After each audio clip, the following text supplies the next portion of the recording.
The story begins with a flood of system notifications popping up across the world, reporting strange and unexplainable phenomena.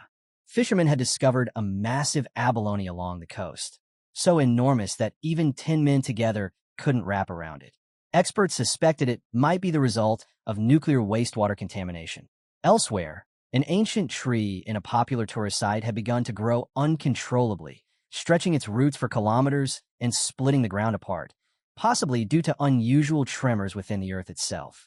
The alerts continued. Giant vines were said to have fallen straight from the sky, as if pulling scenes from myths into reality. Subway lines have been shattered in several areas, leading to tragic losses. Yet, most people brushed it off. To them, these were nothing but flashy headlines, no different from that ridiculous zombie bite scare years back.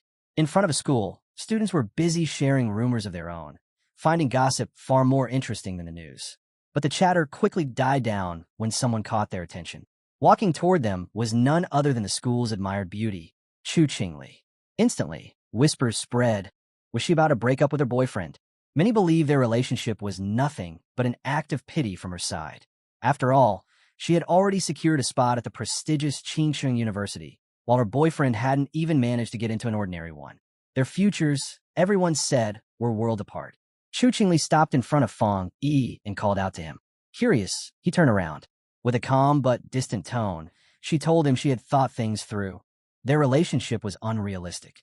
High school romance, she said, always came to an end once people woke up and saw reality clearly. A life together required more than bravery. It demanded compatibility, and they simply didn't have it. For that reason, she wanted to break things off. Inside, she felt there was no way he could ever win her back, no matter how hard he tried. To her, the matter was already decided. Fang Yi stayed silent, giving no reaction. Watching this, the crowd assumed the shock had left him speechless, maybe even broken. After all, she was the school's most admired girl.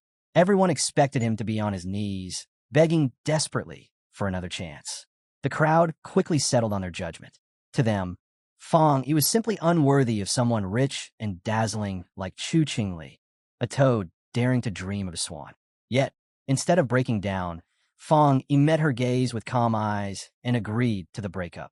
His composure left everyone stunned, including Chu Qingli herself. Without another word, he turned his back on her and began to walk away. Panic flickered across her, and she suddenly called out to stop him. Slowly, he turned back, his gaze sharp as he asked what she wanted. Eyes burning with anger, she declared that no matter what he was plotting, no matter what tricks he might try, she would never return to him. She wanted that to be perfectly clear. Fang Yi stared at her and replied with cutting words, telling her not to flatter herself, school beauty. Her eyes widened, a faint blush rising as those words hit her unexpectedly.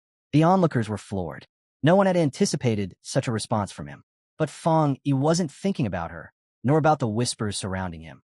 He understood something none of them could. The so-called rules of this world, wealth, status, education, were all about to be wiped away.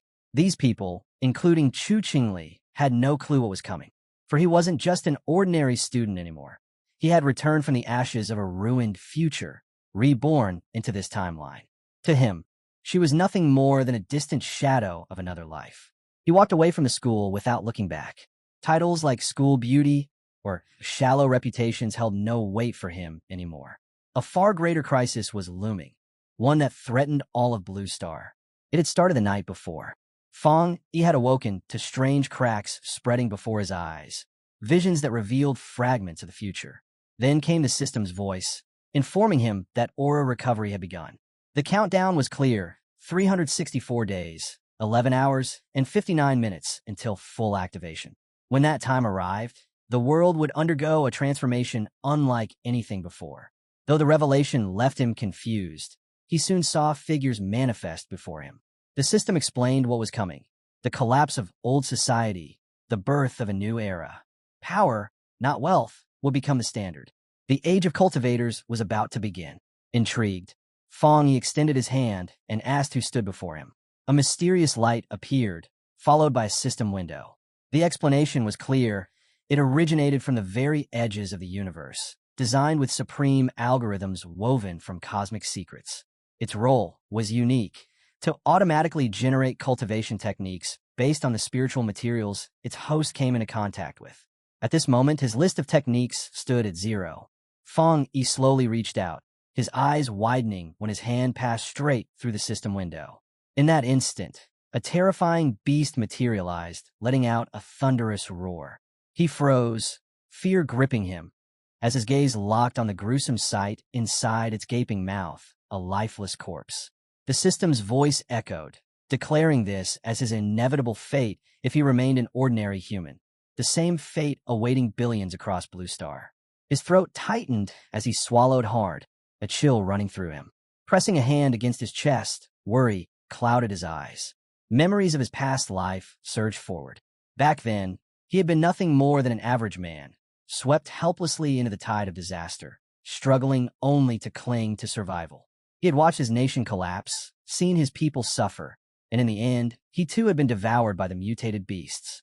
His final moments had been filled with despair, rage, and an unyielding thirst for revenge. Now, staring at the system before him, his gaze sharpened with resolve. Perhaps this was why he had been chosen, to return 1 year before the recovery of Aura, armed with a second chance. Slowly, he stretched out his hand once more, this time with certainty. The world outside was oblivious, but he knew what was coming.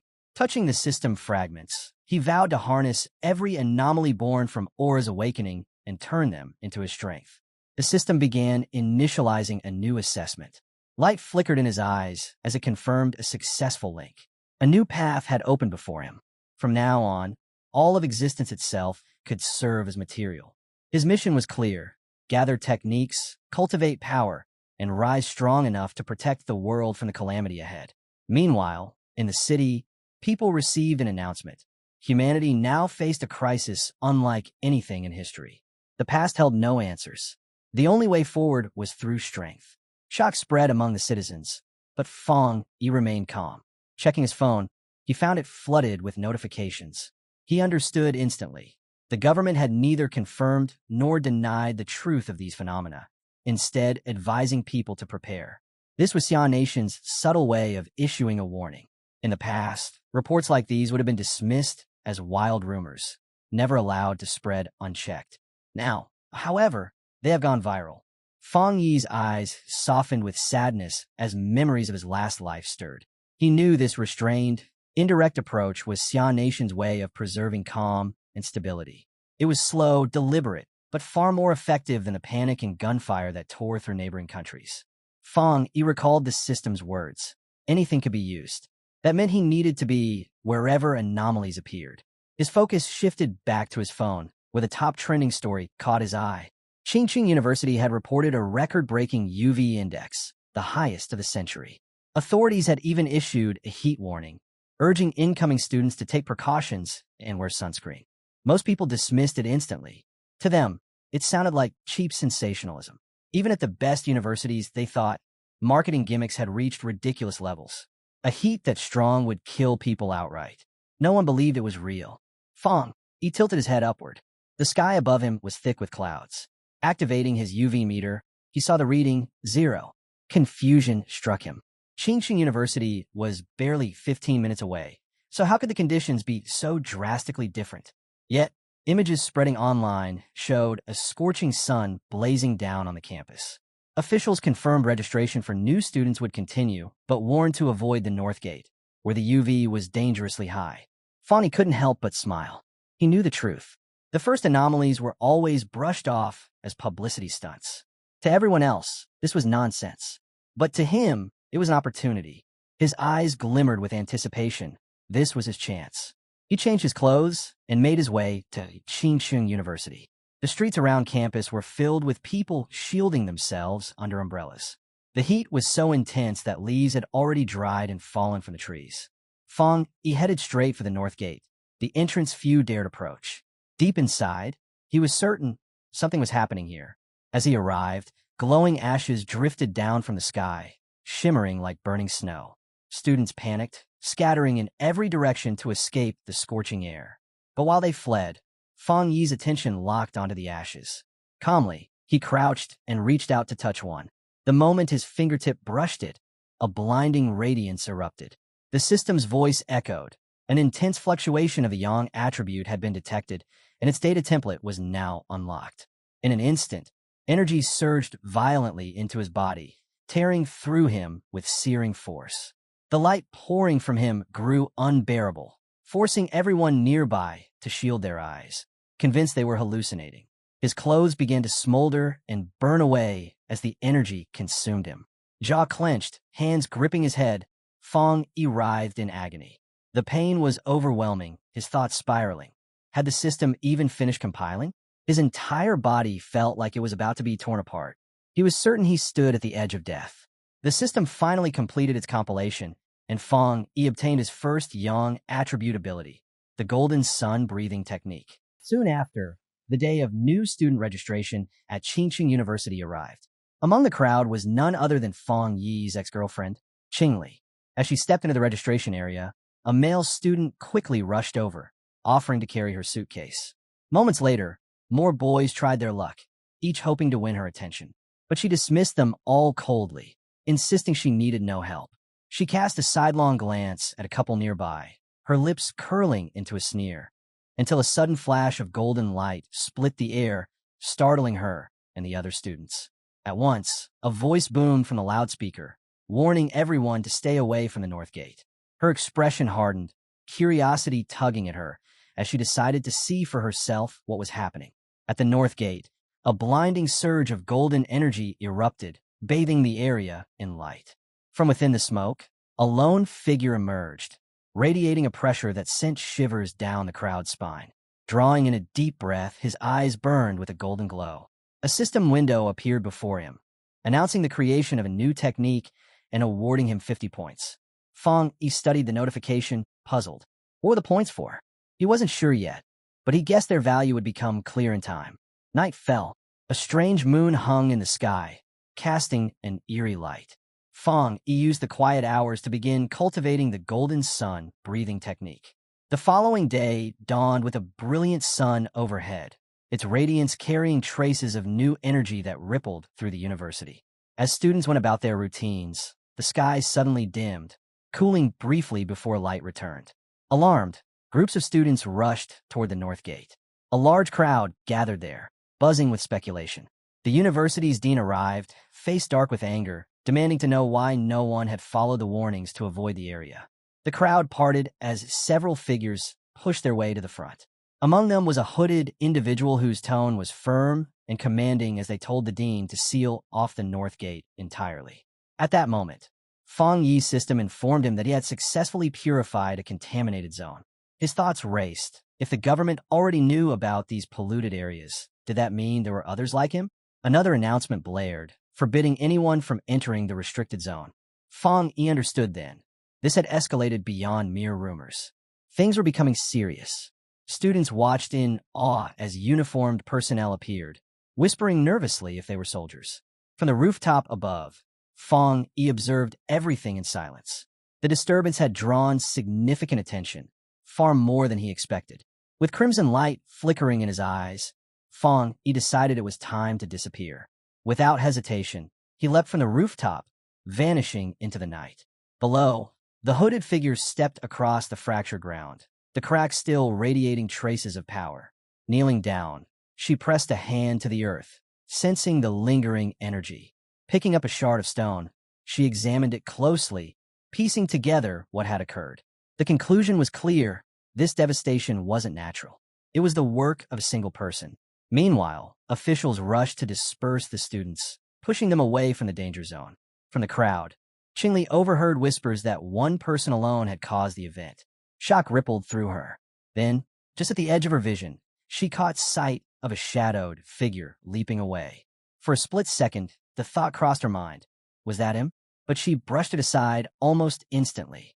With his grades, he could never even step foot into Qingqing University. Far away, back at Fong Yi's house, the sun dipped beneath the horizon and night settled in. Resting on his bed, he groaned in frustration. His body was still burning hot, even after a cold shower. Sleep seemed impossible. More troubling was the thought that someone might have noticed what had happened earlier. Reaching for his phone, his eyes fell on a headline that had gone viral. News about a so-called cultivation association. He remembered it well. In his previous life, everyone dismissed it as nothing more than a silly internet rumor. But now, The memory of the hooded figures at the university made him reconsider. Could they be part of this association? Curious, he tapped open the article. It detailed the cultivation ranks, stretching from ghost acts all the way to total transcendence. In the comment section, most readers were laughing it off, convinced it was satire.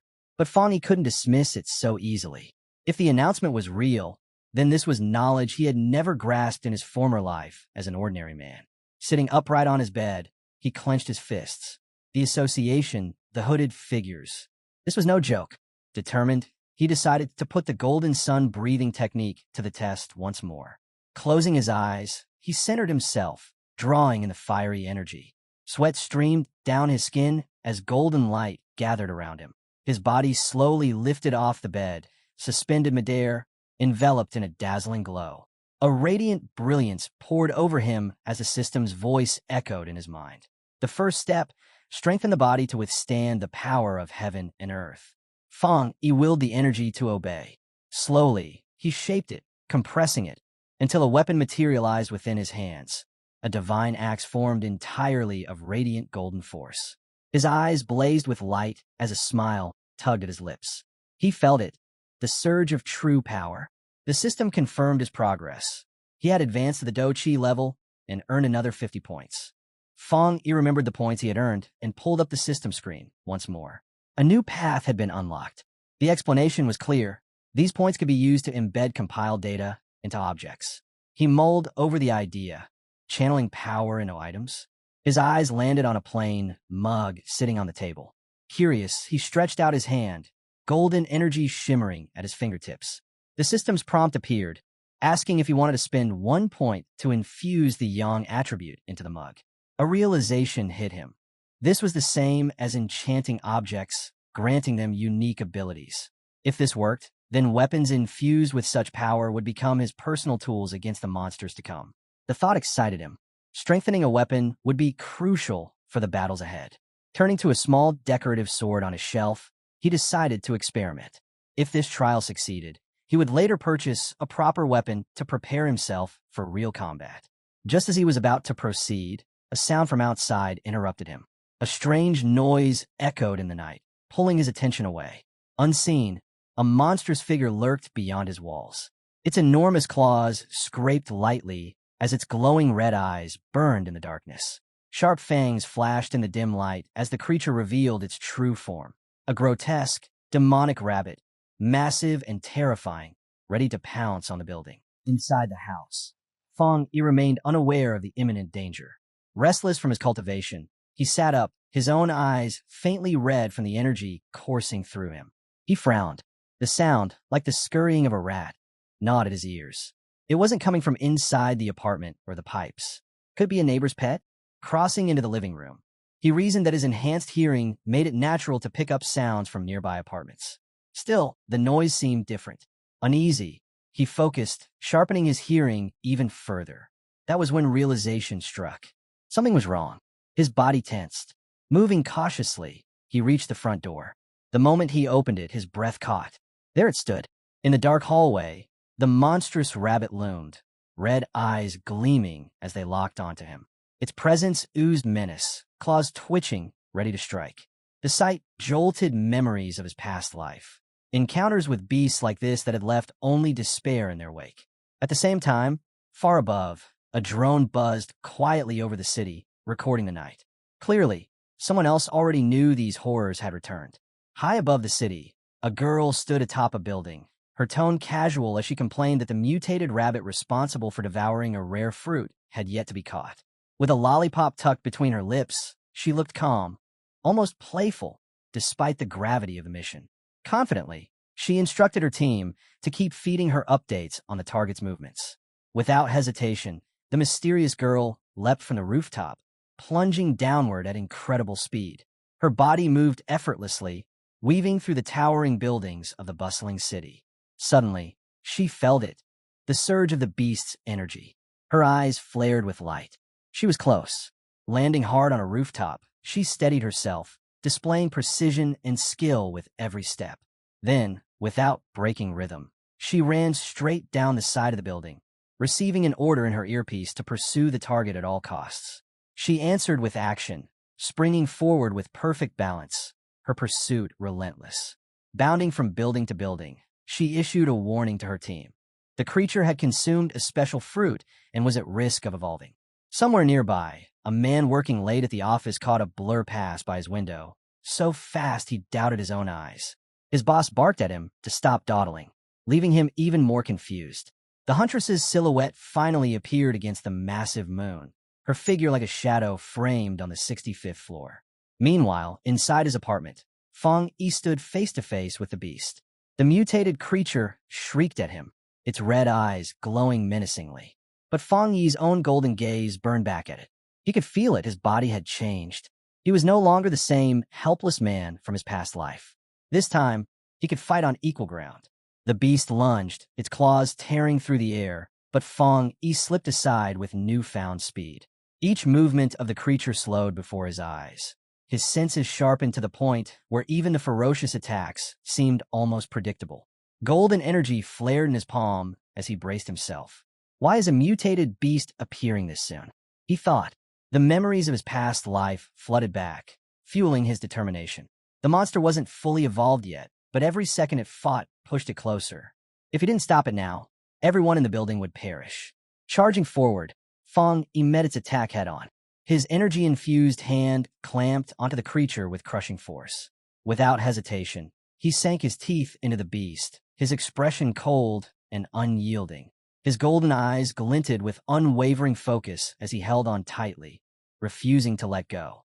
With a surge of strength, he spun the creature through the air, tossing it violently. In that moment, he caught sight of its weakness, the tail. His grip tightened. This was his chance. With all his strength, he seized the beast's tail, ready to strike. With a surge of strength, Fang Yi hurled the beast against the window. Glass shattered, scattering into the night as the creature was flung backward. His fist ignited with radiant golden light, and he prepared his strike. A beam of energy burst forth from his hand, blasting into the airborne monster. The golden light enveloped its body, illuminating the dark hallway. But instead of being consumed, the beast slashed through the glow with its claws, clutching at the energy as if trying to seize it. Fang Yi's eyes narrowed. The creature was attempting to steal his yang power. He pressed forward, resisting with all his might. The power of the sun is far too strong, he thought coldly. You're only destroying yourself. A heartbeat later, the energy reached its limit. A golden explosion detonated, swallowing the monster in a blinding blast. In the apartment next door, a couple was jolted awake by the noise. The man frowned, muttering if it was just thunder, and went to check the window. Outside, everything seemed calm, nothing out of the ordinary. When the light faded, Fang Yi landed heavily on the floor, his body still wrapped in the fading remnants of golden energy. Breathing steadily, he reflected on the battle. The monster had been like a starving ghost, desperate to devour his power. From the remains, a single bloodshot eye rolled across the floor, oozing black smoke.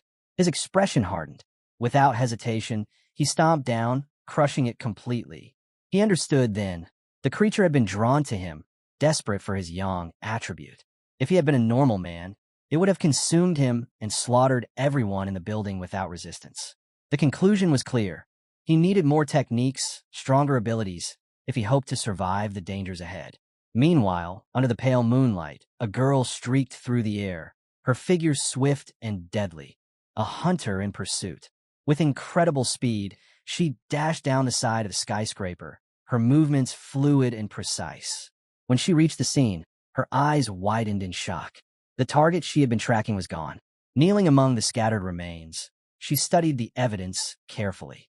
The beast had been completely destroyed. Her goal now was to reclaim the night, a tribute it carried. But the moment her hand touched what was left, a searing heat jolted through her. Golden energy still lingered, forcing her to recoil instantly. Recognition flashed in her mind. This energy, it was the same as the surge at the university's north gate. That couldn't be a coincidence. Her face turned serious. She pulled out her communicator and spoke firmly into it. Target eliminated, but not by us. There's a new forerunner out there, one with a very special ability. A voice crackled through the hunter's communicator, asking if the same individual who had purified the north gate was also the one who killed the rabbit. Another man confirmed that they had no data on this mysterious figure, but stressed that the association had to recruit him at all costs. The silver-haired girl agreed without hesitation. Carefully, she collected the faint golden flame lingering at the scene, sealing it inside a container strapped to her uniform. Her superior then issued a direct order: abandon all other assignments and focus solely on locating the new Forerunner. Unfazed, the girl unwrapped the lollipop in her hand, placed it in her mouth, and replied with calm certainty that she understood perfectly. Still, before beginning this important mission, she remarked almost casually that she needed to get a cup of milk tea to relax. On the other end, a voice murmured, wondering aloud just who this powerful newcomer could be. The young woman agreed. The president had been right. Whoever this person was, she had to meet him. Far away, dawn broke over the city, and Feng Yi's day began. Rising with the first rays of sunlight, he stretched and prepared himself. He knew well that early morning was the best time to cultivate. Sitting down, he began the golden sun breathing technique, drawing in the brilliance of morning light. His eyes glowed as golden power coursed through him. The energy lifted him into the ghost axe realm, its strength manifesting once more. A sudden surge startled him, but he steadied himself, realizing he was advancing quickly. His body brimmed with power, every muscle alive with strength. Clenching his fist tightly, he summoned the golden axe, marveling at how much lighter it felt in his grip. He raised the weapon high, channeling his energy into it. The force burst forth, and he stepped into the two-star ghost axe realm, golden flames now burning in his eyes. His physique felt tougher, stronger, transformed beyond recognition. The rapid growth, he knew, came from the excess energy he had absorbed during his last breakthrough. But he also understood the risks. Power gained too quickly was unstable. From now on, he resolved to advance carefully, step by step. Still, his rising aura hadn't gone unnoticed. It was drawing attention. He needed somewhere more secluded to continue.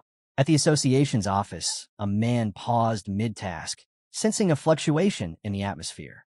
His eyes turned toward the sunlight outside, narrowed in thought. Was this surge caused by the new candidate again? Meanwhile, Feng Yi found a quiet spot by the river, the perfect place to continue his work undisturbed. A system window appeared before him, asking if he wished to imbue his weapon with a special quality. He remembered how his earlier attempt with an ordinary object had failed, unable to withstand the strain. This time, the blade resonated with his energy, forging a powerful connection. The system confirmed the encoding was successful. Feng Yi gripped his weapon tightly, excitement stirring within him. This was his first true spirit weapon, and he was eager to test its strength. With a powerful swing, golden energy erupted. A massive beam of light shot upward from the blade, piercing the sky. The sheer force rattled the air, leaving him stunned at the destructive power contained within. Landing with his weapon ablaze, he felt the fiery current of energy rush through him. The swing nearly sparked a wildfire, and smoke rose thick around the riverbank. He frowned. His strength was dangerous, far beyond what he had expected. Worse, the display was far too obvious. He had definitely been seen. It was time to leave. Not far away, a girl sprinted toward the scene of the explosion, irritation on her face. She muttered under her breath that she had only stepped away for a moment and already missed everything. But when she arrived, she froze in shock. The river itself was boiling. Hovering above the scorched ground, the agent surveyed the destruction. What in the world did that guy do here? She thought. Everything since his appearance had spiraled out of control, and she could already imagine the reprimand waiting for her. Then, from the corner of her eye, she caught a golden flash far in the distance. Her expression tightened. What she sensed was impossible. His cultivation had jumped from 1 star to 2 in such a short time, and he had even forged a spirit weapon. The association itself only held 2 such weapons, and the method to create them wasn't even fully understood. Suspicion gnawed at her. How could he achieve this kind of power alone? But she shook her head. Perhaps she was overthinking. For now, she turned her focus to containing the mess he had left behind. Far from the chaos, Feng Yi studied his new weapon. The yang attribute pulsed strongly within the blade, but he wanted more. The system could encode anything. If he layered more qualities into it, his weapon would become unstoppable. Just then, his phone buzzed. A message flashed across the screen from a number he didn't recognize. His heart sank. He had been careless and forgotten about staying private. The message was an invitation to join a pioneers group. The stranger explained that only those at the Ghost Axe realm or above could be official members. Curious, Fong Yi continued reading. The group was planning a hunt in a new pollution zone, and they wanted him to come. Attached was a file describing their target, the lava dragon of Shadow River, a zone rich in lava energy and imbued with the yang attribute, the same as his own. It was an opportunity too good to ignore. Fong Yi decided to accept. Elsewhere, in the Binmu district, a team had already gathered. They were waiting for an old acquaintance of Elder Lee's to arrive. One of them remarked that the blonde girl's map had been so accurate it made the trip easy. She thanked them all for coming, but reminded them that they would only succeed if they worked together. She introduced herself as a member of the Cultivation Association, though her eyes betrayed her disappointment. The pioneers she had to work with here were weak, far below her expectations. What most of them didn't realize was that the association wasn't some small group. It was directly tied to the government itself. Joining the group hadn't been easy. The blonde agent knew this better than anyone. Her family had owed favors just to secure her place among the pioneers. Failure wasn't an option. As the team waited near the Shadow River cave, one of the explorers spotted a figure approaching. "Fong's here," he called out. Fong Yi stepped into view, his new sword in hand, his presence strong and commanding. He introduced himself calmly, his aura radiating not menace, but a steady warmth. The agent blinked, caught off guard. For someone this powerful, she expected an oppressive pressure. Instead, there was something reassuring about him. With the team gathered, the leader signaled to start. They moved toward the cave entrance. Fong Yi offered to lead, asking the blonde agent to handle the light. Together, they pressed into the darkness. The path was treacherous. Loose rocks shifted beneath their steps, and one explorer warned Fong Yi to tread carefully. The strangest part was the temperature. The cave wasn't nearly as hot as they had anticipated. Fong Yi considered the ease with which the team had accepted him. Their camaraderie felt genuine. In times like these, when survival was uncertain, even strangers could quickly become allies. As they advanced, the stone beneath Fong Yi's feet began to change color, a sure sign that danger was near. Moments later, the cave widened into a massive opening, revealing a river of molten lava flowing right before them. Before anyone could react, Fong Yi moved. Without hesitation, he rushed straight toward the boiling current. "Don't be reckless," the blonde agent shouted after him, but he was already there. To everyone's shock, he drove his sword directly into the lava. Panic erupted among the explorers. Cries for help echoed in the cavern just as a fiery explosion ripped through the chamber, knocking the team off their feet. In the chaos, Fong Yi's system activated, analyzing the anomaly in real time. Data streamed across his vision. Inner flame, a new attribute with extreme internal temperature and devastating explosive potential. Alongside it appeared a technique, Scarlet Flame Sword, a style that cloaked the blade in both fire and lightning when drawn. Resolved, Fong Yi tightened his grip on his Tang sword. His eyes gleamed with a fiery glow, perfectly mirrored by the flames coursing over the weapon's edge. Below, the explorers struggled to their feet, stunned at the sight before them. Fong Yi stood unscathed at the heart of a vortex of fire, his blade absorbing the molten power of the river itself. The system prompted him again. He spent his points without hesitation, permanently encoding the Scarlet Flame attribute into his sword. Flames roared, then settled, the weapon now burning with relentless energy. When the firestorm finally subsided, his teammates rushed closer. Convinced they had just witnessed a minor cultivation accident, they sighed in relief upon seeing him unharmed. Excitement rippled through the group as they realized the spiritual energy of the cave had stabilized. The team's spirits soared.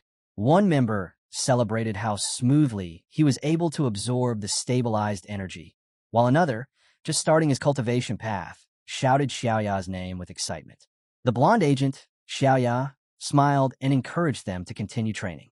She assured the group she would stand guard, and they thanked her sincerely for the chance she had given them. But the peaceful moment didn't last. Xiaoya's sharp eyes caught movement near the cave entrance. Figures were approaching. She quickly warned her team that other pioneers had arrived. 3 muscular men strode in, their presence heavy with arrogance. At their lead was a man with an eye patch and glowing red eyes. With a smirk, he declared that the resource-rich land now belonged to them. Xiaoya's face tightened. She recognized the danger immediately. All 3 of them were at the 1-star Ghost Axe realm. Her own team wasn't strong enough to stand against them. Still, she tried to reason, pointing out that her group had arrived first and even offering to share the site. Her words were met with scorn. The eye patch-wearing leader sneered at her cultivation level, calling her too weak to bargain, and barked at them to get lost or suffer the consequences. Xiaoya's expression hardened. The truth was harsh. In this new world, survival of the fittest had become the law. Yet, as a member of Xia Nation's association, she couldn't simply step aside and allow injustice to prevail. Just as the confrontation threatened to erupt, Fang Yi stepped forward, planting himself between Xiaoya and the hostile leader. His tang sword flared with golden flames as he spoke coldly. "Don't you have anything better to do than bully a young woman?" The leader froze, caught off guard, unable to muster a reply. Without another word, Fang Yi swung his sword. One devastating strike exploded in fire and light, blasting all three men backward.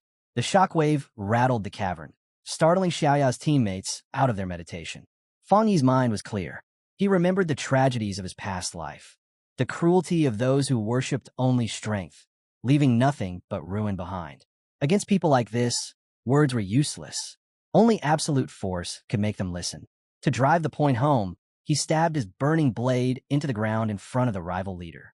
The air roared as a golden aura surged outward, pressing against everyone in the cave. His voice was cold and final. Scram. Terror flashed in the leader's eyes. Trembling, he called Fang Yi a monster before screaming at his men to retreat. The three of them fled, their arrogance burned away. Xiaoya's team rushed over, their faces alight with awe and excitement at the power he had displayed. Fang Yi only smiled faintly, brushing it off, and suggested they move on. As the group departed, Xiaoya's thoughts churned. She had seen it clearly. He wasn't even fighting at full strength. His control, his aura, his blade, he wasn't just strong. He was a top-tier pioneer, the kind who could shift the balance of this era. She knew she had to report this discovery. Immediately, the scene shifted to the Spiritual Energy Cultivation Association office, where a woman on the phone repeated Xiaoya's words in disbelief. Another high-attribute pioneer had appeared. The office fell quiet. The young worker froze, realizing too late that she had said far more than she should have, especially with the imposing figure of her superior standing right behind her. Flustered, she quickly ended the call after confirming the report. Turning with an awkward smile, she asked brightly if they might actually be lucky enough to have discovered two high-attribute pioneers in such a short time. Her superior, a stern man with streaks of gray in his hair, cut her optimism short. His voice was heavy as he corrected her. This had nothing to do with luck. Every high-attribute pioneer was destined to become a new center of power, and with that came upheaval. Far from fortune, it was an immense burden. The weight of responsibility showed clearly on his grim expression. Beneath a bright sky, Fang Yi returned to the city. Attempting to deflect attention, he disguised himself as a cosplayer, but the sharp edge of his aura and the authenticity of his sword on his back only drew more stares. Mid-stride, his phone lit up. The cave incident was already trending, news spreading like wildfire. He sighed inwardly at his own carelessness. The eruption of his inner flame had been far too conspicuous. Still, he dismissed any notion of betrayal from his teammates. His focus had to be elsewhere. The massive yang energy he had absorbed was pressing him to the brink of another breakthrough. He needed isolation. Now, without delay, he turned toward the back mountain. 5 minutes later, at that very mountain, a silver-haired young woman named Su Qingying, an expert in garden restoration, suddenly froze. A pressure unlike anything she had ever felt pressed against her senses. Her eyes snapped upward just in time to see an explosion of golden light blaze across the peak, like a miniature sun hanging in the sky. Recognition struck instantly. Someone was breaking through to the 3-star Ghost Axe realm. But the sheer scale of the eruption left her reeling. Could a breakthrough at that level truly be so overwhelming? Her chest tightened. She couldn't ignore this. A sense of duty and a flicker of familiarity pushed her forward. This time, she vowed silently, "I will see who it is." High on the mountain, Fang Yi sat suspended in meditation, the storm of energy surrounding him raging with intensity. Golden power surged wildly into his body, circling before condensing into a radiant orb like a blazing sun above his head. Behind him, the light twisted into a divine, star-shaped pattern, its complexity radiating awe. Sparks danced across his skin as arcs of energy crawled over him. His eyes gleamed with fierce light as he wrestled for control, fighting to master the wild surge. Slowly, his will bent the torrent into order. Then the power fused. Before him, a colossal divine axe materialized, forged from golden brilliance threaded with streaks of pale blue lightning. It crackled violently, humming with destructive potential, its size and presence filling the mountain peak. At that very moment, Su Qingying arrived. The sight froze her in place. She stared in disbelief at the figure before her. This mysterious man, effortlessly commanding a level of spiritual power she had never thought possible. And then he lifted the divine axe. Her breath caught, the steadiness of his control, the precision of his movements. How could anyone wield so much energy with such calm mastery? Could it be that he had been secretly training for centuries? As the divine axe gleamed brighter, a painful memory stirred within her heart.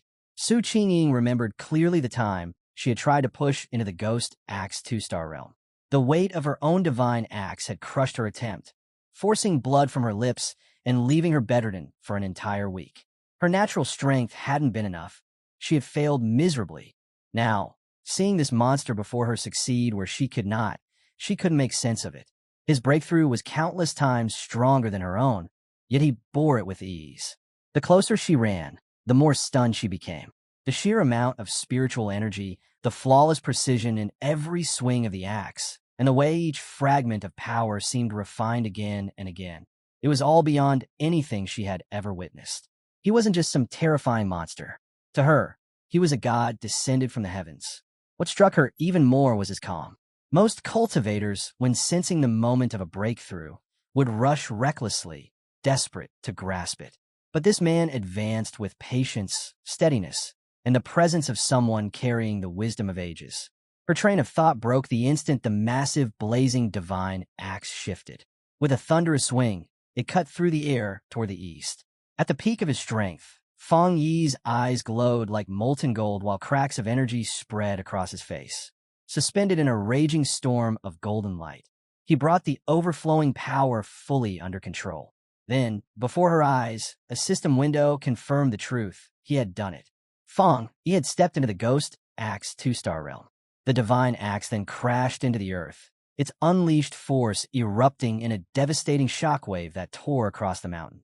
Su Qingying braced herself, struggling to withstand the flood of golden energy. The aftershocks carved a wide scar through the forest before finally fading. When she looked up again, he was gone. Not a trace left behind. Breathing heavily, frustration welled inside her. She had missed him yet again, despite arriving within just 30 breaths. A troubling thought crossed her mind. He must already know she was following him. If he kept slipping away like this, how could she ever hope to recruit him? Just as she felt the urge to give up, something caught her attention.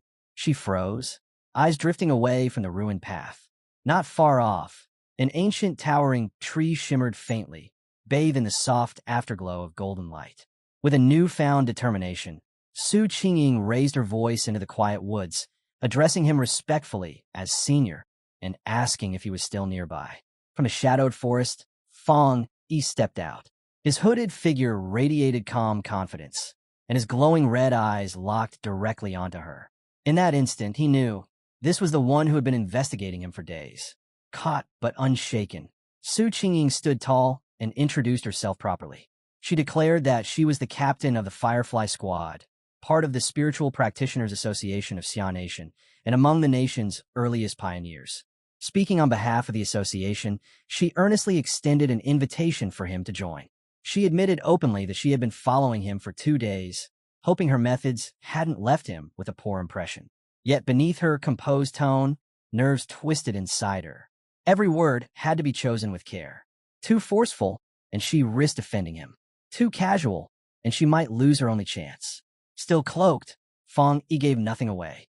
His silence was unshakable, his face unreadable beneath the hood. To fill the silence, Su Qingying added that although the news hadn't been made public, all the formal papers for the association were complete and ready. She tried to sound calm, but inside, her thoughts spun. Was she being respectful enough? Was she already pushing too far? Her planned speech ended abruptly when Feng Yi finally spoke. His voice was plain and direct. Why should I join? The question caught her off guard. She froze, stumbling over her words, panic rising. But she quickly realized, flattering him or speaking empty promises would be useless. This man was far too sharp for that. Only the truth would matter. Steeling herself, she explained the purpose of the association. Xia Nation wanted to bring the pioneers together, to give them guidance, structure, and protection. The path of growth was chaotic right now, and while joining might feel like chains to someone as free as him, she urged him to see the larger picture.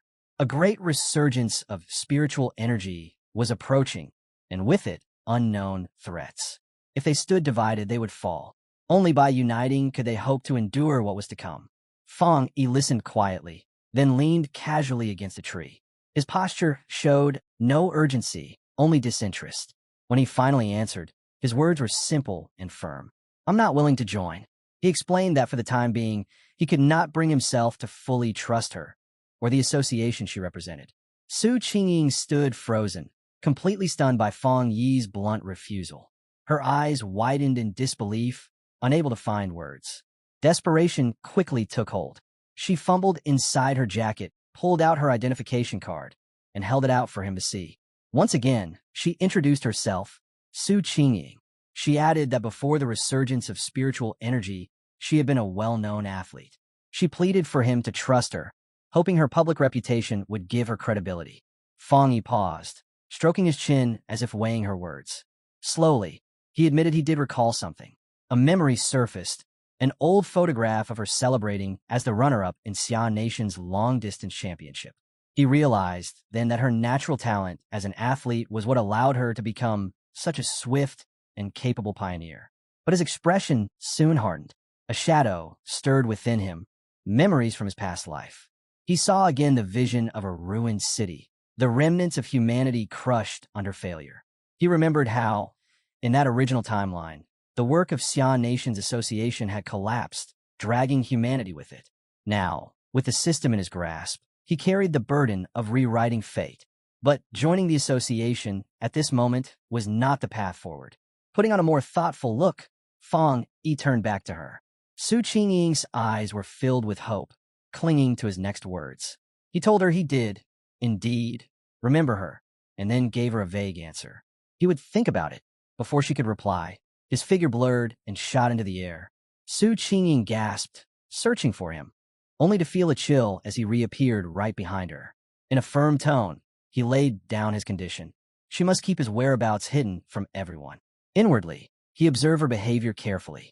The respect she showed him revealed something important. This association avoided angering pioneers it couldn't control. To him, that was a weakness he could use. Su Qingying quickly offered a compromise. She explained that the association had already detected the massive energy from his breakthrough. She couldn't avoid filing a report, but she could twist the truth, mixing fact with lies to protect his identity while still satisfying her superiors. Fang Yi considered it for a moment, then gave a short nod of agreement. She opened her mouth to say more, but before her voice could even reach him, he vanished again. Su Qingying rushed down the mountain slope, chasing after his shadow, but it was no use.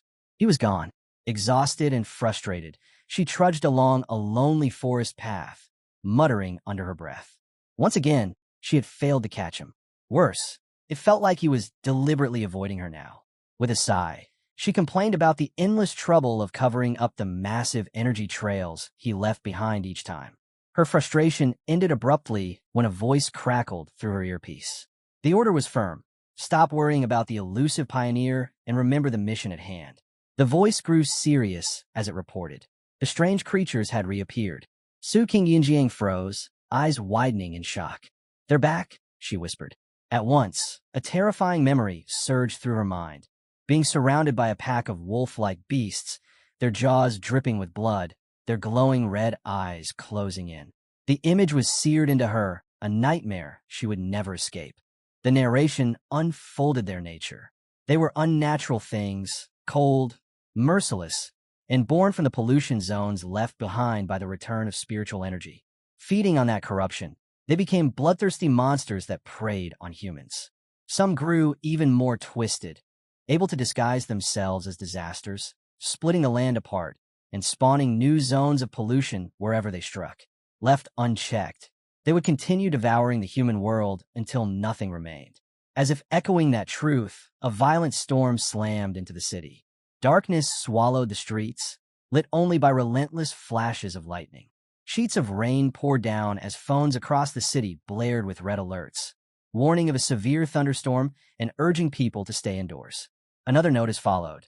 The Yuhuang mountain area was now closed due to the danger of flooding. From the safety of their windows, citizens whispered in awe. Some remarked they hadn't seen a storm this intense in years. A few even joked nervously that perhaps a powerful cultivator was enduring a lightning trial nearby. Hidden in a rain-soaked alley, Feng Yi watched the storm with a grim gaze, one of his eyes glowing faintly red. He could feel it, the raw, violent charge saturating the air. This wasn't just a storm. It was an anomaly. His senses locked onto it, tracing the surge of energy to a single point in the distance. Through the curtain of rain and lightning, his sight fixed on a mountain peak, struck again and again by bolts of thunderous force. That was the heart of it. Without hesitation, Feng Yi darted into the storm, bounding over rooftops as he tore through the city, each leap carrying him closer to the raging mountain. When he reached the foot of Yuhuang Mountain, his system confirmed it. A pollution zone had been detected. He lifted his gaze. The once proud mountain now looked like a graveyard. Twisted trees clung to the slopes, their roots wrapped around countless skeletal remains. Then another warning appeared, pollution level unknown. Still, Feng Yi did not falter. He stepped forward, pushing into the storm-darkened forest, his expression unshaken and resolute. As Feng Yi drew nearer to the storm's heart, a colossal bolt of blue lightning slammed into the summit of the mountain, flooding the sky with light. In that instant, he knew he had found his target. Meanwhile, inside the command center of the Spiritual Practitioners Association, tension filled the air. A massive screen displayed the swirling vortex of blue energy over the mountain peak. One official reported in a grave tone that the danger level at Yuhuang Mountain was climbing too quickly. They had no choice but to seal it off and designate it as a contamination zone. The association leader, his face like stone, gave the order to pull Su Qingying from her other mission. He demanded a live report from her. Su Qingying responded immediately, her words heavy with urgency. She explained that climbing the mountain was impossible. The thunder energy had become unstable and was close to erupting. For that reason, the area had already been classified as an A-level contamination zone. But her next words were even worse. Judging from the rapid growth of the energy, Yuhuang Mountain was on the verge of reaching S-level, a status that would trigger their highest emergency response plan. She admitted the harsh truth. Based on all their data, no explorer had the ability to approach safely. Not even she could manage it. A wave of alarm swept through the room. Calculations confirmed her words. The mission would be suicide, even for their most advanced pioneers.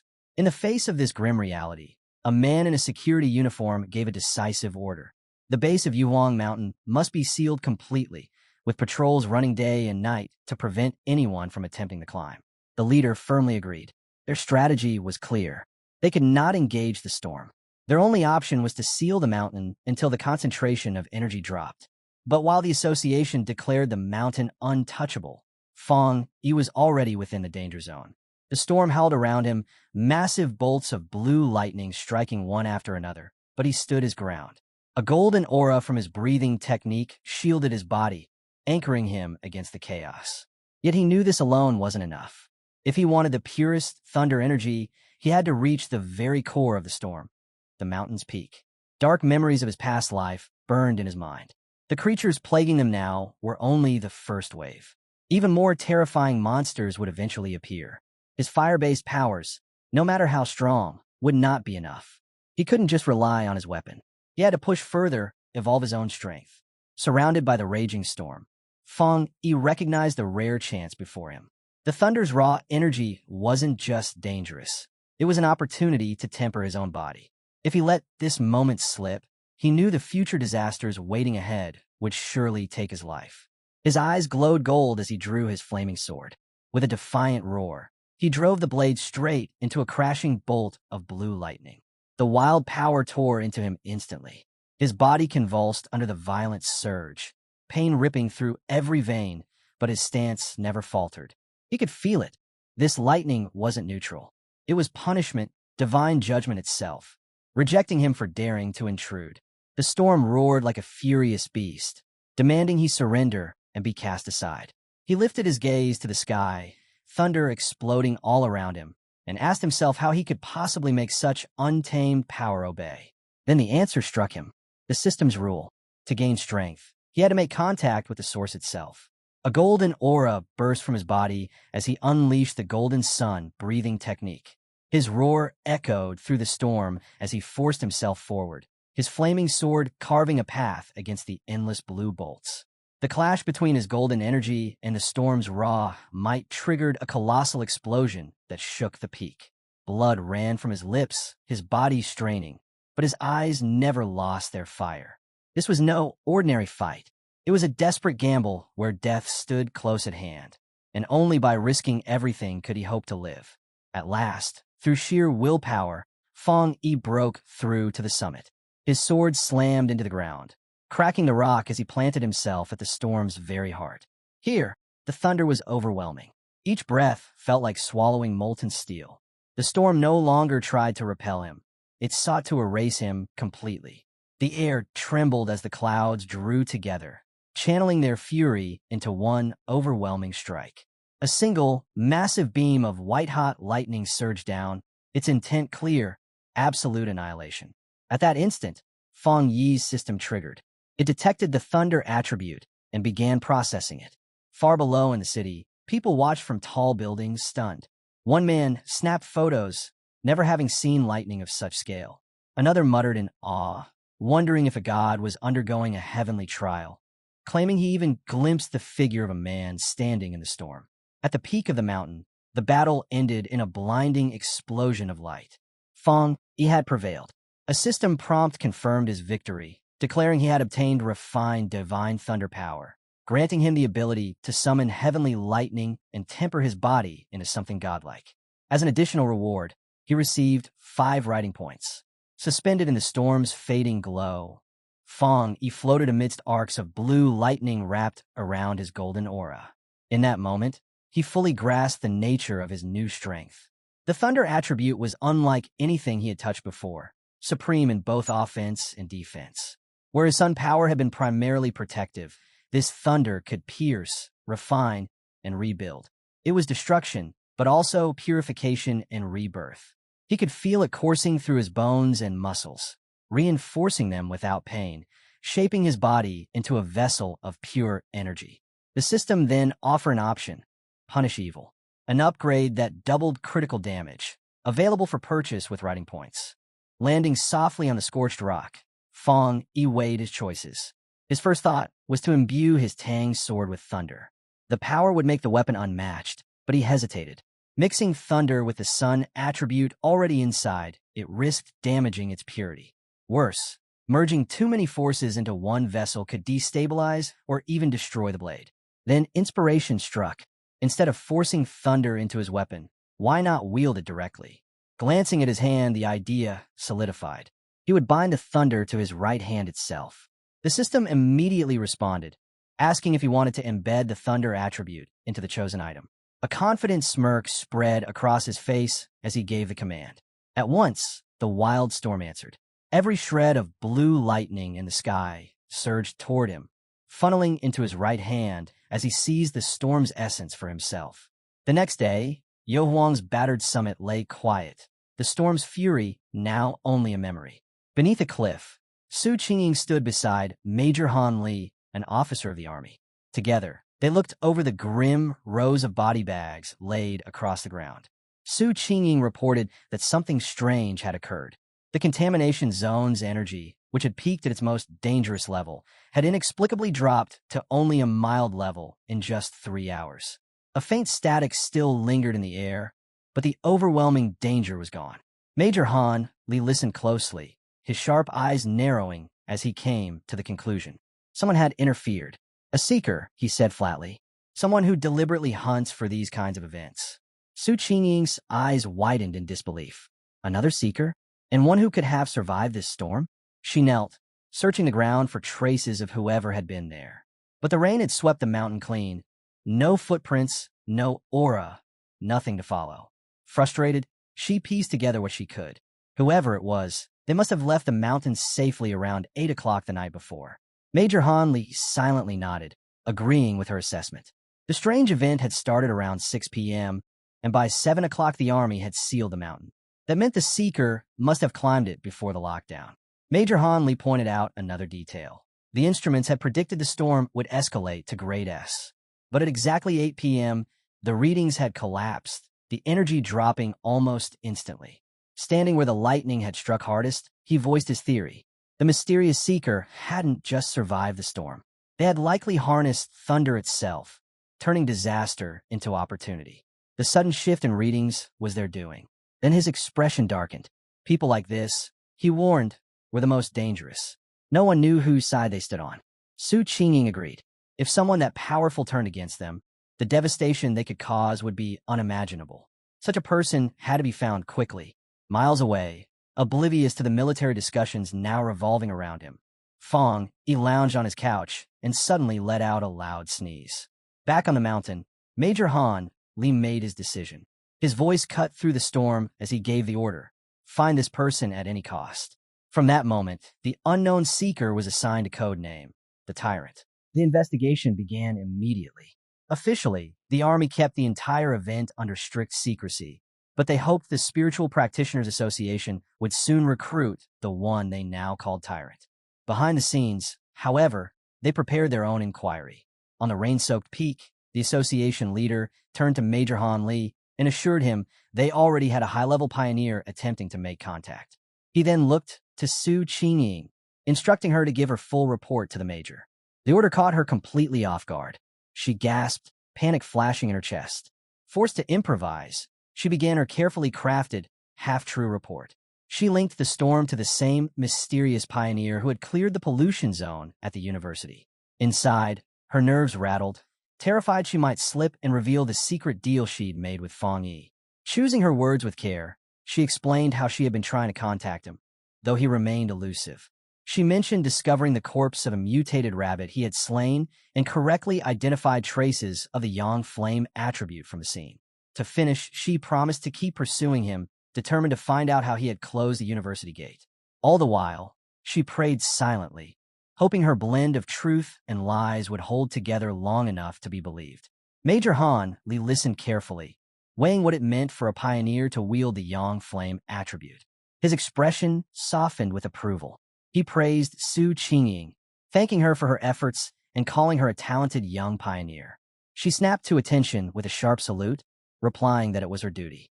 As the meeting wrapped up, Major Han Li mentioned their plan to release cover stories, fake reports of natural disasters, to keep the public unaware of what truly happened on Yuang Mountain. He also voiced his disapproval of sharing spiritual energy information online, warning that criminals could easily exploit it. While the officials continued their discussion, Su Qingying exhaled quietly, relief washing over her. The interrogation was finally behind her. Back at his apartment, Fang Yi sat in calm contrast to the chaos. Using the golden sun breathing technique, he effortlessly dried his soaked white hoodie. It glowed faintly with warmth as he held it up, spotless and clean, before slipping it back on. He turned his focus inward, examining the changes in his body. Even with the thunder attribute newly fused into him, he could clearly feel how much stronger he had become. Lowering his gaze to his right hand, he watched blue lightning spark across his fingers. That hand had completely transformed, now the strongest part of his body, its strength magnified several times over. As he flexed, small orbs of lightning flickered to life in his palm. He could sense it. He was on the edge of another upgrade. What surprised him most was how tame the thunder had become. Once wild and violent, it now obeyed him like a docile pet, easy to control. He couldn't help but compare it to the agony he had endured when first awakening the Yang attribute. Perhaps the power itself weakened as it was absorbed? His system had also revealed another crucial detail. This thunder now dealt double damage against strange and evil creatures. That alone made his blood stir with anticipation.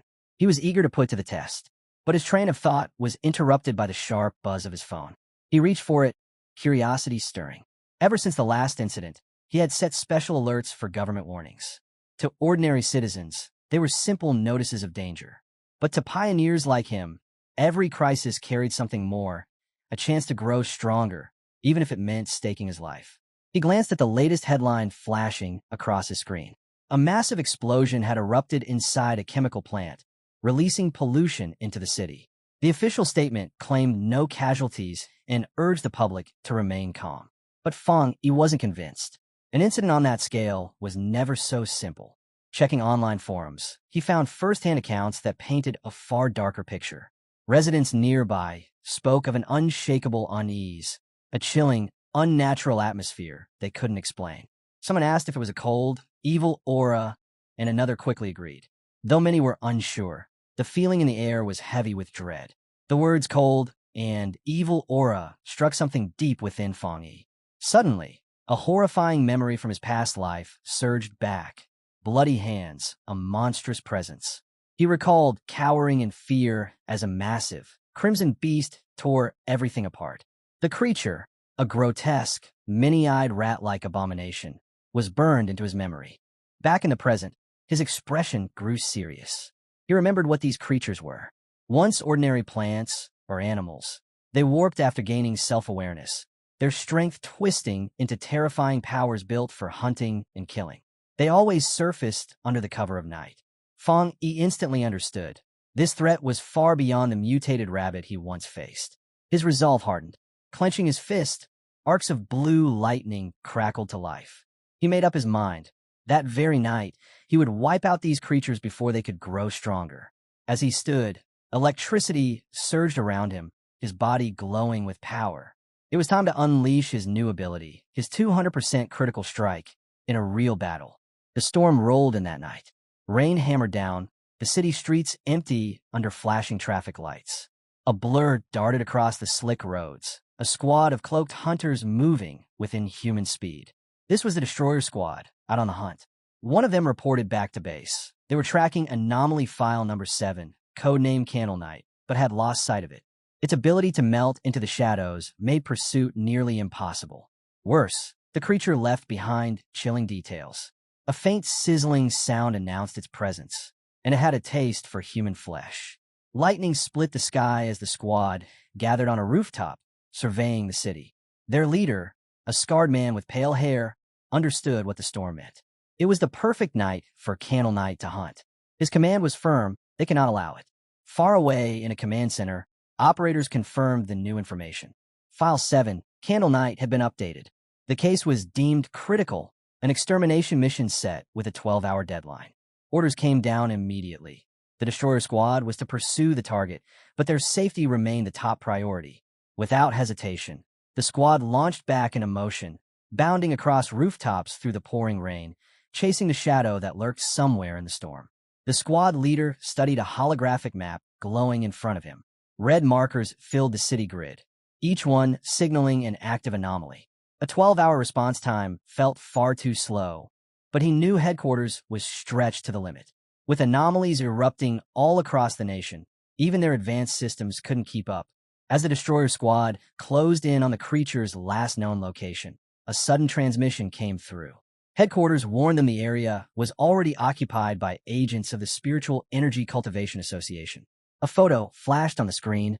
Su Qingying, the operator, explained her squad was currently monitoring pioneers nearby and could be called in for support. The leader acknowledged the report, requesting she be sent their way. He'd heard of her reputation and believed her skills would prove valuable.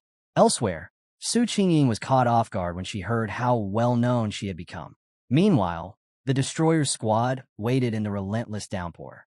Moments later, she and her own cloaked unit appeared on a rooftop above them. Resting one hand on her hip, she looked down and casually asked if they were the ones dragging her in for overtime. Her laid-back tone did not sit well with the squad leader. His reply was sharp. This wasn't a trivial matter. Candle Knight devoured humans, and the mission was far more serious than a simple overtime request. One of Su Qingying's teammates immediately snapped back, questioning if that was really how someone asked for assistance. Unbothered, Su Qingying turned away, announcing that since the Destroyer Squad seemed so capable, her team, the Ying Squad, would just head out. Her members muttered quietly as they followed, one worrying about her blunt attitude, another defending her by pointing out that their own missions were just as dangerous. The squad leader froze.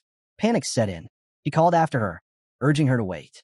His tone shifted quickly, apologizing for his earlier words. He pleaded for her cooperation, emphasizing how deadly Candle Knight truly was. Without her renowned tracking ability, his team's chances were slim, and if they failed, countless lives in the city would be lost. Finally, the two sides reached an understanding. Standing side by side on the rain-soaked rooftop, both teams prepared for the hunt. Su Qingying raised her hand, and a sphere of radiant blue energy flickered into existence, glowing against the storm. Su Qingying suddenly declared she had locked onto the target. The glowing orb in her hand expanded, casting out waves of energy that revealed the monster's exact location. In the shadows of a ruined chemical plant, the grotesque, many-eyed rat-like abomination known as Candle Knight feasted. Just as its file described, it thrived in damp, dark places, and it fed on human flesh. With the enemy exposed, Su Qingying gave the order. The joint operation began, but the creature's instincts were razor-sharp. It lifted its head the moment they moved, leaping clear as an attack crashed into the spot it had just been standing. A destroyer's squad member barked that they had been spotted and commanded the others to regroup. In a flash, their cloaked figures blurred, cutting through the rain as they surrounded the monster from every angle. Trapping it in their formation, they shouted in unison, preparing to strike. One member lunged first, slamming the beast into a mountain of rubble with a crushing blow. For a second, it looked like victory, until Candle Knight's body began to mutate. Red boils split open along its back, black spikes bursting outward as it let out an ear-piercing scream. The monster retaliated, conjuring a vortex of dark energy around itself. Su Qingying's voice rang out in warning, telling the teams to dodge the coming sound wave. But her call came just a moment too late. A devastating sonic blast erupted, hurling both squads off their feet. The destroyer squad's leader was thrown violently from the rooftop, slamming onto the street below. One of his teammates rushed to his side. Gritting his teeth, he forced himself up, battered but alive. He admitted grimly that if he hadn't retreated at the last instant, his bones would have shattered. The truth hit him hard. This enemy was far too dangerous. If left unchecked, Candle Knight would tear the entire city apart. And the nightmare wasn't finished. The creature's body warped again, sprouting massive bat-like wings. With a roar, its throat lit with sickly green light before it unleashed a torrent of corrosive black energy. The substance spread as toxic smoke, eating away at everything it touched. Slamming the ground, Candle Knight tried to burn through the street, aiming to tunnel underground and vanish. One of Su Qingying's squad members cried out, warning her that the monster's dark power was corrosive and unstoppable. Anything in its path would be destroyed. But Su Qingying didn't flinch. Calm and composed, she stood her ground as the chaos raged. Su Qingying gave her squad firm instructions. Stay sharp, don't disrupt the destroyer squad's formation. Their primary task was intelligence and strategy support, not reckless fighting. At the same time, one of the destroyer squad's fighters moved in with a dagger, ready to intercept the fleeing beast. But before the strike could land, two glowing red eyes cut through the darkness. The winged Candle Knight lunged forward, narrowly avoiding a squad member's ambush. The squad leader shouted in fury, commanding his team not to let it get away. The monster soared through the rain-soaked streets, its twisted form weaving between buildings. Cloaked figures from the Ing squad raced after it, shadows chasing shadows. From a rooftop above, Su Qingying and two of her teammates watched closely. Suddenly, she felt a surge, spiritual energy spiking violently in the creature's direction. Something was about to change. Without hesitation, she ordered her team to hold position outside while she pursued the beast alone. The chase ended at a massive, abandoned factory, its interior swallowed in darkness. Once inside, Su Qingying activated a scan, her eyes flicking to the sleek watch on her wrist. The destroyer squad's leader immediately recognized the tech. She confirmed it was a new prototype from the association. The device could read spiritual energy, marking the threshold of what a squad could handle. A safe limit was 50. Candle Knight had registered 48. But before she could finish explaining, the numbers on her watch shot upward. The device blared and flashed, the reading spiking past 80. Her face tightened. Something was wrong. The energy levels are going insane, she shouted. A chilling presence stirred above them. A colossal shadow shifted in the rafters, twin green eyes glowing through the dark. They hadn't cornered Candle Knight. They had walked straight into an ambush. Su Qingying's heart dropped as the realization hit. Candle Knight wasn't alone. Another monster lurked here, far more powerful. The Destroyer Squad leader's composure broke. He yelled for a retreat, his voice raw with urgency. But Su Qingying snapped into command, barking orders for a tactical fallback toward the main entrance. Forcing the enemy into the open was their only chance. She unleashed a blast of blue energy, tearing a path through the factory and shouting for everyone to move. Then, in an instant, she faltered. Her body jolted with pain, her legs giving way. Invisible poison flooded her senses, cutting off her strength. She crumpled, breath caught in her throat. The world around her dissolved into a haze of sickly green mist. The vast factory stretched out endlessly, yet felt suffocating. Her voice echoed as she called for her squad, but no one answered.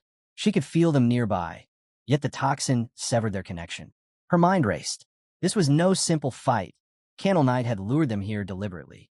The factory was the domain of something far worse. The faint presence she had sensed earlier now revealed itself in full.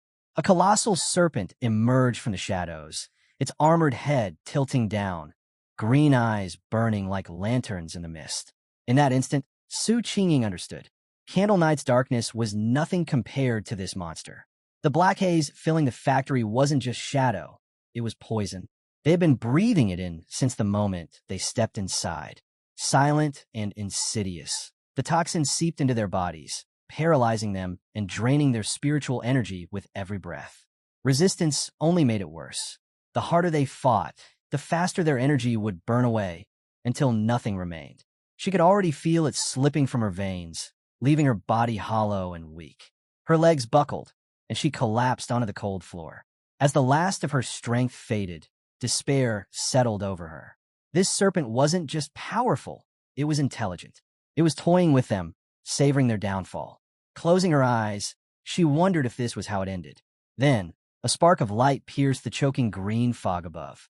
Her eyes fluttered open. A single ray cut through the darkness, followed by a deafening explosion as the factory ceiling shattered. Blinding light cascaded into the chamber, and a figure descended through the rubble.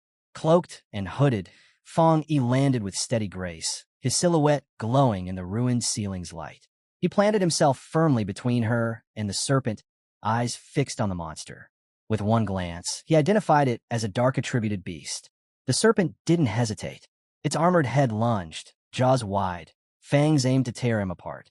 At the same moment, Candle Knight burst from the shadows, striking from behind. Fong Yi slipped past the serpent's deadly strike and found himself face to face with the rat-like creature's slavering maw. Only then did he realize the truth of their plan. The serpent's poison drained prey into helplessness, while Candle Knight delivered the killing blow. Together, they were a perfect trap. In a shocking decision, Fong Yi didn't resist. He let Candle Knight's teeth sink into his shoulder. Blood splattered across the floor, but his eyes burned with defiance. "You like biting people so much?" He sneered at the beast, gnawing into him. "Then try this." Blue lightning erupted from his body, a violent storm surging outward. Electricity raced into the creature's jaws, tearing through its body. "Taste my thunder," Fong Yi roared. At the same time, his free hand blazed with golden light. A beam of solar energy erupted, slamming straight into the serpent's skull. Now wreathed in lightning, Candle Knight recoiled in shock. Fong Yi tore free, his gaze shifting back to the towering serpent. His body ignited in golden fire, flames crackling alongside the storm of lightning. "Let's see how well you handle fire," he challenged, unleashing a torrent of golden flames that roared across the battlefield. The serpent lunged with a thunderous roar, its massive jaws gaping wide to devour him. Fong Yi moved with lightning speed, twisting through the air as the beast struck. His golden sword flared with radiant light, arcs of thunder dancing along the blade. Landing firmly, he leveled his weapon at the monster. His voice was calm, almost mocking, as he told it to keep its eyes on his sword. The serpent hesitated, its glowing weapon drawing its cautious gaze. Fong Yi seized the opening. Launching himself upward, he carved through the air and brought his blade down in a devastating slash across the serpent's head, thunder energy crackling violently along the edge. The impact shook the ground, But instead of the clean kill he expected, something horrifying happened. The serpent's skull split down the middle, peeling apart like a cracked shell.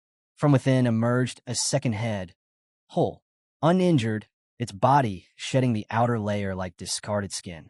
Feng Yi landed, eyes narrowing in shock.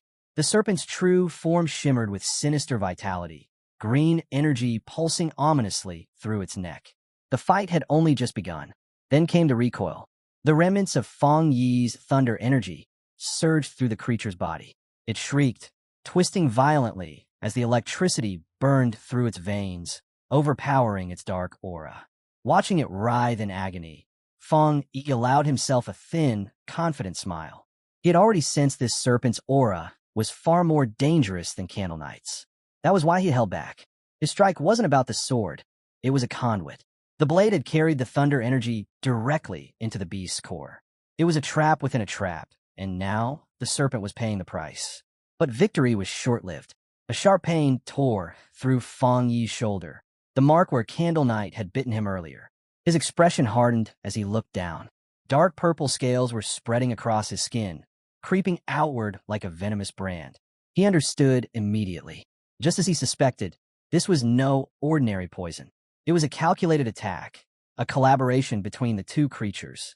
One delivered the bite, the other injected venom through the mist, paralyzing prey and silencing them before the kill. The pain was brutal, but Feng Yi's resolve burned hotter. He steadied himself, activating the golden sun breathing technique. He could already feel the yang flame burning through the corruption. His solar power would dissolve the poison. His body's golden radiance would heal what was broken, and his thunder, pure and merciless, would erase whatever remained. This serpent had chosen the wrong prey. As Feng Yi's powers coursed through him, he realized just how well his abilities worked together. The fusion of his yang flame and thunder gave him more than strength. It gave him awareness. Any trace of poison now flared into sharp pain, a built-in warning system. He was fortunate. For most, the serpent's venom would have been a silent death sentence. He glanced at the burning remains. A creature of that size had only survived this long by ambush. Its lair must have been littered with the bones of victims, pioneers who never stood a chance. With Candle Knight serving as bait and the serpent delivering the killing blow, the trap was flawless, even for elites. That was why so many had vanished. But now it is finished. The serpent's massive skeleton crumbled to ash, consumed by his holy fire. Feng Yi watched the flames rise, satisfied. His inner flame was overwhelming, but it was the triple critical burst from his thunder that had ended it. For the first time, he felt confident that his strength could hold its own against even the most seasoned pioneers. He lingered in silence, the crackle of fire echoing in the ruins. Just as he turned to leave, he stopped. His hand lifted slightly, sensing movement. His eyes narrowed. He wasn't alone. Through the drifting smoke, a figure stumbled forward, coughing against the ash. Su Qingying. She was exhausted, streaked with soot, but alive. As the haze cleared, Feng Yi saw her seated among her unconscious teammates. His gaze hardened as he addressed her directly. Calmly, he told her there was no need to fake it. Her act wasn't convincing. The remark left her stunned.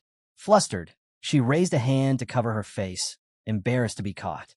She scrambled for an excuse, mumbling that she had only just woken from the smell of the smoke. Feng Yi wasn't buying it. He pointed out the truth with a faint edge to his voice. While her squad had been completely drained, she still had enough energy left to shield herself. If she had really been unconscious, she wouldn't have noticed anything at all.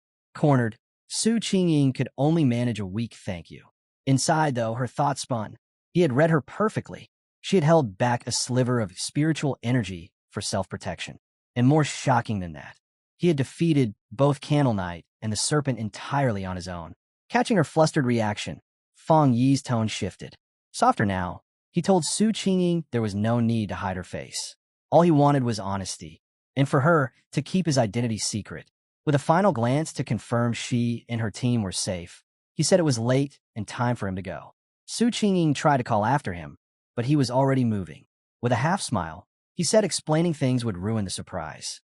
Then, in one effortless leap, he vanished through the hole in the factory ceiling, disappearing into the night. Darting across rooftops under the moonlight, Feng Yi reflected on the fight. Relief washed over him that Su Qing hadn't attempted to absorb the monster's dark energy. He remembered the foul, icy presence of it all too well. But the question lingered. Why couldn't he absorb it himself? Was it already dissipated, or was his body instinctively rejecting it? Either way, he decided that mystery could wait until he was home. Back inside the ruined factory, Su Qing gazed up at the jagged hole in the ceiling, the moonlight pouring through. She sighed quietly, disappointed she hadn't seen his face clearly, realizing he still didn't trust her or the association. Her thoughts didn't last long. Returning to her role as captain, she strode over to the fallen leader of the destroyer squad. With a few sharp slaps, she ordered him to wake up. He stirred with a groan, battered and dazed. The moment his eyes opened, panic seized him. He bolted upright, shouting that they'd been ambushed. But Su Qing stood calmly, almost indifferent. The man followed her gaze and then froze. His eyes widened to the sight of the smoldering serpent skeleton sprawled across the factory floor. The entire squad stared in shock, struggling to comprehend. Their captain demanded an explanation, asking what had happened and where the overwhelming yang energy had come from. Su Qing's reply was smooth, measured. She explained that they'd been saved by a powerful pioneer, likely the same figure she'd been assigned to investigate. She described him as a high-level individual with a yang attribute, his sudden appearance nothing more than chance. Her voice trailed off deliberately, leaving the impression it was simply luck. The squad was awestruck. One muttered that it was impossible for a single person to defeat both monsters alone. Another could only shake their head in disbelief. Su Qing added one last detail. She hadn't managed to recruit him, and somehow, he'd even managed to track her back. That, more than anything, made him an even greater mystery. The destroyer squad soon returned to their duty. Their captain, still bruised but steady, asked where Candle Knight's remains were. Using a green energy technique, he began purifying the battlefield. The association required all traces collected. As the cleanup began, he summoned a glowing green orb, drawing in the strange remnants left scattered across the floor. But as he stepped forward, his boot crushed a shard of debris. In an instant, it exploded with a burst of brilliant blue lightning. The captain staggered back with a shout, the shock rattling through his body. Su Qing froze, wide-eyed at the sight. The remains weren't just fading shadows. They were alive with raw electrical energy. This wasn't ordinary residue. It was Candle Knight's corpse, still crackling with thunder. The captain turned to her sharply, suspicion in his tone. She had reported that the mysterious pioneer wielded yang flame, yet there was undeniable evidence of immense lightning power. They both crouched beside the body, studying the charged remains. The thunder energy radiating from it was overwhelming, pure, unrestrained, and far stronger than anything they'd encountered. High tier, without question. The destroyer squad captain frowned, forming a new theory. Perhaps there hadn't been one rescuer at all. Maybe two elite pioneers had crossed paths, one who slew the serpent and another who struck down Candle Knight, before leaving together. But Su Qing knew the truth. She couldn't bring herself to say it aloud. She could still see the lone figure in her mind, golden fire blazing in one hand, lightning crackling in the other. Who would ever believe it? One high-tier attribute was enough to be called a genius. Two was nearly impossible, yet the evidence lay before them. The serpent's burnt skeleton marked the handiwork of a yang flame walker, while Candle Knight's electrified remains screamed of a thunder tyrant's wrath. And both bore the signature of a single man. The squads could only stare in disbelief, shaken to their core. What kind of monster was this mysterious pioneer? Just then, association reinforcements arrived. Su Qing was relieved she had stationed members outside. If she had gone silent too long, she would have been reported missing. A chilling thought struck her. This rescue team had originally come to collect their corpses. Her two subordinates, who had collapsed under the serpent's poison, finally stirred awake. They scrambled to her side, voices cracking with relief that their captain had survived. With the danger ended, the association's team began their work, cleaning the battlefield where two monsters had fallen, and where one pioneer had shaken all their beliefs. Their task shifted from rescue to forensics. Using advanced scanners, the team mapped residual spiritual energy and read the battlefield marks, assembling a timeline for headquarters. A specialist approached Su Qing and the destroyer squad captain with a summary. After comparing patterns, attack habits, finishing blows, energy signatures, there was a 99% probability a single individual had eliminated both targets. The two captains exchanged a look. Around them, squad members murmured, trying to process it. They'd been saved by a pioneer wielding two high-tier powers. Either monster could have wiped them out. That person ended both fights in what looked like single strikes. The gap in strength was beyond measure. Recognizing the weight of the finding, Su Qingying called her superior. She reported a major update on the target. Glancing up at the hole in the roof, she confirmed the mysterious university pioneer and the figure codenamed Tyrant were the same person. In his office, her superior heard the report and issued a new order. Xiao Su, suspend your mission for now. He saved your team, neutralized the threats, and secured the site. That's not an enemy's behavior. Old Han, Major Han Li, and I don't agree on this, but for your safety and to avoid souring relations with a potential ally, cease all contact with Tyrant for the time being. Yes, sir, she replied, then added one more point. She had a theory from when she tracked Tyrant to the back mountain during his advancement. He asked her to continue. She explained that the aura there had been extremely strong. At the time, she'd considered the possibility of a spiritual weapon, then dismissed it. Now, with confirmation of two high-tier powers, that possibility felt more credible. A spiritual weapon? The superior repeated. He paused and pushed back. It was highly unlikely. No matter how gifted, a lone pioneer wouldn't acquire something that rare without outside backing. Her superior added that the investigation team had found no trace of a third spiritual energy, normally the telltale sign of a separately forged spiritual weapon. Su Qingying quickly corrected him. The aura she had sensed during her first encounter hadn't been foreign energy at all. It had been a pure yang attribute. His eyes widened as the implication sank in. If the weapon's power stemmed directly from a user's own yang energy, then this wasn't just someone wielding a weapon. He was creating it. That led to an almost unthinkable conclusion. He might be a spirit creation realm cultivator, someone capable of crafting spiritual weapons from their own power. In theory, such a thing was possible. In reality, cultivators of that level were nearly legends. Fewer than a handful existed worldwide. Su Qingying felt her heart race at the thought. If her guess was right, then the man she'd been tracking wasn't just talented. He was one of the rarest beings alive. But her superior's thoughts went even further, darkening with possibility. What if this pioneer wasn't limited to two powers? What if there was a third attribute hidden inside him? Such a thing would be catastrophic. All research agreed. Different attributes clashed violently within the human body. Balancing even two was nearly impossible. No pioneer in recorded history had ever mastered three. And yet, the absence of a third spiritual energy signature might actually be a blessing. If no third attribute existed, then at least the situation was still within the bounds of reality. When the call ended, her superior sat in silence, a single thought pressing on his mind. Please, let this man never become humanity's enemy. Meanwhile, Fong Yi stood beneath a steaming shower in his apartment, the heat washing away grime and exhaustion from the battle. Drying off, his mind drifted to the state of the world. Less than a year remained before the official spiritual energy revival, yet the world was already shifting. Strange incidents, dangerous monsters, and pioneers emerging on their own. A glow of golden yang energy flickered across his palm as he casually dried his clothes.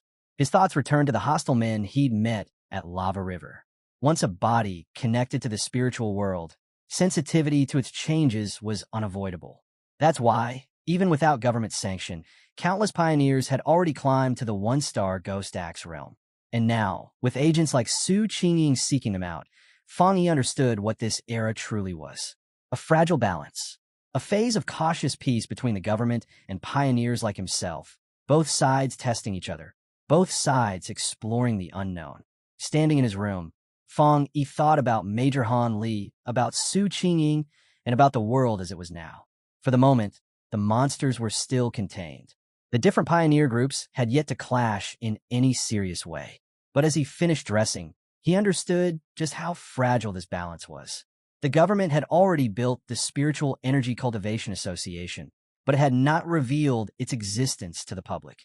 Fong Yi could see their logic. People were noticing strange events, monsters appearing, odd disturbances. The government was trying to prepare humanity quietly, offering subtle warnings while avoiding outright panic. His recent victories hadn't softened his outlook. His assessment of the world remained grim. The real problem was hesitation. the government didn't have the confidence to declare a new cultivation era.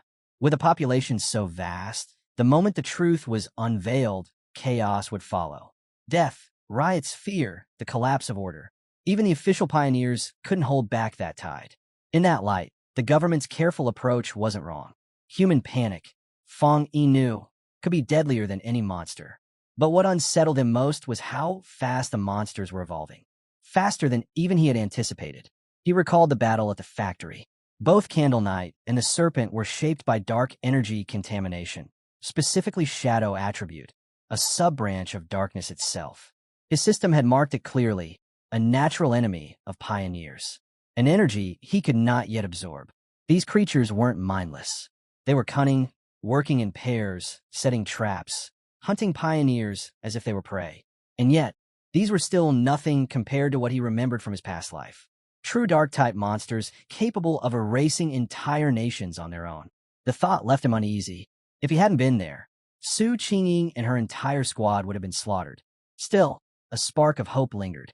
His system's words stayed with him, temporarily unabsorbable. That meant conditions existed, some point in the future where even shadow attributes could become his weapon. That possibility might be the key to survival. Turning inward, he reviewed what he now held. The golden sun breathing technique of the yang attribute, the divine thunder tempering of thunder, and the crimson flame blade technique. His arsenal was growing. Armed with high-tier techniques and the strength of a 3-star Ghost Axe Realm Pioneer, Fong Yi knew few could stand against him. Yet, even as his power radiated around him, a single truth pressed in. It was still far from enough.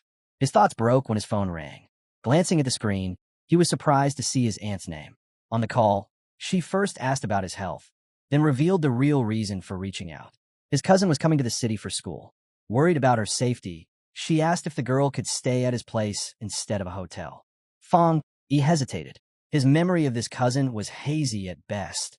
A quiet, straight-A type, buried in books, with no presence beyond that. He couldn't even remember her face. Still, he agreed, mentioning he had a spare room.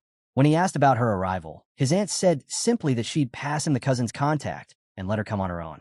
Elsewhere, in a dim room lit only by a computer monitor, long, claw-like fingers danced across a keyboard.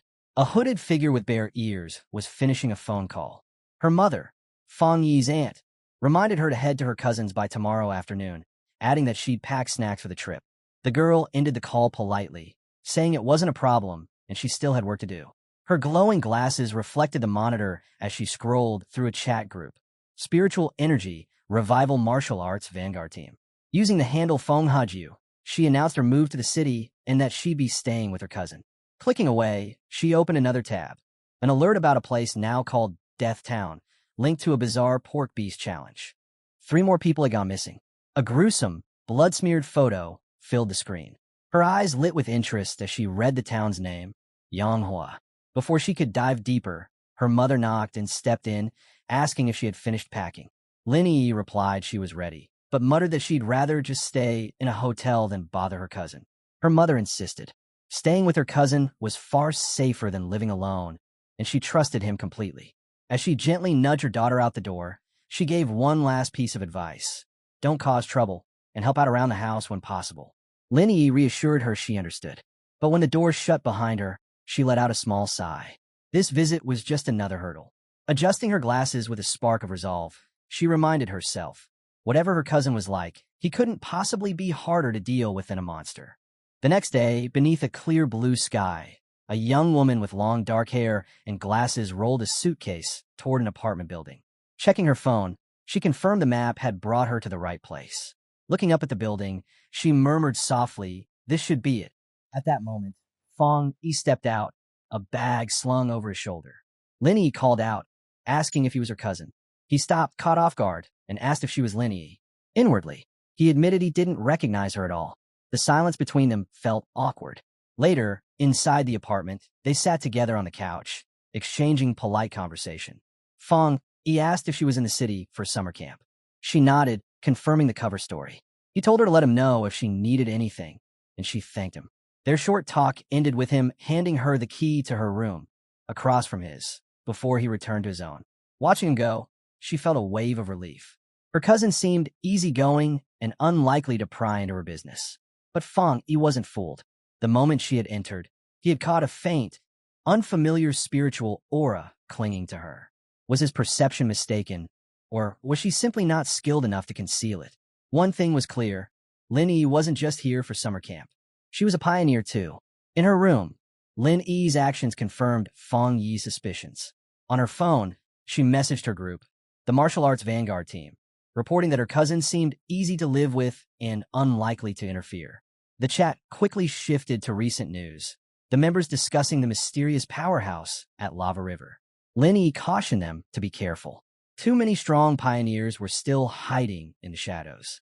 After the group agreed to wait for her signal, she logged off, deciding against cultivating for now. The risk of her cousin discovering her secret was too high. 3 days slipped by. For Fang Yi, cohabitation was becoming its own trial. His cultivation sessions were constantly at risk of interruption. Once, she walked out of the bathroom with nothing but a towel wrapped around her, forcing him to shut down his meditation instantly. The radiant golden aura of his yang breathing technique also worried him. It was far too conspicuous to conceal. But what challenged him most wasn't exposure. It was her relentless kindness. One evening, she proudly presented a carefully cooked dinner. We tried to insist on washing the dishes. She waved him off, smiling as she said it was the least she could do. Her politeness, her precision, her almost obsessive cleanliness. It all struck him as unusual. Still, he played along. If he let her overextend herself, she might lower her guard, giving him a chance to learn what she was truly hiding. Their quiet meal was suddenly cut short. Her phone buzzed against the table, screen flashing. Both cousins glanced at it, surprise flickering in their expressions. Fang Yi quickly excused himself, saying he'd return to his room so she could take the call. Lin Yi gave only a soft reply, watching him go before turning back to the device. On her bed, her tone shifted. Serious now? She repeated the details coming through the line. The great change of heaven and earth would happen again, tomorrow, at 3 in the afternoon. She promised she would be there. In his own room, Fang Yi had no trouble overhearing. The destination was the entrance to Manhwa Town. He knew the place. It was a trending spot online, infamous as Death Town, sitting just an hour outside the city. His suspicions were confirmed. His cousin was a pioneer, with spiritual energy flowing quietly. He studied her presence through the wall. She wouldn't sense him. Her level wasn't high enough. Even so, he was impressed. She was still only a middle schooler, yet she had already reached the 2-star Ghost Axe realm and was edging close to another breakthrough. Fang Yi considers his cousin again. Her unusual personality suddenly made sense. Her natural talent was likely the cause. Now he understood the truth behind her visit. The summer camp was nothing but a cover. She had come because she knew about the coming great change of heaven and earth, determined to witness it firsthand. Fang Yi knew well what these events meant. Each one was a rare chance to obtain a new technique, an opportunity to strengthen himself further. What kind of power would surface this time? He didn't know, but it didn't matter. With firm resolve, he decided that whatever appeared, it would be his. In her room, Lin Yi froze mid-preparation, a strange shiver running down her spine. She glanced around, sensing eyes on her. But outside, the moonlight only revealed distant mountains, calm and still. Convinced it was just her imagination, she dismissed the thought and carried on. The next day, Manhwa Town was alive with chatter, the mountains looming in the distance. At the town's entrance, Lin Yi met one of her teammates. The girl teased her immediately, asking if her cousin was handsome. Lin Yi replied simply, he was a good man, but nothing special to look at. Her friend groaned with disappointment. Before the teasing could go further, another teammate arrived, a redhead in a flowing purple dress. She reminded the group that Lin Yi herself often said she was nothing but ordinary. With that, she quickly shifted focus. Now that everyone had gathered, it was time to work. One of the male members spoke up, asking if someone else from their team wasn't coming. The redhead confirmed it would only be the 6 of them today. Their missing member, she explained, was always mysterious, often absent. From a balcony of a nearby cafe, Fang Yi observed quietly, his sword resting beside him. His cousin's small squad kept a low profile, but his senses told him the truth of their strength. The weakest among them was already at the 2-star Ghost Axe level. The man who had spoken earlier carried the weight of a 3-star. He also overheard that their team usually operated with even greater power. though their strongest member was absent this time. Fong Yi leaned back, his gaze drifting toward the mountains. His eyes narrowed with anticipation. That was where the real spectacle would begin. And then, high above the peaks it came, the great change of heaven and earth. Clouds split apart as a colossal green vine descended from the sky, like the fabled beanstalk of legend, announcing the event had begun. These strange events appeared without warning. They weren't destructive, but for pioneers, each one held vital clues about the world's ongoing transformation. Deep in the misty mountains, Lin Yi and her squad finally came upon the site themselves. A towering vine pulsed against the sky, vast and alien. The red-haired leader's voice shook as she confirmed. They'd found what they were looking for. The group stood frozen, all giving way to unease. Their most adventurous member suddenly turned pale, her voice cracking as she urged everyone to stop. A chill ran down her spine, dread radiating from the vine itself. Trembling, she explained that something about standing before it filled her with terror. The leader then asked if anyone had read the rumors on the internal Pioneer forums. The girl nodded, fear overwhelming her as she shared what she knew. She had connections to a team that had touched the vine during its last appearance. They had been seasoned pioneers, far stronger than her. And yet, they had all perished. Their bodies were devoured, their bones fused into the roots of a corrupted, darker version of the vine. Her panic grew as she spoke, hands clutching her head. Well, in the same way, she whispered. In that moment, their reality warped. The mountain trail dissolved. Around them stretched a grotesque cavern of pulsating red flesh. The ground itself, a writhing carpet of tendrils. A nightmare. But then, as quickly as it came, the vision shattered. They were back on the misty mountain path. It was only a premonition. Still, their friend was shaken to her core. Betrayed in an online romance once, she had convinced herself she was ready to gamble with her life. Risk everything. Either return rich or die like a pioneer. But now, staring at the vine, all she felt was suffocating fear. Tears welled in her eyes. She admitted she wasn't ready to die. She wanted to leave. The red-haired leader and Lin Yi exchanged a look, their own hearts heavy. They too had felt the suffocating weight radiating from the vine. Lin Yi spoke softly, putting the feeling into words. It wasn't just fear. It was empty, a hollow void at the core of the wood-type vine, as if all life within it had been consumed by time itself, leaving nothing but a dead, echoing shell. Lin Yi explained her insight clearly. This was why they all felt such crushing fear. The vine wasn't just strange. It was feeding on their very life force. Her trembling teammate looked ready to break down when Lin Yi grabbed her hand. With fierce determination, she declared that this was the path of the martial pioneer, a road where danger was unavoidable, and only by facing it head-on could they advance. From a nearby cliff, Fong Yi observed silently. He too felt the suffocating death energy pouring off the colossal vine. Of all the monsters he had encountered in this world so far, besides pure dark attribute creatures, this was the most unsettling. The small squad, he admitted, had guts. Few would even dare to stand near such a thing, let alone think about cultivating here. His sharp gaze studied the vine. Though it looked like a plant, a symbol of life, there was no vitality within it. Instead, it was hollow, a corpse masquerading as something living. No spiritual energy flowed through it. Only the faint stain of blood and bodies from those it had devoured remained. Back with the squad, Lin Yi took command. Standing at the cliff's edge, she spoke with renewed purpose. Time was short, and they couldn't act recklessly. Her plan was simple but effective. They would sense the energy of the vine from a distance, avoiding direct contact while still gathering what they needed. Choosing her spot high in a tree, she settled into meditation.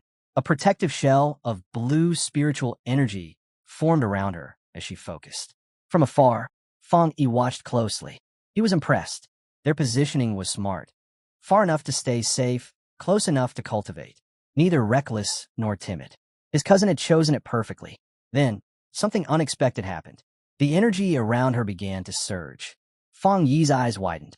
She was on the verge of a breakthrough to the 3-star Ghost Axe realm. A flash of blue light erupted as her aura soared higher. Her teammates stared in awe. Lin Yi had advanced to a level of power far beyond what they imagined. But the explosion of spiritual energy didn't go unnoticed. Deep within the forest, the sleeping roots of the colossal vine stirred. A sickly green glow spread across its twisted mass, pulsing like veins of poison. The ground trembled. One of the men whipped around, eyes wide.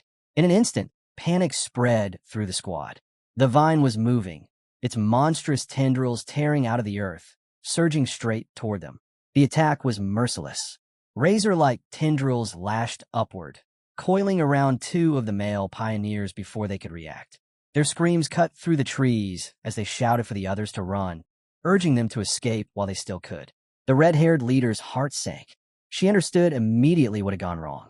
Lin Yi's breakthrough had caused too much of a disturbance. It had drawn the monster's attention. Her fears were confirmed as tendrils wrapped around Lin Yi's protective bubble. Fresh from her breakthrough, she was still vulnerable, her energy too unstable to defend herself. The barrier creaked and splintered under the crushing grip, deathly aura seeping inside. Once the vine engulfed them fully, it would consume their life force without mercy. The squad fractured under the pressure. Chaos erupted. The leader tried to drag a panicked teammate to safety, but the girl fought back, crying out that they couldn't abandon Lin Yi. "What am I supposed to do then?" the leader shouted, desperation cracking her voice. "Pour my own spiritual energy in her shield and die, so she can enjoy her breakthrough." Another male teammate snapped coldly. His voice was flat, merciless. "Life and death are fate. If we don't leave now, we'll all die here. We've only known each other by chance. Don't throw your life away for sentiment." His brutal logic only fanned the leader's fury. She shoved him aside, declaring she would never leave her teammate behind, even if it meant opposing the rest of them. High above, on his clifftop perch, Fong Yi's eyes narrowed. His cousin, still just a student, likely had no idea how dire the situation was. In her meditative state, she was defenseless, the crushing tendrils second from shattering her barrier. The vine's aura radiated overwhelming death. Even Fong Yi questioned whether his current strength would be enough. But hesitation wasn't an option. He clenched his fist, golden light erupting around him like fire breaking through the dark. He had promised his aunt he would protect Lin Yi. A promise made was a promise that must be kept. The red-haired leader refused to stand by. She dove through the writhing tendrils, landing a devastating kick that shattered one of the vines with sheer force. For a moment, victory seemed possible, until dozens more tendrils erupted, coiling around her limbs and torso, binding her in place. At the same time, Lin Yi's protective barrier finally splintered apart. The shield collapsed in shards of fading light, leaving her exposed. The monstrous plant surged forward, ready to crush them both. But before it could strike, Fong Yi moved. He cut through the air in a single leap, his sword flashing. Two arcs of golden energy ripped across the battlefield, splitting vines apart. From the ground, Lin Yi's squad could only cry out in horror, screaming her name as her barrier failed, only to see the sky ignite. A phoenix of golden fire descended, a massive blast crashing down upon the vines in an explosion of light and heat. When the smoke cleared, Fong Yi stood at the center of the scorched ground, golden flame rising around him like a living pillar. He had arrived just in time, saving both Lin Yi and her leader from certain death. Hovering in a radiant aura, his very presence smothered the suffocating death energy. The monstrous vine recoiled, its tendrils writhing as they hissed and dissolved, retreating from the overwhelming yang power. The surviving pioneers shielded their eyes against the brilliance. None of them could process what they were seeing. A stranger had appeared out of nowhere, radiating the kind of energy that felt like sunlight itself. The practical male pioneer who had argued to abandon Lin Yi faltered, his words caught in his throat. Shocked, he could only mutter in disbelief, wondering aloud if this being was truly human, if he was just another pioneer. The red-haired leader knew better. Though dazed, her eyes recognized the truth. This was no ordinary power. It was the purest yang attribute she had ever felt. Only a high-tier force of this magnitude could push back a life-devouring monster like that vine. The cold, practical male pioneer looked down at his own hands, trembling. He had always been proud, rising to the 3-star Ghost Axe realm in record time, a level few in the nation could reach. Even Lin Yi, who he acknowledged as talented, barely stood at his side. And yet, compared to this blazing figure, his strength felt like nothing. He raised his eyes again to the golden light above, and for the first time, felt completely insignificant. If pioneers like this truly existed, the man thought, then what were they? This newcomer hadn't just surpassed him. He had crushed them all with sheer, overwhelming strength. Bathed in golden radiance, Fong Yi suddenly felt the shift. His system had activated. It had locked onto the extreme wood attribute flowing from the vine, beginning the auto-writing process. Within moments, a new technique appeared. Endless vitality. The ability to instantly draw in all surrounding life force, rapidly healing any wound. As the power surged into him, waves of green energy wrapped his body. He marveled at the sheer potential. With life present around him, he now had something close to an endless engine, an unbroken source of recovery. Then came the final notification. The system had extracted the vine's true essence. Extracted attribute, desolation. A force that unleashed a withering aura, erasing all life within its reach. Standing in the center of the drained battlefield, Feng Yi calmly absorbed the last of the anomaly's strength. When his eyes opened again, they glowed with the same green as the vine's deadly power. Around him lingered a faint, desolate aura. Now it was clear why such a monster could only exist in remote mountains. Anywhere else, it would have stripped entire regions bare, turning the land itself into a wasteland. The desolation attribute. It was a brutal, merciless power that stole life from others, leaving nothing behind. His thoughts broke when a voice reached him. The red-haired leader approached, battered but alive, gratitude in her eyes. She bowed her head, thanking him sincerely. Without his intervention, they would have all been lost. Then, hesitantly, she asked how they could ever repay him. Fong, he waved it off with cool indifference. There was no need. Their paths would cross again. With that, he turned and walked away. But inside, he felt no heroism. The truth was clear to him. He had only gained this chance because of their information. Far from saving them, it was he who had profited the most. The clash among the pioneers didn't bother him in the slightest. With one last jump, he soared into the sky, leaving the bewildered squad frozen in place. He understood well, when danger strikes, people's true selves are revealed, and a team is uncoordinated as there stood no chance in this new era. Back in the clearing, only the bold young girl and the scruffy-haired man remained, silently watching his figure vanish. Still shaken, the girl broke the silence, asking what they should do next. The man's response was sharp, his tone filled with blame, questioning if she regretted not acting sooner to save their companions. Now that the immediate threat was gone and Lin Yi had stepped into the third tier, the red-haired leader realized their only choice was to stay united. Not long after, Lin Yi stirred from her meditation, her eyes flashing a radiant blue as she regained consciousness. Her teammates quickly gathered around her, relief washing over them. The man who had earlier suggested abandoning her now admitted that their future rested on her judgment as their leader. But another interrupted, insisting their focus should be on the mysterious figure who had come to their aid.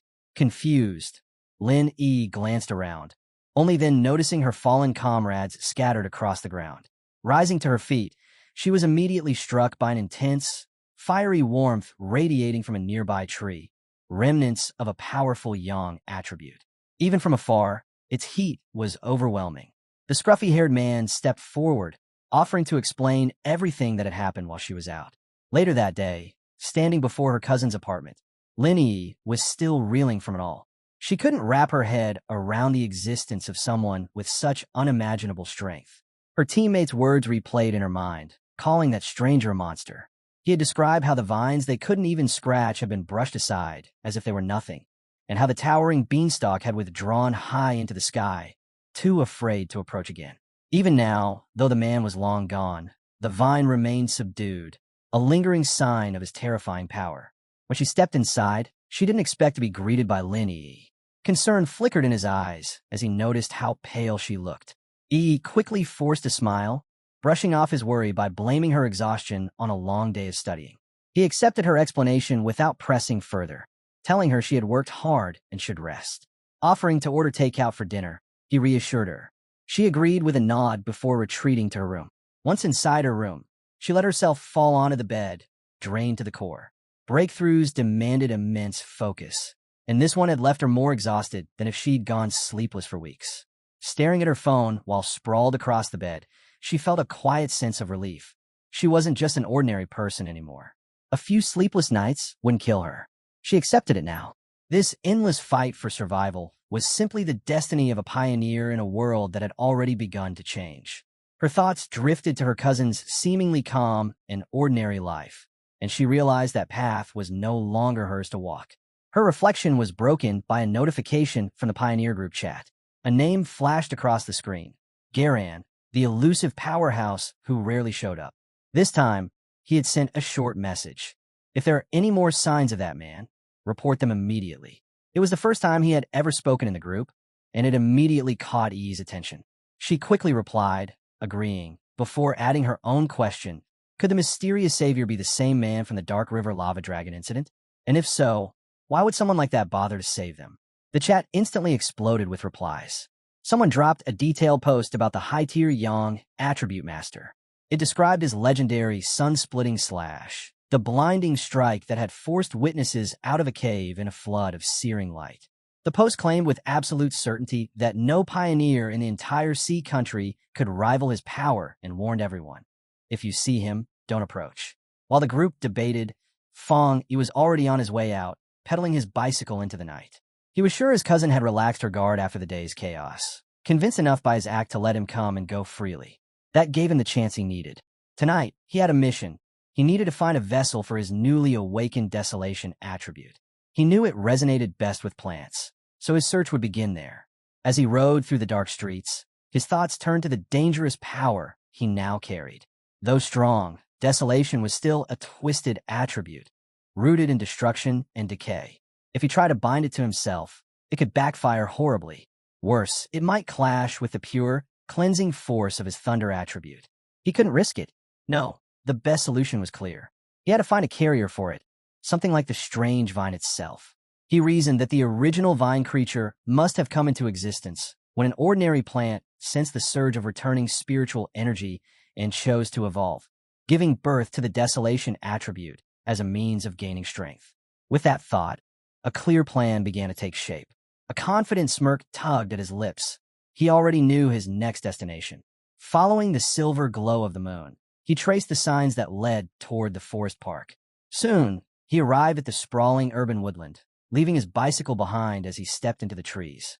The full moon illuminated his path, revealing a field of luminous flowers glowing faintly in the night. He needed to find the right one, the plant that resonated most deeply with his own spiritual energy, the one that felt naturally connected to him. Closing his eyes, he extended his senses. A wave of green spiritual energy rippled from his body, spreading across the forest, brushing over the countless plants around him.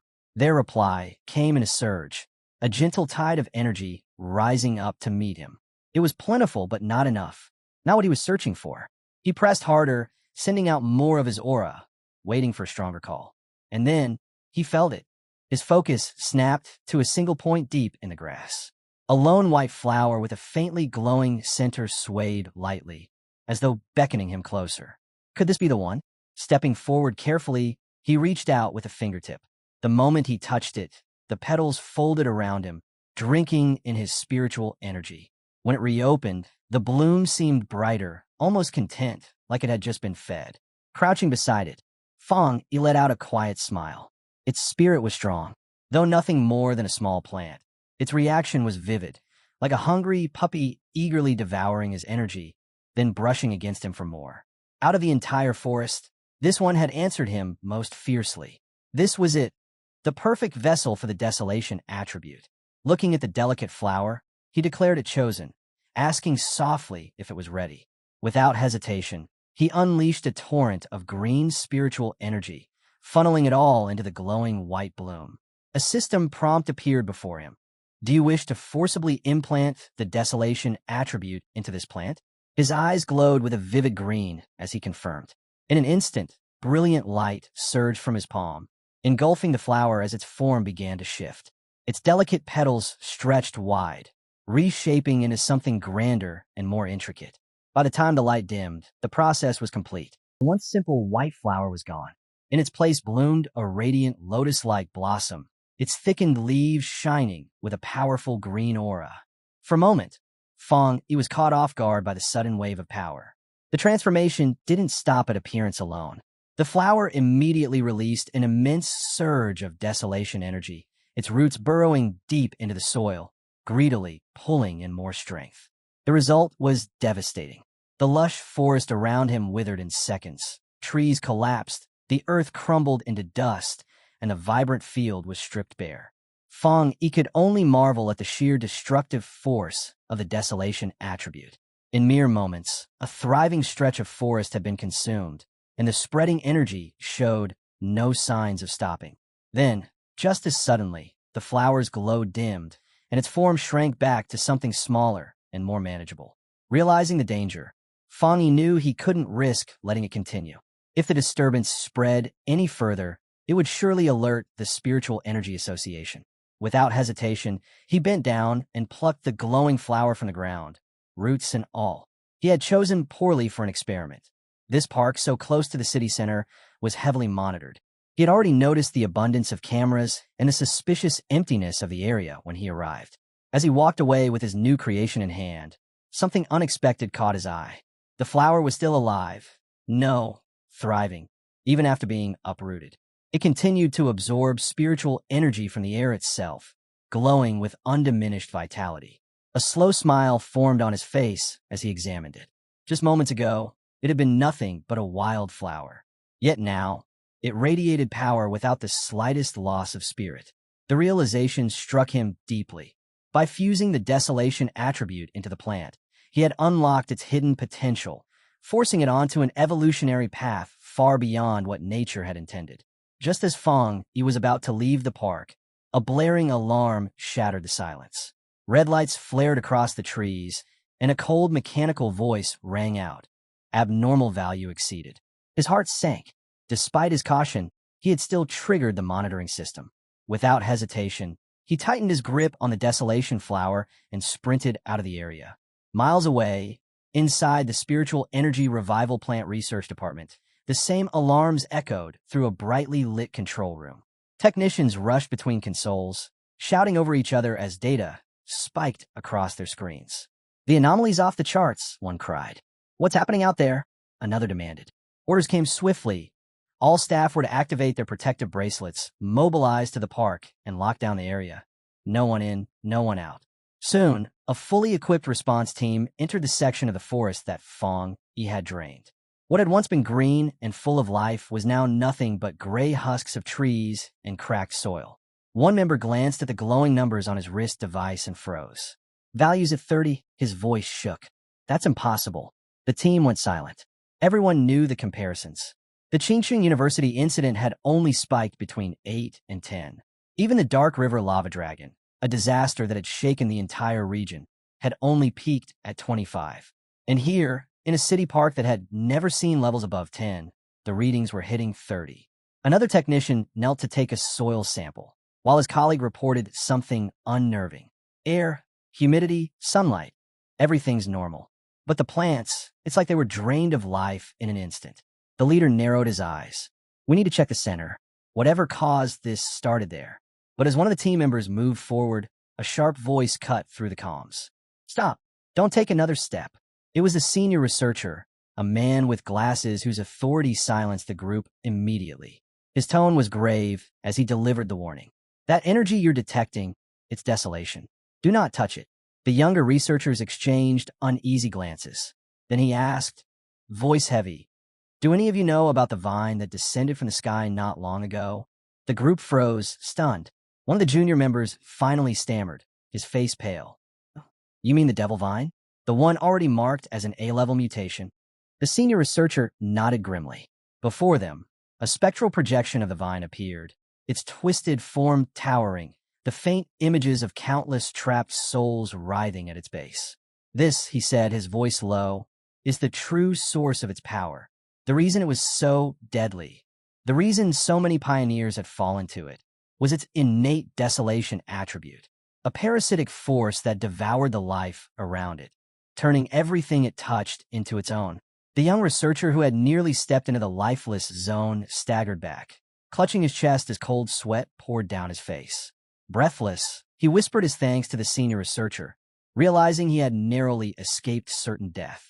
The older man's voice carried a grim weight as he explained. Any area where a plant awakened the desolation attribute became a death zone. Anyone who entered would have their very life force consumed. He recalled another incident. An ancient rotting tree in Xia Country's Wan City, a forbidden area where all who drew near were instantly reduced to nothing. Looking out at the dead forest before him, his expression hardened. Plant mutations in this new age could no longer be dismissed. Among all possible awakenings, desolation was the most dangerous, the most destructive. And now, alongside the ancient tree and the celestial vine, a third had appeared. Before he could continue, a firm hand clapped his shoulder. The researchers turned sharply to see Major Han Li, stern-faced, arriving with a squad of soldiers at his back. He had already been briefed. "Change into the advanced suits," he ordered, motioning to the protective gear his men carried. "We're going in." Within minutes, the researchers were fully equipped, joined now by Su Qingying. With Major Han Li at the front, the group pressed into the dead zone. Their scanners whirred, flashing with readings as they advanced. Yet the results only deepened the mystery. The desolation aura was already weakening, the levels dropping to 25 in a short time since they had arrived. Stranger still, there was no source to be found. This didn't match the celestial vine at all. The vine's aura should have lingered, spreading endlessly as it moved. Han Li narrowed his eyes, exchanging a grave look with Su Qingying.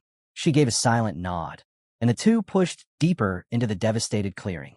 Meanwhile, two specialists with glowing blue auras traced the spiritual energy lines. The fading trails drew them toward the center of the zone. Step by step, they followed, until both froze in their tracks, faces twisted in shock. The realization struck Major Han Li and Su Qingying at the same moment. The source of the desolation energy hadn't vanished on its own. It had been taken, dug out, and carried away. One researcher, his voice muffled by the protective mask, could hardly believe it. "That's impossible. How could anyone take something like that?" Major Han Li understood the weight of the situation. If someone truly had the strength to step into a desolation dead zone and walk away with its core, then uncovering their identity was critical. Su Qingying, however, had already drawn her own conclusion. Holding up a glowing data pad, she presented the results of a big data analysis.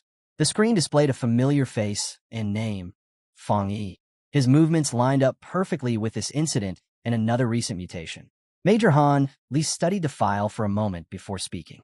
"I'll forward you all of Feng Yi's records," he said, confirming her suspicion that this was the same pioneer she had previously been in contact with. Adjusting his hat, he added firmly, "From here on, it's your association's responsibility." With that, he departed, leaving Su Qingying standing alone in the desolate clearing, the glow of the data pad casting light on her grim expression. 2 hours later, back in his apartment, Feng Yi carefully set his desolation flower into a small pot. For a moment, he simply admired it, a smile forming as he thought about how this was his first time raising a flower. With a soft chuckle, he gave it a name, the obedient little white flower. Speaking to it as though it could understand, he told the blossom that with the desolation attribute now fused into it, it would grow on its own and one day become a powerful ally. Its life-draining nature would serve him well in battle, and its plain, harmless appearance would be the perfect disguise, hidden easily from his cousin. As his fingers brushed a petal, another thought passed through him. In this dangerous new era, raw strength wasn't enough.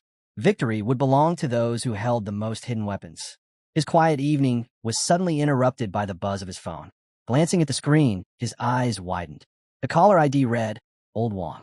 It was Wang Liang, his childhood friend, someone he hadn't spoken to since leaving 3 years ago to enlist in the army. For a brief moment, memories surfaced, the two of them inseparable during school days, their friendship breaking when Wang Liang unexpectedly announced his enlistment. Answering the call, Feng Yi was greeted with a cheerful laugh. "Back in town, are you? Come out for a drink at our old spot," Wang Liang said warmly. Feng Yi hesitated, caught off guard by the sudden invitation. But Wang only laughed again, adding, "I've got a big secret to tell you. Just don't be too shocked when you hear it." What sounded like a friendly reunion, however, was anything but. After the call ended, the truth was revealed. Wang Liang was not alone. In a dimly lit room, he sat reporting to a scarred, battle-hardened woman with long red hair, her military uniform marked with the insignia of high rank. At the same table sat Su Qingying, her expression unreadable. Wang Liang gave his report, confirming to the officer that he had carried out her orders. Then, with hesitation, He made a personal request. If Fong Yi turned out not to be their target, could they at least guarantee his safety? The red-haired officer drummed her fingers against the table, her gaze cold. She dismissed his concern without a shred of sympathy. Do your mission. Nothing more. Her voice was nice.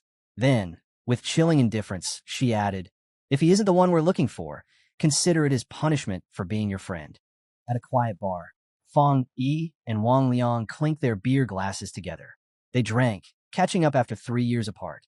Fong Yi noticed how much older his friend seemed, sharper, steadier. Life in the military had clearly left its mark. Wang spoke of his years in the army before turning the conversation back. And you? How have you been all this time? Fong Yi answered simply, saying only that he was doing well, that he had gone on to college.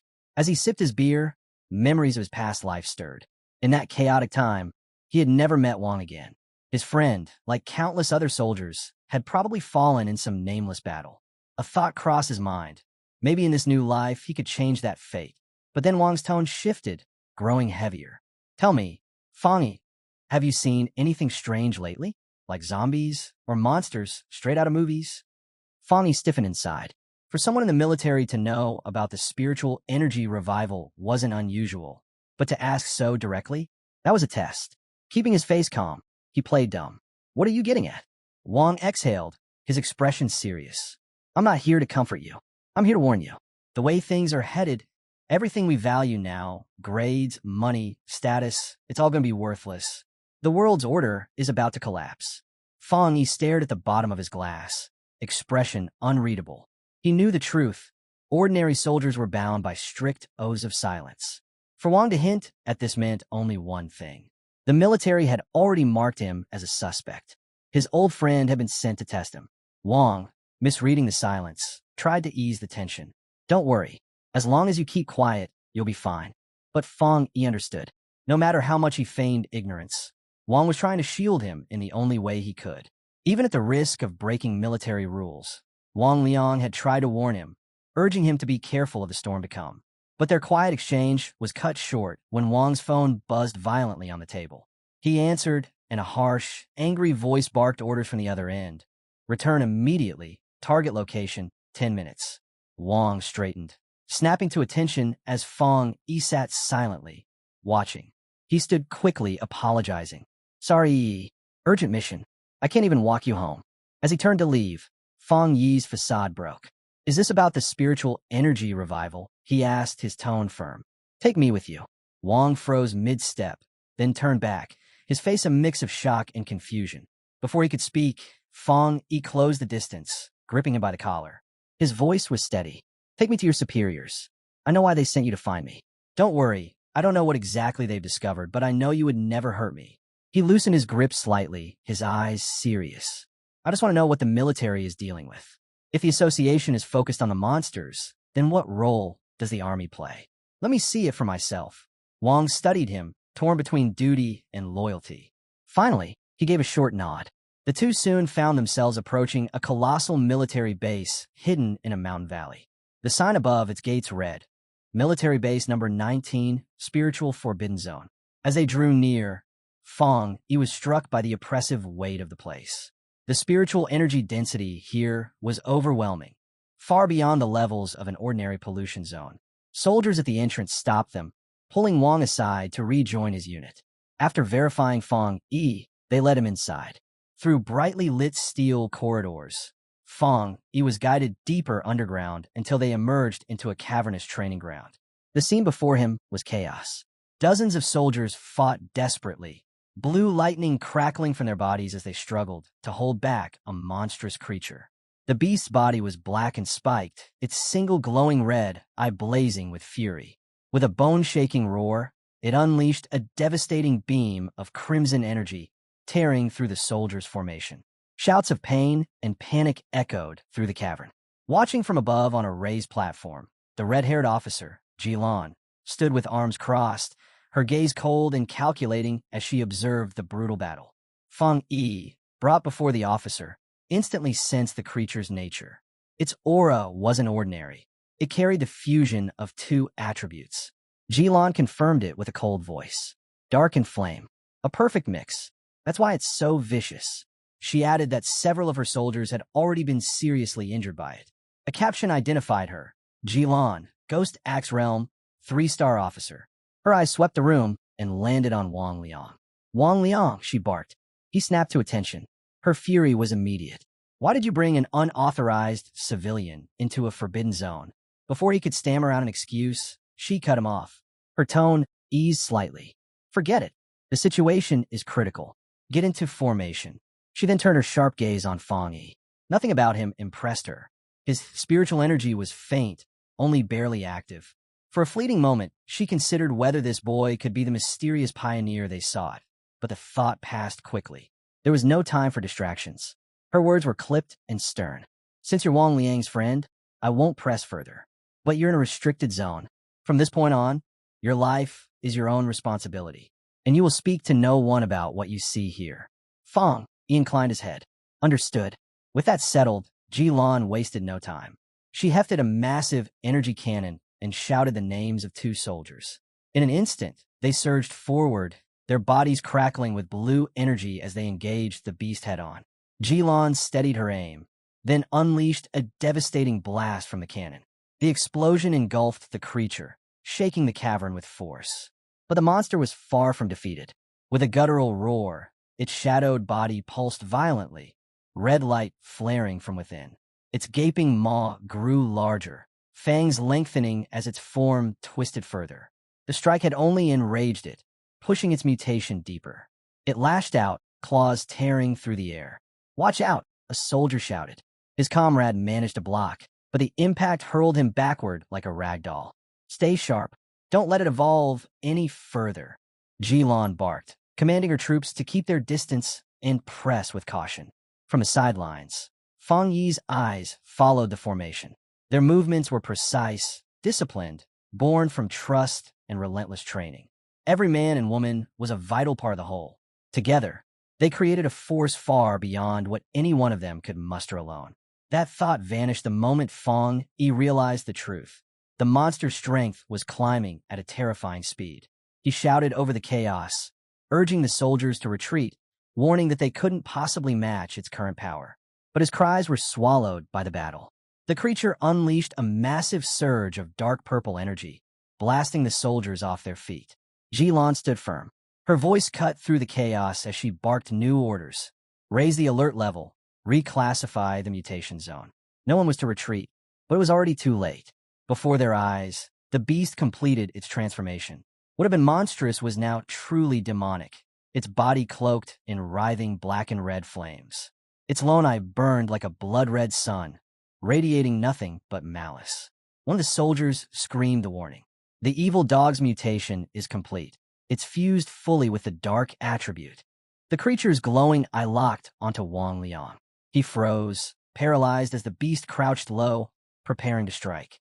Fang Yi and Jilan both reacted in horror, realizing he was seconds away from being torn apart. With a violent surge, the creature lunged. The force sent a nearby soldier crashing to the ground, coughing blood. The targets mutated to full B level. Jilan roared, rallying her team.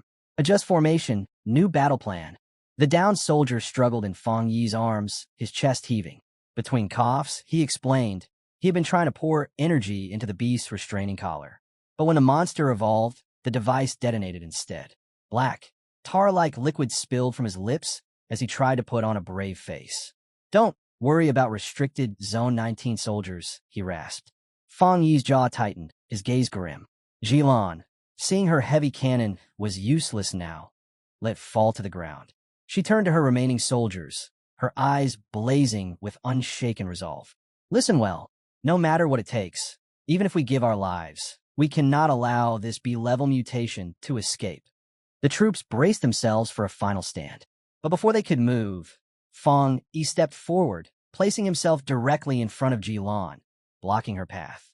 Jilan snapped at him, demanding to know what he thought he was doing, but Fang Yi didn't respond.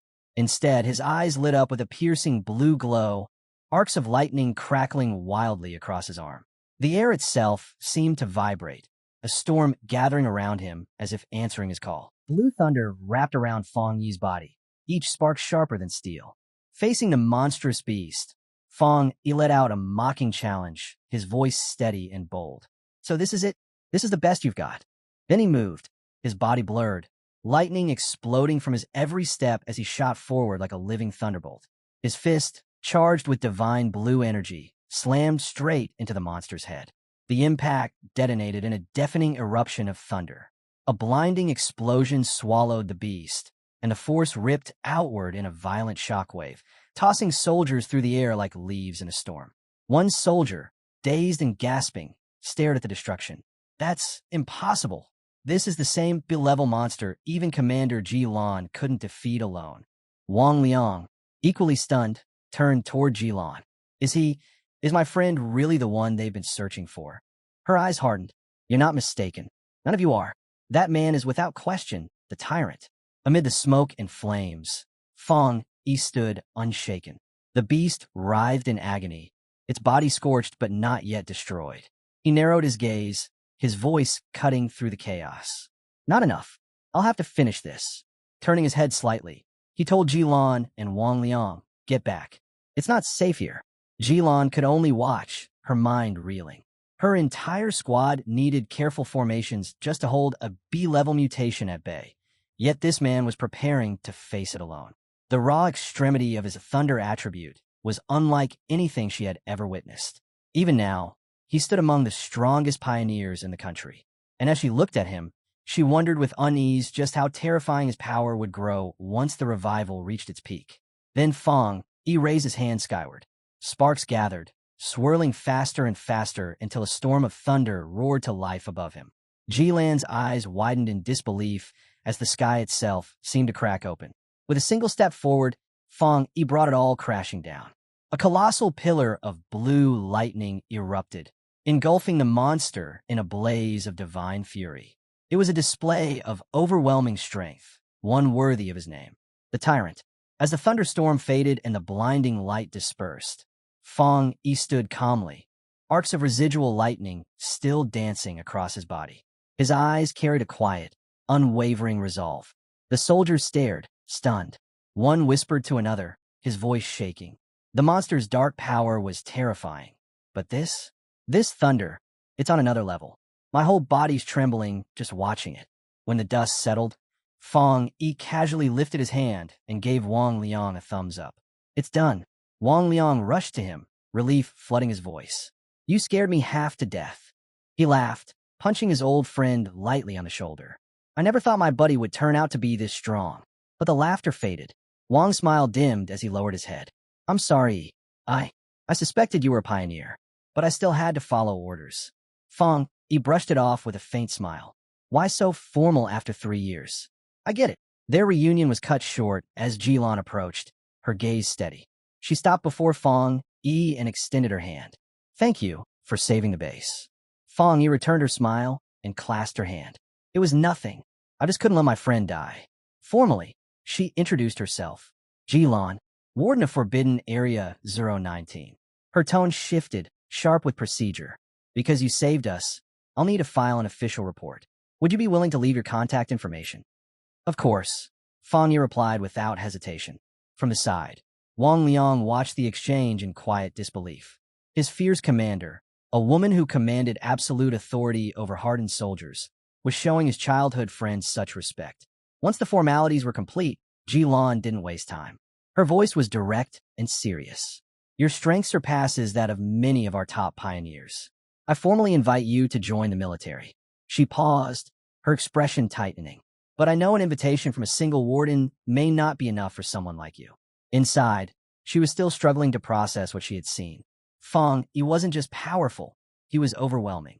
He had already reached the 3-star Ghost Axe realm, the same as her. Yet his strength was leagues beyond, pushing the boundaries of what that realm was believed to be capable of. He was, in every sense, a monster of power.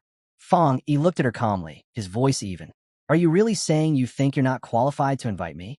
With a weight of higher authority behind her, Ji Lan gave a firm nod. There's nothing to deny. The order to involve you came directly from high command. I have no doubt they'll approach you themselves before long. Fong Yi chuckled softly. No need to be so formal.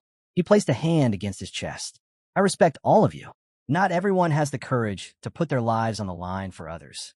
Until today, I'd never seen soldiers fight in person. Why just witnessed it truly moved me.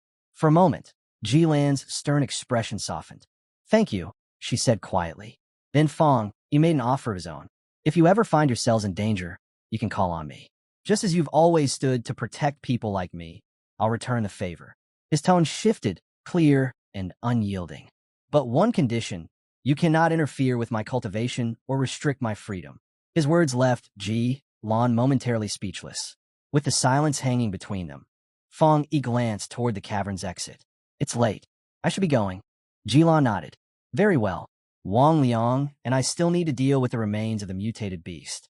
I'll arrange for someone to escort you back. As Fong Yi departed, he finally understood the military's role in this changing world. They weren't simply training in dangerous, energy-rich zones. They were the line of defense, holding the monsters at bay so the ordinary world could survive. Once he was gone, Jilon turned to Wang Liang. Her voice was low, thoughtful. Your friend can't be described with something as small as impressive. What we saw was only a glimpse of his true power. For a pioneer to climb so high, so fast, it means his comprehension is extraordinary. He's a rare combination of luck, courage, and talent, the makings of greatness. Hearing his commander's rare words of admiration, Wang Liang grinned. Then if you feel you're not the right person to recruit him, why not leave it to me? After all, I'm his childhood friend. Jilan's response was swift, a sharp tap to the head. Enough nonsense. Get moving and help me clean this up. Rubbing his head with a sheepish smile, Wang Liang had no choice but to obey as she dragged him off to work. That night, back at his apartment, Fong Yi sat cross-legged on the rooftop, his body wrapped in a radiant golden glow. His mind drifted to his encounter with the military. Though his identity had been exposed, he had only revealed his thunder attribute. His other powers remained hidden. Judging by their respectful attitude, this worked in his favor. He had also realized something important. His rare thunder attribute was the perfect counter to the dark creatures the army fought. That alone made him a valuable asset. They wouldn't try to threaten him. They would want to recruit him. And that meant access to faster growth, top-level information, and the best resources. The day's events had also made the landscape clearer. The country's two great pioneer forces played very different roles. The military, represented by Jilon, were the Night Watchers, the hidden shield of the nation. The Spiritual Energy Cultivation Association, with agents like Su Qingying, acted as guardians within the cities, keeping civilians safe from the threats that slipped through. Together, they formed the government's two-pronged strategy, contain the greatest dangers inside forbidden zones, while carefully controlling how much information reached the public. This slow reveal bought precious time, keeping society from plunging into chaos. As Fong Yi meditated, golden energy pulsed in his core. Though he had absorbed the Forbidden Zone's rich aura, he hadn't felt an urgent push to advance, until now.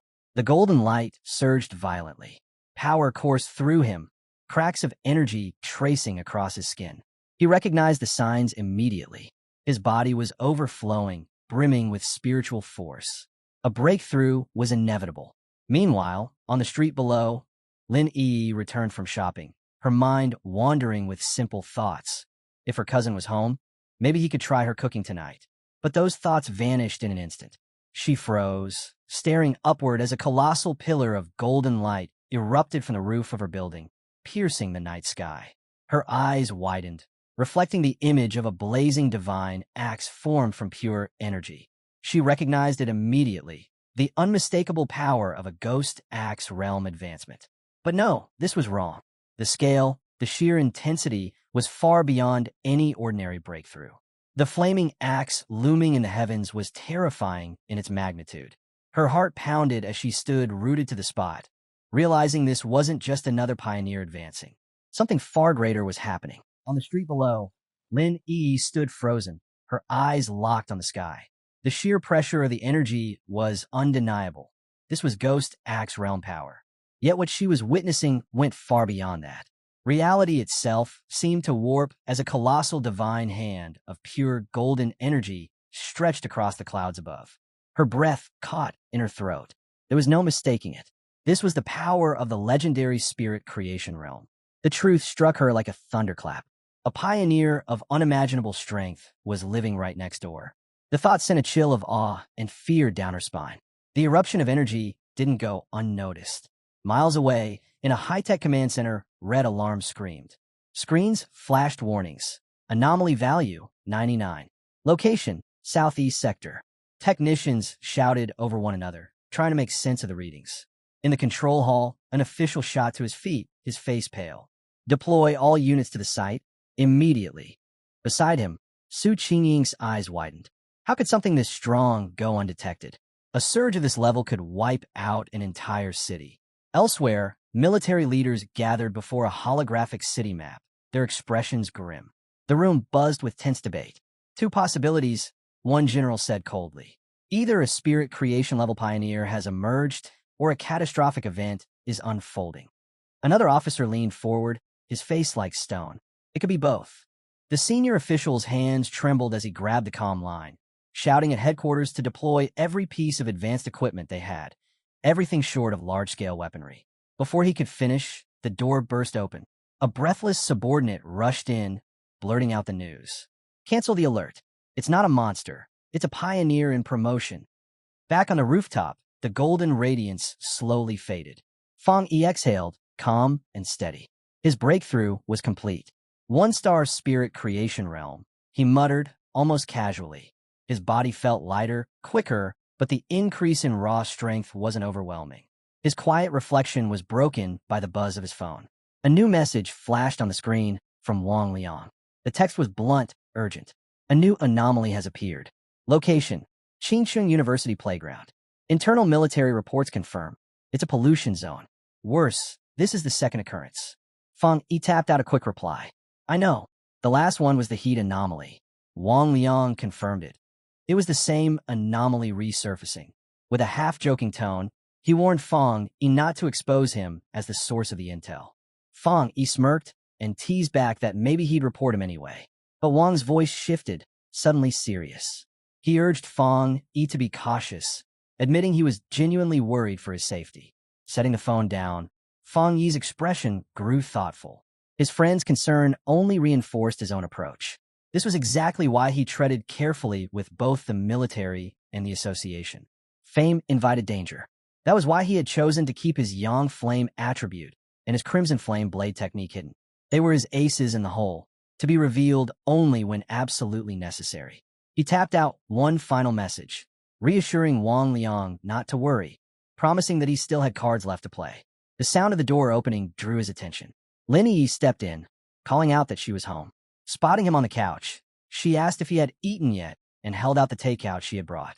Without looking up from his phone, Fang Yi told her to leave it on the table, saying he'd get to it later. Lin Yi watched him, a small frown crossing her face. Inwardly, she sighed. To her, her cousin was a good man at heart, but hopelessly lazy. He spent his days lounging at home, glued to his phone, not even bothering with college. She found it almost ironic. She and her fellow pioneers were constantly on edge, chasing opportunities while hiding their identities. Yet her cousin lived so freely, so carelessly, with nothing seeming to weigh on him. Too tired to argue, she retreated to her room and dropped onto her bed. As she closed her eyes, her thoughts lingered on the news. A spirit creation pioneer had just revealed himself in their district. The entire city would soon be buzzing with it. Resolving herself, she made a quiet promise. When the time came, she would protect her cousin, no matter what. Meanwhile, Fang Yi wasn't just idly scrolling on his phone. He was studying the report Wang Liang had forwarded. The footage showed the university playground engulfed in a massive blaze. The first anomaly had been extreme heat. Now it was on fire. Fang Yi narrowed his eyes, wondering if this, too, was connected to the Yang attribute. The video made it clear. The flames had erupted unnaturally fast, spreading with terrifying intensity. Online comments scrolled beneath it, filled with shock. Many speculated that special forces must have been deployed. After all, how else could a simple fire burn like that?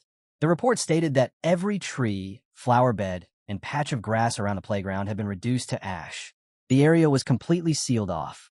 Fang Yi replayed the short clip, noting how abruptly it ended. Even so, it was clear this fire was far more dangerous than the earlier anomaly at the university. He frowned, wondering what set this new Yang attribute apart. There was only one way to find out. He would have to investigate himself. But to get inside the restricted zone, he would need the help of his newest military contact, Jilon. The next day, crowds of reporters gathered at the university gates, which were blocked by armed soldiers. "Is it true the fire can't be put out?" one shouted.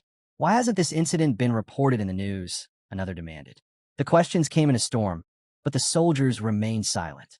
Then Jilon arrived, with Fong Yi at her side. The reporters turned their cameras, murmuring in confusion. Who were these two? They watched in stunned silence as the soldiers at the gate immediately stood aside, opening the path without hesitation. The crowd was left outside, baffled. They hadn't been able to get even a step closer, yet these two had walked straight through. Inside the cordon-off zone, smoke still hung in the air. The once lively playground was now nothing but blackened ruins. Fong Yi studied the devastation. "So this is Skyfire?" he asked. Jilon nodded. "That's its official name. It appears without warning. Nothing can extinguish it. The only option is to wait until it burns out, reducing everything it chooses into ash." "The name fits," Fong Yi muttered. After the initial inspection, Jilon straightened. "I need to speak with the principal. Will you wait here?"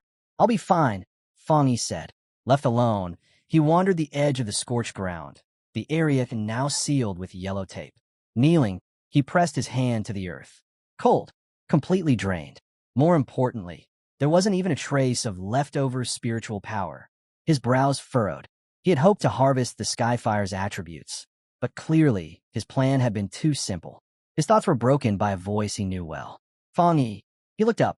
On the steps stood Chu Qingli, his ex-girlfriend, beside a girl in glasses. Surprise flickered across Chu Qingli's face as she asked, "What are you doing here?"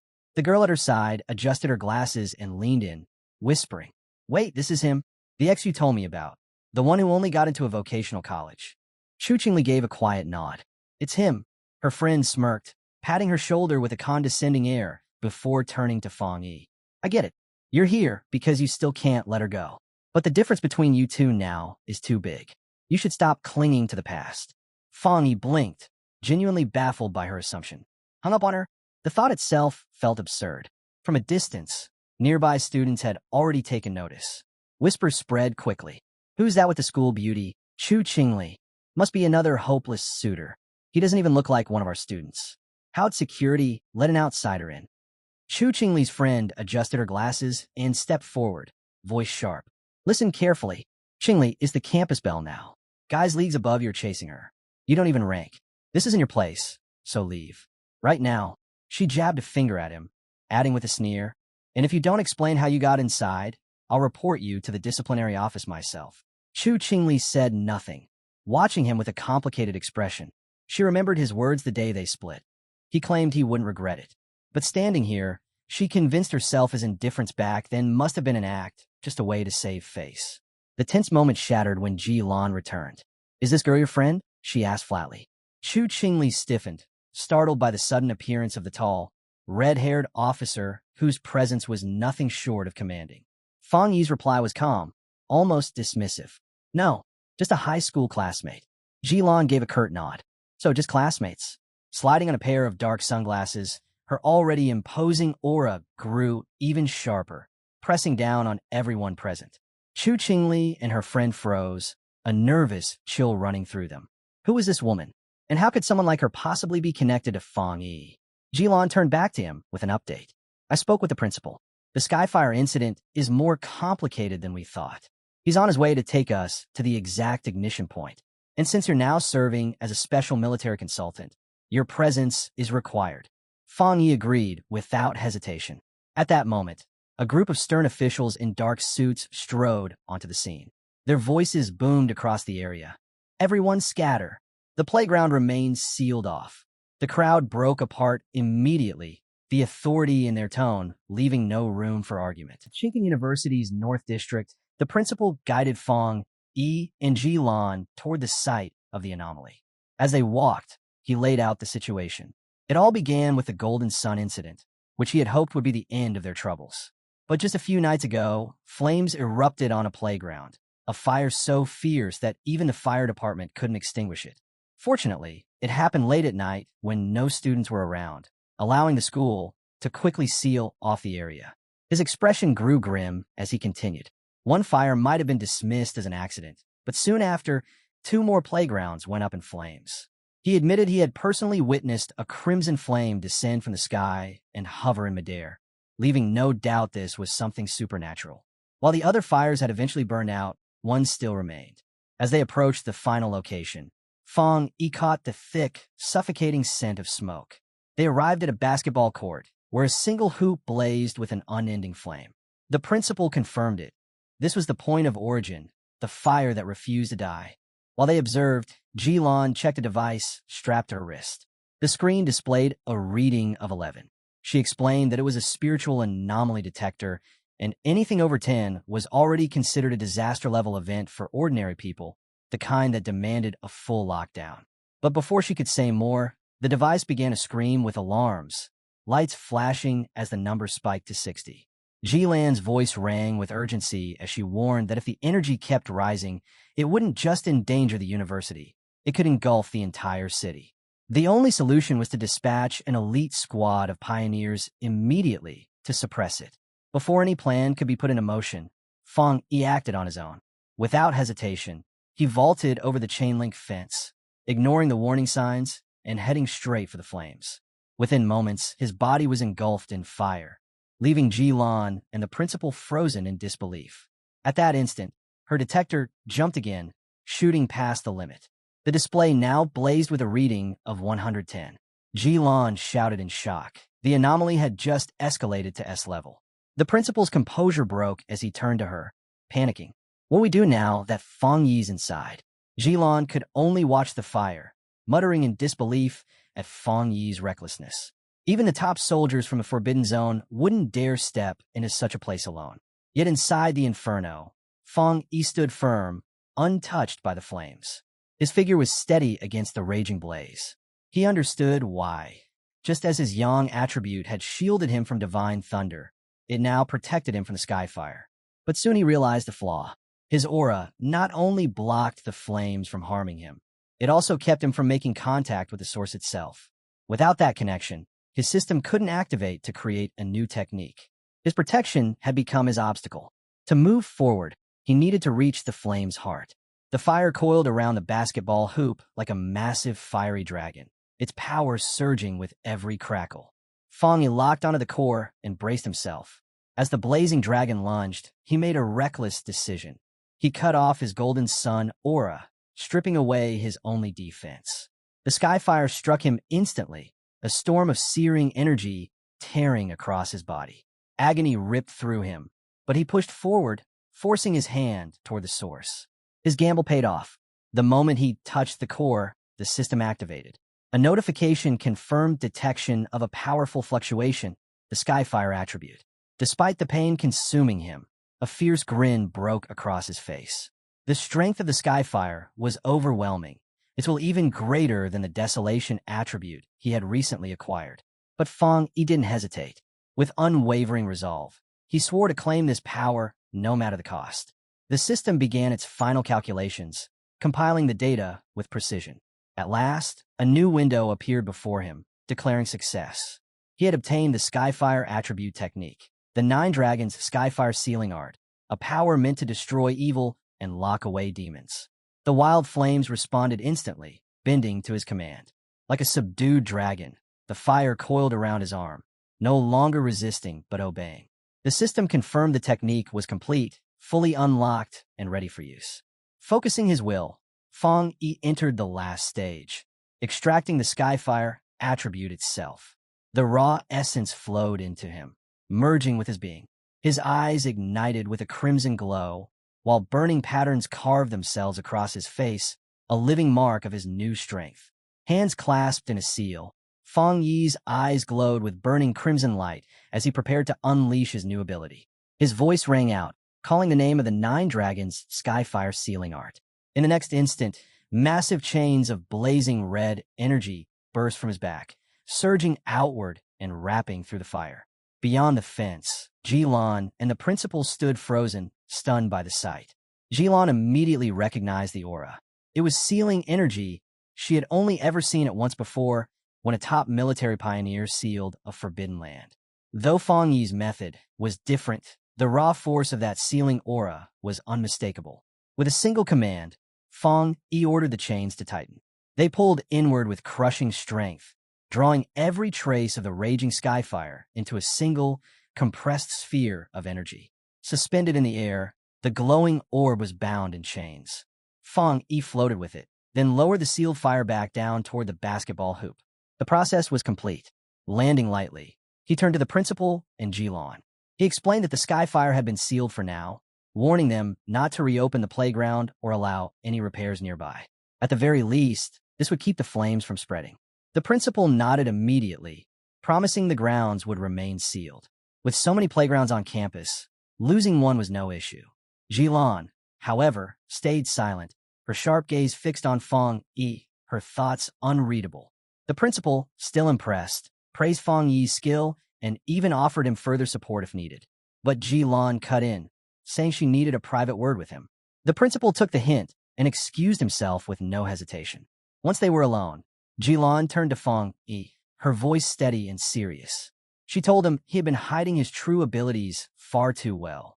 Fong Yi brushed it off with a casual tone, saying the skyfire was simply strong and troublesome to handle. But Jilon didn't buy it. Her eyes sharpened as she told him to stop pretending.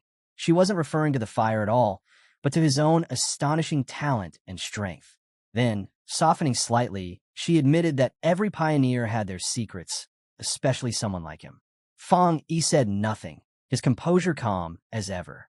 Her voice shifted again, more earnest this time. She confessed that while she had no right to demand anything of him, she still hoped he would hear her out. Jilon painted a grim vision of the future, a world in turmoil, a time of great upheaval when the Xian nation would desperately need individuals of the highest caliber. She put Fong Yi's potential into stark perspective, telling him that once spiritual energy fully revived, someone of his strength would carry the weight of a nuclear weapon in today's world. Because of this, she warned him, every major faction, whether from the military's forbidden zones or the Spiritual Energy Association, would fight to bring him into their ranks. High-ranking officials themselves would come with invitations, offering terms that others could only dream of. She admitted her reasons for saying all this weren't entirely selfless. If Fong Yi chose her unit, they would gain an irreplaceable ally, and she would gain a powerful friend. That's why she urged him to think ahead, to decide how he wanted to stand when those offers arrived. Fong Yi stayed quiet for a moment, then asked something that had been on his mind. Why was it that both she and Wang Liang seemed hesitant to recruit him into their own forbidden zone, almost as though they considered themselves unworthy? Jilon gave him the answer. It wasn't reluctance. It was because of another military region altogether, a legendary one, a force so overwhelmingly powerful that she believed he would be far more interested in them than in her own. A faint smile tugged at Fong Yi's lips as he asked if she meant one of the top-level units. Jilon confirmed it, though she admitted she hadn't seen much of them herself. Still, word had spread. They had been incredibly active lately, to the point where even other military regions were feeling the pressure of their movements. She then shifted the mood, suggesting they drop the topic for now. The principal had invited them to eat at the university cafeteria, and it was time to go. As they walked, Fong Yi's mind drifted. Her words made one thing clear. Even the most dominant powers in the nation were under strain. That could only mean terrifying anomalies had already appeared, threats far beyond what the current generation of pioneers could handle. To fight against such horrors, the ones sent out must include cultivators of the spirit creation realm like himself, perhaps even those above it. A heavy urgency pressed on him. The day of full spiritual energy revival was drawing closer, and he was still far from ready. But he set aside those distant worries and focused on the immediate challenge, the Skyfire attribute he had just acquired. He studied its nature, chaotic, uncontrollable, a flame that devoured everything in its path. And with that, he understood its greatest strength. Skyfire would be the perfect weapon against anomalies that could regenerate endlessly or multiply without end. A sudden thought struck Fong Yi. The chaotic might of the Skyfire was a perfect match for his Crimson Flame blade technique. He pictured his sword infused with this new attribute, realizing the fusion would transform his combat strength. To put the idea to the test, Fong Yi made his way to the back mountain, his usual training ground. But when he arrived, he found a large warning sign blocking the path. It declared the area dangerous and strictly off-limits. Fong Yi paused. There hadn't been any monsters here, and he doubted the military had discovered his training spot so quickly. That left only one explanation: the Spiritual Energy Cultivation Association. They must have sealed off the mountain to grant him a private place to train, hoping to earn his goodwill. The thought brought a small smile to his lips.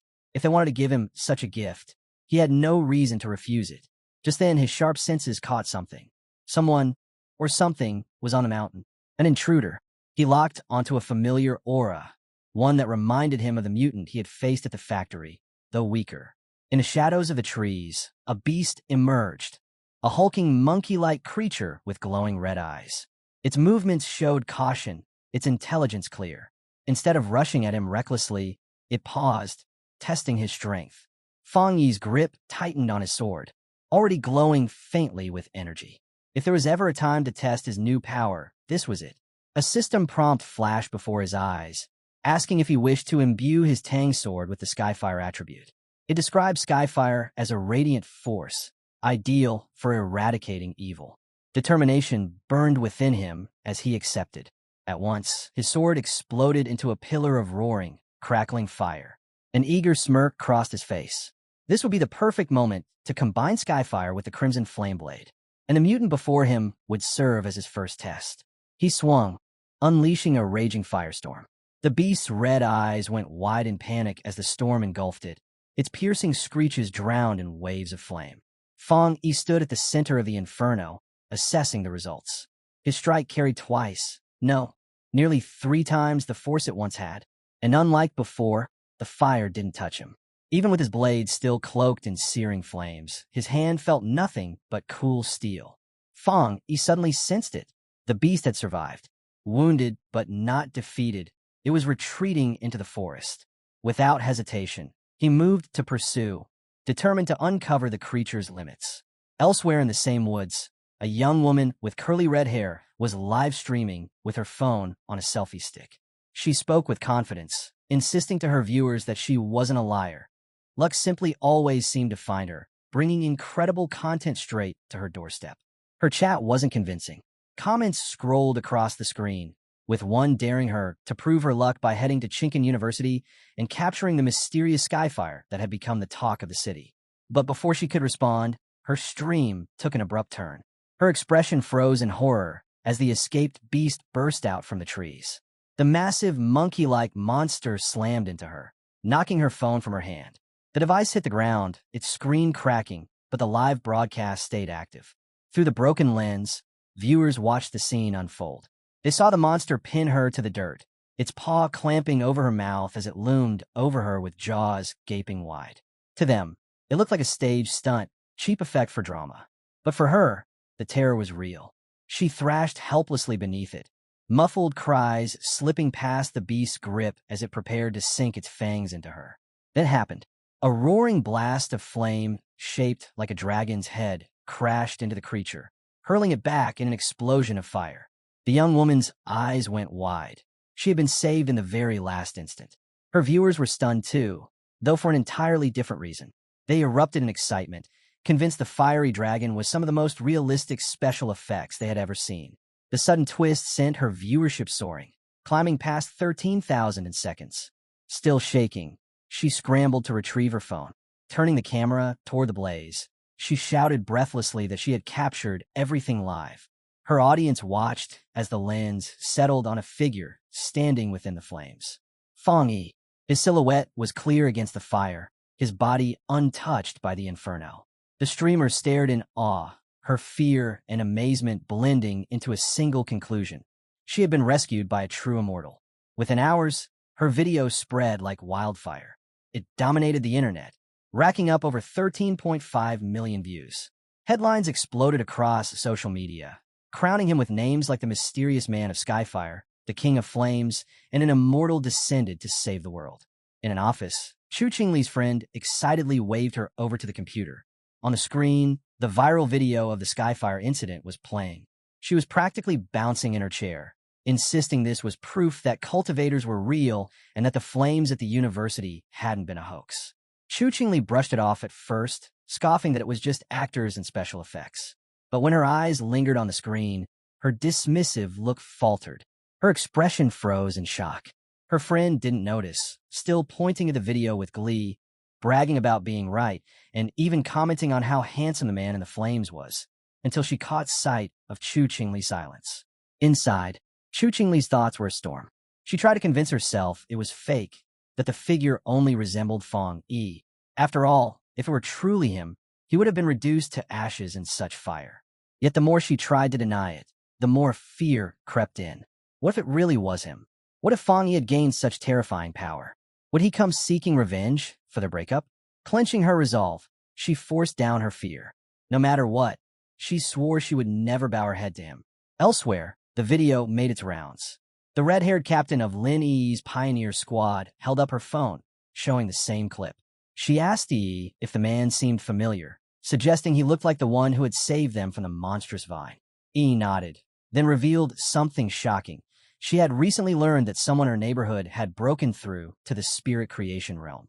She couldn't help but wonder, could her quiet cousin and this blazing pioneer be the same person? At another location, Xiaoya and a fellow pioneer from the lava cave incident also watched. The man immediately recognized Fang Yi's stance, noting how much his strength had grown. His companion pointed out that his blade technique was exactly the same as before. Both realized how fortunate they had been to fight alongside such a figure. The news spread further still, climbing to the highest levels of authority. Inside a sleek skyscraper, almost certainly the association's headquarters, leaders were gathered. The city's crisis was worsening, the current pioneers straining to hold back wave after wave of anomalies. In the middle of a high-level meeting, Su Qingying addressed the officials. She told them the military was already in close contact with Fang Yi, and she firmly expressed her belief that he would agree to lend them his strength. Inside a military command center, Jilan, Major Han Li, and several officers reviewed the latest intelligence on Fang Yi. His meteoric rise left them speechless. One officer muttered that reaching the spirit creation realm in such a short time was monstrous. Another speculated about the number of high-tier attributes he might hold. 3, perhaps even more. They quickly agreed on one point. Trying to pressure him had been a mistake. Recruitment was their only path forward. Major Han Li asked if the High Command had decided to approach Fang Yi directly.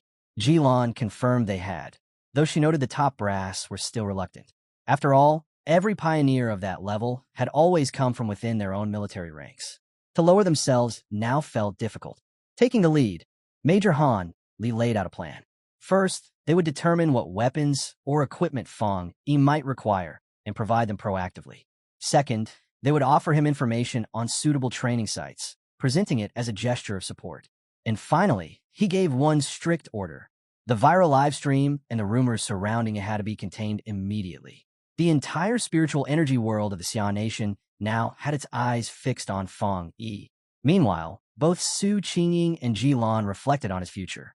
Su Qingying felt the weight of the pressure that now surrounded him, while Jilan, by contrast, wore a faint, confident smile. Both leaders waited to see what this extraordinary young man would choose to do next. Elsewhere, in a dim hospital room, the steady beeping of a heart monitor filled the silence. A woman with long purple hair sat at the bedside of a patient whose face remained unseen. She addressed them softly as teacher, saying the Xia Nation had finally found hope. With someone as powerful as Fang emerging, she whispered, the chances of her teacher awakening had grown just a little stronger. One day later, Fang Yi sat at his apartment table, eating breakfast while his thoughts lingered on the events of the back mountain. He reflected on how a curious live streamer had turned his fight into a viral sensation. Now, the video was gone, wiped clean from every platform, and the streamer's account had been banned. Fang Yi easily guessed who was responsible. It had to be the military or the Spiritual Energy Association. His casual musings were cut short when he noticed something strange. His cousin Lin Yi hadn't come home the night before. No messages, no word at all. Even if she'd been sent on a mission, such silence was unusual. A knot of unease tightened in Fang Yi's chest as he tried to call Lin Yi. The line didn't even ring. Only an automated message said the number was out of service. His worry deepened instantly. Something was wrong. Without hesitation, he resolved to find her. Far away, in the depths of a dark, mist-shrouded forest, Lin Yi and the red-haired captain of her pioneer squad wandered helplessly. They had been trapped for hours. How long has it been? The captain asked, her voice weak. About 10, Maybe more, Linny guessed, though she had long lost track of time. The captain winced, pressing a hand against her bruised side. With a weary smile, she apologized, blaming herself for dragging E into this mess. She explained that she had only expected a simple investigation into a strange disturbance. E shook her head sharply. Stop blaming yourself. If anything, it's my weakness. Save your strength. We need every bit we have. But as she spoke, her thoughts betrayed her. In the back of her mind, she recalled the overwhelming power of the master she had once seen. If only she had even a fraction of that strength, maybe she could protect them both. E's thoughts were cut short by a sudden presence. From the fog, a hulking shape emerged, towering, spiked, and crowned with glowing red eyes. The shadow monster lunged forward, claws extended, aiming straight for her captain. E reacted in an instant. She shoved her leader aside with a shout, her palm flashing with brilliant blue energy. The aura condensed into a sharp blade of light that slashed clean through the creature's neck. Its head toppled, dissolving into smoke. But there was no time to breathe.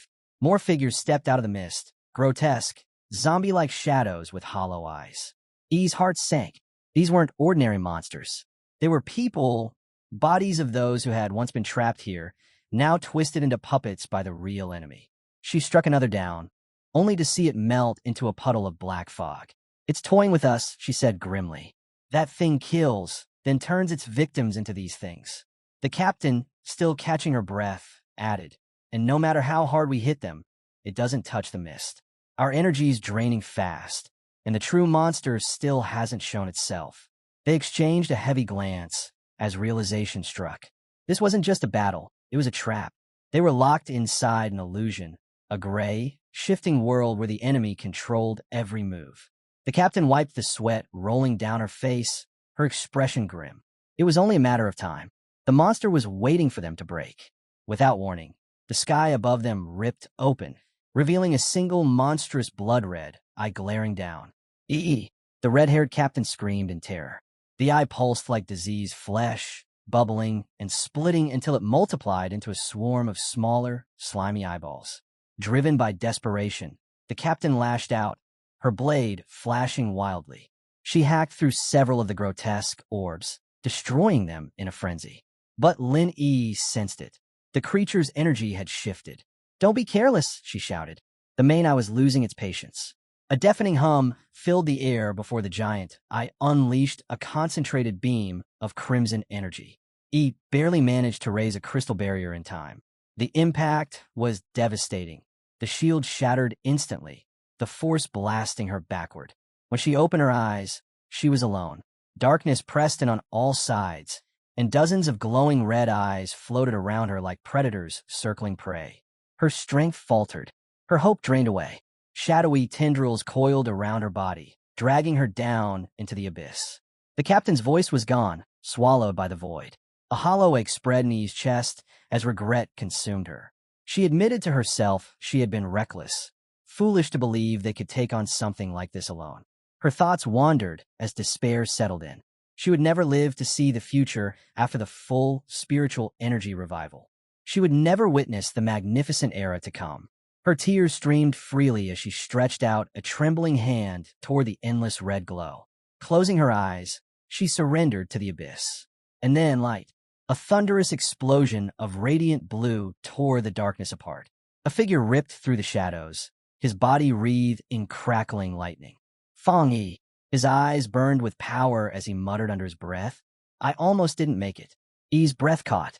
Her tears hadn't even dried when recognition hit her. "Cousin." The next instant, Fang Yi unleashed a devastating wave of divine thunder. The storm obliterated the monstrous domain, shattering the illusion in one unstoppable blast. The forest snapped back into clarity. Fang Yi landed lightly, arcs of electricity still dancing across his hand. Beside him lay his unconscious cousin's captain, while Lin Yi stood frozen, saved at the very brink of death. Lin Yi could only stare, her world collapsing under the revelation that her lazy, unremarkable cousin was in truth a powerhouse of a pioneer. But the fight wasn't finished. From the shadows, the anomaly's true body emerged, a grotesque mass of flesh covered in writhing eyes. Yi snapped from her daze, her voice urgent. Cousin, behind you. Fong, he didn't even flinch. Flames of golden-red sky fire flared in his hand, his smirk confident. To him, this was the perfect chance to test his new power against a creature steeped in darkness. He surged forward, his blade ignited with the crimson flame technique, now supercharged by the undying fury of skyfire. The slash erupted into a storm of divine fire, swallowing the monstrosity whole. Its shriek cut through the night, a sound of pure agony, before it was silenced forever in the blaze. When the flames settled, the red-haired captain stirred awake. She blinked in confusion, finding herself and sitting inside a circle of protective fire. Her face paled. Did we die? Is this hell? Now steady, shook her head. No, look closely. We're still alive. The captain repeated her words in disbelief, struggling to understand. Then who saved us? At that moment, Fong strolled toward them, the protective fire fading around him. His smile was casual, almost playful. It's handled, he said simply. Then, glancing at the sky, he added, You probably haven't eaten yet, right? The captain's eyes widened. Realization struck her all at once. She shot to her feet, pointing at him with trembling excitement. It's you, the one who saved us in Yanghua Town, the one who killed the Death Vine. Fong raised a brow, genuinely surprised she had recognized him so easily. Lin froze, the truth crashing over her again. Wait, are you saying the master with the fire attribute who fought the vine was also my cousin? The captain turned to her, just as stunned. Cousin? You told me he was completely ordinary. How could this supermaster be related to you? Fong rubbed the back of his head with an awkward grin, offering no explanation at all. The captain, still buzzing with excitement, seized by the shoulders. Don't you get it? He's the same one who cut down the desolation vine with a single strike. E's thoughts raced. Her cousin, the man she thought was ordinary, was the fire user from that battle. Yet she had just seen him unleash thunder so pure and overwhelming it shattered the dark domain itself. Fire and thunder, two powerful, high-tier attributes. That meant he was a genius unlike any other. Her heart pounded harder as another memory surfaced. The massive spiritual disturbance near her neighborhood, the one that had shaken the city. The sign of someone breaking into the spirit creation realm. Could that incredible power have been him? Before she could drown in her own questions, Fong broke in casually. Yes, it was me. He didn't elaborate, his tone firm, cutting off further doubts. Instead, he steered the conversation back to the mission. Tell me about the anomaly, he said. You should have known dark attribute creatures like this aren't simple. Why were only the two of you here? Where's the rest of your team? The red-haired captain's excitement dimmed as she explained. One teammate was sick and stuck at home. Another was away on a more dangerous mission. Their squad didn't always deploy at full strength. Lowered her head, guilt creeping into her voice. It's my fault. After breaking through, I got reckless. I thought I could handle this on my own. I was wrong. Fong listened quietly, his eyes thoughtful. He remembered the friction he'd noticed among their squad before. Yet now, the same leader who had once been so openly critical of her team was defending them to him, an outsider. It was loyalty, and he knew smart as she was, had already sensed those cracks in their squad too. With his secret laid bare before two people he trusted, Fong made a decision. He looked at his cousin and her captain. Then how about this? What if the three of us formed a team? For a moment, silence. Then the red-haired captain nearly exploded with joy. She clasped her hands together, laughing in disbelief at her luck. Teaming up with a master like you? I must be the luckiest person alive. Thank you, though, wasn't celebrating. Her thoughts turned inward. She realized the truth. Someone as powerful as her cousin must have known her secret from the very beginning. He hadn't exposed her. He hadn't interfered. He had simply been there, watching over her quietly. The weight of that struck her deeply. On this lonely, grueling path of cultivation, she wasn't alone after all. She had family. Someone strong, someone reliable, who stood behind her without asking for anything in return. The realization brought a warmth to her chest, and for the first time in a long while, an overwhelming sense of happiness and relief. A single tear slipped down Lin Yi's cheek. She quickly wiped it away, then turned to her cousin with a radiant smile. Flashing him a playful peace sign, she thanked him sincerely and promised to make him 2 extra eggs for dinner that night. Just then, her phone buzzed with a new notification. She glanced at it and announced that Sister Jielon the mysterious and elusive member of their pioneer group, had just posted a mission alert. Her eyes widened as she read it aloud. The task was marked high risk, a collection mission inside the extreme dark zone. The notice made clear that the area was tied directly to the dark attribute. Jielan's message ended with a heavy warning. Think carefully before you sign up. Fong Yi leaned in. You know this place? Yi nodded, her tone serious. The extreme dark zone was a forbidden border region of the Xian nation. The dark attribute energy there was so intense that pioneers avoided it at all costs. In fact, many of the strange anomalies plaguing their city were just energy leakages spilling from that very zone. She explained that even the government had failed to explore it properly. Every attempt had ended in disaster. Intrigued, Fong Yi suggested they take a look for themselves and told Yi to message Jielan for more details. Yi sighed. It won't matter. Jielan never explains anything. She's so secretive, she barely says a few words at a time. But Fong Yi's mind was already working. For Jielan to issue a mission inside such a heavily restricted zone, she had to be either a reckless rogue who defied the authorities or someone with an official high-ranking role in the military or the Spiritual Energy Association. The latter seemed far more likely. Despite her doubts, Yi, using her online handle Fengheju, sent a quick message to Jielan, stating her interest in joining and asking for more details. What happened next stunned both her and the red-haired captain. Jielan actually replied, and with far more detail than usual. The mission was to collect a rare item called a grace flower.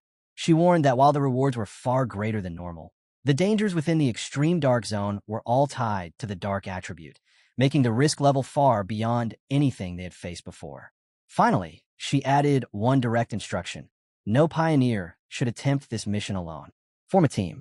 Both women exchanged wide-eyed glances. Jielan's unusually thorough response was unlike her usual cryptic style. Something about this mission was different. A new message from Jielan arrived, more direct than before. She warned that the mission could involve an S-level anomaly, where the death rate was brutally high. She urged them to think carefully before committing. Then came her final words, thinly veiled advice. If you have a strong and reliable pioneer by your side, it's not too late to sign up. Elsewhere, the purple-haired woman from the hospital, now revealed to be Jielan, walked calmly down a guarded corridor. Glancing at her phone, she thought to herself that she had done all she could. The decision now rested with him. Back at the park, Fong Yi smirked as he read the message. He saw through it immediately. This wasn't just a warning, it was an invitation. She's telling me, I know who you are. I know you'd be interested. I'm daring you to come. He realized with certainty that the entire mission posting had been aimed at him. Turning his gaze toward a vision of the bleak and desolate extreme dark zone, he found the challenge intriguing. Without hesitation, he decided he would go. Lin Yi, under her online name Fengheju, sent the official response to Jielan. Their team would participate, and they had 3 people. The scene shifted to a hospital waiting area. Jielan walked with 2 female aides at her side. One expressed concern about the tiny team that had just signed up. Jielan remained calm. If he is truly the kind of pioneer the Xian nation can rely on, he will come. Her aide pressed further, worried about what would happen to the others if he didn't appear. Jielan's answer was cold and decisive. If he doesn't come, then their fates were never meant to be. As they continued walking, a faint smirk tugged at her lips. She turned to her aides. Do you really think the purpose of sending people to collect the grace flower is to throw powerful pioneers to their deaths? Her words darkened. It's the opposite. A vision unfurled. The grace flower blooming in a corrupted pool of darkness, nourished by the bodies and souls of fallen pioneers. To gather this flower, Jielan explained, is to strengthen the nation. Is the only way to ensure more pioneers survive in the future. Her voice grew firm. This mission exists not only to safeguard the rising generation, pioneers like Fong Yi and his team, already en route to the task, but also to restore the top-tier fighting force that has already fallen. The vision faded, replaced by the image of Fong Yi, Lin Yi, and their captain riding a subway car, their journey to the extreme dark zone already underway. They arrived at the hospital room of Jielan's teacher, the elderly man lying motionless in a coma. Taking his frail hand in hers, Jielan spoke with quiet determination. Their mission was clear. They had to secure more grace flowers, no matter the cost. She revealed the truth of his identity. This man was the only pioneer in the entire Xian nation to have reached the legendary Diamond Realm, and the Grace Flower was the only thing that could bring him back. Her tone hardened as she explained the stakes. After the full revival of spiritual energy, a Diamond Realm powerhouse would be equivalent to a nuclear weapon in modern times, an irreplaceable force in negotiations and conflicts with other nations. In her eyes, even sacrificing entire squads of pioneers was a price worth paying to restore him. One of her aides, worried, gently reminded her that her health mattered too. The words struck a nerve. Jielan's face darkened, her voice low and trembling as she echoed, "My health is important?" Suddenly, her composure cracked. She erupted in a storm of rage and grief. "Yes, my life is important, but only because it was bought with the lives of my comrades. They died for me." Clutching her head, she staggered under a stabbing pain, the lingering trauma tearing through her. After a long, shaky breath, she forced herself to calm down again. "Forgive me," she whispered. Her aide asked softly if her headache had returned. Jielan dismissed it, saying it wasn't time for her medicine yet. She turned away, her expression heavy, lost in memory. "It's all in the past," she murmured. But the past came back in a rush. A vision of that day unfolded. An empty, shadowed battlefield deep within the extreme dark zone. Screams echoed through the void as voices urged the sword-wielding squad to retreat. The younger Jielan knelt among the fallen bodies of her comrades. Her captain, bleeding out beside her, pressed the mission into her hands. "The Grace Flower, it's up to you now." She trembled, broken with despair, her mind torn between her teacher, her nation, and the unbearable loss before her. "No," she cried, refusing to abandon him. But the captain reached out, placing his blood-soaked hand over hers. He poured what little spiritual energy remained into her body. "I hope this power serves you. Please alive. Make it back alive." Her scream tore through the darkness as he collapsed, leaving her alone in the merciless zone. Back in the present, Jielan stood silently in the hospital room, the weight of that memory pressing on her chest. She whispered the bitter truth, the irony of their sacrifice. They had given her their power to complete the mission, but they hadn't known. A Grace Flower was worthless if touched by blood, or if not picked perfectly whole. Despite everything, despite their lives given to protect her, the mission had already failed. After a long trek, Fang Yi's newly formed team reached the barren outskirts of the extreme dark zone. The red-haired captain groaned. "All that walking. Why don't we just fly? We're pioneers, aren't we?" Yi shook her head. "Even for us, flight takes enormous spiritual energy. Until you've reached a much higher level, sustaining it for long is impossible." Fang Yi said nothing. His glowing red eyes stayed fixed on their destination. Before long, the landscape opened to reveal a massive fortified checkpoint. Rows of fencing, tank traps, and barricades stretched outward, all surrounding a colossal shimmering blue energy wall. "That's it," Fang Yi said. The extreme dark zone. Even through the layers of barriers, he could feel it, the suffocating pressure of the dark attribute seeping out. It clung to the air, cold and hostile. Yi and her captain shuddered, visibly unsettled. The captain whispered, This is 1,000 times worse than that monster we fought." "Stay calm," Fang Yi replied evenly. He nodded toward the gates, where a crowd had already gathered. Dozens of pioneers, varied and armed in their own unique ways, stood waiting for the mission to begin. "We're not the only ones who answered," he remarked. He studied the gathering and quickly understood. It's not just the reward they're after. The dark attribute is ruthless by nature, hostile to humans, hard to counter. With a number of dark attribute monsters rising in the cities, pioneers know they can't keep looking away. They have to fight the source. The captain nodded in agreement, but Fang Yi only smiled faintly, impressed once again by his cousin's sharp insight. The scene shifted, showing the other pioneers, wild, eccentric, each with distinct gear and fighting styles, waiting in tense silence before the sealed gate.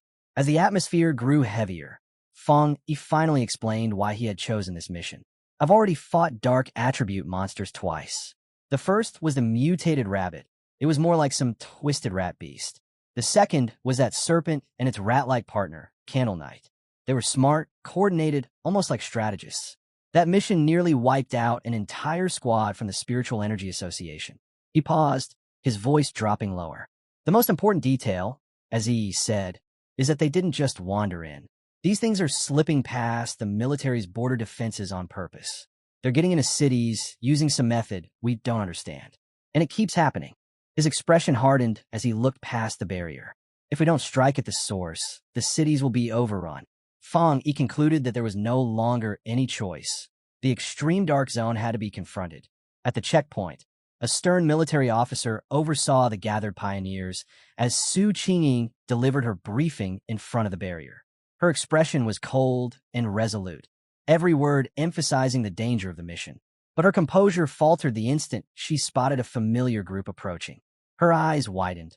Fang Yi, walking casually with Lin Yi and the red-haired captain. Her green-haired subordinate, Xiaoya, noticed too.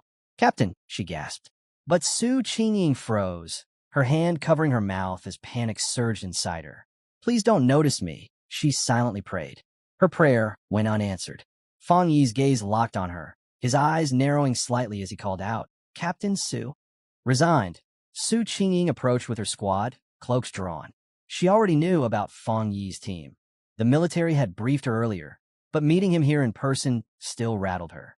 The red-haired captain, always playful, gave the silver-haired girl a mischievous once-over.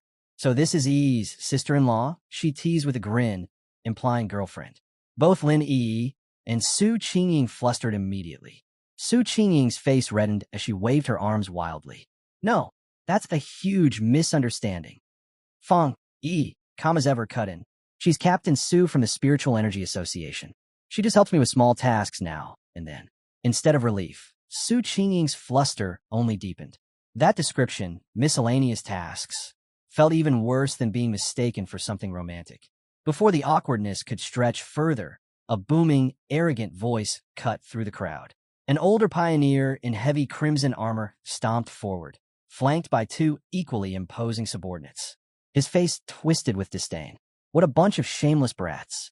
The new generation of pioneers has no respect at all, chatting like children at a place like this without even greeting their elders. He sneered, his tone dripping with sarcasm. "Let's hope you can actually depend on each other once you're inside the extreme dark zone." The red-haired captain bristled instantly, but he grabbed her arm, whispering for her to stay calm. Fang Yi stepped forward instead, his calm presence a clear signal for his teammate to hold back. But the captain wasn't the type to back down. She jabbed a finger at the armored man, her voice sharp. "Mind your own business, old man. Once we're inside, who knows who'll be the one scared to death." The man's eyes darkened into a furious glare. The tense standoff was broken by the roar of an engine. The older man smirked as the rumble drew closer. "Looks like our ride is here." A massive armored transport rolled up, lights flashing across its plated frame. With a heavy clang, its back doors swung open. From the armored transport, a figure emerged. Jielon. The instant her feet touched the ground, the crowd stirred. Gasps spread through the gathered pioneers, whispers rippling like waves. Everyone recognized her, the infamous Sister Jielon. Her reputation preceded her, and her very presence demanded attention. She walked forward with calm authority, flanked by two guards, while murmurs followed in her wake. Who was she, they wondered, to warrant such a dramatic entrance? Fang Yi watched her steadily, piecing it together. She was here for one purpose, to open the gate. Before the massive crackling barrier of blue light, Jielon raised her hand. Spiritual power swirled around her palm, condensing until a glowing symbol of energy shone like a brand of authority. With one forceful push, she pressed it forward. The barrier shuddered violently before tearing open, ripping itself apart to reveal a dark, spiraling corridor of shadow within. The gate to the extreme dark zone was open. The S-Class mission had officially begun. Red and black energy whipped out from the portal like tendrils of malice, the air itself thick with corruption. Standing before it, Jielon gave her final instructions. The grace flowers must be whole. They must not be touched by human blood. If they are damaged, there will be no reward. Her gaze swept across the gathered pioneers, cold and absolute. That is the rule. Now go. At her command, the first teams stepped into the dark passage. Among them, the arrogant elder in crimson armor grumbled under his breath. "She sends us to our deaths while she stays behind." One of his subordinates quickly hushed him. "Be quiet. If we die there, the government will pay our families well. That's the deal."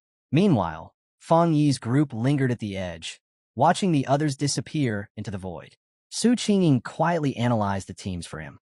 That arrogant one. He's a one-star spirit creation cultivator. The same realm as you.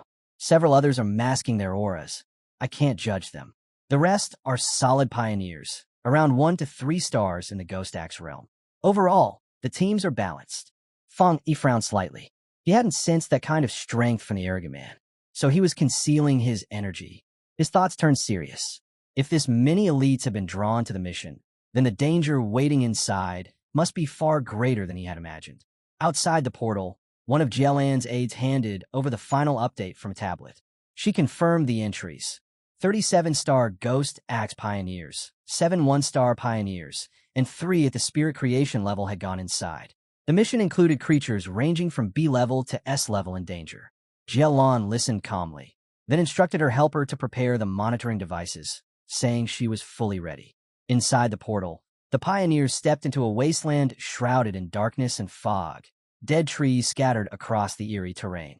The moment Fang Yi's group entered the extreme dark zone, streams of black energy wrapped around them like shadows. Fang Yi immediately warned the group to stick together. The overwhelming darkness would blind their sight, and if they lost track of each other, they'd quickly be separated and lost. As he spoke, the red-haired leader suddenly fell to her knees, her body reacting violently. She apologized weakly before vomiting. Su Qingying walked over without hesitation, saying it was normal. The stench here was unbearable, a foul mix of rotting corpses and brain fluid that could overwhelm almost anyone. She gestured toward another group of pioneers in the distance, many of them doubled over in the same state, proving that even those of similar strength couldn't resist the effect. Su Qingying continued, explaining that the darkness itself was poisonous to pioneers, a natural form of pollution that steadily weakened them.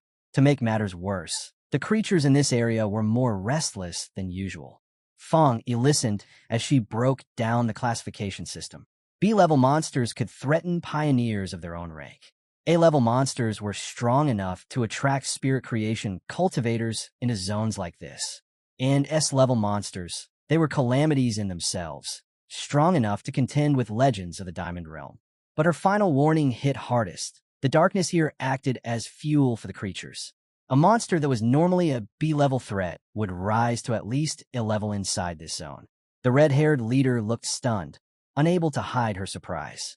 Lin Yi, worried, asked if Su Qingying and her team were immune to this corruption. She simply chuckled. They were unaffected, she explained, because they had long experience fighting monsters like these, and the stench no longer bothered them. With a hint of pride, she added that she had recently advanced to the 3-star Ghost Axe realm and was now working on transforming her water attribute into the power of ice. Lin Yi turned to Su Qingying, her voice steady but concerned. Since they were both on equal footing in cultivation, she asked if Su also felt her spiritual power being crushed under the oppressive atmosphere, even more so than in past missions. Su confirmed it with a serious nod, warning that countless powerful figures, some even 1-star spirit creation elites in the military, had already lost their lives in this very zone. They would need to tread with the utmost caution. As the group pressed deeper into the wasteland, Su Qingying took the lead. The path ahead was empty. The pioneers they'd been following had vanished from sight. She urged her team to quicken their pace, then laid down a strict instruction: speak as little as possible, save physical energy, and focus their spiritual power inward. If they let the dark mist sense weakness, it would consume them. Meanwhile, Fang Yi quietly reflected on his own state. Unlike the others, he didn't feel nearly as sick or drained. He realized it must be due to his yang and thunder attributes, both naturally opposing darkness.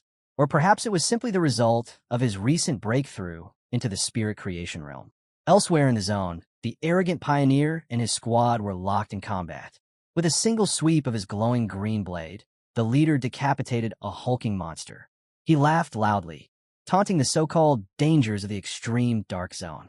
His comrades shouted in praise as he proclaimed that they would claim the Grace Flower for themselves, promising to prove to the younger generation what real power looked like. Back with Fang Yi's group, Lin Yi continued to struggle, her body racked with nausea. She gagged faintly, fighting to hold herself steady. Fang Yi noticed and thought to himself that, despite her strength, she was still just a child. He reached out, placing his hand gently on her back. A wave of spiritual energy flowed into her, soothing and warm. The nausea and bone-deep chill melted away, replaced with a comforting warmth like sunlight breaking through winter frost. Lin Yi was stunned by the sensation. The energy was unlike anything she'd felt, a pure warmth she assumed came from a rare, high-grade fire attribute. She thought of her own wood attribute, which absorbed energy slowly, and recalled Su Qingying's mention of evolving her water attribute into ice. But Fang Yi corrected her softly. It wasn't fire, it was the yang attribute. He admitted he hadn't told her sooner, then casually revealed a shocking truth. He had been the one behind both the Northgate incident and the fire at Qingqing University's playground. The red-haired leader froze at his words, stunned. She asked if he was really admitting to possessing 3 different high-grade attributes. Fang Yi calmly explained that the incidents at the Northgate and the university weren't the same. One was linked to the yang attribute, while the other involved skyfire. The two might look alike, but there were key differences. In his mind, though, he kept quiet about his 4th power, the desolation attribute. Better to hold something back. A hidden card was always an advantage. Outwardly, he only gave a vague confirmation, enough to satisfy the team's amazed questions. The red-haired leader, still trembling from the cold, edged closer. She admitted she hadn't yet reached the 3-star Ghost Axe realm, so her ability to sense attributes was weak. But she knew his yang attribute could help her. With some hesitation, she promised to behave and nervously asked if he could share his warmth. Fang Yi agreed without hesitation, saying he would keep her warm for the day. He placed his hand on her shoulder, letting a surge of yang energy flow into her. She gasped in shock, exhaling a puff of warm air before sighing in relief.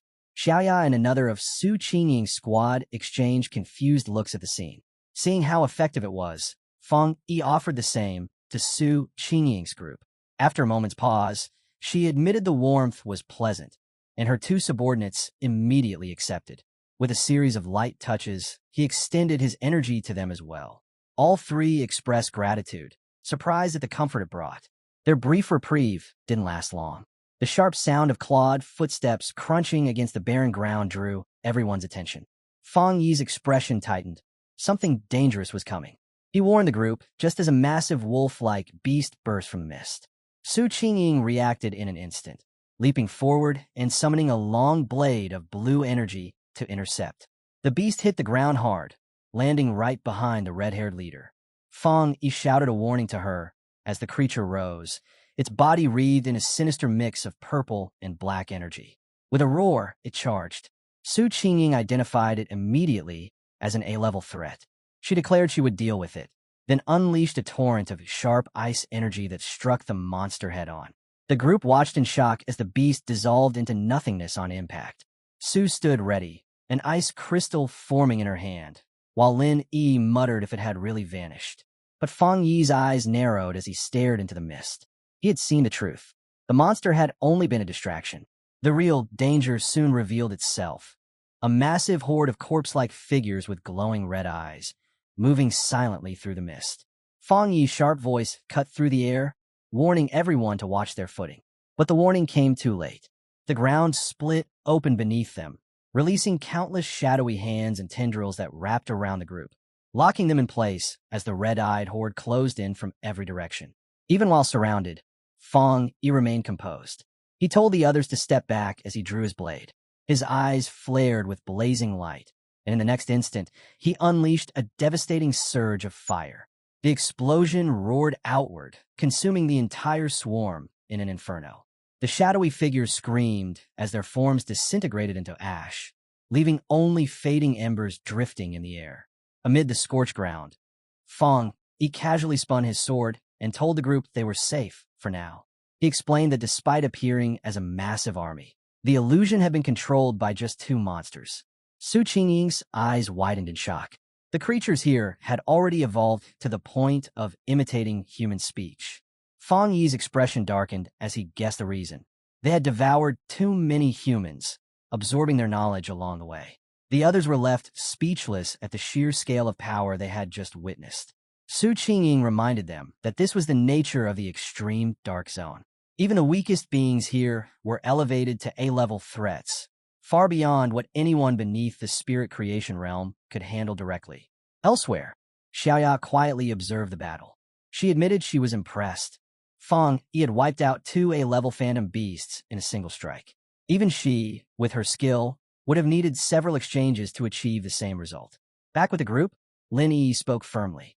If Su Qingying was right, then staying together was their only chance. The monsters here could disguise themselves, waiting for the perfect moment to strike.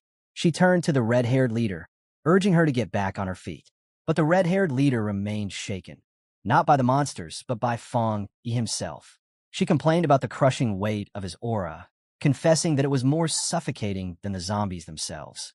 To her, even brushing against his flames would have been enough to end her life.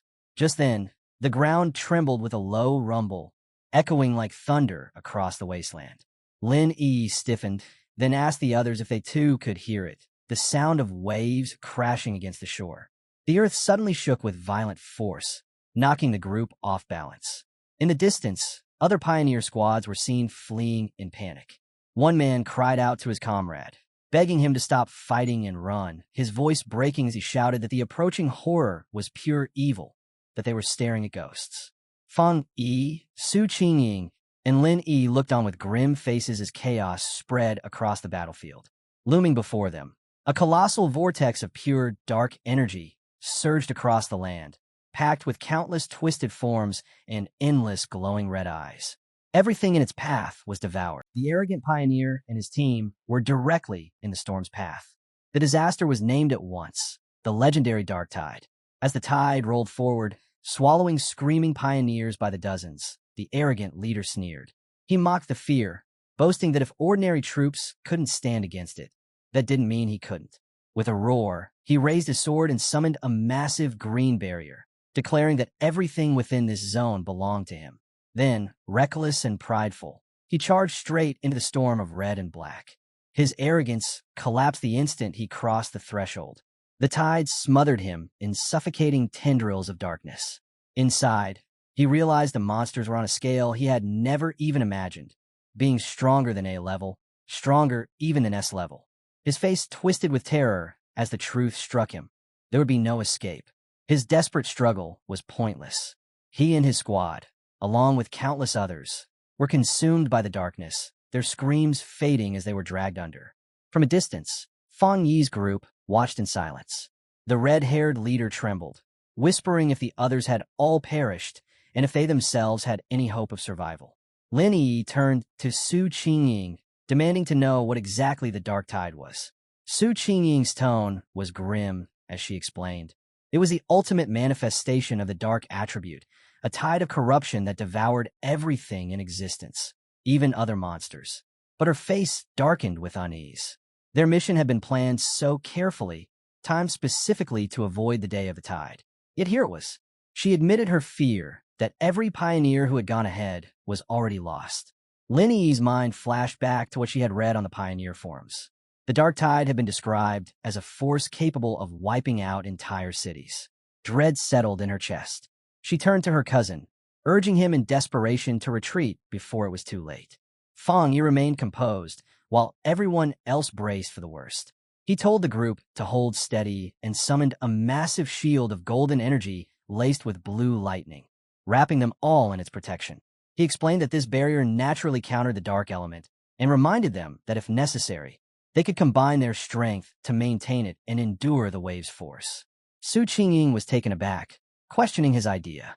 She warned him that the dark tide wasn't just ordinary darkness, but an extreme concentration of the dark attribute. Their combined power, she argued, would never be enough. She even pointed out that a powerful pioneer at the spirit creation level had just been consumed in an instant. But Fang Yi was unfazed. His sword burst into golden flames while his other hand sparked with blue lightning. With firm resolve, he declared that he would destroy the tide himself. Before anyone could respond, he shot forward, his body transforming into a streak of fire and thunder racing toward the enormous wave of darkness. His teammates stood frozen, stunned by what they were witnessing. Su Qingying could only wonder if he truly intended to challenge the tide itself. As Fang Yi entered the storm, his radiant light tore through the churning darkness. Deep inside the tide's core, he floated calmly within a golden aura, completely untouched as the violent dark energy swirled around him. His gaze fell on small, ember-like wisps of red within the storm. Seeing them, he smirked, his suspicions confirmed. All around him, twisted abominations emerged, grotesque, many-eyed creatures crawling out of the shadows. Fang Yi quickly pieced the truth together. These weren't normal, ill-level beasts under the tide's control. They were composite monsters, fusions of countless lesser creatures, forcibly evolved into stronger forms. He realized the tide itself was like a breeding ground, endlessly pushing these things from B-level to A-level, and eventually into terrifying S-level threats. This was no ordinary disaster. It was an SSS-level crisis, strong enough to devour spirit creation pioneers with ease. One of the abominations lunged at him. Fang Yi's eyes burned with golden fire as he swung his blade. A single strike unleashed his crimson flame technique, slicing the beast apart without effort.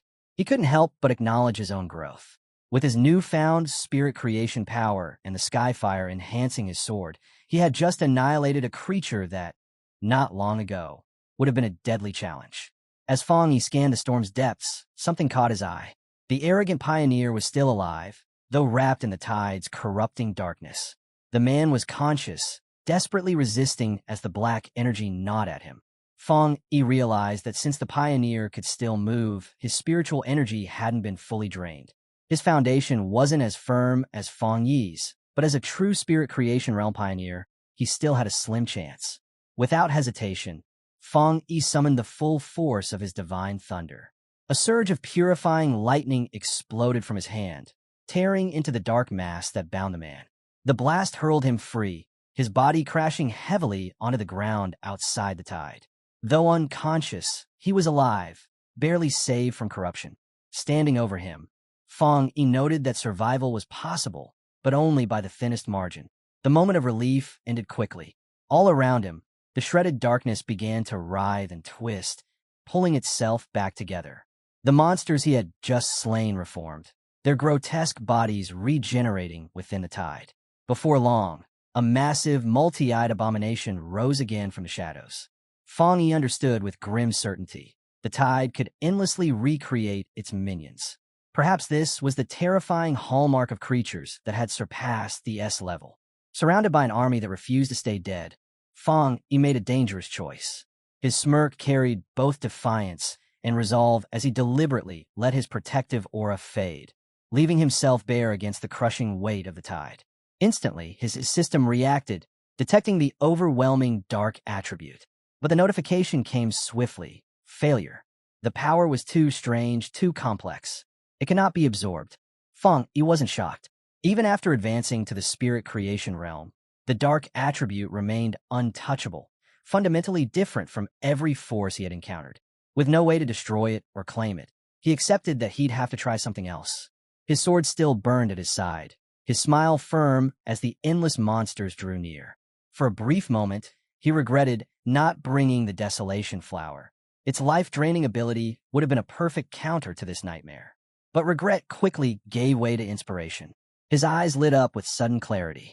The answer was already in front of him. Meanwhile, outside the tide, his companions watched anxiously from behind the golden barrier, their eyes locked on his figure within the storm.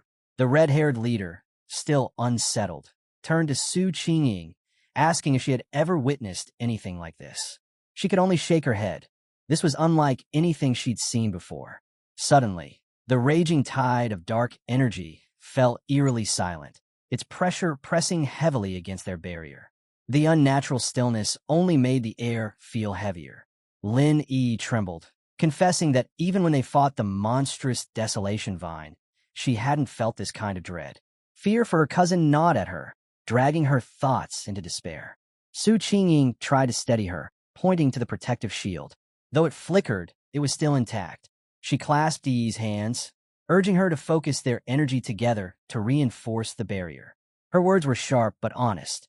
If Fang Yi couldn't make it, their fate would be sealed regardless. She continued, reminding them that Fang Yi was no ordinary cultivator. He had stepped into the spirit creation realm and commanded multiple attributes. His true strength, she suspected, was far beyond what they had seen. It wasn't their place to think about saving him. They needed to trust him. Her mixture of bluntness and unexpected humor brought Yi back from her panic. Yi managed a faint smile, thanking her. Su-Ying returned it, admitting that her teammates often teased her for being too serious, then asked if Yi was feeling a little better. Their fragile calm shattered as the dark tide erupted. A massive column of flame roared upward, piercing through the suffocating blackness. From its blazing heart, Fang Yi unleashed his ultimate art, the Nine Dragons Skyfire Seal. His figure rose from the inferno, wrapped in golden and blue light. Outside, his teammates stood speechless. The red-haired leader shouted, pointing him out to Lin Yi, while Su Qingyin could only gape in disbelief at the scale of power unfurling before them. 9 colossal dragons of fire spiraled into existence, each one radiating searing light. Their movements wove together, their brilliance drowning out the tide's darkness. Elsewhere, Jilan, who had been watching the mission from afar, was caught off guard by the overwhelming force. She recognized it instantly, the legendary Skyfire attribute, shaped into a sealing technique. Her eyes widened as the dragons converged, crushing the city-destroying tide into a single, unstable sphere of blazing energy. Could he really have sealed the entire tide? But Fang Yi wasn't done. With the orb bound, he summoned the might of his divine thunder. Crackling blue lightning spiraled into a roaring vortex, wrapping around the fiery sphere, his power pushing toward its absolute peak. With a thunderous roar, Fang Yi unleashed the full force of his combined technique, the 9 Dragons Edict. Fire and lightning collided with unstoppable might, detonating in an explosion that rocked the entire extreme dark zone. At his command, the storm obeyed. Bringing his hands together, he sealed the raging chaos. The vortex of flame and thunder collapsed inward, condensing tighter and tighter until it formed a small, radiant orb, stable, contained, yet pulsing with boundless power. When the light faded, the battlefield was quiet. The arrogant pioneer lay unconscious on the ground, spared by Fang Yi's intervention. Fang Yi glanced at him, thinking that at least they were safe for now. Saving him hadn't been his plan, but now he wondered what to do with the man. Lin Yi rushed to her cousin's side, relief flooding her as she checked his condition. Qingying, standing nearby, offered to have her team care for the fallen pioneer. Later, she approached Fang Yi directly, asking why he didn't look satisfied despite sealing such a dangerous force. Deep inside, though, she was awestruck. He had truly done what he promised. He destroyed the tide. To her, his strength was unbelievable. Fang Yi's answer was clear. The seal wouldn't last. The dark attribute's presence was still overwhelming, and time was against them.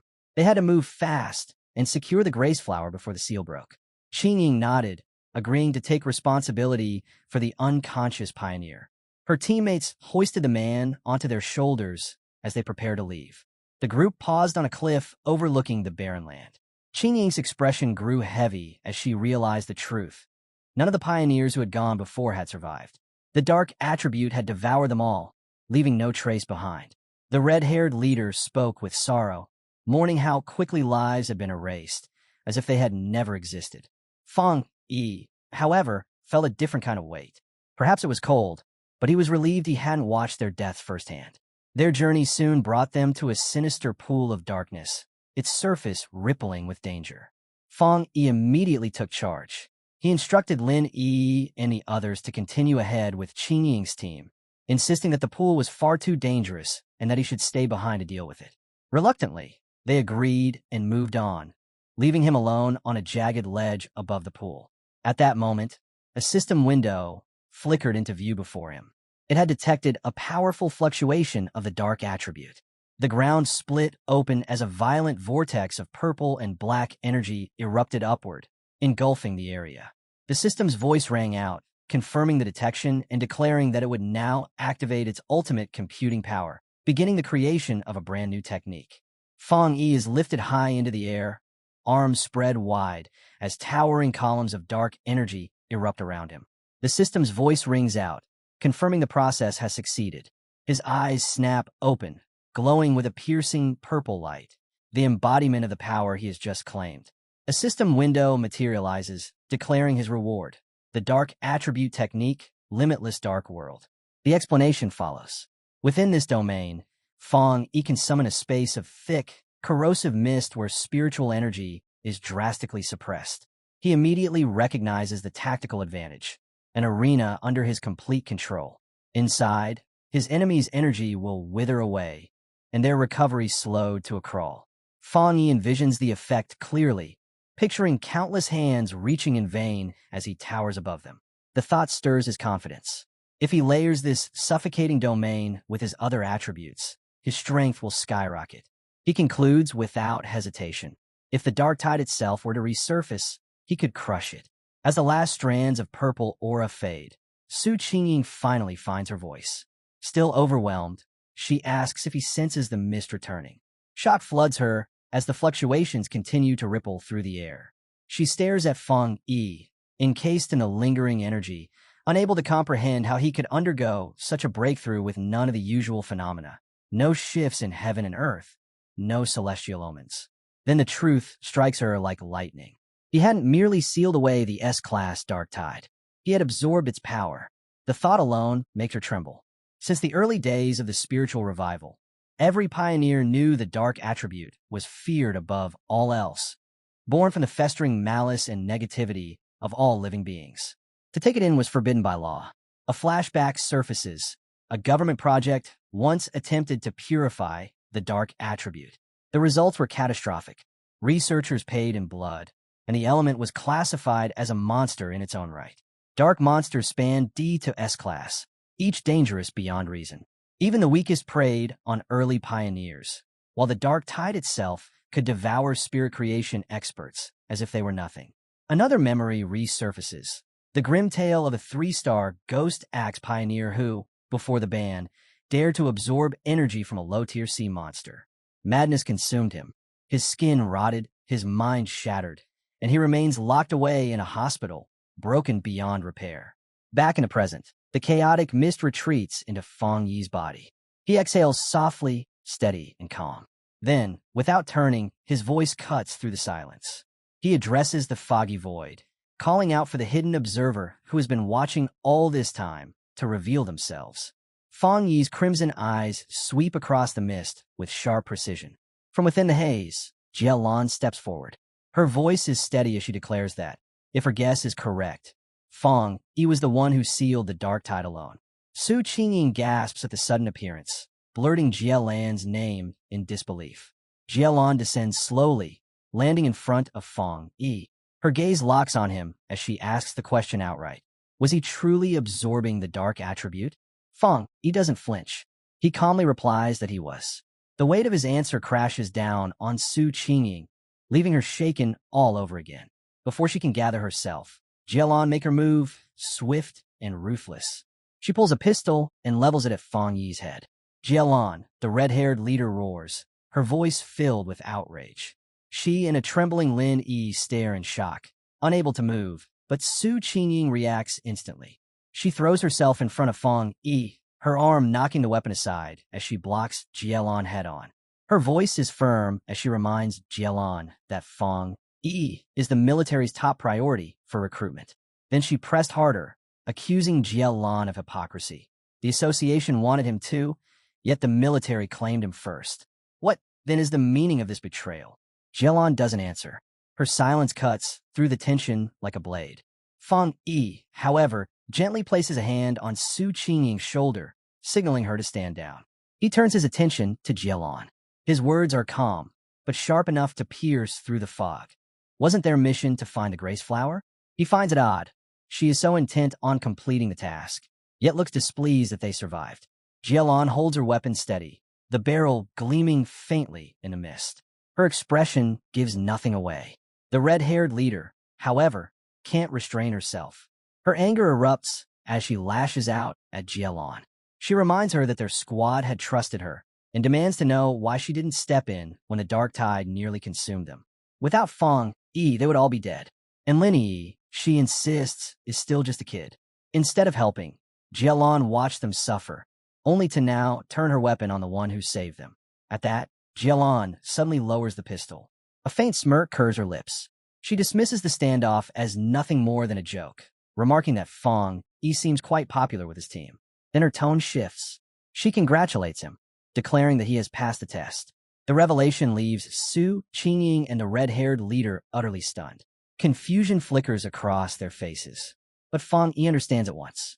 He meets her gaze and asks if her true purpose was to test him. Jielon confirms Fang Yi's guess without hesitation. She explains that with someone of his talent and power, she didn't want to rely on sterile reports or numbers. She needed to witness his true nature firsthand.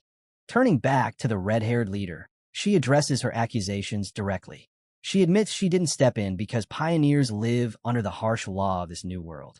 Fate here is brutal. Fortune and disaster trade places in an instant. That is the reality they must accept. Still, she points out they're fortunate to have someone as strong and reliable as Fang Yi at their side. Then she adds something that makes the group pause. Since the dark tide fell, not a single monster has dared approach them. She explains that the creatures are terrified by the power Fang Yi unleashed. Fang Yi listens with a grim look and agrees with her conclusion. Even the dark tide, he says, follows this law of nature. It bullies the weak and trembles before the strong. With the test over, Jielon shifts the topic, offering to guide them to the grace flower, reminding them that she knows the terrain far better than they do. As they move out, Su Qingying leans close to Fang Yi, lowering her voice. She tells him there's something not right with Jielon. She reveals a chilling detail. Jielon's old squad once faced the dark tide, and she alone survived. Fang Yi quietly reflects on this. The picture becomes clear to him.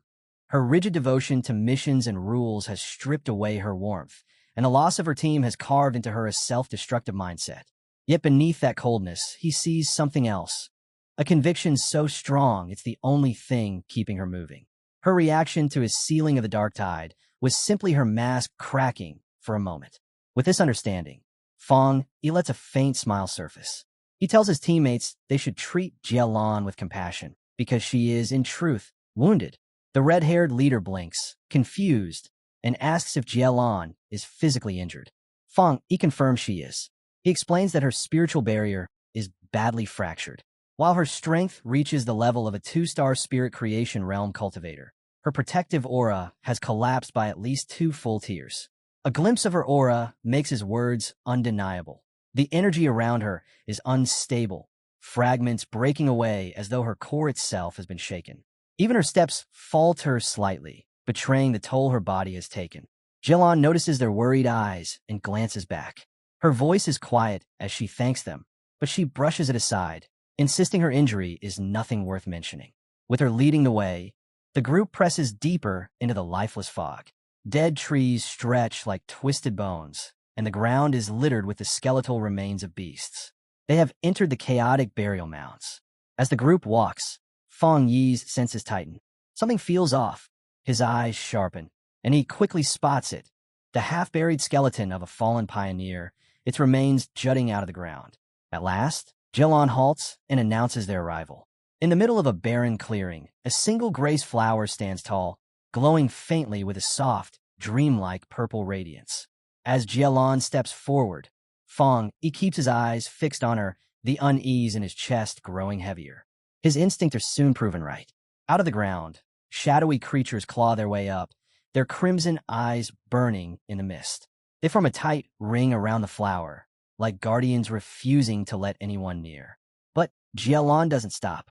If anything, her composure fractures. Her face twists into something unsettling, her eyes locked on the flower with a fierce, almost desperate obsession. She stretches out her hand, her voice dropping to a whisper. I can finally see it again. Her figure trembles, caught in a trance, her entire being drawn into the flower's glow. Fang Yi's gaze sharpens, his expression turning grave. He can see it clearly now. She's lost control of herself, her mind sinking into danger. There's no time to hesitate. In an instant, a blazing sphere of golden red fire bursts to life in his palm. His voice cuts through the tension like thunder as he commands her spirit to awaken. Without pause, he hurls the flame straight at Jielon, aiming to break the trance before it consumes her completely. Snapping out of her trance at the very last second, she finally understood what was coming for her. The attack carried an extremely rare and terrifying Yang attribute. Pure, violent, and overwhelming. Her eyes sharpened. With shocking speed, she swung her arm and knocked the blast aside. The collision exploded outward, sending a rippling shock wave through the clearing. When the dust settled, she and Fang Yi stood facing each other in absolute silence. Golden energy crackled wildly around his hand, sparking like restrained lightning.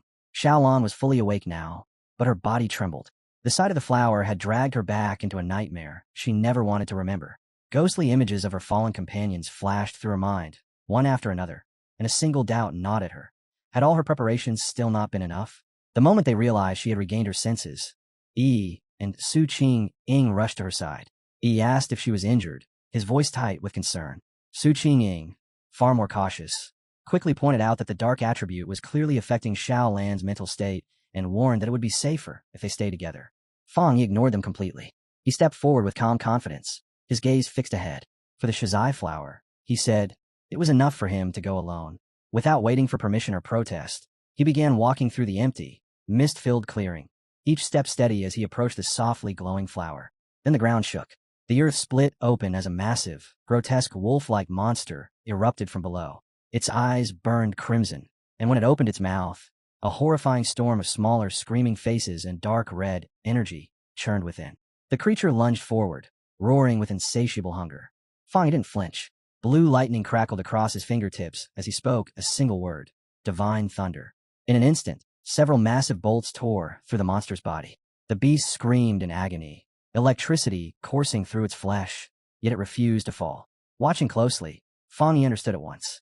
This fox demon had devoured countless monsters to evolve into something far more dangerous, another S-class threat. With the seal on the dark tide only temporary and time slipping away, he knew this fight had to end fast. A confident smirk curled his lips. If it wouldn't die so easily, then it would serve another purpose. Purple energy, dense, terrifying, and heavy with darkness, gathered in his hand. Without hesitation, Fang released his newly acquired power. Limitless Dark World. A violent storm of swirling purple energy erupted outward, completely engulfing the stunned S-class fox monster, sealing it within a prison of absolute darkness. The energy suddenly solidified, hardening into a massive dark purple sphere that swallowed both Fang Yi and the monster whole. The outside world vanished. Inside this newly formed reality, shadowy purple tendrils lashed out from every direction, wrapping tightly around the S-class beast like living chains. The monster thrashed violently, its roar breaking into pitiful whimpers as the crushing pressure bore down on it. Its enormous body began to shrink, forced smaller and weaker by Fang Yi's overwhelming domain. A system window flickered into existence, cold and absolute. Under the influence of the limitless dark world, the S-class anomaly had been forcibly suppressed, downgraded by 2 full levels, reduced to a mere B-class threat. Fang Yi stood calmly before the now diminished creature, eyes unreadable. He remarked that an S-class anomaly that collapsed so easily must have had an exceptionally fragile foundation to begin with. With the threat fully under control, his sword ignited, bursting into golden-red flames that crackled with heat. It's over, he said quietly. A single, decisive slash tore through the air. Fire consumed everything in its path, and the weakened monster was erased completely, reduced to nothing but fading embers. Outside the sphere, Su Qing and Yi stared at the massive orb of dark energy in stunned silence. Su Qing frowned, finding it unsettling. It was clearly a dark attribute, yet it felt different. Yi nodded in agreement. There was none of the usual oppressive chill, none of that nauseating heaviness that dark power normally carried. Xiao Lan spoke softly, her voice steady despite the tension. This was Fang Yi's personal domain, a space he had created himself after mastering the dark attribute without any guidance. The realization struck hard. She reflected on just how monumental that was. Creating a domain was an ability of terrifying difficulty. Before today, the only person she had ever known capable of forming a spatial domain purely through spiritual power was her teacher. Beyond him, she believed there were no more than 3 others in the entire world who could achieve such a feat. A painful memory surfaced. A vast city drowned in chaos and destruction. She remembered her teacher standing alone, pushing his domain to its limit in a desperate attempt to stop the catastrophe, and still failing. The thought shattered as the dark purple sphere dissolved into nothingness. Fang Yi stood alone in the clearing, untouched. Xiao Lan and Su Qing could only stare, stunned by how quickly the battle had ended. Fang Yi simply waved a hand and offered them a relaxed, reassuring smile, saying the chaotic burial mound should be safe from any further trouble now. With the danger gone, he turned and calmly walked toward the glowing shizai flower. Kneeling down, he gently cupped the plant in his hands and carefully pulled it from the earth, roots intact, preserving it with deliberate care. Holding the softly glowing prize in his hands, Fang Yi studied it for a brief moment before nodding to himself. This should be enough. The mission had reached its most critical point, and Galan watched him closely, tension and unease written all over her face. Fang Yi returned to the group and placed the flower into Xiaolan's hands. She blinked, surprised by how small it was. He confirmed calmly that their objective was complete and urged them to leave immediately. The sealed dark tide, he explained, wasn't like ordinary monsters. It could break free and become a problem at any moment. On top of that, they still had to deal with the unconscious, overly arrogant pioneer and his team. Xiaolan's rigid posture finally relaxed. The tension drained from her expression, replaced by genuine relief. Clutching the glowing flower, she thanked Fong Yi sincerely, admitting that without his overwhelming strength, their mission would have ended in failure. She then turned to thank the rest of the group before announcing that it was time to withdraw. As everyone began moving away, Xiaolan suddenly stopped. She turned back, looking directly at Fong Yi one last time. Her voice grew serious as she revealed the true importance of their mission.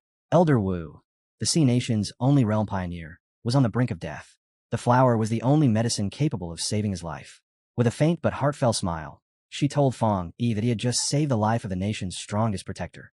Fong Yi listened quietly, his expression thoughtful. The weight of her words settled in as he softly repeated the name of the legendary Qingong realm to himself. When the group finally stepped out through the dark portal of the extreme dark zone, they were greeted by skies swirling with deep red clouds. The red-haired leader threw her fists into the air, shouting in pure relief that they could finally see the light again, and that they had made it out alive. Yi agreed wholeheartedly, grateful just to stand under the open sky once more. Their return triggered an explosion of cheers. A large crowd of officials rushed forward, all of them having waited anxiously for news. They celebrated the successful retrieval of the Shizai flower, openly admitting they hadn't truly believed it was possible when Xiaolan had first informed them. As the team walked through the path cleared by the crowd, the red-haired leader couldn't help but stare in surprise at just how many people had gathered. Somewhere in the crowd, someone whispered, wondering who it was that had actually managed to retrieve the flower. At that moment, Yi's steps slowed. Her expression shifted to one of sudden surprise as she noticed something waiting ahead. Parked squarely in their path stood a massive, heavily armored military vehicle, its dark steel body flanked on both sides by elite soldiers standing in perfect formation. The red-haired leader froze the moment she saw it. Her eyes locked onto the insignia stamped proudly on the vehicle, the symbol of the legendary Star God War Zone, the most powerful and renowned military force in the entire Xia Nation. Realization hit her like a slap. Heat rushed to her face as embarrassment followed close behind. So Gaolan was one of them. The thought made her wince, instantly regretting the way she had shouted at her earlier. The Star God War Zone wasn't just any unit. It was ranked #1 in the nation. Ever since the revival of spiritual energy, their overwhelming advantages had allowed them to seize the most resource-rich, forbidden zones, transforming them into unmatched cultivation grounds. As the group drew closer, an official stepped forward with extreme care, holding the Shizai flower now sealed inside a glowing blue container. He respectfully handed it over to a high-ranking officer. The man revealed himself as Major Han Li. Taking the container, Han Li allowed himself a faint, satisfied smile. Then, without warning, Major Han Li snapped to attention. Every soldier behind him followed instantly. Together, they delivered a sharp, flawless military salute, directed at Fong Yi. The sudden display of respect caught him completely off guard.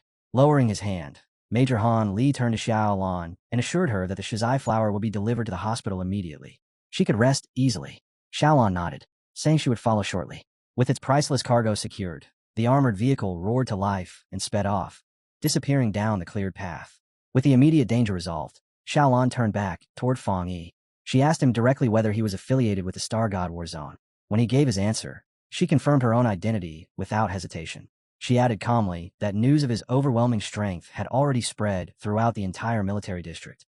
With a confident, knowing look, she told him it wouldn't be long before his name became widely known and highly influential. She continued, speaking with open honesty. His individual combat strength, she admitted, was already enough to single-handedly suppress even the most elite squads within her war zone. Then she made her offer.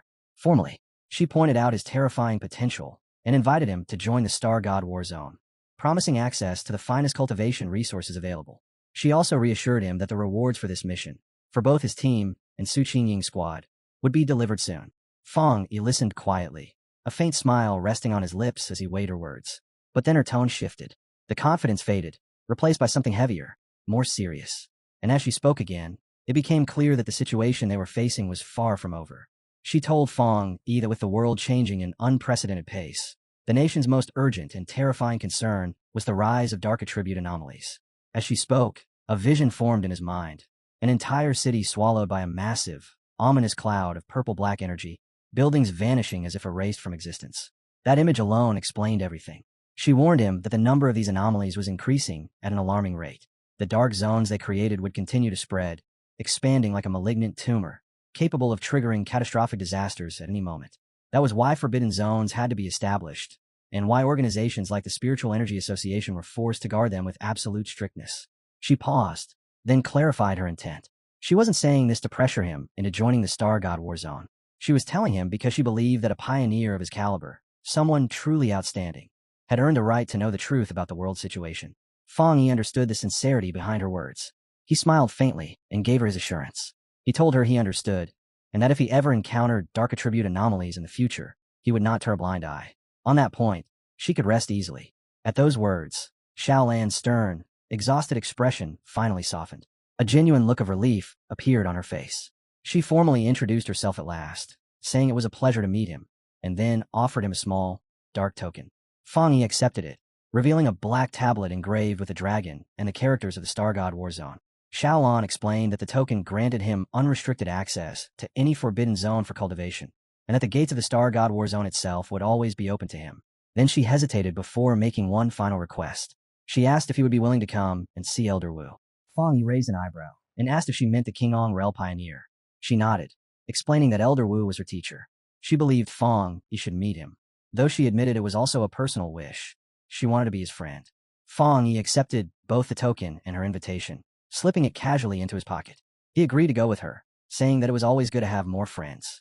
Then, as if to seal their new bond, he extended his hand. Blue lightning crackled across his palm as he told her he had something for her. Xiaolan looked at him, in confusion. Fang Yi smiled and explained calmly that he believed he could completely cleanse the remaining dark attribute poison from her body. Before she can even react, he releases it. A surge of pure blue lightning erupts from him, flooding outward and completely engulfing her. The sudden shock leaves her frozen in place, breath caught in her throat as the thunder attribute pours through her body. But instead of pain, she feels something unbelievable. Healing. The icy, deep ache that had clung to her bones dissolves, replaced by a warm, tingling numbness. The discomfort she had endured for so long simply vanishes. Inside her body, the old wounds left behind by the dark attribute begin to close. The corrupt energy is torn apart, washed away as the thunder cleanses her from the inside out. It feels like rebirth. The rare, powerful thunder attribute scours her body clean, purging toxins she didn't even realize were still there. When the lightning finally fades, faint sparks still dance around her frame. Fang Yi looks at her calmly and asks how she feels. Xiaolan exhales slowly, then nods. She feels amazing, better than she has in years. The lingering dark energy is completely gone. Nearby, Su Qingying watches paramedics rush to tend to the unconscious, once arrogant pioneer. She can't help but wonder if someone that badly injured can even be saved. Turning around, she's startled to see Fang Yi and Xiaolan still standing there. But something is different. Xiaolan's aura has changed, and her injuries are gone. Xiaolan explains it plainly. Fang Yi used his rare, pure thunder attribute to completely cleanse the dark attribute poison from her system. Su Qingying freezes, staring at him in disbelief. So this is the true nature of his power. Not just destruction, but salvation. She points at Fang Yi without realizing it, eyes wide. Fang Yi notices and asks flatly what she's staring at. That's when inspiration strikes her, like lightning of its own. She spins around and urgently waves over the paramedics, excitement spilling into her voice. She approaches Fang Yi and proposes a partnership. If his spiritual power could be combined with their advanced medical equipment, they could save countless pioneers suffering from dark attribute corruption. To prove her sincerity, she bows deeply, lowering herself without hesitation, begging him to demonstrate his power just once more. Fang Yi doesn't answer immediately. He falls silent, weighing her words. Then he lifts his hand. A controlled burst of blue lightning flickers from his palm. Calm, precise. He asks if that's enough of a demonstration. One of the paramedics gasps, eyes shining as he examines the energy. It's working. There's no doubt. Such a high-level thunder attribute can directly counter the dark attribute. Xiaolan adds that when Fang Yi treated her, the power was sent straight into her body, destroying the corruption at its source. Suching nods rapidly, already forming the plan. All they would need, she says, is for Fang Yi and the patient to hold hands. However, one of the paramedics speaks up, his excitement tempered by caution. Not every cultivator, even those of the spirit creation realm, can withstand energy this pure. He explains this calmly to a smiling Su Qingying, adding that while Xiaolan's injuries have been severe, they were nothing compared to the condition of the other patient. Healing that arrogant pioneer, he estimates, would require at least 10 times more spiritual energy. And even then, Merely keeping him alive would already be an incredible achievement. A full recovery, he says honestly, is almost impossible. Fang Yi listens without interruption. Then he agrees. He asks them how to transfer his spiritual energy, and the paramedics guide him toward the ambulance. One of them explains the process, pointing to a specialized device and telling him to place his hand inside and release his energy steadily. Fang Yi nods and does exactly that, blue lightning flowing in a controlled stream. From a distance, Yi watches quietly. She never imagined Xiaolon was a high-ranking member of the elite Star God War Zone. Even more unbelievable is the fact that her cousin is so powerful that this legendary military unit is actively trying to build a relationship with him. Her thoughts drift back to Xiaolon, normally cold and distant, personally asking to be her cousin's friend and even giving him her own personal token. When the energy transfer finally ends, Fang Yi turns toward Yi and the red-haired leader, checking on them. Yi smiles and says they're fine. Then she explains that she and the red-haired leader have decided to head out on their own for more training and missions. They can't keep relying on him forever. If they want to survive, they need to become stronger by themselves. Fang Yi agrees without hesitation. He simply tells them to be careful. As they leave, he watches their backs with a small, proud smile. Somewhere along the way, his cousin really has grown up. Su Qingying and her team prepare to depart as well. She waves goodbye, telling Fang Yi and Xiaolon that they'll meet again on the next mission. Once they're alone, Xiaolon turns to Fang Yi and reminds him that it's time to visit Elder Wu. As the ambulance pulls away, Su Qingying can't hide her frustration. She complains loudly that the military Star God War Zone has stolen someone this powerful right out from under them. Her teammates rush to calm her down, but her irritation lingers. Deep down, everyone knows the truth. The Spiritual Energy Association is a mess. Too many internal conflicts. Too much chaos. And its top elite squads refuse to work together. By the time Fang Yi and Xiaolon arrive, they're standing before a massive, modern hospital, the highest security ward of the Star God War Zone's medical base. Fang Yi asks quietly if this is where Elder Wu is. Inside the hospital room, they stop beside a bed packed with medical equipment. Tubes, monitors, and humming machines surround the unconscious figure lying there. Fang Yi studies the scene and can't help but comment on how strange it feels. The ultimate powerhouse of the Qingong realm, reduced to a shriveled old man. He steps closer and examines Elder Wu's condition. Red veins crawl across the old man's face and neck, swollen and unnatural. A respirator rises and falls with each labored breath. Xiaolon tells him it was far worse before. Back then, her teacher looked more like a corpse than a living person. Even after using the precious shizai flower, he still hasn't woken up. Fang Yi frowns. What kind of catastrophe could leave someone this powerful in such a state? Xiaolon exhales and begins to explain. It happened during the battle over the capital. A massive dark attribute anomaly suddenly formed above the city, swallowing the sky itself. To stop it from descending and devouring everything below, Elder Wu stepped forward alone. In the flashback, the rest of her squad stands behind him, desperately transferring their own spiritual energy into his body to support him. But the anomaly was no ordinary threat. It was far beyond S level. Above the shattered city loomed a monstrous, dragon-like mass made entirely of dark energy, its presence crushing the land beneath it. Xiaolan's voice tightens as she explains the danger. If that thing had fully descended, it wouldn't have stopped at the capital. The surrounding cities would have fallen next. The entire nation would have been plunged into absolute chaos. In a final, desperate stand, Elder Wu unleashed his personal domain and sealed the anomaly by force. But they had miscalculated. The dark attribute was even stronger than expected. The backlash tore through him, corrupting his body from the inside out. Gaolon finishes the story coldly, saying that if Elder Wu hadn't been a master of the Qingong realm, he would have been reduced to ashes on the spot. The room falls silent. Back in the present, Fang Yi looks down at the comatose hero with new eyes. To sacrifice everything just to stop the destruction of a city. This man is truly a great pioneer. As Fang Yi studies Elder Wu's face, memories from his past life surface. Countless pioneers throwing themselves into hopeless battles. Countless sacrifices. Also that he could become the last human left alive. A quiet sadness settles in his chest as he realizes that in his original timeline, Elder Wu had probably already died by now. His gaze sharpens. This time is different. A new resolve takes hold as Fang Yi slowly reaches out his hand toward the elder. Xiaolon startles and shouts, demanding to know what he thinks he's doing to her teacher. Fang Yi doesn't even flinch. Calmly, he tells her not to panic. The shizai flower is already working, he explains, but there's still stubborn dark attribute residue left inside Elder Wu's body. He wants to remove it. Before she can argue, Fang Yi places his hand flat against the elder's chest. Blue lightning surges instantly, powerful and pure, flooding into the old man's body. Fang Yi explains evenly that this should help Elder Wu wake up faster. Xiaolon stiffens in shock, blurting out that the corruption he's trying to cleanse came from an S-level disaster. That kind of power isn't something anyone should touch lightly. She hesitates. Then, after a breath, she clenches her fists and nods. Go ahead. Try. Maybe, just maybe, he's the miracle they've been waiting for. The room fills with sharp crackling sounds as he pours more of his energy into the elder. Xiaolon steps in, warning him seriously to be careful. The dark attribute inside her teacher is far more terrifying than the dark tide itself. She adds that without the Shizai flower suppressing it, Elder Wu wouldn't have lasted this long in the first place. Fang Yi answers without looking back. He understands. His expression hardens as he feels it, an immense, suffocating presence lurking inside the elder's body.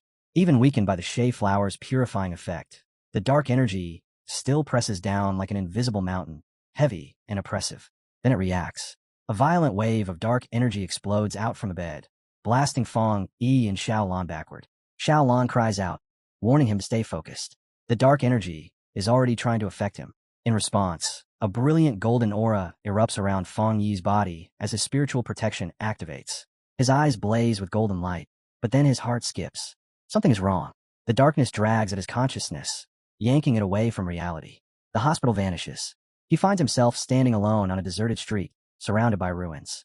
Broken buildings stretch endlessly in every direction. Slowly, he looks up and freezes.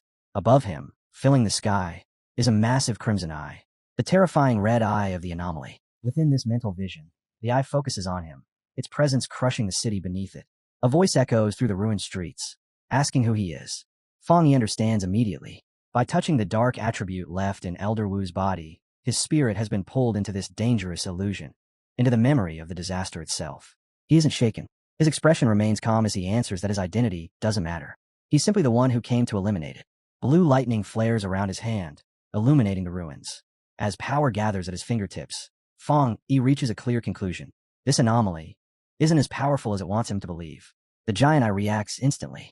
A massive, razor-sharp red spike shoots toward him without warning. Fang Yi's eyes widen for a split second before golden light floods his gaze.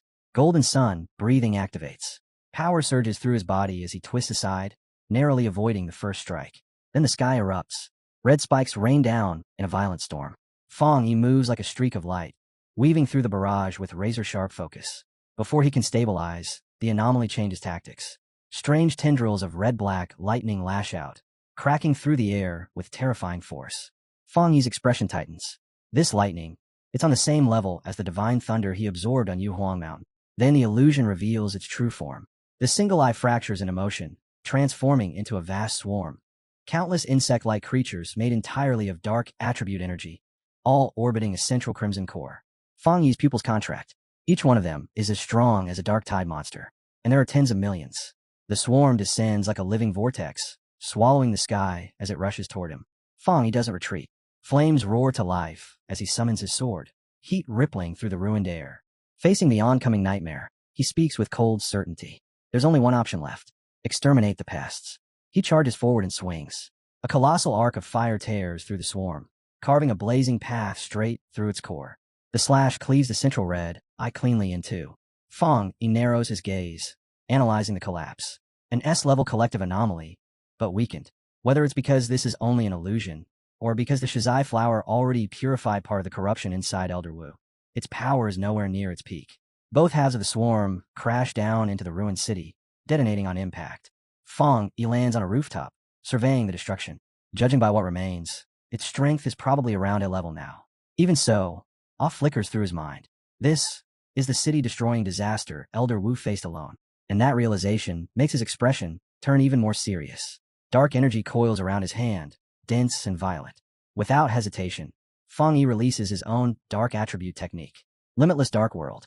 A massive vortex of pure darkness erupts from his body, warping space itself as it begins devouring the remaining insect-like anomaly. Panic ripples through the creature's consciousness. It finally understands something's wrong. This opponent isn't human. Fang Yi smirks faintly. Guess so. He raises his hand and gives a single command. Open.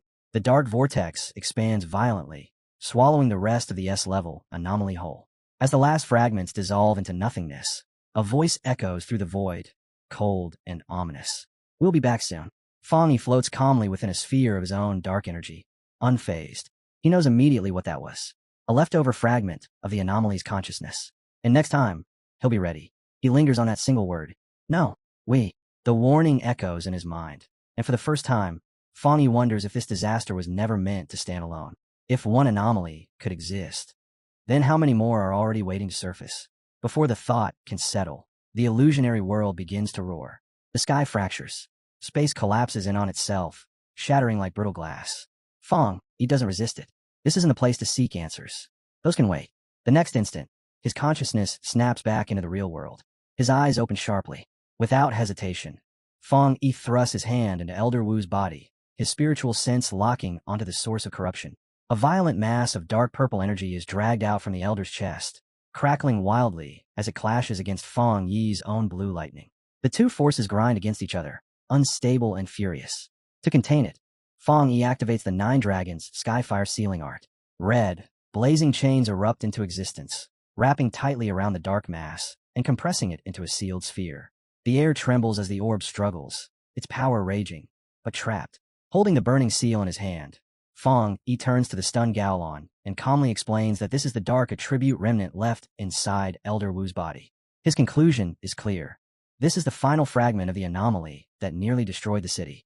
Though the sealed orb still contains frightening power, its influence has been drastically weakened, first by the Sureflower, and then by Elder Wu's own seal.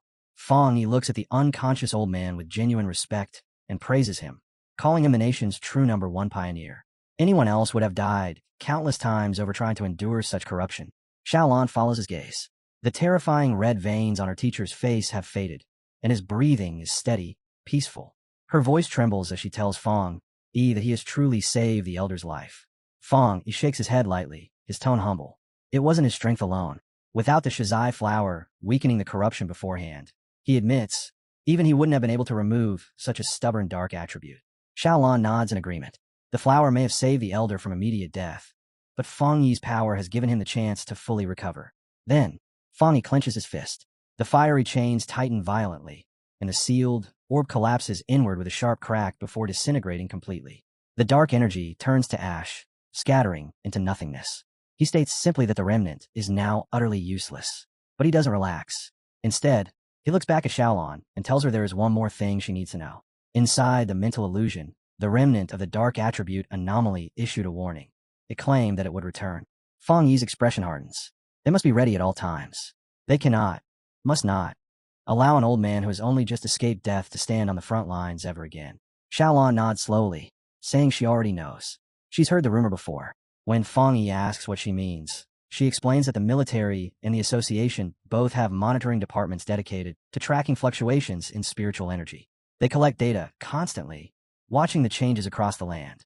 And based on that data, a rumor began to spread, one no one dared to say out loud.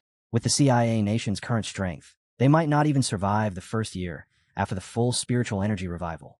Of course, she adds quickly, no one truly believed it.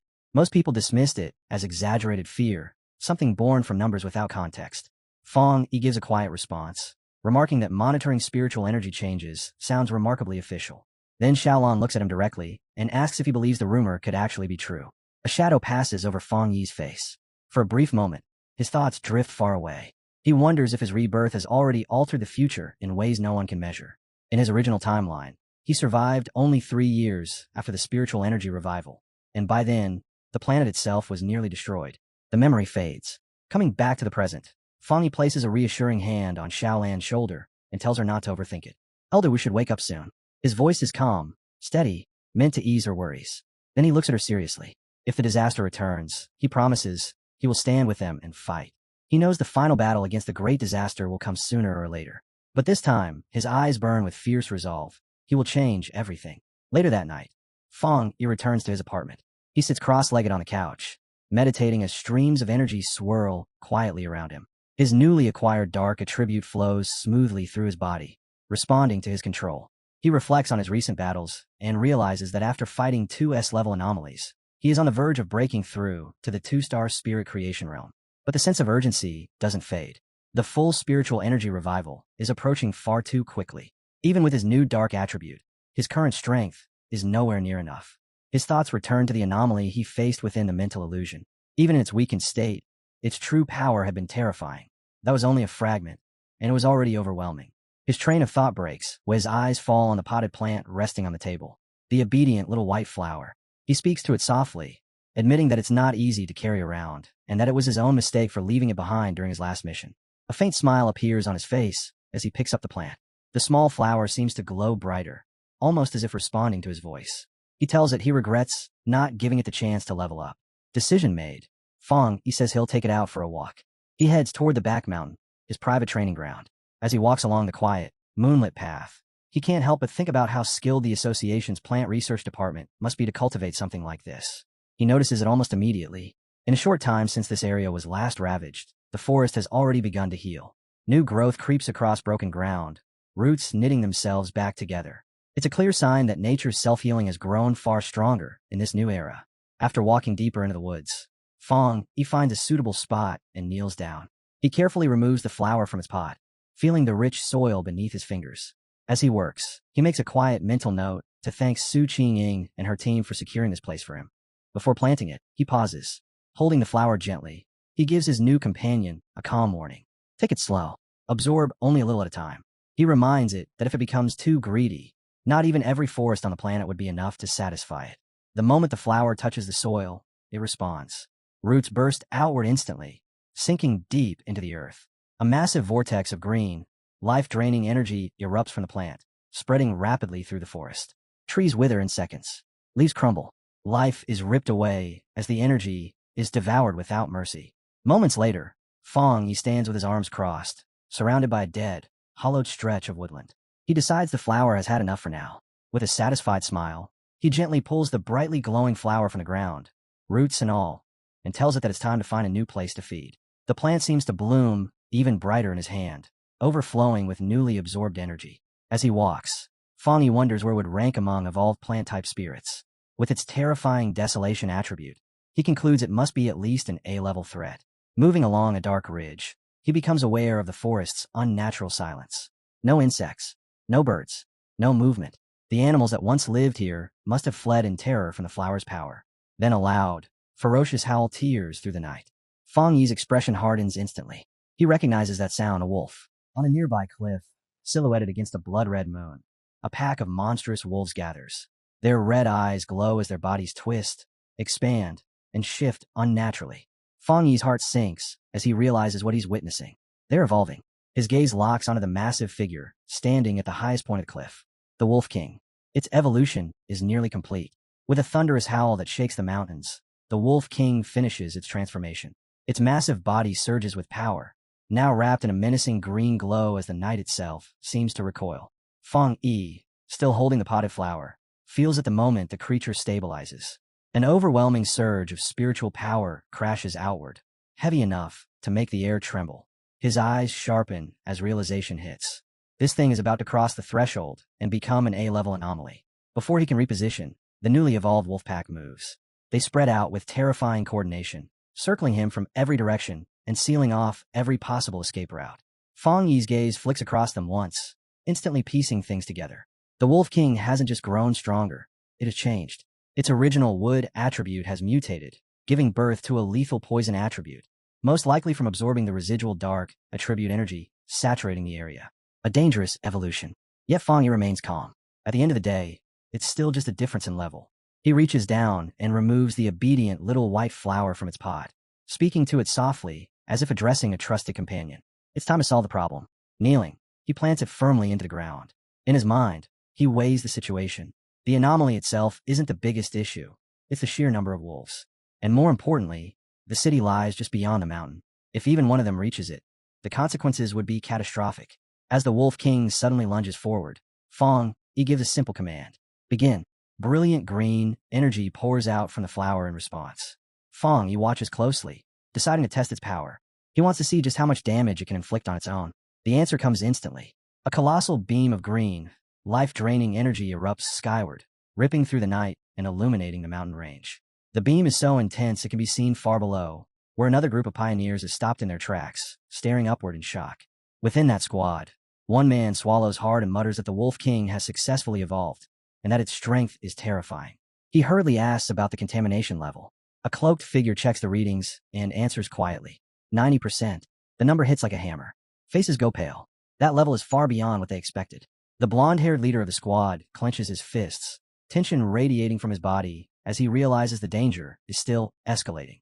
He identifies the Wolf King's wood attribute as being at least at the 3-star Ghost Axe realm, possibly even brushing the Spirit Creation realm. And the rest of the pack, none of them are weak either. His voice tightens as he admits the truth. They don't have enough manpower. Even he himself has only just broken through to the 3-star Ghost Axe realm. Then his eyes widened.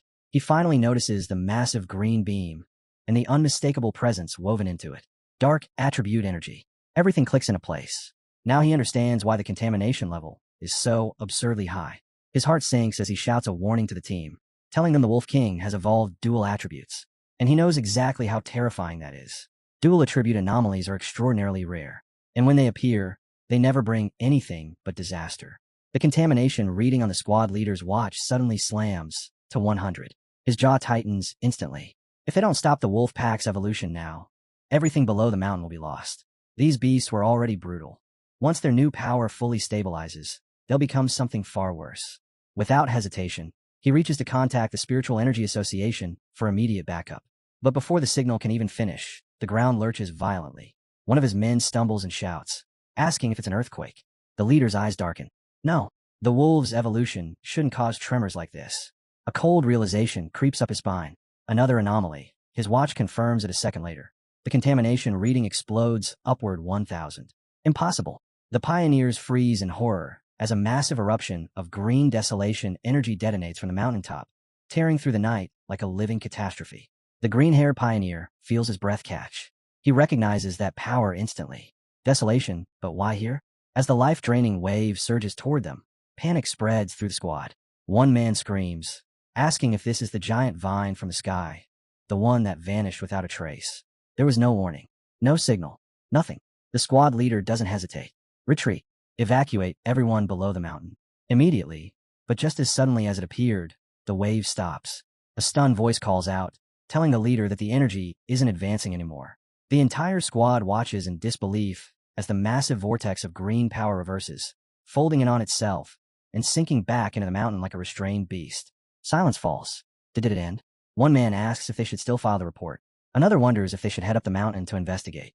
None of them realize, at the mountaintop, the ground has become something else entirely. Where Fong Yi planted the flower, thick green roots now blanket the earth, weaving together like a living network. From those roots, dozens of glowing white flowers bloom at once. In the next instant, they erupt. A colossal surge of green energy detonates outward, blooming into a massive, radiant flower-shaped structure. The power transforms mid-air, dissolving into a vast sea of white petals that blankets the entire area. The Wolf King lets out a furious howl. But the petals are not gentle. They twist violently, condensing into razor-sharp blades that slice through the air with terrifying precision. Fong Yi stands calmly within the storm, untouched, as the petals dance around him like obedient soldiers. He explains it plainly. This is the true nature of the flower's power. The sea of spiritual flowers will regenerate endlessly. They will multiply without limit, absorbing, eroding, and purifying the enemy again and again, until nothing remains.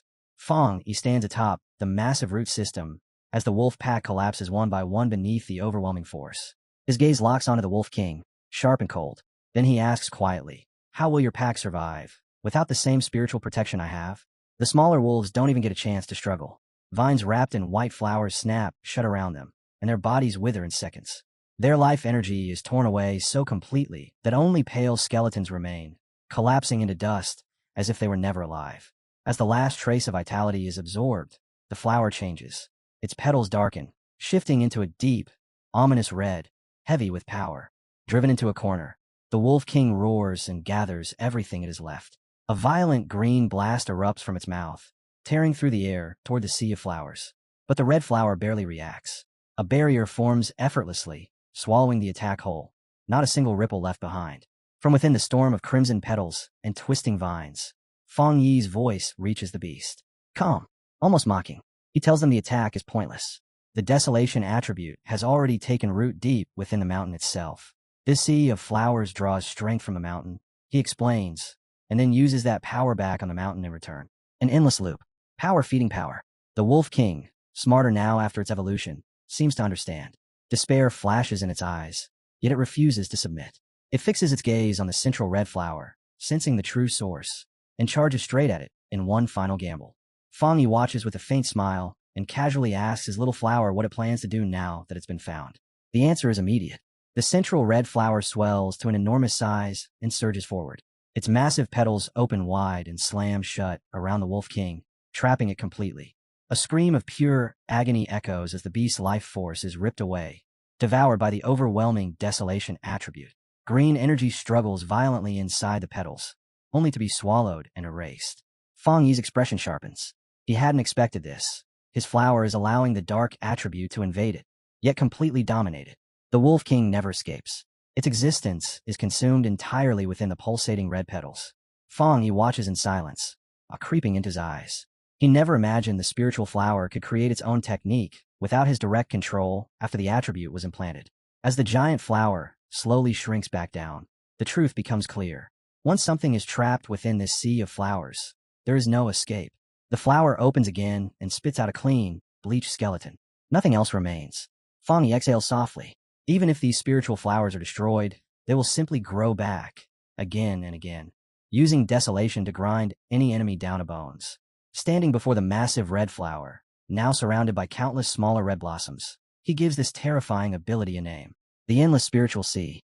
A system window flickers into existence, calmly confirming the result. The spiritual flower has successfully written a desolation attribute technique. Name confirmed: Endless Spiritual Sea. With its battle complete, the flower slowly closes its petals, a bright glow pulsing from deep within. Fang Yi exhales, fatigue finally catching up to him, just as a single red petal drifts forward and lightly brushes his cheek. Then, the energy surges. The flower erupts with an overwhelming wave of power, and Fang Yi's eyes widen. His little flower is evolving too. Far away, inside a high-tech control room, alarms scream to life. An analyst shouts over the noise, reporting the detection of an A-level anomaly. But his voice tightens as he adds something worse. They're picking up two different spiritual powers overlapping in the same region. As the Wolf King was evolving and forming a dark attribute, an entirely separate and far stronger desolation attribute appeared at the same time. The Association Superior, standing beside Su Qingying, immediately demands the location. The technician highlights a section on the map, explaining that the area was previously under Su Qingying's team's jurisdiction. The superior frowns and asks if the destroyer squad wasn't already deployed to handle the wolf pack. Before he can finish, the call comes through. The squad leader reports from the field. His voice is strained as he confirms that a massive wave of desolation energy appeared out of nowhere and completely wiped out the A-level wolf pack. But then he adds something even more alarming. That desolation power didn't spread outward. It retreated back into the mountain. And since then, a large number of strange flower anomalies have begun to appear. The pioneers stand at the mountain's edge, staring in silence. The entire slope now glows crimson, blanketed by a sea of red flowers. They can't get any closer. Over the open channel, the squad leader warns that if this unknown anomaly erupts, it will be far worse than the celestial vine ever was. He requests immediate support, admitting that even with every pioneer present, they wouldn't survive an unexpected escalation. The superior agrees without hesitation. 2 elite teams will be dispatched. But Su Qingying suddenly speaks. She looks at her superior with a knowing calm, and says that she has a feeling the source of the desolation power is Fang Yi. She cuts into the call, pointing out that Fang Yi's home is located in that very area. Her voice is firm as she declares that he will protect everyone. As she speaks, a vision forms. Fang Yi floating above the city, wrapped in a blazing, fiery aura. Back on the mountain, the transformation continues. The land is now completely consumed by a sea of red flowers. Fang Yi stands quietly before his obedient little white flower, now grown to a massive size. His eyes narrow slightly as he observes the changes, confirming what he had already suspected ever since it devoured the Wolf King. The flower trembles, and then changes again. The giant red bloom opens wide, its core igniting with a brilliant golden glow. Fang Yi's eyes narrow in surprise. Fire. A second attribute. He places a hand against the massive plant, feeling the scorching warmth pulsing within it, and lets out a quiet breath of disbelief. Its method of evolution is absurdly simple. Swallow enemies. Consume energy. Grow stronger. Too easy. As the evolution stabilizes, the enormous flower rapidly shrinks, returning to its familiar handheld size. Its petals settle into a deep, blood-red hue, heavy with condensed power. A system window appears in front of him, confirming the result. The spiritual flower has completed its evolution. Classification: A-level anomaly. Name: Desolate Fire Spirit Flower. Attributes confirmed: Desolation and Fire. Another line follows. The flower possesses an intense desire to devour spiritual energy, and can be placed within the limitless dark world for nurturing. Fang Yi frowns. Limitless dark world? The words linger for only a moment before realization strikes. His gaze sharpens as a new idea forms. His personal dark domain is filled with dark attribute anomalies, unstable, abundant, and perfectly suited for growth. If the flower feeds there, it might not stop at 2 attributes. A third dark attribute isn't impossible. Just as he grips the orb connected to his domain, the sky above begins to churn. Clouds spiral violently as a massive storm gathers overhead. Fong Yi looks up, golden light igniting in his eyes. He knows instantly what this is. Another breakthrough. This time, to the 2-star spirit creation realm. He sits down without hesitation. The heavens respond. A towering pillar of golden divine energy crashes down from the sky, enveloping his body completely. As he cultivates, everything becomes clearer, smoother. Power flows without resistance. The spiritual energy of the world merges with him so naturally, it feels like an extension of his own body. Far away in the mountains, a muscular man with wild, spiky hair freezes mid-step. His head snaps toward the sky as he senses the eruption of energy. Excitement flashes across his face as he follows the light, racing toward its source. When he arrives, his breath catches. Legendary aura, heavenly flames, a 2-star spirit creation cultivator. Watching footage of Fong Yi's earlier battle, fire coils around the man's body as his grin widens. A fire attribute pioneer, perfect. He declares aloud that he'll crush this newcomer and prove, once and for all, that he stands at the top. Back at the cultivation site, Fong Yi's eyes snap open. His senses flare as he detects a foreign presence closing in. He rises and calls out sharply, demanding to know who's there. The answer comes as a blazing sphere of fire hurtles toward him. The stranger's voice follows, taunting, asking if Fong Yi truly dares to call himself a fire attribute pioneer. Fong Yi doesn't even flinch. Dark energy surges as he raises his hand, forming a swirling vortex that devours the fireball hole. The attack vanishes without a trace, leaving the air eerily calm as Fong Yi stands there, unmoved, unthreatened, and very much ready. He smiles faintly, satisfied. The bait worked exactly as he expected. Fong Yi had sensed the man lurking nearby for some time now. His spiritual energy barely concealed, almost arrogant in how openly it leaked. A wild pioneer, one of those unaffiliated challengers who roam freely, living for battle after breaking into the spirit creation realm. The man finally steps out in full view. Muscular, broad-shouldered, flames rolling off his body like living armor. He lands heavily in front of Fong Yi. His fiery aura surges as he looks Fong Yi up and down, clearly intrigued. He remarks that Fong Yi is interesting, that the spiritual pressure coming off him feels far heavier than expected. Then, with a sharp grin, he introduces himself, Zhang Lu, and bluntly demands to know how Fong Yi avoided his earlier fire attack. Fong Yi doesn't answer. He simply watches. Zhang Lu clicks his tongue, then laughs, claiming he almost forgot proper introductions. His grin widens as he declares his name again, promising Fong Yi will remember it soon enough. The moment the words leave his mouth, he explodes forward, flames roaring as his body becomes a blazing meteor aimed straight at Fong Yi. Fong Yi raises one hand. 2 fingers point calmly toward the sky. Divine thunder. The heavens answer instantly. A massive bolt of brilliant blue lightning tears downward, locking onto Zhang Lu mid-charge. His eyes widen in pure shock as the thunder crashes into him head-on. The impact is devastating. He coughs violently, smoke spilling from his mouth as his body is blasted into the ground. Crackling blue electricity crawls across his scorched skin as he struggles to rise. His limbs tremble uncontrollably. Confusion floods his face. Thunder? How could this be thunder? He was supposed to be fighting a fire attribute pioneer.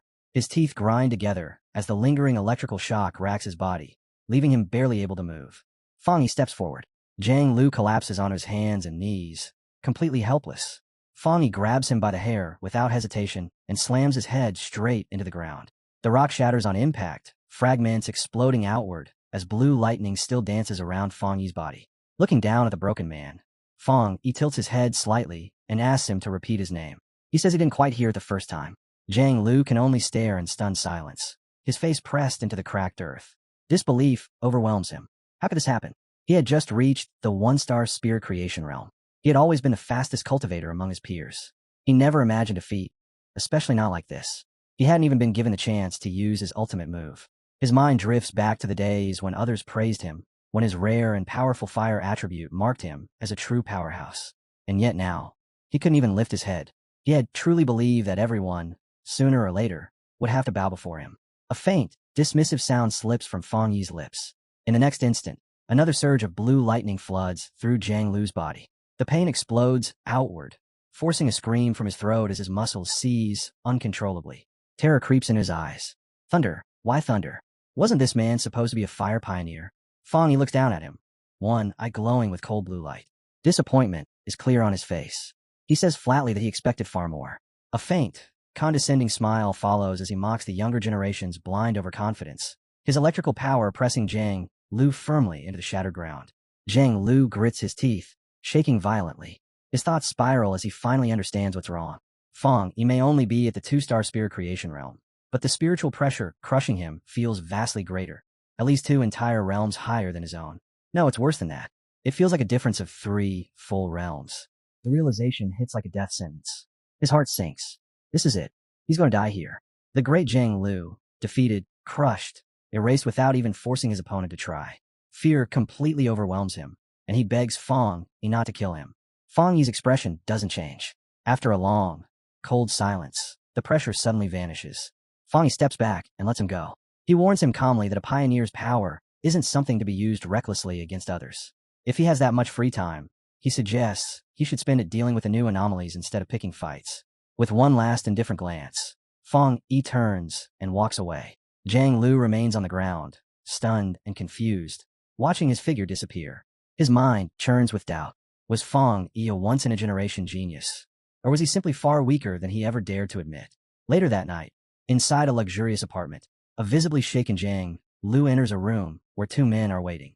One greets him casually, joking about his new hairstyle. The other, a red-haired man, immediately snaps at him, reminding him that he'd warned him not to go looking for trouble. He scolds him harshly, saying that Zhang Lu's aggressive nature is dangerous, especially now, when the spiritual energy revival hasn't even officially begun. Acting like this will only bring disaster. But instead of lashing out, Zhang Lu quietly collapses onto the sofa, completely drained. The 2 men freeze, startled by the sight. One of them frowns and asks what happened, asking if this broken man is really the same Zhang Lu who is always itching for a fight. The red-haired man broke the silence first, asking Zhang Lu what had happened. He reminded him that he had gone out to challenge the heavenly Fireblade user. Zhang Lu lowered his head, his voice dull and hollow, and admitted that it had ended in an instant. One of the others grabbed his shoulders, shaking him, demanding that he explain properly. That was when Zhang Lu finally collapsed. Tears streamed down his face as he confessed that he was the one who had been defeated. Instantly, disbelief filled the room. Zhang Lu's chest heaved as regret spilled out of him. If only he had realized something was wrong. If only he had backed down. Then he wouldn't be drowning in this humiliation. The man seated nearby frowned deeply, unable to understand it. How could the heavenly Fireblade be that strong? Zhang Lu was a rare genius. Someone who had broken through to the spirit creation realm in only a few months. That kind of person wasn't supposed to lose so easily. Zhang Lu's thoughts drifted back to that moment. He remembered unleashing his strongest move, Meteor Flame, pouring everything into it, only for it to be shattered in a single breath by thunder. Pure, crushing thunder that erased his attack like it had never existed. His friends tried to piece it together, but none of it made sense. The seated man muttered that maybe Zhang Lu had simply challenged the wrong person. With his pure firepower and his spirit creation realm cultivation, being overwhelmed so completely should have been impossible. The red-haired man offered another idea. Maybe that person wasn't even a pioneer. Maybe their original judgment about his strength was wrong.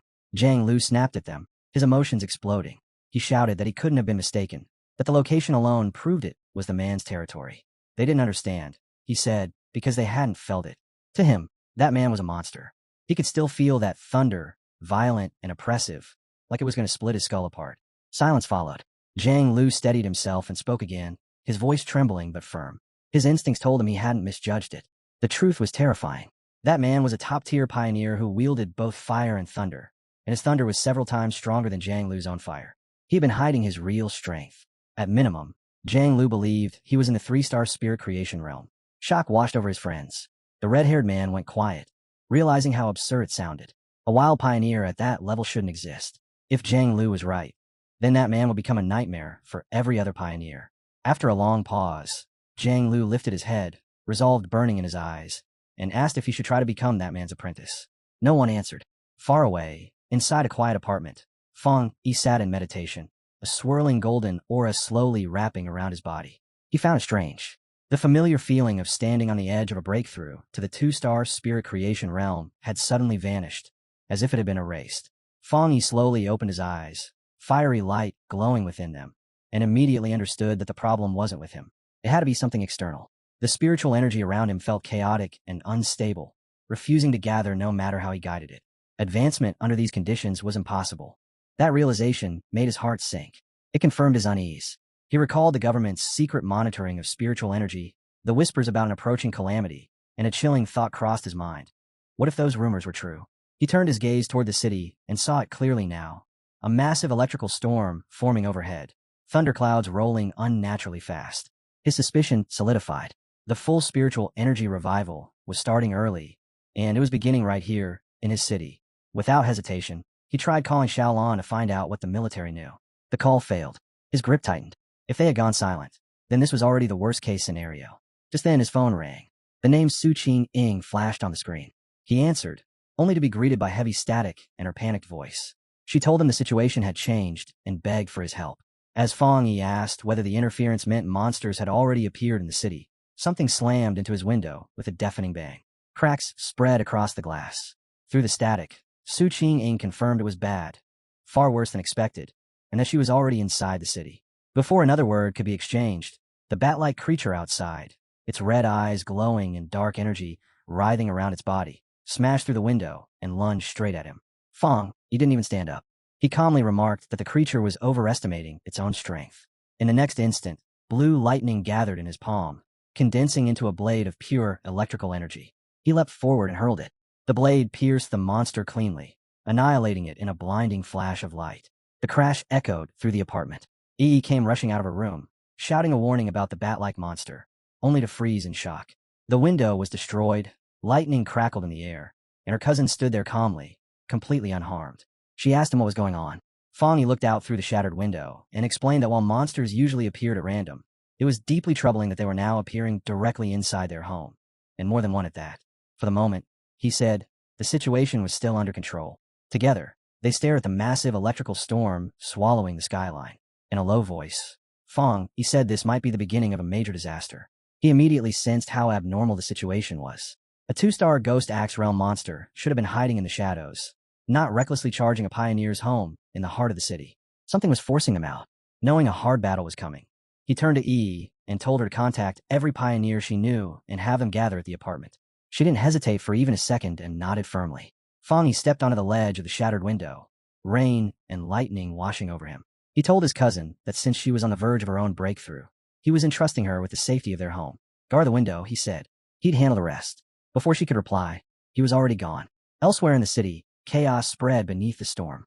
On a rooftop, Su Qing and her squad struggled to keep their communication stable as interference crackled through their devices. Zhang Xiaoyao frowned and asked if their equipment was malfunctioning. Su Qing's expression hardened. If this turned into a real disaster, she said, they wouldn't be able to rely on outside support. They would be on their own. All of them looked up. A massive vortex churned in the sky, swallowing clouds and lightning alike. Su Qing prayed it was a false alarm. Acting as captain, she activated her communicator, checking patrol reports and ordering all units to remain on maximum alert.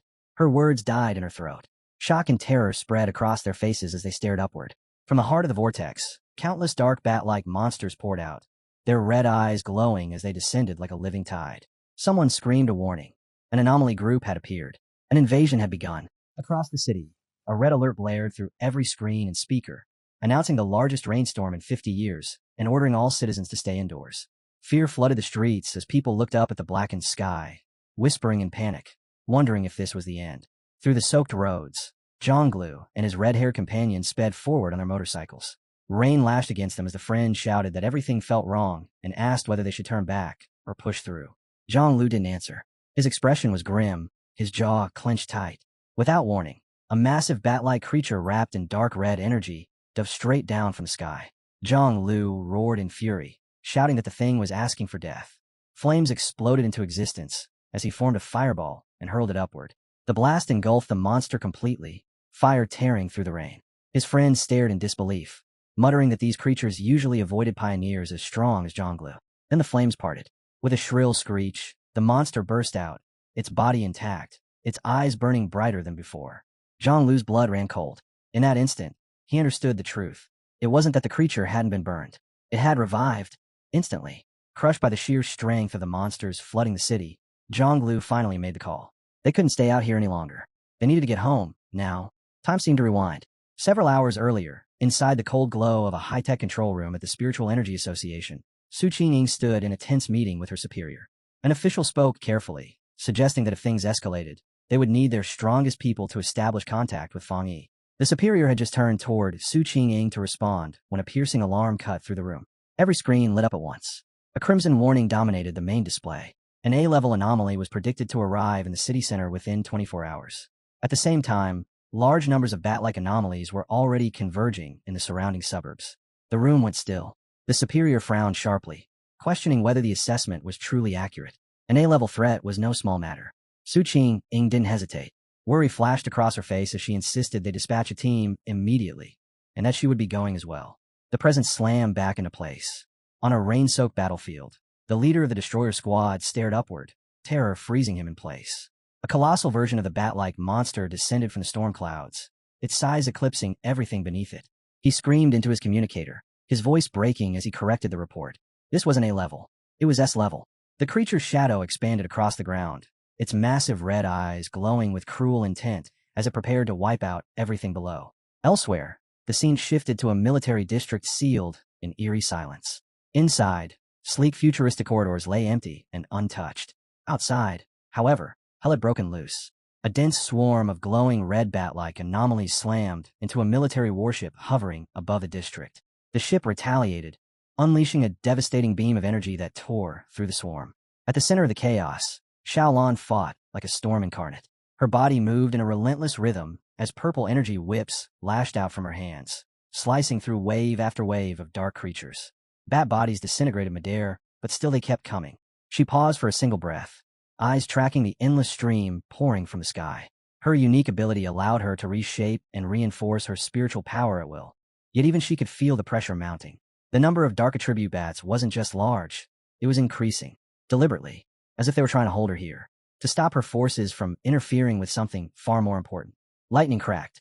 A young blonde man wrapped in yellow electricity landed beside her, boots skidding across the scorched ground.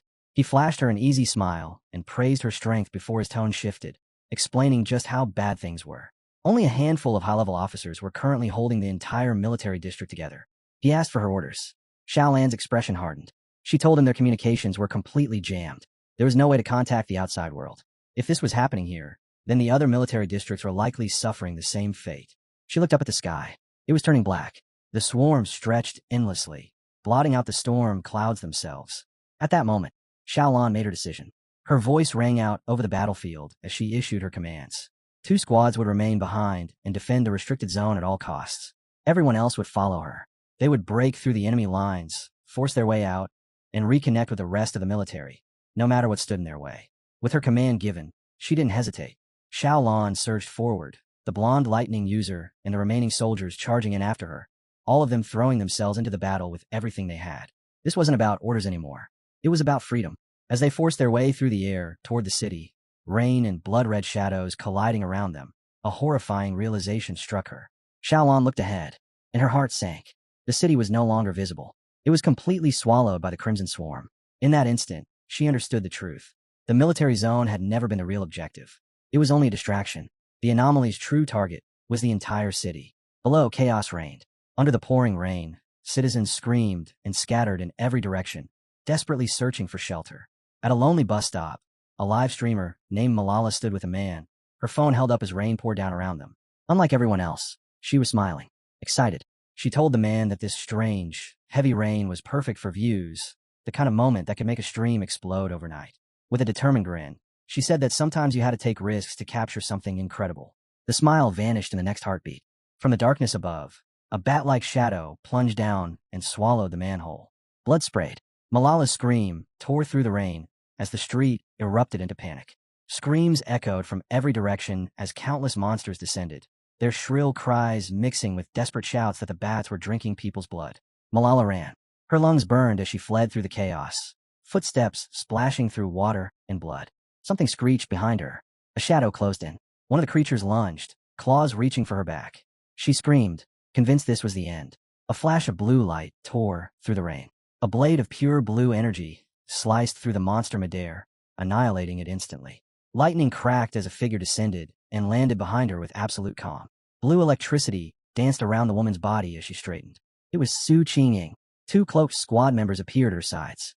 Su Qing extended a hand to the trembling Malala and told her not to be afraid.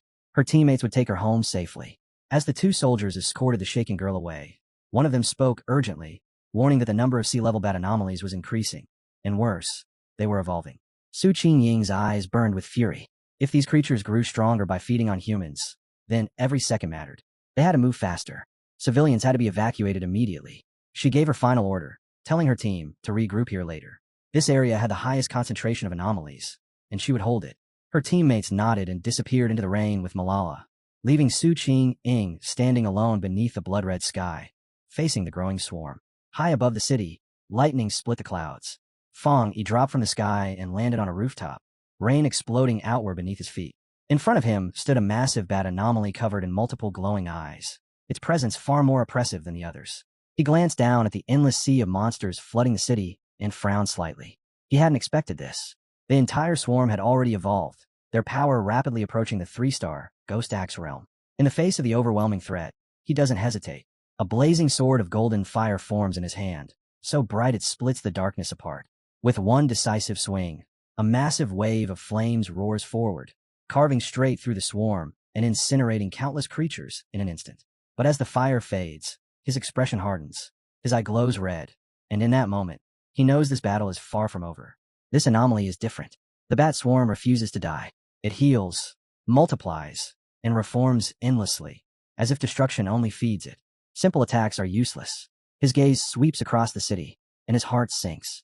These dark attribute swarms aren't gathered in one place. They've appeared everywhere people are crowded. Streets, buildings, shelters. It feels as if countless identical disaster zones have erupted all at once. In this chaos, finding the association members would take too long. Looking out over the city, now swallowed by swirling dark mist, he makes his decision. There's no other choice. He will deal with the swarms himself, one by one. Raising his hand, Fong Yi unleashes his ultimate technique. Limitless Dark World. A massive vortex of dark green energy explodes outward from his body, twisting and devouring everything around it. His voice is cold and resolute as he declares that these anomalies will become nourishment for his spiritual flower. The vortex begins to pull the swarm in, tearing them apart as they're absorbed. As the power surges, his thoughts drift to those he cares about. Images flash through his mind. Su Qing, Zhang Xiaoya, and the other pioneers he gathered at his home. He forces himself to stay focused. With his cousin's ability and the protection of the others, his home should be safe for now. But he also understands the truth. If this disaster continues to escalate, the nightmare will become real, and survival will turn nearly impossible for everyone. 10 minutes later, Su Qing is still fighting.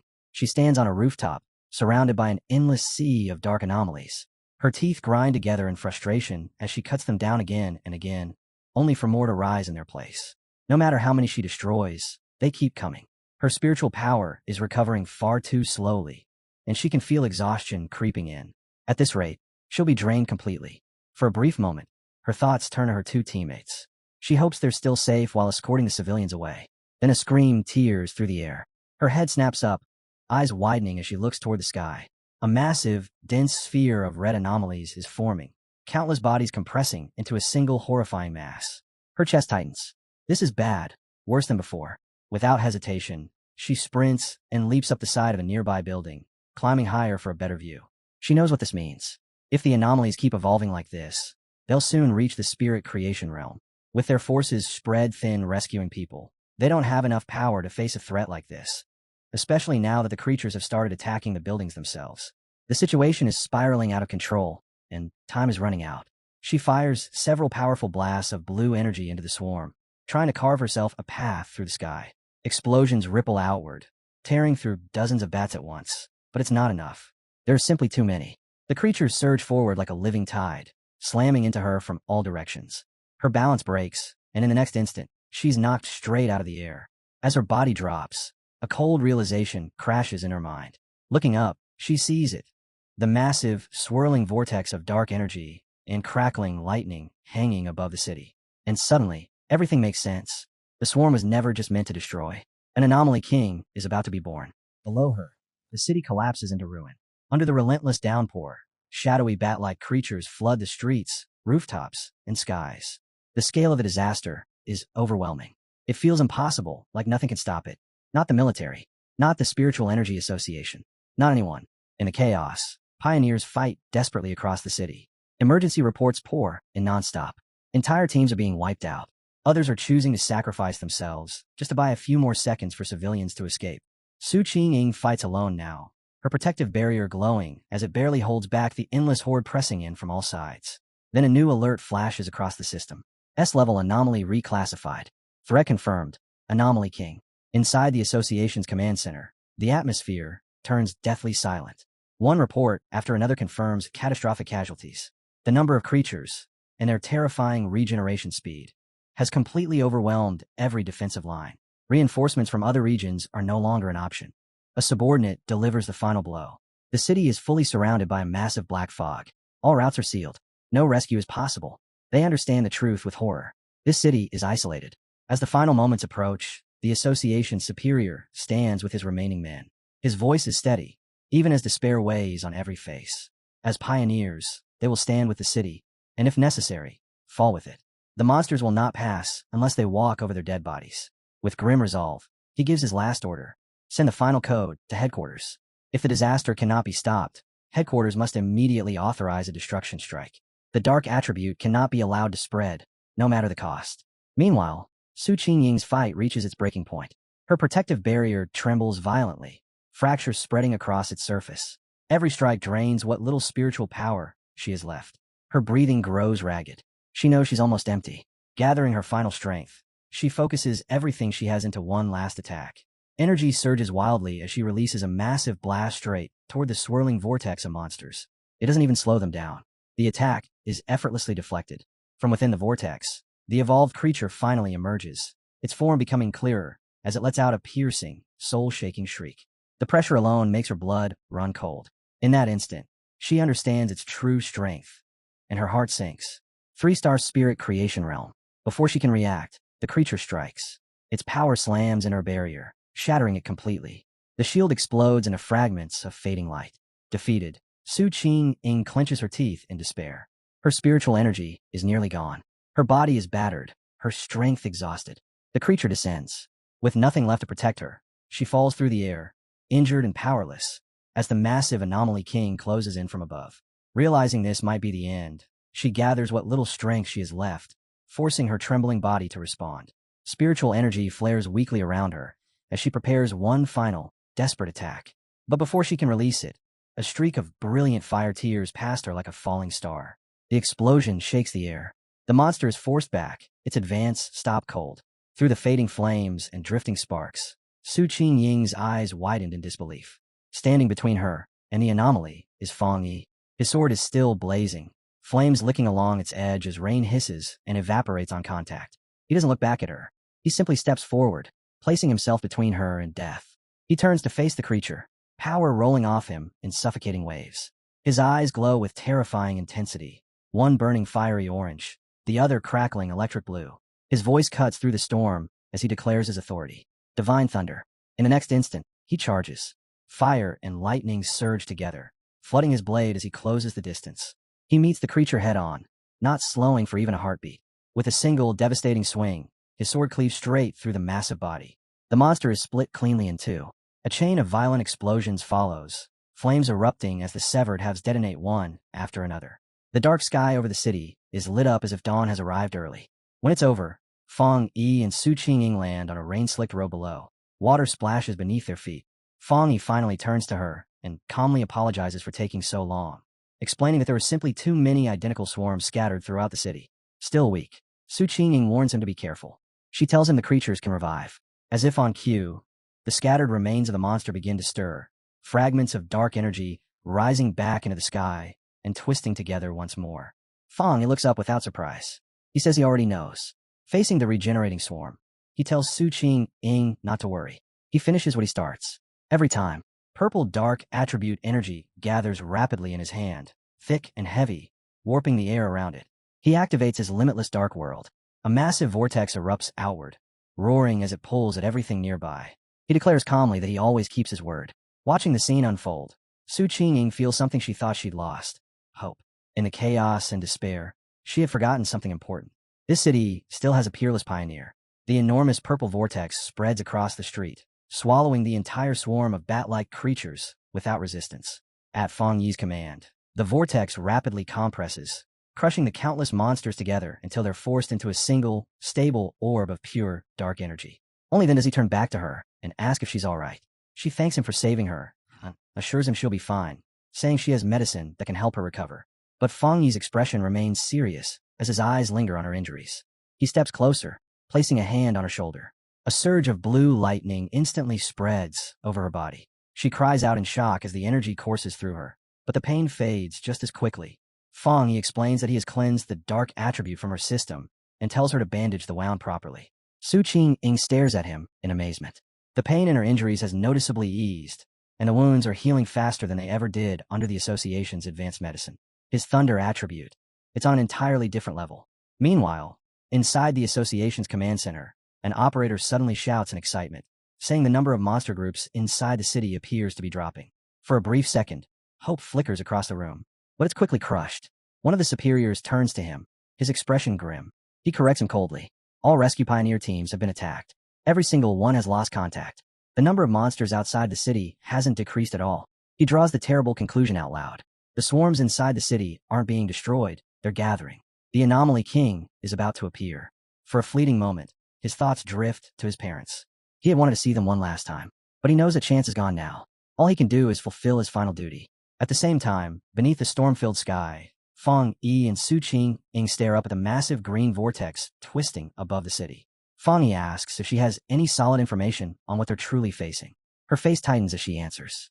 This is a super S-class anomaly. Its goal is to devour the entire city. Its power level rivals the monster that once forced the Star God War Zone to seal an entire region. With a heavy voice, she tells him that events like this have a name. A cataclysm. The swarms flooding the city are nothing more than a warning. Inside them, a terrifyingly powerful spirit is being born. If its evolution is completed, the city won't just fall, it will be erased. She continues, sharing what the association has learned. Normally, monsters of the same type consume each other to evolve. But dark attribute anomalies follow different rules. Once a fully evolved entity appears, an anomaly king, it possesses an absolute authority that forces all other anomalies of its kind to obey. She turns to Feng Yi, worry written clearly on her face. His strength is undeniable, but he hasn't reached the legendary Jingong realm. She reminds him that the nation's strongest pioneer was left bedridden after sealing a similar disaster. Her voice trembles as she pleads with him. They can't afford to lose another genius. She urges him to escape, break through the monster's blockade, and tell the military to abandon the city. Before she can say anything more, Feng Yi gently taps her on the head. He asks lightly if she's forgotten everything she learned in school. Then his expression hardens completely. This city is his home, and he will pay any price to protect it. Su Qing is left speechless, her words dying in her throat. Without another glance back, Feng Yi turns away. He leaps onto a high rooftop, standing alone beneath the storm, directly facing the massive green vortex where the anomaly king is being born. A brilliant golden aura surrounds him as power surges outward. Staring at the vortex, he grimly remarks that it seems the city itself is being offered up as a sacrifice for the king's birth. Golden light erupts around him as he activates his golden sun power. The storm itself seems to recoil. He turns back to Su Qing, who has followed him onto the rooftop, and asks to borrow her wrist device. He explains calmly that he needs it to detect anomalies and to contact the association. Without hesitation, she handed over. With the device in one hand and his blazing sword in the other, Feng Yi lifts his gaze to the sky. He states plainly that he has to go up there and destroy the creature before it can fully form. Above them, the monstrous anomaly king continues to emerge, its vast form twisting within the massive vortex hanging over the city. Back in the association's command center, the suffocating tension is suddenly shattered when an operator shouts that they've reconnected with a lost pioneer signal. It's Captain Su. The room erupts in shock as her tracker lights up on the screen. It's moving at an unbelievable speed, flying straight toward the center of the storm, toward the most dangerous zone of all. Operators immediately start yelling for her to come back. Going in alone would be suicide. An official grabs a communicator and desperately tries to reach her, ordering her to stop at once and wait for backup from headquarters and the military. On the rooftop, Feng Yi holds Su Qing's wrist device as it crackles with static. After a moment, he finally figures out how it works. He brings it up and speaks into the communicator, asking if they can hear him. The official on the other end freezes, demanding to know who he is and where Captain Su is. Feng Yi ignores the questions. He takes control instead. He tells the stunned official that he needs everyone in the command center to work with him, because he is going to destroy the anomaly king at the center of the storm. As he launches himself toward the massive vortex, his voice remains calm but absolute. If they don't want a city to be destroyed, they will cooperate. He demands that all communication equipment and all available information be used to support him. After a moment of stunned silence, the official makes his decision. He slams his hand down and shouts orders across the room, telling everyone to drop what they're doing and immediately establish full connection with the unknown pioneer. All satellite radar systems are brought online. An operator is assigned as his primary contact. The assigned operator begins reporting at once. Satellite imagery shows an enormous concentration of anomalies surrounding the king, rotating violently like a typhoon. He notes that the number of anomalies along the northern route is slightly lower, suggesting it as a potential opening, and recommends approaching from the southeast to avoid the densest swarms. Above the city, Fong Yi continues his ascent, sword blazing, heading straight toward the heart of the storm. As the information keeps pouring in, Fong Yi continues flying straight into the heart of the storm, not slowing down even for a second. Suddenly, an operator's voice cracks through the command center, shouting a warning. Fong Yi has been locked onto by two powerful anomalies, one A rank and one S rank, both estimated to possess strength comparable to the two-star spirit creation realm. The operator urgently begs Fong Yi to retreat immediately. The main official stares at the monitors with a grim expression. He knows it's already too late to pull back. In the next instant, a massive shockwave slams into the command center. Consoles rattle, lights flicker, and staff members are thrown off balance as panicked screams erupt across the room. High above the city, Fong Yi moves calmly through the chaos. With a single, effortless swing of his flaming sword, he cleaves one of the bat-like anomalies cleanly in half. Fire tears through the dark body, as if it were paper. His eyes blaze with scorching energy as he speaks calmly, as though what he just did was nothing worth mentioning. Back in the command center, silence falls. The operators stare at their screens in disbelief. The main official suddenly shouts that the anomaly's source signal has vanished. His voice trembles as realization hits him. An S-level dark attribute anomaly has been killed in a single strike. A subordinate practically shouts with excitement, confirming the identity everyone is thinking of. It has to be him, the legendary pioneer known as the Tyrant. The entire command center erupts. Cheers, laughter, and relieved cries fill the room. For the first time since the storm began, hope surges through everyone watching. Meanwhile, Fong Yi remains focused. He quickly analyzes the situation. After enchanting his sword, its flames now counter the dark attribute directly, severely slowing the anomaly's regeneration. But as he watches the severed creature begin to reform from swirling dark energy, his expression tightens. His current power still isn't enough to completely halt their recovery. If he had broken through to the next level earlier, one strike would have ended it for good. Clicking his tongue, Fong Yi clenches his fists. Fire and thunder energy surge together inside his body. If brute force won't finish it instantly, then speed will. Frequency will. In a flash, he explodes in motion, unleashing a storm of rapid slashes. Blade after blade tears through the reforming monster, shredding it into fragments again and again. Still, he notes with irritation that their endless numbers remain a serious problem. Then, something changes. A strange, swirling green orb of energy forms high in the sky. The moment it appears, the dark creatures react. One by one, then in waves, the bat-like anomalies abandon their attacks and fly toward it. On the ground, a group of cloaked pioneers watches in confusion. One of them mutters, wondering why the swarm has suddenly stopped. Standing with them, an association superior grimly shakes his head. This is bad, he says. He knows there is only one reason for this. The swarms are being recalled. They are answering the call of the Anomaly King, and that means its arrival is close. Across the city, the remaining military units and pioneers look up as the swarms gather, merging into a massive blood-red cloud hanging ominously overhead. Everyone understands the same truth at once. If they don't stop the swarms before the recall is complete, there won't be a second chance. Outside the besieged city, the battle rages on without pause. From a high vantage point, Gaolan raises her hand and releases a devastating surge of energy, blasting straight into the swarms of dark creatures. Explosions ripple through the sky, yet the tide refuses to break. Her subordinate, the blonde lightning user, rushes to her side with a grim expression. He asks how much longer it will take before they can force their way into the city. Xiaolan doesn't hesitate. According to their instruments, it will be at least another half hour. The words hit him like a death sentence. In half an hour, the Anomaly King will have fully hatched. If that happens, the city is finished. Xiaolan keeps her eyes on the massive blood-red swarm hovering over the skyline and explains the cruel reality. They have no choice. The number of dark creatures is more than 10 times their initial estimates, an overall threat equivalent to 10 S-class anomalies. Even with the military's heaviest weapons, they can't fully wipe out enemies that regenerate endlessly. Her voice tightens as she adds that if they fail here, The surrounding cities will be swallowed by the dark attribute next. She asks if they still lack enough manpower to break through the blockade. Her subordinate clenches his fists and answers bitterly. They're completely outnumbered. Worse, some pioneers are standing far away, watching as if this disaster won't reach them, too blind to realize that when this city falls, nowhere will be safe. Then Xiaolan's expression suddenly shifts. She stares into the sky. Her subordinate notices and asks what she sees. Both of them watch as the bat-like swarms inside the city begin to move in unison, abandoning their scattered attacks and converging toward a single point, the place where the anomaly king is being born. And then, from the very center of the massive vortex, a brilliant point of golden light erupts.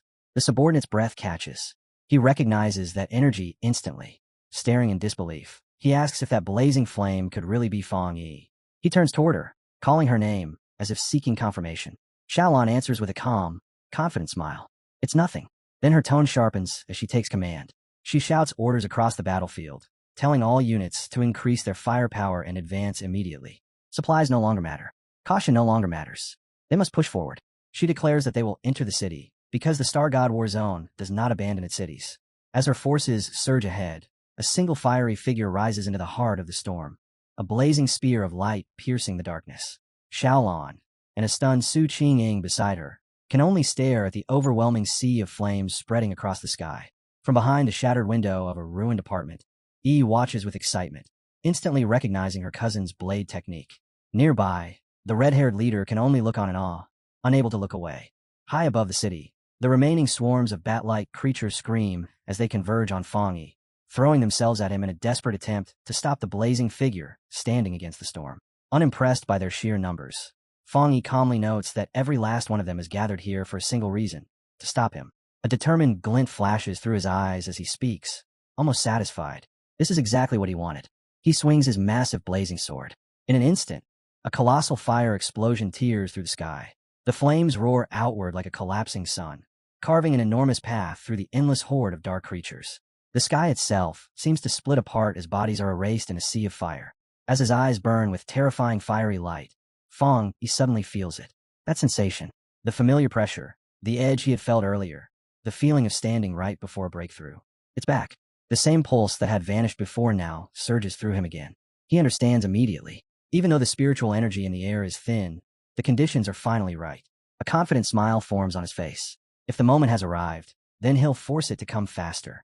Raising one hand, Fang Yi calls forth a swirling vortex of deep purple energy. The sky darkens as his limitless dark world unfolds, opening like a massive, all-seeing eye above the battlefield. He stands at its center like a blazing star, fire and darkness perfectly balanced around him. He reaches out. Come. At his call, his spiritual flower responds. A glowing red orb appears in the air, cracks spreading rapidly across its surface. From within, the massive red, desolate fire spirit flower bursts forth, its petals crackling with dark energy. The moment it emerges, it moves as if alive, attacking without hesitation. At Fang Yi's command, the flower begins to absorb. Dark tendrils explode outward, piercing straight through the bat-like creatures. One after another, they're impaled, drained, and devoured. The flower feeds greedily, swallowing their dark energy and channeling it back to Fang Yi, accelerating his breakthrough with every heartbeat. Fang Yi descends slowly, landing gently at the center of the now enormous red flower. From there, he looks up. Above him, the massive green and red vortex churns violently, the place where the anomaly king continues to form.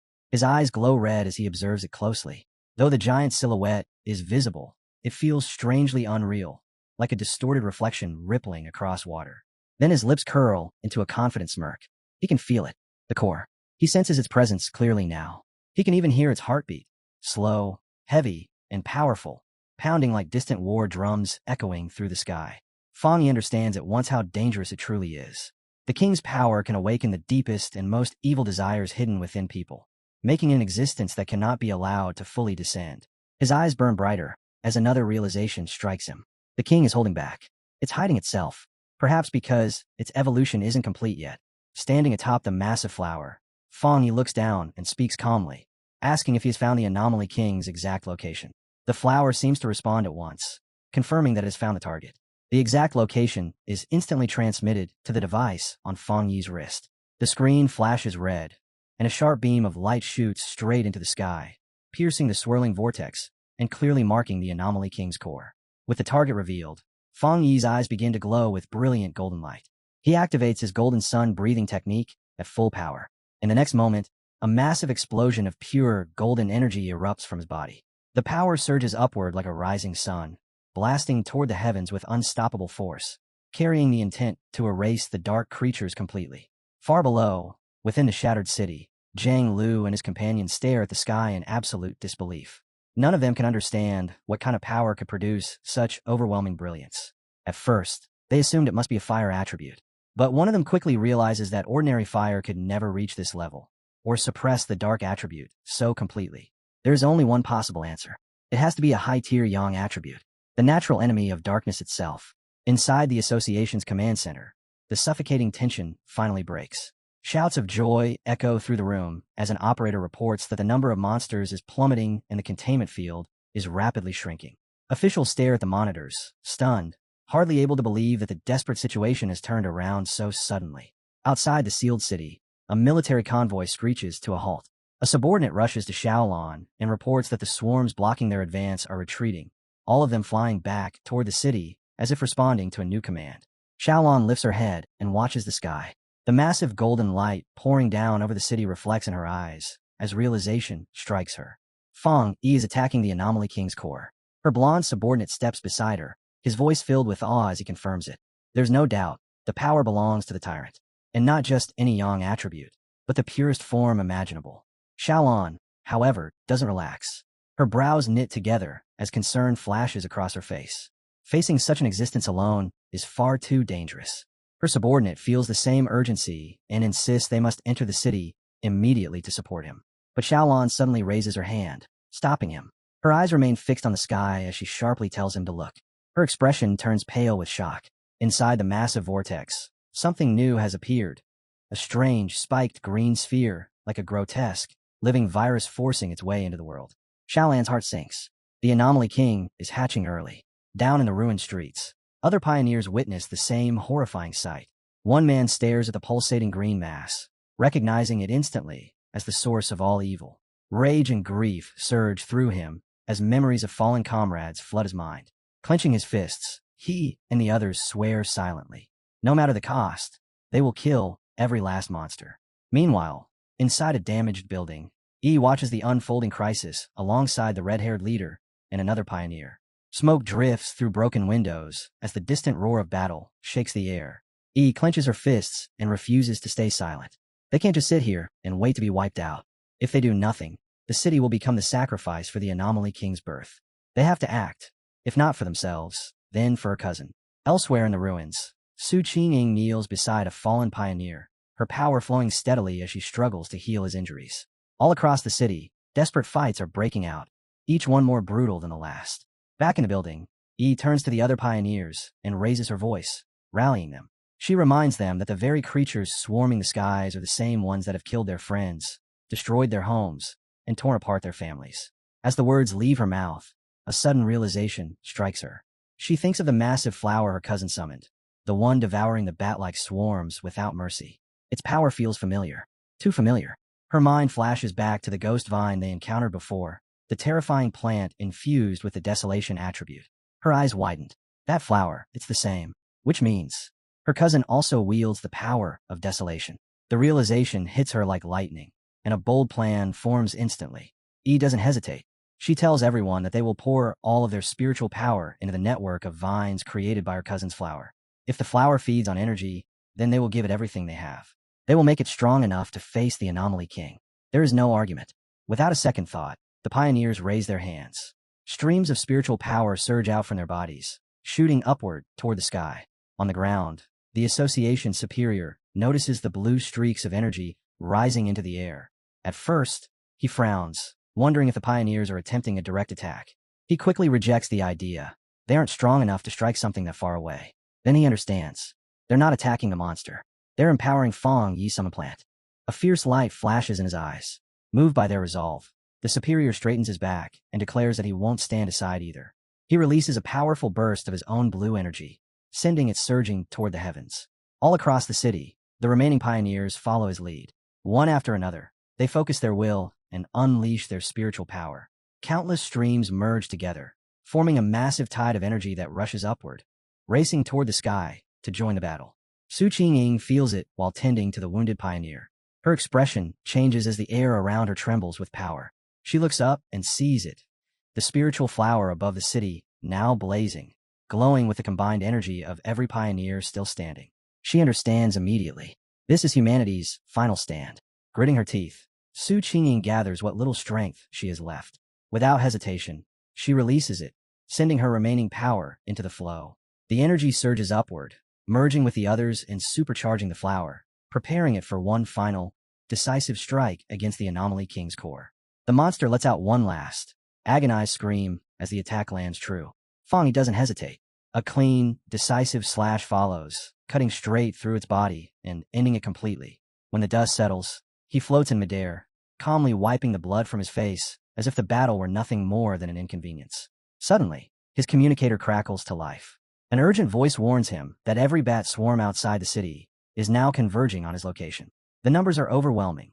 Tens of thousands of B-level and A-level monsters, mixed with even S-level threats. A red and black tide pouring in without end. Fong, he doesn't even flinch. He lifts his gaze to the pulsating green cocoon hanging in the sky and says flatly that it doesn't matter how many minions it sends. He'll destroy them all. Then he mocks it, asking if it's hatching early because it's afraid of him. That taunt is enough. The Anomaly King finally responds. A massive shadowy green claw rips through the cocoon, tearing it apart as its true form begins to emerge. Golden flames coat Fong Yi's hand as he watches, his expression turning serious. This is it, his real enemy. The fully formed Anomaly King reveals itself, a horrifying existence with a single menacing green eye. It releases a terrifying scream that echoes across the sky, announcing the start of the final battle. Dark green, energy, and shadow spiral violently around its massive body, forming a colossal vortex with a glowing green core at its center. The sheer pressure shakes the entire city. The ground below cracks and splits as a violent earthquake tears through the streets. Buildings groan, roads collapse, and the remaining pioneers run in panic, crying out in despair as they realize the truth. This thing could destroy them all simply by existing. Outside the city, Xiao Lan and her subordinate watch in silence, grim expressions etched on their faces. Their last hope rests on Fong Yi alone. Deep within the ruins, Su Qingying looks up at the sky, worry and hope clashing in her eyes as she silently prays. From the apartment building, Yi clenches her fists, her gaze fierce and unwavering, sharing the same desperate wish. High above it all, bathed in blazing golden light, Fong Yi faces the monster head-on. He speaks calmly, identifying it as the king of the dark anomalies, the source of the city's suffering. As his spiritual flower ignites around him in roaring flames, he says he grew up here. This city is his home. His life is here, and that is why he will fight. In response, the Anomaly King answers with a furious, deafening scream that shakes the heavens. With a final, unwavering look burning in his red eyes, Fong Yi delivers his verdict. For the sake of his home, the monster must die. In the next instant, their powers collide head-on. Red, green, and golden light erupt together in a catastrophic explosion, the fate of the entire city hanging on that single clash. The impact tears across the sky, a blinding flash that turns night into day. When the light finally fades, Fong Yi finds himself floating in a strange, endless dark void. In front of him hangs a single, enormous green eye, the Anomaly King, staring straight into his soul.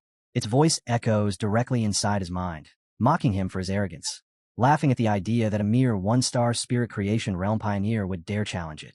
Before Fong Yi can respond, the Anomaly King opens its massive shadowy mouth. A terrifying vortex forms instantly. He senses the danger the moment it appears, but it's already too late.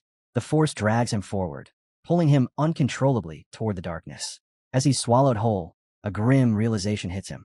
This creature is nothing like the others. Even after taking his full power attack, it still has the strength to devour him alive. He crashes into the monster's interior, landing in a grotesque cavern of pulsating pink flesh, surrounded by thick, slimy purple digestive fluid.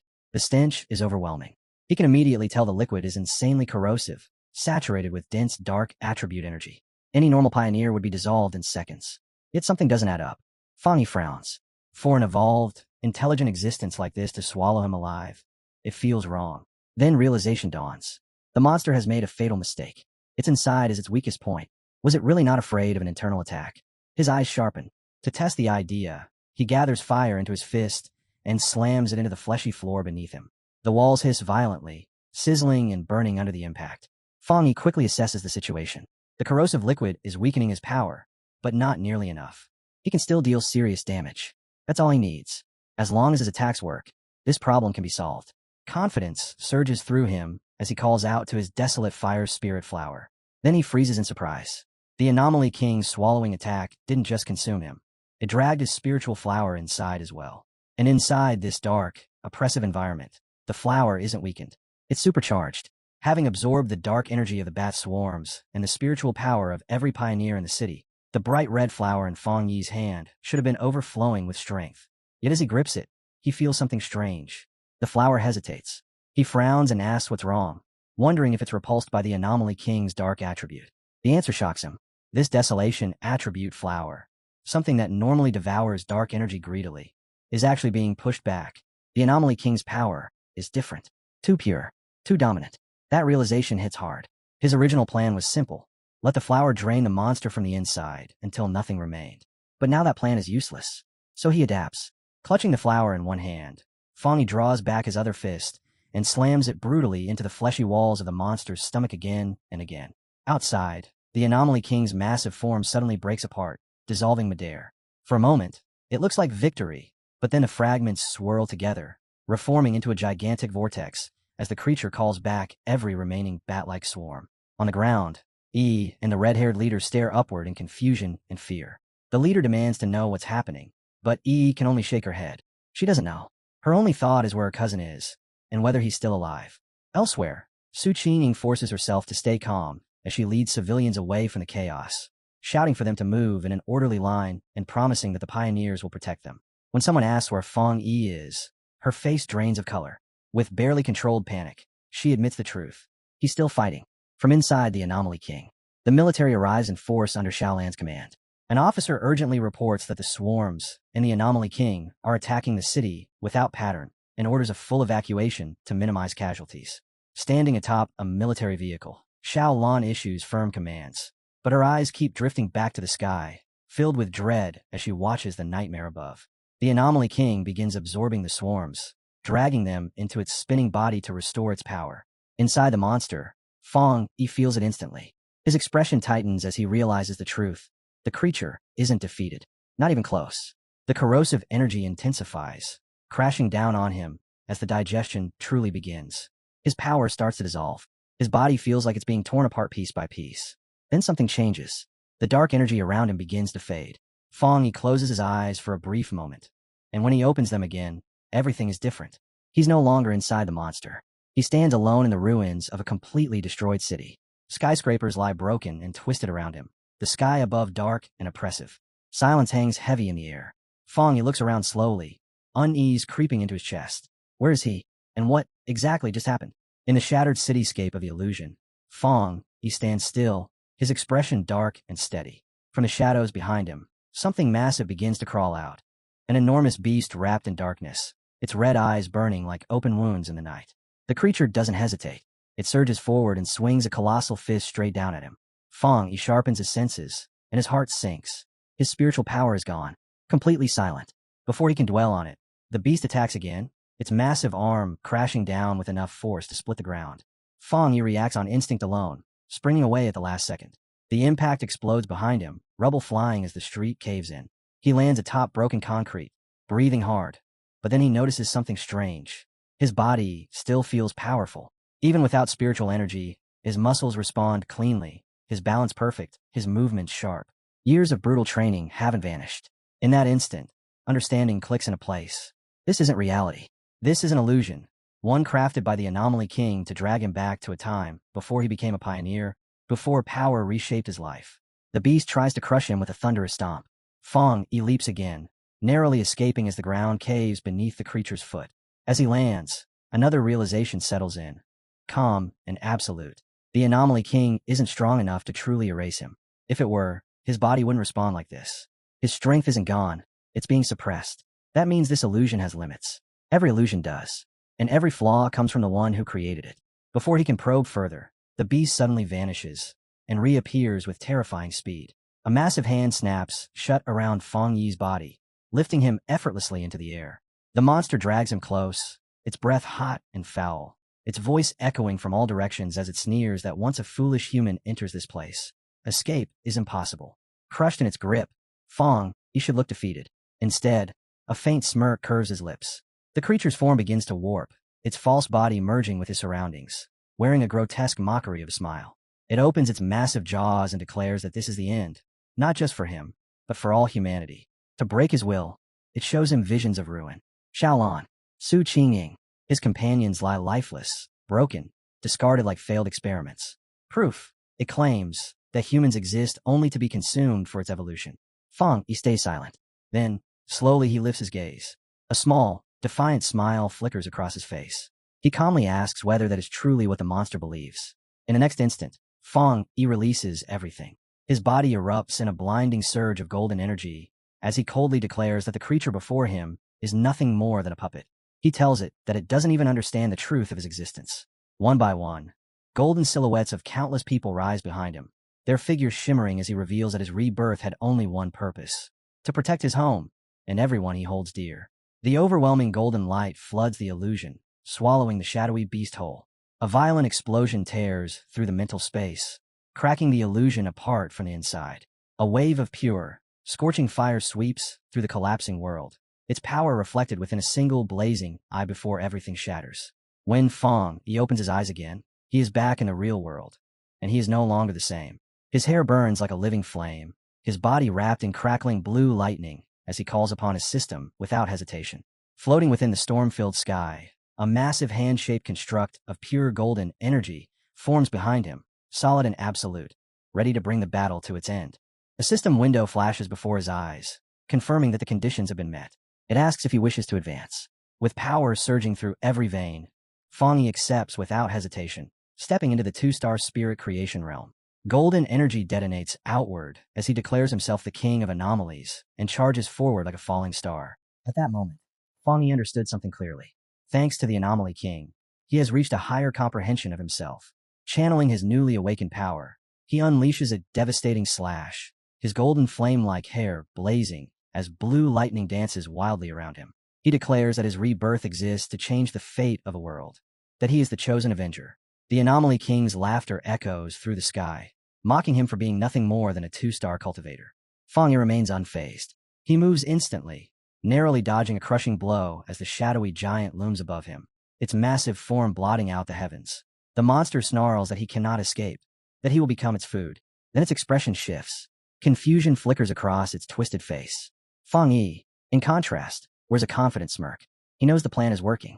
Without warning, blue thunder erupts from inside the Anomaly King's body. The creature howls in agony, writhing as it screams at the stinking human, unable to understand what this strange body has done to it. Standing at the peak of his power, Fong Yi gathers his strength for the final strike. His voice rings out with absolute certainty as he declares that he will seal the monster once and for all. He calls upon his technique, the Nine-Dragon Skyfire, vowing to purge all evil. From the blazing aura around his body, 9 enormous fire dragons roar into existence, their bodies coiling through the sky as they surge straight toward the Anomaly King's core.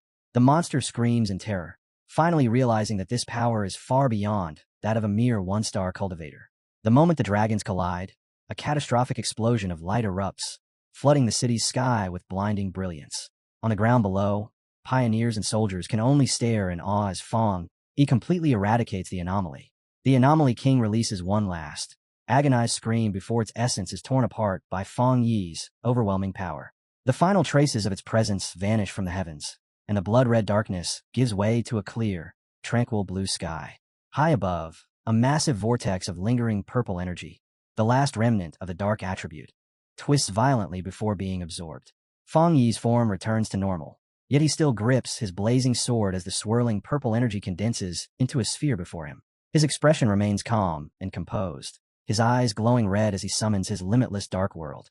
A vast vortex opens, drawing in every last fragment of chaotic energy left behind by the battle. Down on the streets, surviving pioneers and soldiers look up at the peaceful sky in disbelief. One whispers that the nightmare might finally be over, while another confirms that the battle has truly ended. Atop a military vehicle, Xiaolan is greeted by thunderous cheers from the survivors. The city has been saved. They have lived. As dawn breaks, Xiaolan's blonde subordinate asks if she plans to go find Fong Yi. Xiaolan gazes toward the rising sun, a gentle smile on her face, and says they each have their own duties now. Their task is to help people rebuild their lives and restore the city. Below them, survivors embrace one another, cry, and cheer beneath the warm morning light. Miles away, staff members of the Spiritual Energy Association celebrate, as well, overwhelmed with relief that the Anomaly King has been defeated. It feels like waking from a terrible dream. Standing by a window, they reflect on how close everything came to collapse. They know that without Fong Yi, the city's fall would have been a shame they could never erase. Elsewhere, Su Qingying stands beside an association superior, watching paramedics carry injured pioneers to safety. She anxiously asks whether they are still alive. The superior places a reassuring hand on her shoulder, explaining that the medical centers remain intact and the wounded can be treated. Su Qingying knows the truth all too well. Without Fong Yi, there would have been no hope at all. As she watches the scene unfold, she can't help but wonder about his true identity and the terrifying power he wields, always accomplishing what everyone else believes to be impossible. The superior nods in agreement, saying that what they all witnessed leaves no room for doubt. Fong Yi has already stepped into the two-star spirit creation realm. He is certain headquarters will move immediately, and that someone will try to reach Fong Yi before anyone else does. Hearing this, Su Qingying can't help but reflect on how far Fong Yi has come. There was a time when she believed she could compete with him, stand on equal footing. Now that thought feels distant and naive. He has completely surpassed her. In her heart, she admits the truth. He is a top-tier genius of the entire Xia nation. The superior's thoughts return to the golden light that split the heavens, to the 9 fire dragons that sealed the anomaly before countless eyes. He knows an event of that scale will shake the entire nation and spark endless discussion. They cannot afford to move slowly. A confused Su Qingying asks what he means, and the superior calmly proposes a new title. Fong Yi the Sealer. A name worthy of what everyone just witnessed. After the great battle, Yi and the red-haired leader rush through the devastated streets, debris crunching beneath their feet. Yi calls out urgently, telling her friend to wait, as panic creeps into her voice. She anxiously asks where her cousin could be, while the red-haired leader tries to calm her, telling her not to jump to conclusions. Then Yi suddenly freezes. She spots a familiar figure, standing quietly in the distance. Relief floods her face, tears welling in her eyes as she calls out her cousin's name with a trembling voice. There he is. Fong Yi stands calmly amid the ruins, sword still in hand, as if the chaos around him never existed. He asks why they came looking for him. Yi rushes over, grabbing him and asking if he's all right after everything that happened. She says she knew he would need them. Fong Yi remains silent for a moment, exhaustion etched into his expression. Finally, he tells her he's fine and gently says she did well. Then, without another word, he leans forward, placing his arms around both his cousin and the red-haired leader, relying on them to stay standing. Inside, Fong Yi reflects on the battle. It was far harder than he lets on. He knows he poured everything from his recent breakthrough into that final strike, leaving nothing behind. A hint of embarrassment crosses his mind as he realizes they're worrying about him this much. Suddenly, Yi stiffens as something clicks in her head. She pulls back and stares at him in disbelief, asking if he truly broke through to the two-star spirit creation realm. Shock and awe fill her voice as she marvels at his terrifying rate of growth and unbelievable talent. Even the red-haired leader is left stunned, unable to process that the already untouchable figure before her has broken through yet again.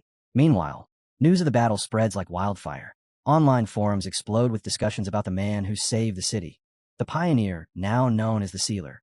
People argue over his identity, wondering who could possibly defeat the Anomaly King when both the association and the military failed. Some ask if he's a god in human form. Others speculate that he belongs to a hidden organization, a secret trump card of the Xia nation. One thing is certain, his name has already become legend. Elsewhere, Zhang Lu's red-haired friend points excitedly at a computer screen, convinced that the figure in the video is the very man who defeated Zhang Lu. Zhang Lu stares at the footage, his eyes burning with excitement rather than resentment. He laughs, declaring that losing to someone that powerful is an honor. In one smooth motion, he jumps to his feet and announces that he's going to find this man and beg him to take him as a disciple.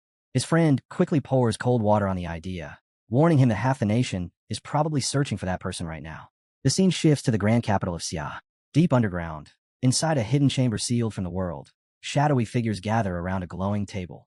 One man lounges back, a cigarette dangling from his fingers, and clicks his tongue in disappointment. He remarks that it's a shame he didn't get to watch the military and the association tear each other apart in the chaos. Another voice cuts in, suggesting they find a pawn, or an assassin, to deal with this newly risen powerhouse. A woman with long, razor-sharp fingernails interrupts them. Her tone is calm, almost amused, as she dismisses the suggestion. She says such crude methods are unworthy of the so-called chosen one, the savior everyone is talking about. Lifting a photo, she gazes down at Fong Yi's image with clear disdain, softly reading his new title, the sealer. With a sudden flick of her hand, she drives a sharp nail straight through the photo at his neck, tearing it apart. There's no need to rush, she says coldly. The photo ignites in purple flames, and as it burns, she declares that anyone who dares stand in their way will be erased. The purple fire twists and curls, forming the shapes of sinister eyes, silently reinforcing her threat. Back in the city, Fong Yi and Yi are resting in their apartment, the exhaustion from the battle still weighing on them, when a knock echoes through the room. Fong Yi opens the door to find Su Qing standing there alongside an association superior. Su Qing holds several large gift boxes in her arms, barely able to hide her excitement. The superior bows his head slightly, expressing sincere gratitude on behalf of the Spiritual Energy Association. He admits they made a grave mistake during the S-Class anomaly invasion, and that without Fong Yi, the consequences would have been unimaginable. Su Qing can't help but think of him as a true big shot now. Fong Yi simply waves it off, saying it's nothing, and invites them inside. After serving them water, everyone sits around the table, Yi joining them quietly. As they settle in, the association superior glances around the apartment, thinking to himself that someone like Fong Yi deserves a far better place to live. Then his expression turns serious. He explains that the association has another matter to discuss. They intend to officially promote and publicize his title, the Sealer. Fong Yi raises an eyebrow, clearly intrigued, and calmly asks him to explain. The superior activates a projection, and a massive map spreads across the room, marked with powerful pioneers who have appeared in every major city. He explains that these are all well-known figures, people whose names already carry weight. Then his tone shifts as he points to another marker, darker than the rest. He calls the recent S-Class anomaly the most terrifying disaster humanity has faced so far. They intend to use the name, the Sealer, to redefine their city, Tai City, and establish it as a critical strategic stronghold. Fong Yi listens quietly as the proposal unfolds. The superior explains that after what happened, they've reached a conclusion. Tai City can no longer exist without a powerful pioneer at its core. Su Qing adds that anomalies will only grow more frequent in the future, and they can't afford to let the city come that close to being wiped out again. When Fong Yi questions the phrase, abandoned city, Su Qing looks straight at him and says it plainly. Without him, no one would have survived. The city would have fallen completely. Fong Yi exhales slowly and tells his cousin that he understands now. He admits that his understanding of the world is still incomplete, but says they don't need to drown in pessimism. He realizes that by focusing only on his own cultivation, he ignored the broader development of the city itself. As he looks out over Tai City, he understands something clearly. Even though it was once a major city, it never truly stood among the top tier. Out of more than 100 cities, the true giants are Dukhan, Tian, and Kong, with several other major centers holding real influence.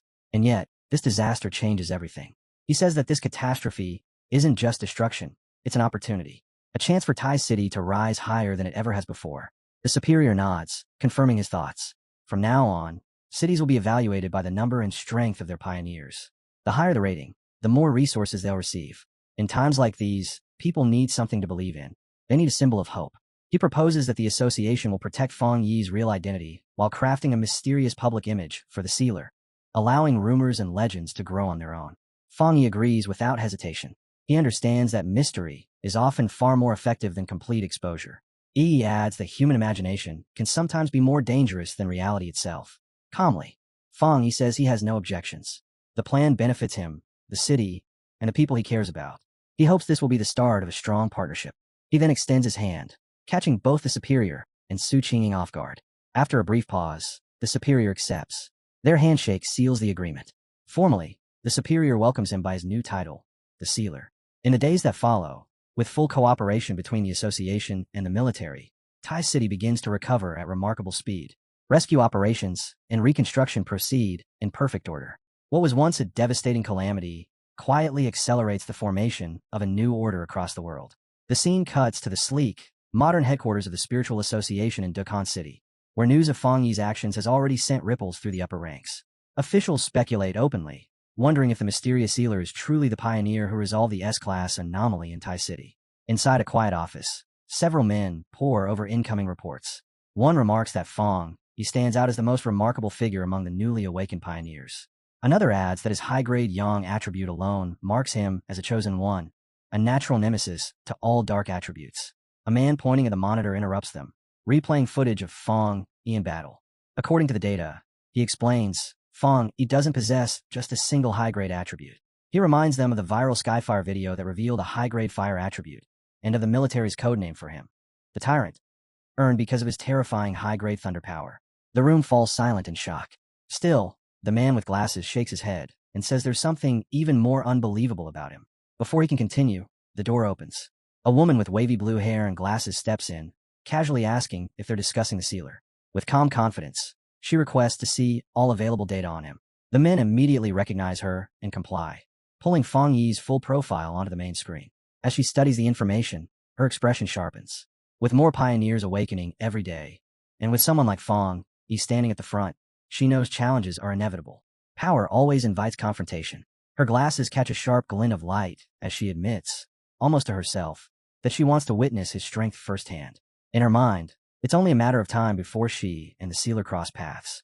The scene shifts again, this time to a modern library in Kong City, where silence hangs heavy as people read and type quietly. At one desk sits Fang Yi's ex-girlfriend, Chu Qingli, focused on her laptop. A young man approaches nervously, face flushed as he awkwardly tries to ask for her contact information. Before he can finish, Chu Qingli cuts him off coldly, reminding him that this is a library and that he's disturbing others. Defeated, the man retreats, while she calmly returns to her work. Inside, she scoffs, dismissing him as dull and insignificant. People like him, she thinks, have no idea how drastically the world is changing. Her thoughts drift to her own recent transformation. After an ordinary exam, she unexpectedly awakened spiritual power and stepped into the ranks of pioneers as a one-star ghost realm cultivator. She knows how rare that is. She is one of the chosen few. A faint smile forms on her lips as she concludes that this power is the reason she survived the disaster that nearly erased Tai City from the map. She scoffs at the very idea of ordinary people standing up to anomalies. In her eyes, it's laughable. Her thoughts drift to certain inferior men, wondering what people like them could possibly do in this brutal new era. A memory suddenly flashes through her mind. Fang Yi calmly telling another girl that he and Chu Qingli were nothing more than classmates. Her face twists in irritation. She's convinced that the old Fang Yi would have been torn apart the moment the monsters invaded. How ridiculous, she thinks, that she ever saw any similarity between a useless man like him and someone as extraordinary as the sealer.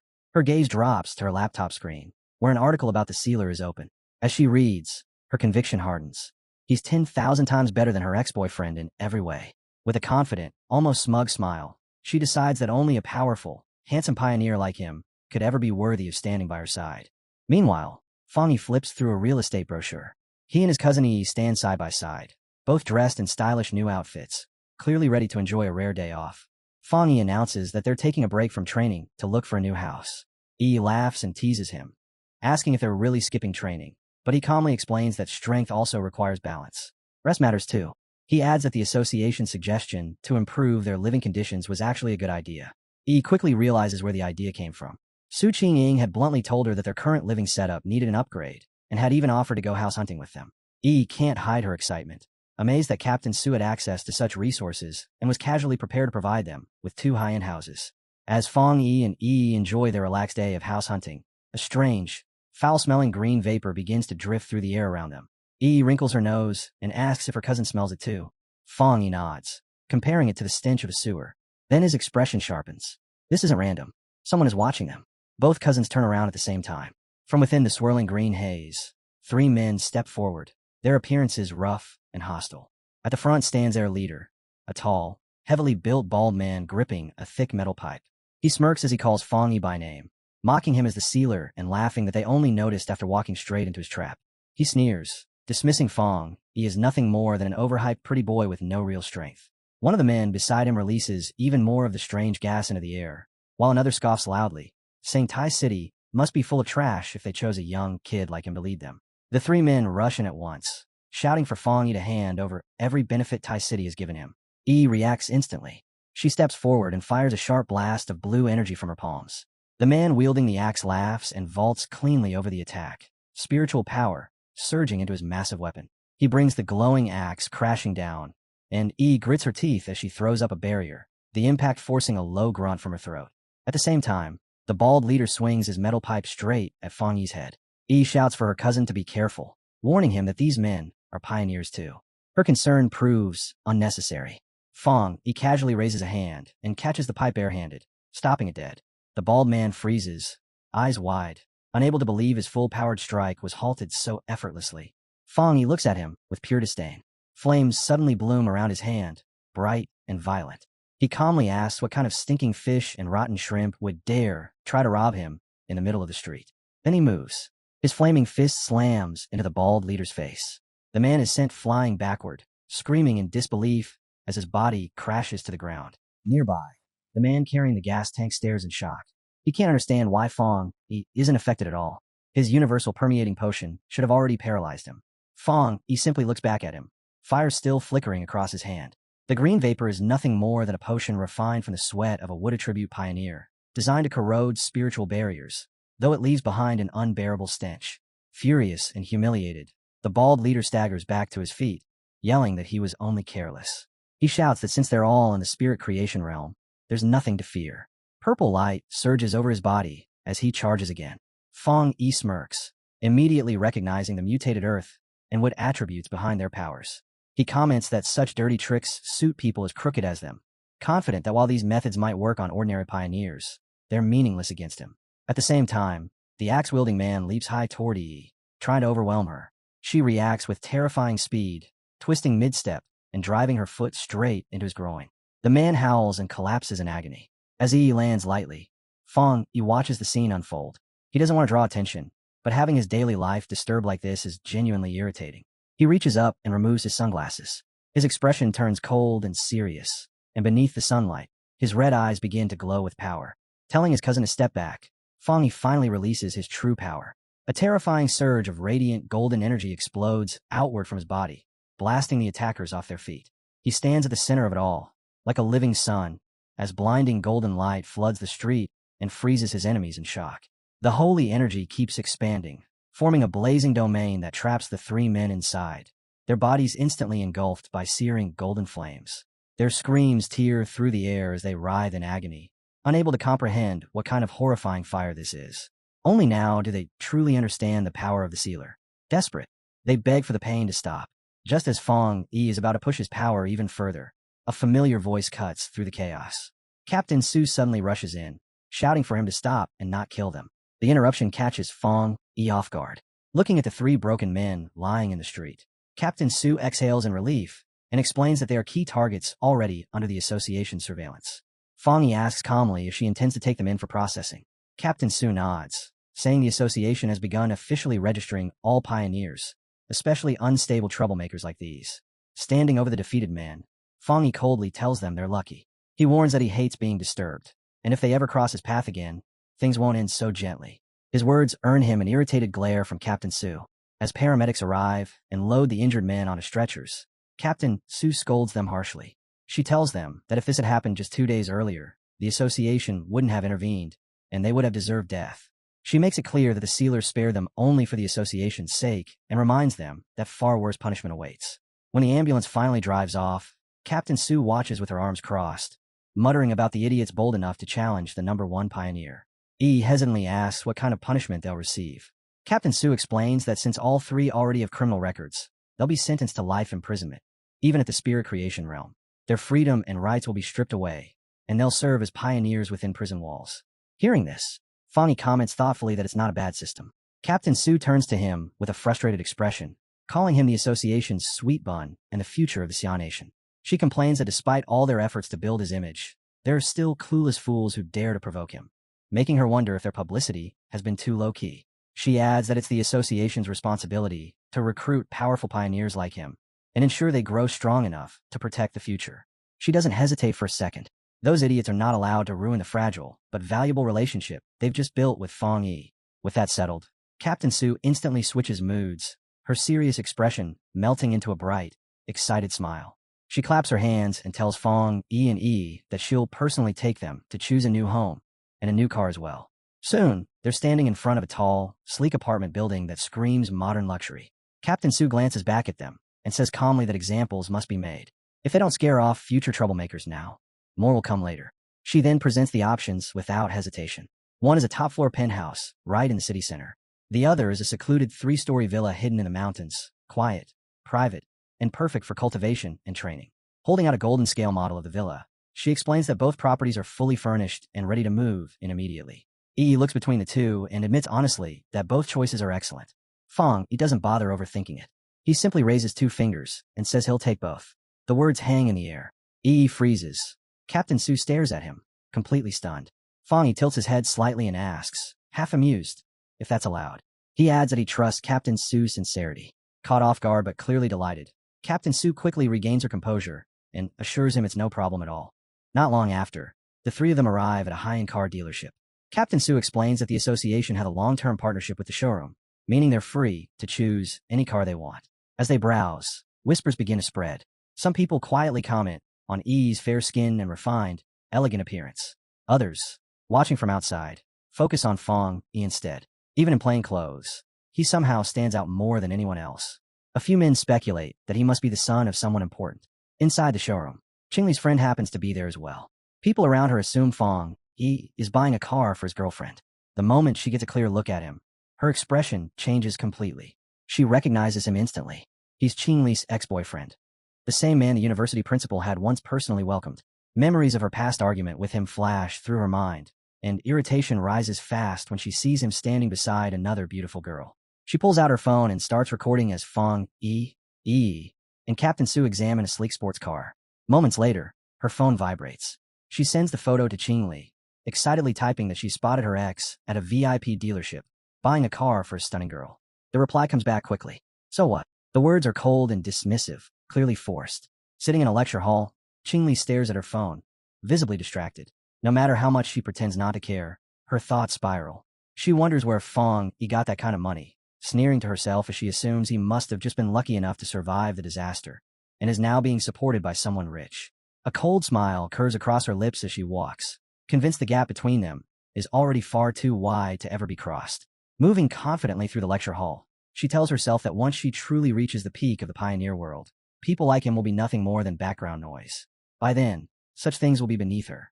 In her mind, Fong Yi is dismissed as nothing more than a vulgar fool. Meanwhile, having finalized their new residence, Fong Yi and Yi arrive at the modern villa. The moment Yi steps inside, her composure completely shatters. She bolts up the stairs, her voice echoing as she shouts in disbelief that they actually own a real villa. Standing in a luxurious living room, she spins around, eyes wide, taking everything in as if afraid it might vanish if she blinks. Fong Yi walks in behind her, bag slung over his shoulder, and chuckles. He casually tells her to wipe the drool off her face, reminding her that this is only one of their homes. They still have a penthouse waiting in the city. That only fuels her excitement further. She announces she's going to inspect the upstairs and dashes up the grand staircase without waiting for a response. Fong Yi watches her go, a faint, fond smile appearing on his face. To him, she looks almost absurdly childlike.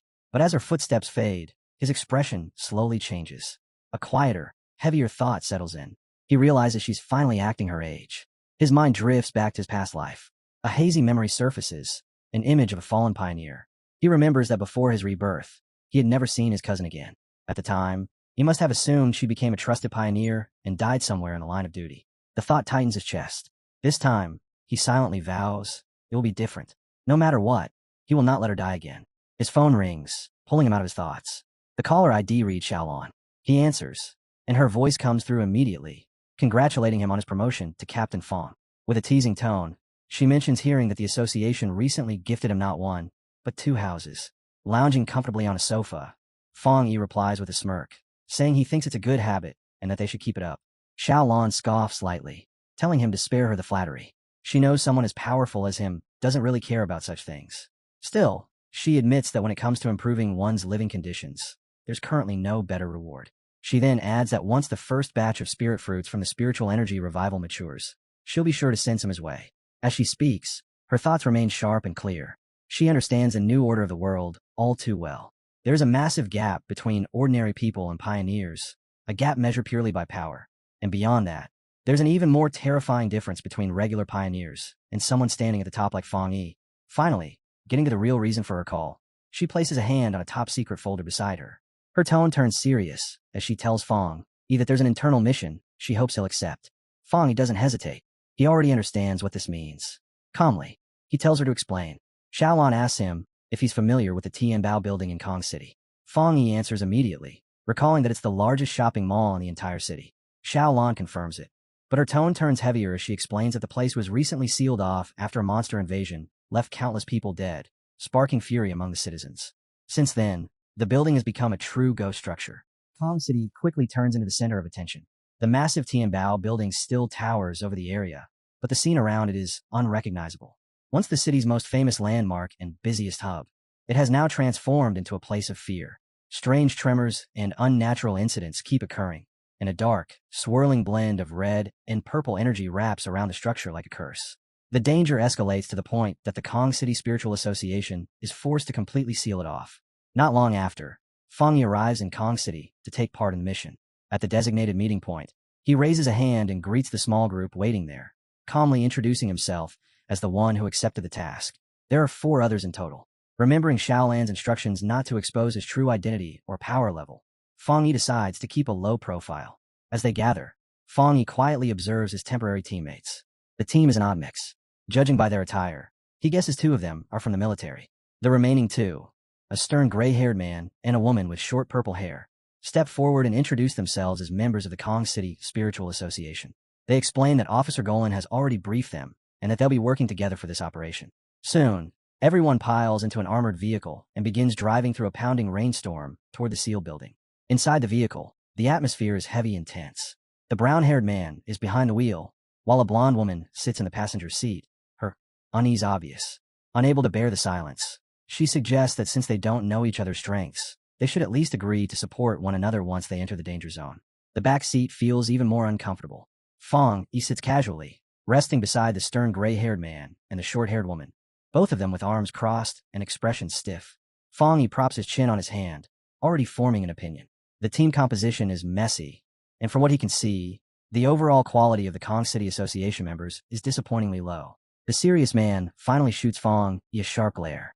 Leaning closer to the short-haired woman, he lowers his voice and questions whether this young guy is really the powerful expert that Sister Xiaolan promised to send. He can't help but doubt it. Fang Yi looks far too thin, almost like a regular student, not an elite powerhouse. There's no official device on him, and not a trace of spiritual pressure leaks out. His strength is completely hidden. To the serious man, it just doesn't add up. But the short-haired woman reacts very differently. Her eyes lock onto Fang Yi, shock flashing through them. In an instant, her mind races through old rumors, stories of a legendary figure wrapped in blazing flames, a godlike existence who had single-handedly halted a natural disaster. Could this quiet young man really be that person? The sealer? She hesitates. His face is far too young. No matter how she looks at him, it feels impossible. Still, she can't look away. The purple-haired woman studies Fang Yi more carefully, her interest growing by the second. Piece by piece, the details line up. A young man. 3 extremely rare, high-level powers. The one who sealed the king of anomalies. Her breathing slows as realization hits her. This student matches the description perfectly. By now, she's almost certain. The sealer is sitting right beside her. Far away, inside the Star God War Zone office, a phone suddenly rings. Gao Lan answers, and her expression darkens instantly. The news is grim. The Tianbao building has completely fallen. All contact with personnel inside has been lost. The anomaly level has surged to 12,000, and 53 deaths have already been confirmed. Xiaolan's face tightens with stress. The situation is spiraling out of control far faster than expected. Even so, she steadies herself and states firmly that the person she sent, Fang Yi, will be fine. She ends the call without leaving room for argument, coldly reminding them that the mission has already been handed over. No further questions are needed.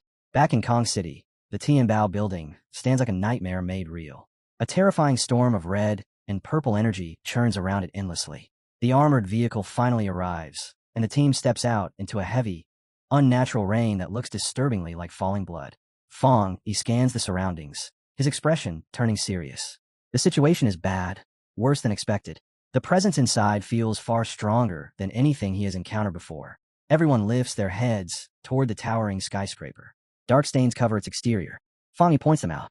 Only then does the team realize the truth. Nearly the entire side of the building is splattered with massive streaks of dried blood. The short-haired woman swallows and explains that the Tianbao building has 40 floors and is the tallest structure in the city. Although many people were evacuated, the narrow interior caused chaos. Fang Yi quickly understands what that means. Some people must have refused to cooperate before the lockdown. Civilians are still trapped inside. He asks calmly if there's any way to contact those people. The brown-haired driver shakes his head. It's impossible. Since the anomaly erupted, not a single message has come out. He adds quietly that he was involved during the second day of the lockdown, and that was the last time anyone heard anything at all. The driver swallows hard as memories surface.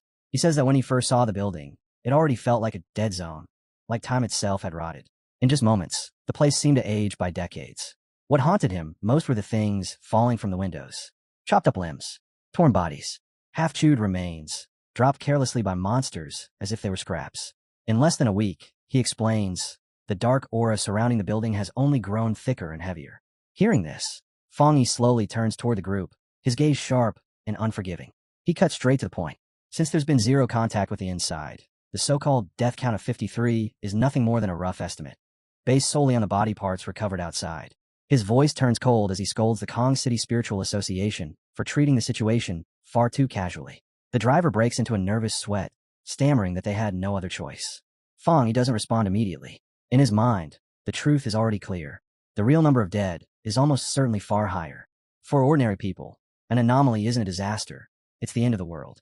Trapped in a sealed building, they're no different from sheep waiting to be slaughtered, with nowhere to run. He makes his decision. There's no time to waste. Fong Yi orders the team to enter the building immediately. He explains that certain anomalies grow stronger by consuming humans. The longer they wait, the higher the death toll, and the more terrifying the monsters inside will become. The moment the words leave his mouth, his authority is challenged. The gray-haired man suddenly reaches out and grabs Fong Yi by the shoulder, stopping him. He acknowledges that the military ordered them to follow Fong Yi, but insists that before rushing in, Fong Yi needs to explain his plan. Fong Yi turns his head slowly, eyes cold. He asks what kind of plan there is to discuss when they are completely blind to the situation inside. Without first-hand information, there's only one option, to go in and investigate. The gray-haired man isn't satisfied. He argues that everyone here has experience dealing with anomalies. As the commander, Fong Yi should at least understand the abilities of the team. His tone sharpens as he criticizes Fong Yi for not even being part of the official organization and lacking proper training.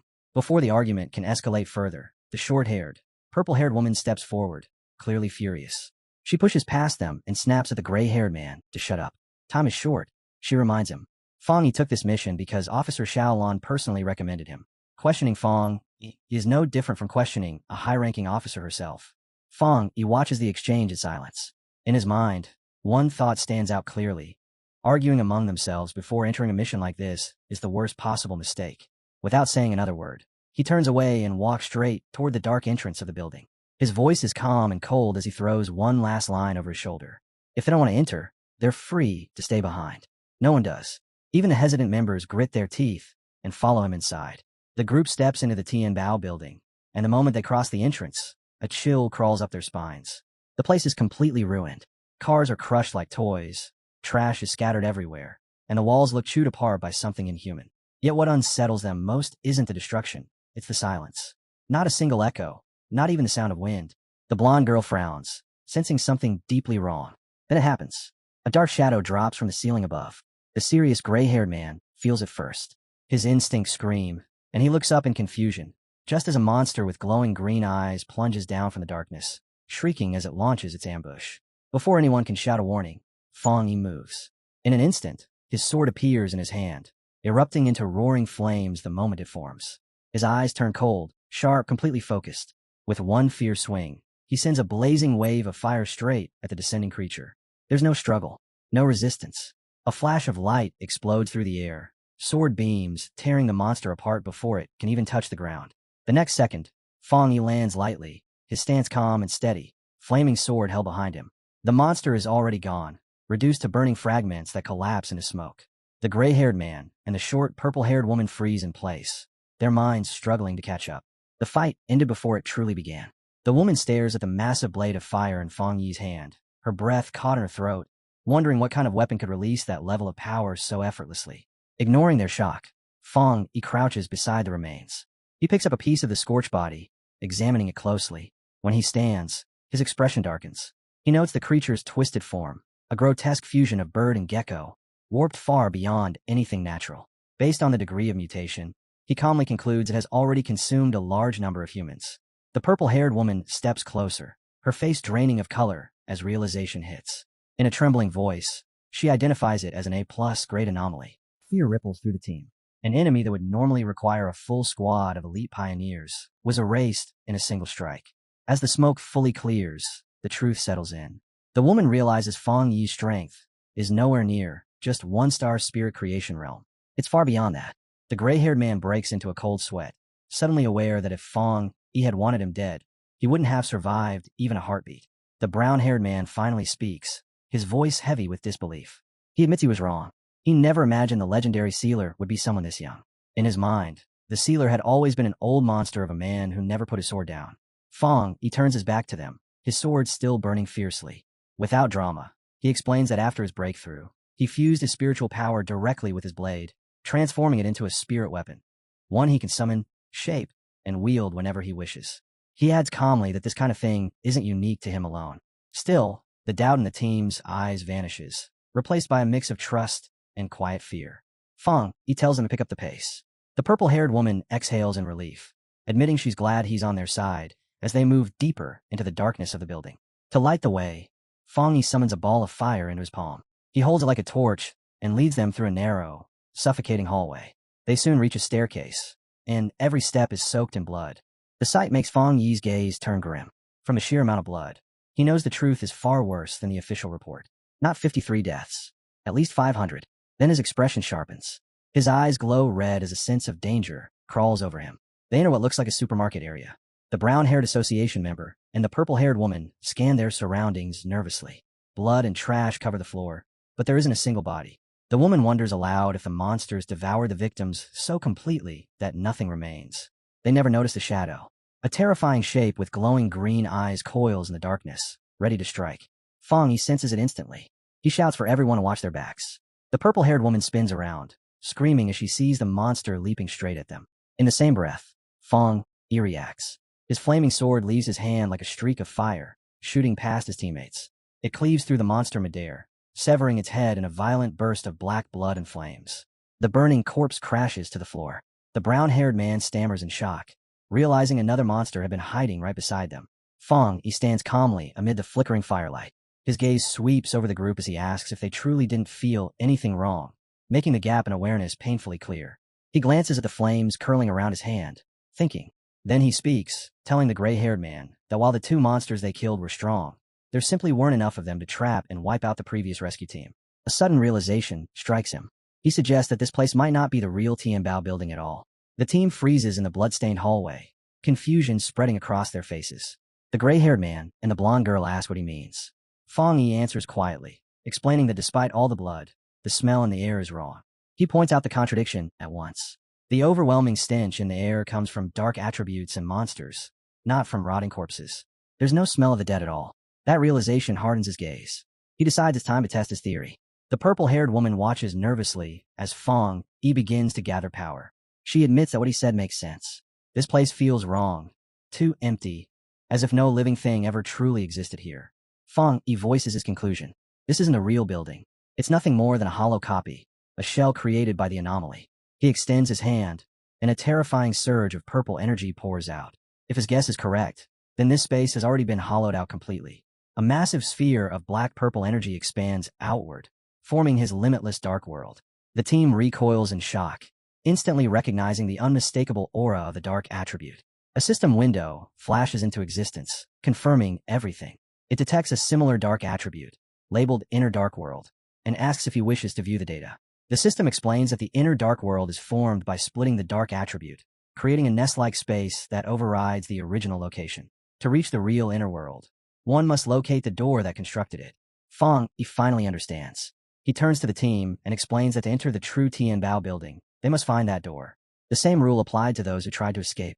The people trapped inside were influenced by the dark attribute, causing intense hallucinations.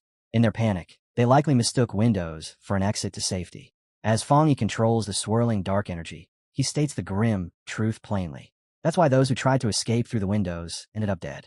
The purple-haired woman's face drains of color. She realizes the victims were deceived until their final moments, tricked by the dark attribute itself. With a trembling voice, she asks if their next move is to search for the door. Before Fong Yi can answer, everything turns catastrophic. His system issues a sharp warning. The hostile inner dark world has reacted to him, and has fully manifested. Fong Yi's eyes widen in shock as an enormous blast of purple energy crashes down from above, slamming into the team like a falling mountain. The brown-haired association member and the blonde girl collapse instantly, clutching their heads in agony as their spiritual defenses begin to shatter. They scream, but they can't hold on. Fong Yi's eyes ignited, one burning red, the other blazing gold. Without hesitation, he raises his power and summons a barrier in a single breath. A radiant dome of golden light erupts around them, intercepting the crushing force and shielding his teammates from destruction. Inside the barrier, the blonde girl and the brown-haired association member gasp for air, their bodies trembling as the pressure finally disappears. Relief washes over their faces as they realize the pain is gone. When they look up, they freeze. Fong Yi stands at the center of the golden dome, completely unharmed, as if the crushing dark energy never existed at all. They understand it instantly. That power nearly killed them without even touching them directly. If Fong Yi hadn't been there, they would already be dead. Fong Yi's gaze suddenly sharpens. His focus locks onto a single point in the empty air. Flames explode along his sword as he calmly declares that he's found it. Spiritual power surges. He activates Fire Dragon, drawing his blade back before swinging it forward with violent force, shouting that the entrance is right here. The strike lands. Reality itself shatters. The space ahead cracks like fragile glass, fragments of the hallway collapsing and peeling away. The gray-haired man and the purple-haired woman stare in disbelief as the illusion breaks apart before their eyes. Fong Yi steps forward onto newly revealed ground, his expression dark and unwavering. Beyond the broken space stands the truth. A massive, terrifying gateway twists ahead, filled with swirling dark green mist and crawling shadows. This is the real entrance, the true dark inner world. Fong Yi moves first, his sword blazing brightly to light the path. He orders everyone to stay close. As they advance, he maintains a golden barrier around the group. The walls are no longer normal. Gross red, fleshy veins pulse and writhe across them, as if the building itself is alive. The blonde girl suddenly turns pale. She covers her mouth, her voice shaking as she says she can smell something horrible. Fong Yi's expression hardens. He confirms it quietly. It's the smell of corpses. Blood. The stench of their own kind. Moments later, they find it. The floor ahead is littered with bodies. The missing pioneers lie scattered and broken, their deaths finally explained. They were trapped here, slaughtered inside this dark space. There's no time to mourn. A sudden screech echoes above them as shadowy bat-like creatures pour down from the ceiling, surrounding the group in an instant. The team looks up in horror at the swirling mass of monsters closing in from all sides. Then something far worse appears. A massive gray, demon-like creature with glowing red eyes dives out from the swarm, its presence crushing and oppressive. The gray-haired man and the brown-haired association member shout in disbelief, unable to accept that another high-level dark monster has appeared so soon. Fong Yi doesn't hesitate. His flaming sword materializes in his hand, and in the next instant, he hurls it forward.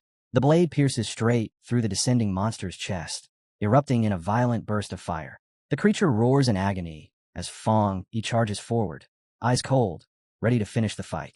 He slams his sword straight into the ground and grips the hilt. In the next instant, his body blurs. A chain of impossibly fast swings erupts, each strike releasing torrents of fire that tear through the swarm and crash into the massive monster.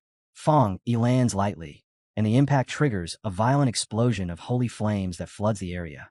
Dark creatures shriek as they're erased, their bodies melting the moment they touch his fire. The blonde girl and the purple-haired woman shield their faces, stunned by the heat. They watch in disbelief as monsters that should have been nightmares are reduced to nothing in seconds. A bitter realization hits them both. Since entering this place, they haven't done a single thing. Fong Yi has handled everything alone. He walks calmly through the scorched ruins, his sword glowing like molten lava. When he reaches the spot where the fallen pioneers lie, his expression softens. He extends his hand, and controlled flames rise gently. One by one, he cremated the bodies, giving the innocent victims a proper send-off instead of leaving them to rot in darkness. The brown-haired association member and the blonde girl watch in silence, are written across their faces. They finally understand that the title of sealer isn't an exaggeration. It's earned. Fong Yi turns back to the group and gives clear orders. Since they've already entered the building, they won't stand idle anymore. He tells them to search the first floor for any survivors while he heads upward to deal with whatever remains. The gray-haired man and the purple-haired woman straighten immediately, ready to move. Any lingering doubt is gone, replaced entirely by respect. Fong Yi continues alone, clearing the building floor by floor. On the 10th floor, a swarm of flying shadow creatures pours toward him. He swings his flaming sword in wide arcs, forcing them back as he studies them. They've evolved to at least 1-star spirit creation realm, but that's all. Their abilities haven't truly changed. He slices through them effortlessly, cutting bodies apart midair. Soon after, he leads the team up to the 15th floor, his sword leaving burning trails behind him. The atmosphere grows heavier with every step. The blonde girl groans, saying the cold, dark power is starting to seep through her barrier. Ahead, the hallway is packed with corpses. The gray-haired man suddenly stiffens. He notices something wrong. The bodies aren't still. Something is moving inside them. He urgently warns the others that the corpses are corrosive, and tells them not to breathe in the spores. Before anyone can react, a drop of liquid splashes into a puddle. A massive shadow spike erupts from behind Fong Yi and the brown-haired association member. The creature reveals itself, a horrifying, multi-eyed monster looming above them. It lets out a thunderous roar and unleashes a storm of energy spikes. Instead of retreating, Fong Yi smiles. For the first time in a while, his voice carries excitement as he says that things have finally gotten interesting. Fong Yi spins his sword in a blur, flames roaring outward as a rotating wall of fire forms around him, smashing aside the incoming energy spikes one after another. The monster dives straight in, abandoning ranged attacks, but Fong Yi is already waiting. In that instant, he understands its intention. It's stalling, buying seconds to push its evolution even further. His eyes narrow. With a sharp motion, he hurls his flaming sword forward with overwhelming force. The impact detonates in a violent explosion, fire swallowing the monster whole. As the flames fade, Fong Yi reaches out his hand, disappointment clear in his voice. He tells the shattered remains that he expected more, at least a fight worthy of a 3-star spirit creation realm opponent. This wasn't even close. Suddenly, a faint noise echoes nearby. The gray-haired man stiffens and turns sharply, instincts flaring, while Fong Yi calmly asks who's there. He steps closer and peers inside, his tone steady as he asks if anyone is alive. A young man peeks out from behind a door, shaking uncontrollably, his voice breaking as he asks if they are the Forerunners sent to save them. Inside, they find 5 survivors packed into a hidden storage room of what was once a luxury brand store. They're huddled together in the darkness, faces pale with terror. Fong Yi immediately understands. They hid here to survive the initial massacre. Seeing their fear, he softens, offering them a gentle smile. He tells them it's over now, that they're safe, and that help has finally arrived. The brown-haired association member steps forward with an easy, reassuring smile, introducing them as members of the Kong City Spirit Association. He tells the survivors the monsters outside are already dead and urges them to come out quickly. The young man can only stare at Fong Yi, eyes wide, struggling to process what he's seeing. His voice rises in disbelief as he blurts out the question burning in his mind. Did Fong Yi really kill all those terrifying monsters with just one slash? Outside the Tianbao building, the monitoring team watches the data stream in silence. The structure is still wrapped in ominous red energy, but this time feels different. They track Fong Yi's spiritual signature, watching the blazing fire of his spirit weapon light up floor after floor. Then an analyst suddenly shouts. The latest reading is from the 40th floor. The room freezes. Seconds later, the report comes in. The sealer has cleared the entire Tianbao building from bottom to top in just 9 minutes and 56 seconds. They realize this information will send shockwaves through the entire pioneer circle of Kong City. Before anyone can celebrate, a piercing red alarm erupts. A warning flashes across the monitors. It's not over yet. An S-class monster eruption has been detected at the very top level. Back on the highest floor, Fong Yi stands amid broken concrete and scorched steel, slowly lifting his gaze. His expression hardens as he locks onto the source above. He knows it now. The real target has finally revealed itself. Looming above him is a gigantic skeletal monster, its body wrapped in glowing green energy, black feathers drifting like ash around its bones. Fong Yi takes one look and immediately recognizes it, the anomaly king of this place, the bone bird. Without hesitation, he charges straight at the massive creature, leaping into the air with his sword raised. As he closes the distance, his eyes sharpen, quickly analyzing its structure. He realizes the writhing worms embedded across its body aren't parasites at all. They're part of its core form. With a fierce swing, Fong Yi releases a powerful golden strike. The blow crashes forward, but the bone bird intercepts it, blocking the attack with thick, cage-like bones. Fong Yi pauses in brief surprise as his strike is stopped. The monster locks onto him, its green eyes burning with hostility. Far below, his teammates watch in growing despair. Fear grips them as the thought crosses their minds. If even the sealer can't defeat this anomaly king, then there's nothing they can do. Their weakness leaves them powerless to help. Fong Yi clicks his tongue in annoyance. He realizes he's already tested this creature long enough. It's time to end it. No more holding back. Calling upon the divine thunder, he floods his sword with crackling blue lightning. Power surges violently around him. With thunder reinforcing his strike, Fong Yi swings again. This time, the blade slices cleanly through the bone defenses that had resisted him before. The bone bird lets out a roar filled with pain and fury, but Fong Yi, surrounded by raging blue lightning, calmly tells it to stop making so much noise. He follows up with a massive vertical slash of blue energy that cleaves straight through the monster's enormous body. Staring at it coldly, Fong Yi remarks that despite turning the entire building into a feeding ground, this anomaly king is far weaker than the bad anomaly king he faced before. In the next instant, he moves. His speed becomes a blur as he delivers a storm of precise slashes, cutting again and again before landing lightly on the ground. The gray-haired man and the blonde girl can only stare in stunned silence, finally realizing that Fong Yi isn't just fighting the monster. He's overwhelming it completely on his own. Nearby, the purple-haired woman watches intently, her breath catching as she notices the truth. Every strike is deliberate. Every cut is calculated.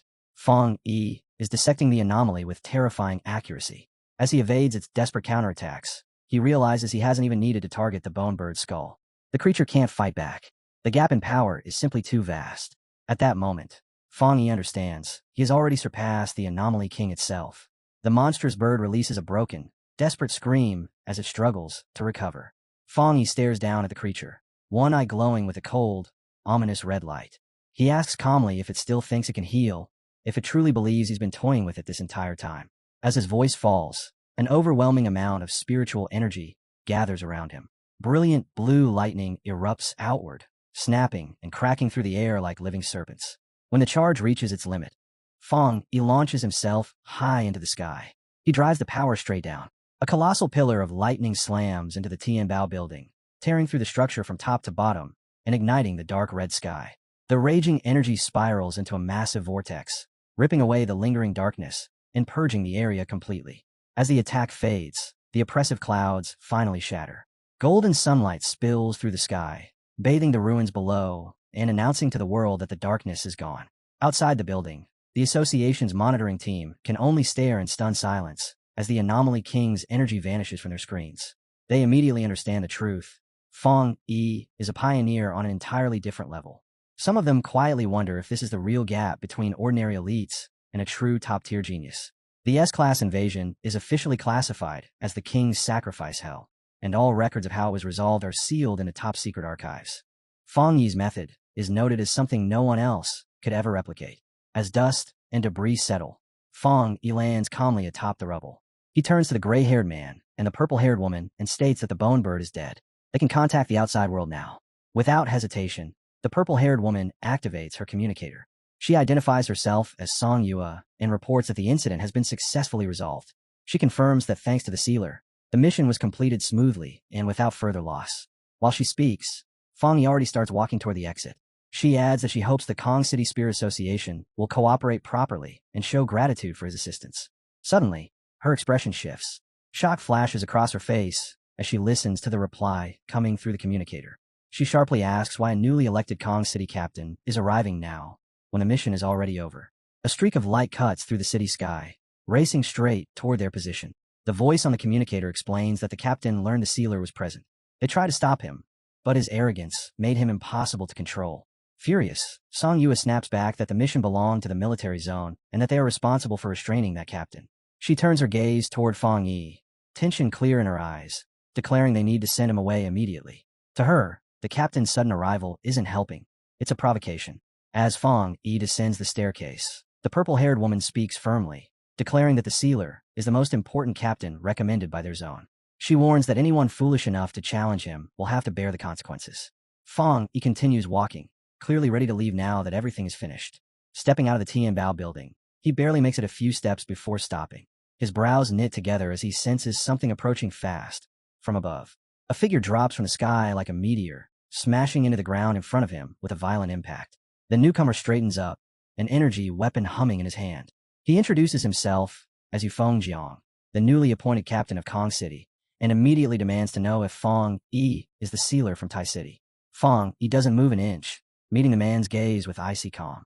Yufeng Jiang steps closer, invading his space, eyes narrowing as he analyzes him. He assumes Fong Yi is a wind attribute pioneer, then frowns, sensing something off. He notes that Fong Yi is deliberately concealing his strength, and concludes he must be at least in the spirit creation realm. With a sneer, Yufeng Jiang morphs his energy weapon into a sharp claw and launches forward. Fong Yi draws his flaming sword, and the two collide in a blur of motion. The exchange is fast and violent. Yufeng Jiang leaps high into the air, bringing his weapon down in a crushing strike. Fong Yi sidesteps just in time as the captain slams into the street, cracking the ground beneath him. Looking down at Fong Yi, Yufeng Jiang scoffs, dismissing him as nothing more than a brat. In his mind, this fight is perfect, a chance to establish his reputation and assert his family's dominance. He laughs loudly, arrogance dripping from his voice. He thanks Fong Yi for resolving the crisis, then immediately turns sharp, accusing him of overstepping his authority. He lectures him about rules, hierarchy, and seniority, as if delivering a lesson. Fang Yi listens without interest. When Yu Fengjiang finishes, he calmly explains that he only came because the military requested assistance, and that there was no captain present when he arrived. His voice turns cold as he asks what this newly appointed captain actually wants. Yu Fengjiang smirks, claiming he's a man of refined conduct, and has no ill intentions. Then his mask slips. He reveals his true desire.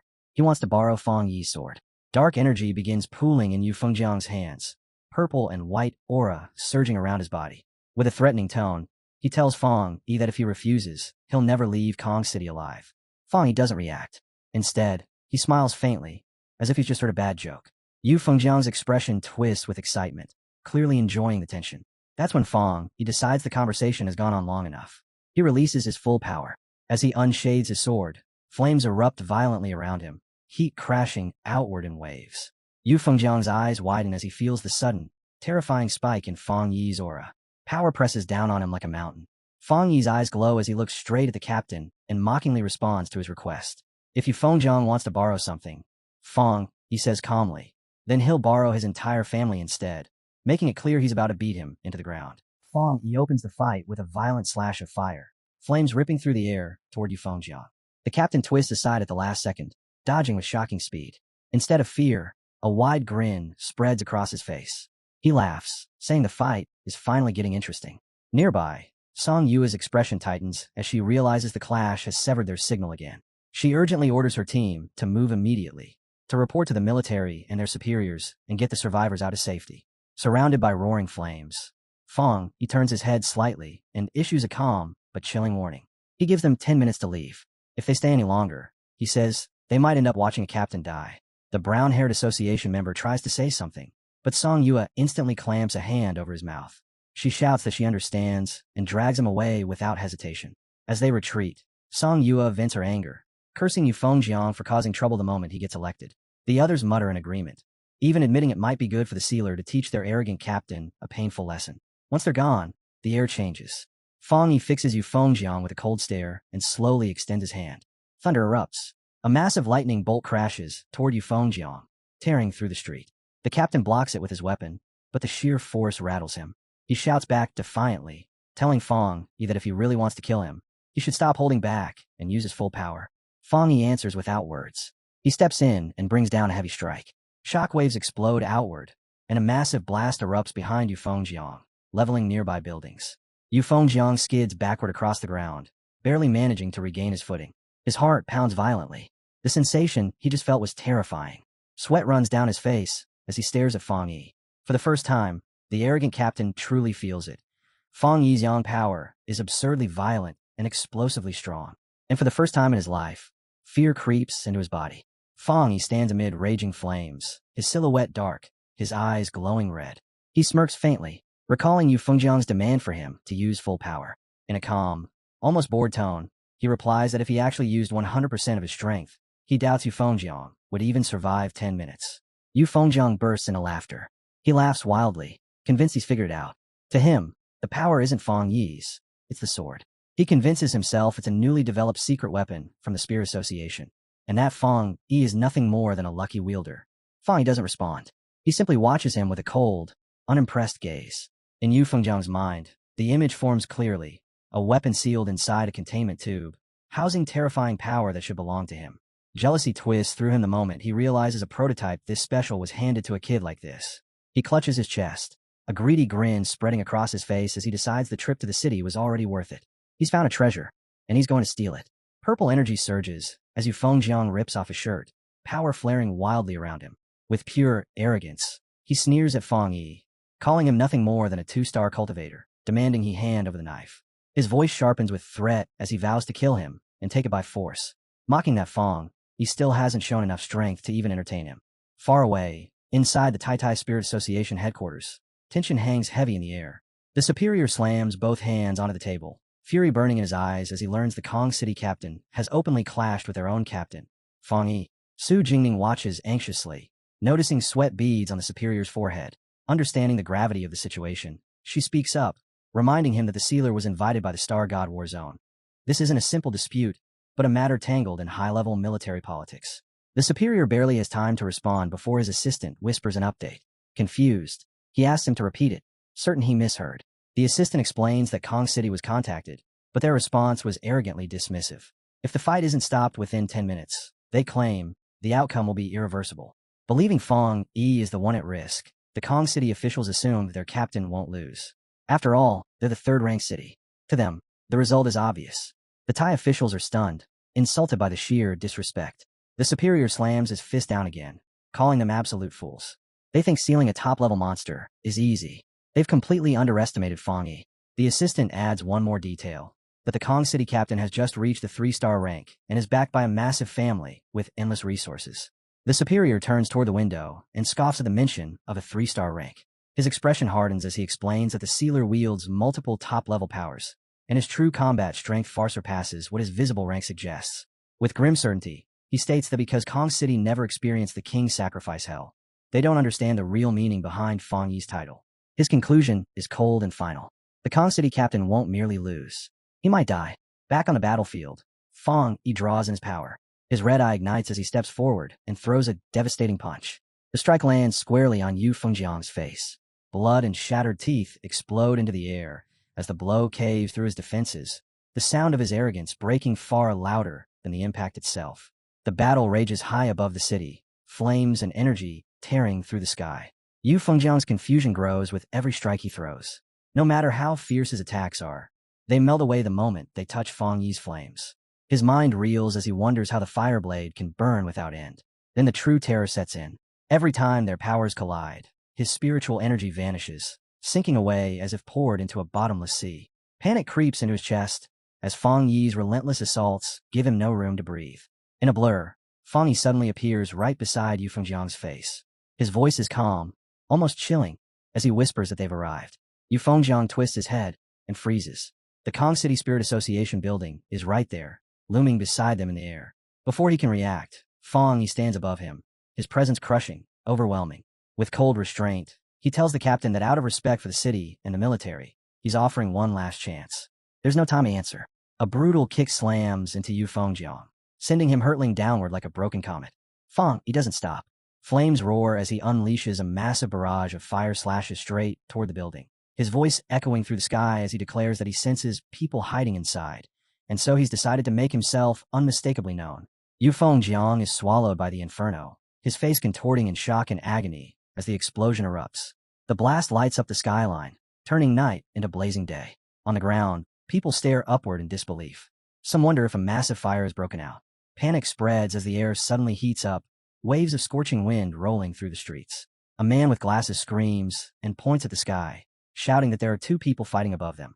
High overhead, Fong Yi hovers within a halo of golden fire, facing off once more against Yu Fengjiang, now wrapped in unstable dark purple energy.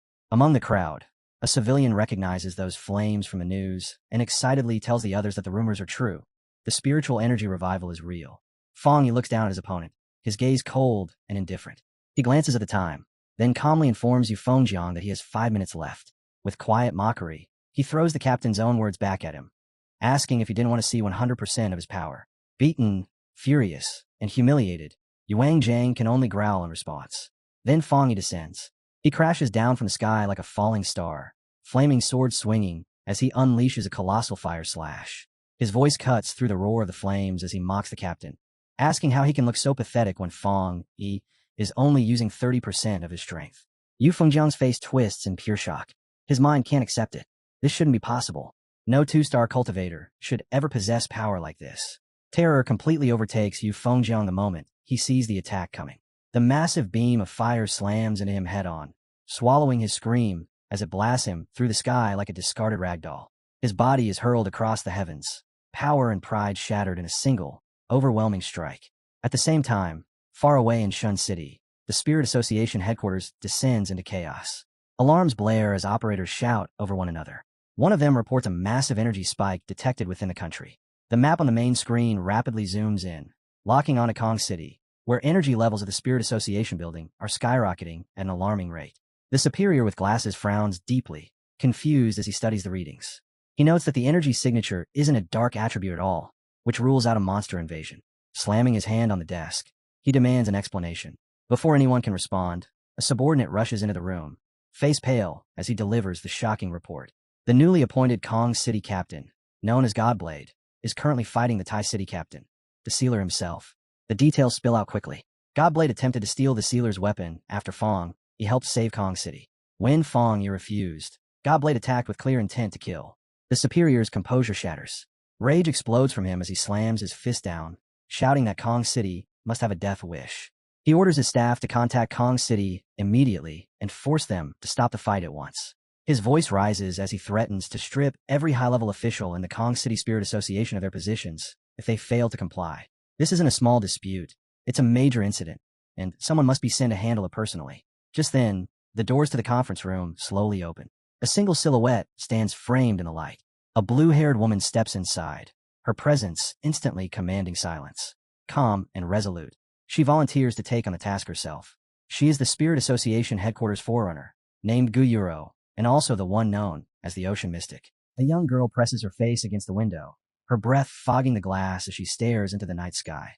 Suddenly her eyes widen, and she shouts excitedly to her mother that she can see a shooting star. That brilliant streak of light is reflected clearly in her wide pupils, a blazing flare ripping across the sky. But the moment her mother sees it, the excitement vanishes from her face.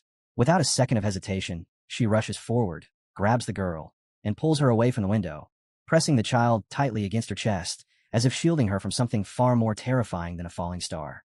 Outside, a massive burst of light detonates in the sky. The blinding explosion blooms outward like a violent flower of fire, its glow slamming against the glass walls of nearby skyscrapers and reflecting across the entire skyline. The mother's eyes fill with horror as she watches the distant clash above the city. Then instinct takes over.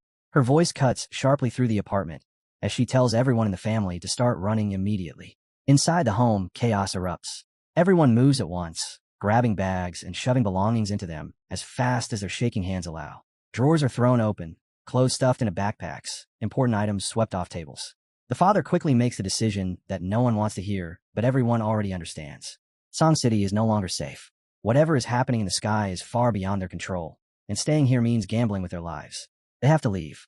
Right now, their destination will be Shin City. With their bags finally packed, the family pauses for one last look out the window. Dark smoke is already beginning to coil upward from somewhere inside the city. The skyline that once looked peaceful now feels like the edge of a battlefield. The mother can't hold herself together anymore and breaks down into frightened tears. The father steadies her shoulders and forces a calm voice, telling them they'll find a way out, that they'll reach safety somehow. Only then do they turn away from the window and walk out of the apartment that had been their home. Just a minute earlier, high above the city, the battle is reaching a terrifying peak. Yu Fengjiang screams as an overwhelming wave of fire crashes in him. The flames swallow his body completely, roaring with enough force to burn the sky itself. Every inch of him feels like it's being torn apart by the heat, his muscles straining as he forces his way through the inferno. For a moment, it looks as if the fire will consume him entirely. Then he bursts out of the flames. His upper body is bare, his clothes burned away, and fresh injuries cover his skin. Yet his eyes burn with furious determination as he glares at the man hovering across from him. Through clenched teeth, he snarls at Fong. He had better understand one thing clearly. The Thai family stands behind him, and they will never allow Fong to walk away after this. But Fong, he simply remains suspended in the air. He doesn't move. He doesn't react. The threat hangs in the air, yet it lands on nothing. His expression stays calm, almost indifferent, as if Yu Fengjiang's rage is nothing more than background noise. That silence only makes Yu Fengjiang even more furious. His voice rises again as he shouts that the Song City Spirit Association will never let this go either. Far below them, inside the glass-walled headquarters of the Song City Spirit Association, several officials are watching the battle unfold through the towering windows. Their faces are tense with panic. Every flash of light from the sky reflects across the glass walls of the room, illuminating the fear in their expressions. With each passing second, the clash above grows more violent, the bursts of energy brighter and more destructive. It becomes painfully obvious to everyone in the room that their captain, Yu Fengjiang, is reaching his limit. The officials begin shouting all at once, voices overlapping as they demand that someone intervene and help him. Orders are thrown across the room in desperation. They call out to the Thai city captain, yelling for him to stop the attack before things spiral completely out of control. But their words never reach him in the way they hope. High in the air, Fong, he only looks down toward the building below. His gaze is cold, his expression clearly irritated, and he offers no answer at all. High above the city, Fong slowly lowers his gaze toward the Spirit Association headquarters below. Through the shattered skyline, he can see the officials gathered behind the glass walls, their voices rising as they shout that Yu Fengjiang is their captain. Striking him, they declare, is no different from openly provoking the entire Song City Spirit Association. One of them slams his fist against the glass window, fury written all over his face as he yells that they will never tolerate this kind of behavior. Fang Yi's glowing red eyes shift toward them. There is no anger in that gaze, only contempt. Even now, while staring directly at a power far beyond their reach, the Song City Spirit Association can still posture like this. That arrogance almost makes him laugh. Around his body, flames suddenly begin to twist and gather. A massive spiral of fire forms in the air, swirling violently as heat ripples outward across the sky. Suspended inside that blazing vortex, Fang Yi tilts his head slightly and mocks them, asking if this confidence means they simply never cared about the other captains. Perhaps they believed their own captain was stronger than everyone else. Or maybe they were just too afraid to interfere. The officials inside the building feel the temperature spike as the spiral of fire grows larger. Then Fang Yi moves. With a single swing, he releases a colossal slash of fire. The blazing arc tears through the sky and crashes directly toward the Spirit Association building.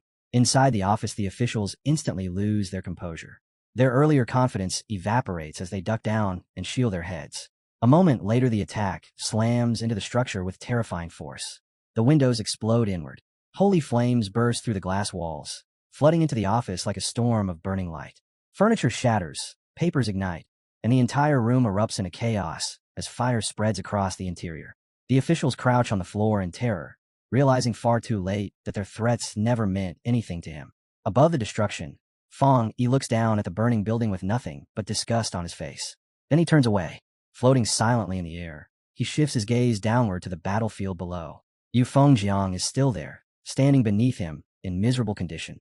Fang Yi sneers and asks if he truly believed he could snatch the sword from Fang Yi's hand with skill that pathetic. The battle has finally reached its peak.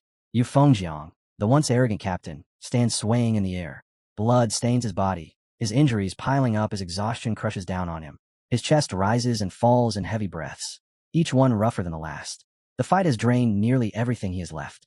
High above him, Fang Yi raises his weapon. His voice echoes coldly through the sky as he tells Yu Fengjiang to prove he can survive what comes next. Then he throws the flaming sword. The weapon drops from the sky like a meteor, trailing blazing fire as it plunges toward the ground with terrifying speed. But instead of dodging, Yu Fengjiang suddenly grins. The greedy smile spreading across his face looks almost insane. He launches himself upward, charging directly toward the falling blade, as if welcoming it. In his mind, the officials of the local association are already worthless. They were useless from the start. If a treasure this powerful exists, then only someone like him deserves to possess it. His expression twists further, turning wild and unhinged. He screams that the treasure belongs to him. Only him.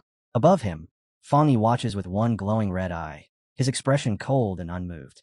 In his mind, Yu Fengjiang will never understand the truth. Pioneers who rely on brute strength to rob and slaughter others for treasures that were never theirs are no different from ordinary criminals. And people like that are exactly why humanity continues to move toward destruction.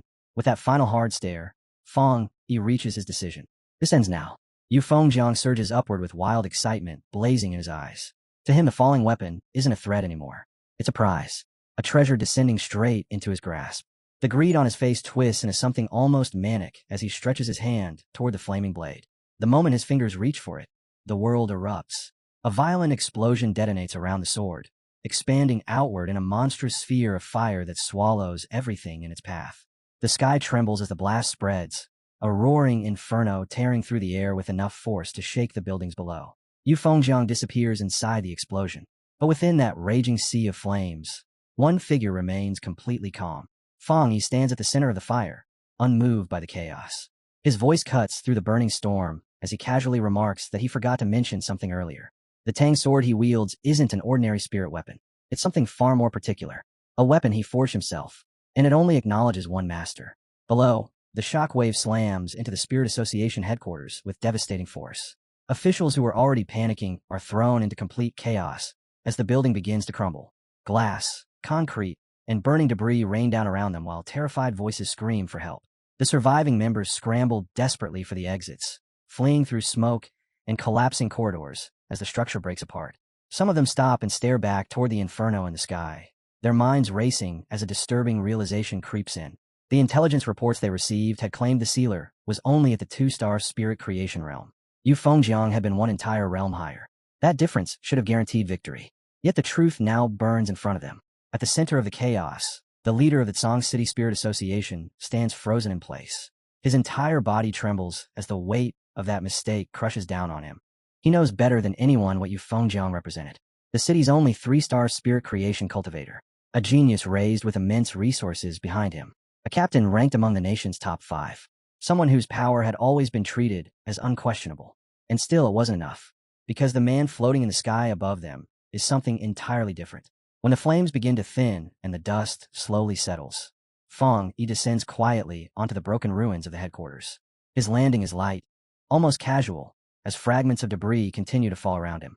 He stands there in silence. The burning Tang sword rests in his hand, its flames casting long shadows across the wreckage. At that moment the truth becomes impossible to ignore.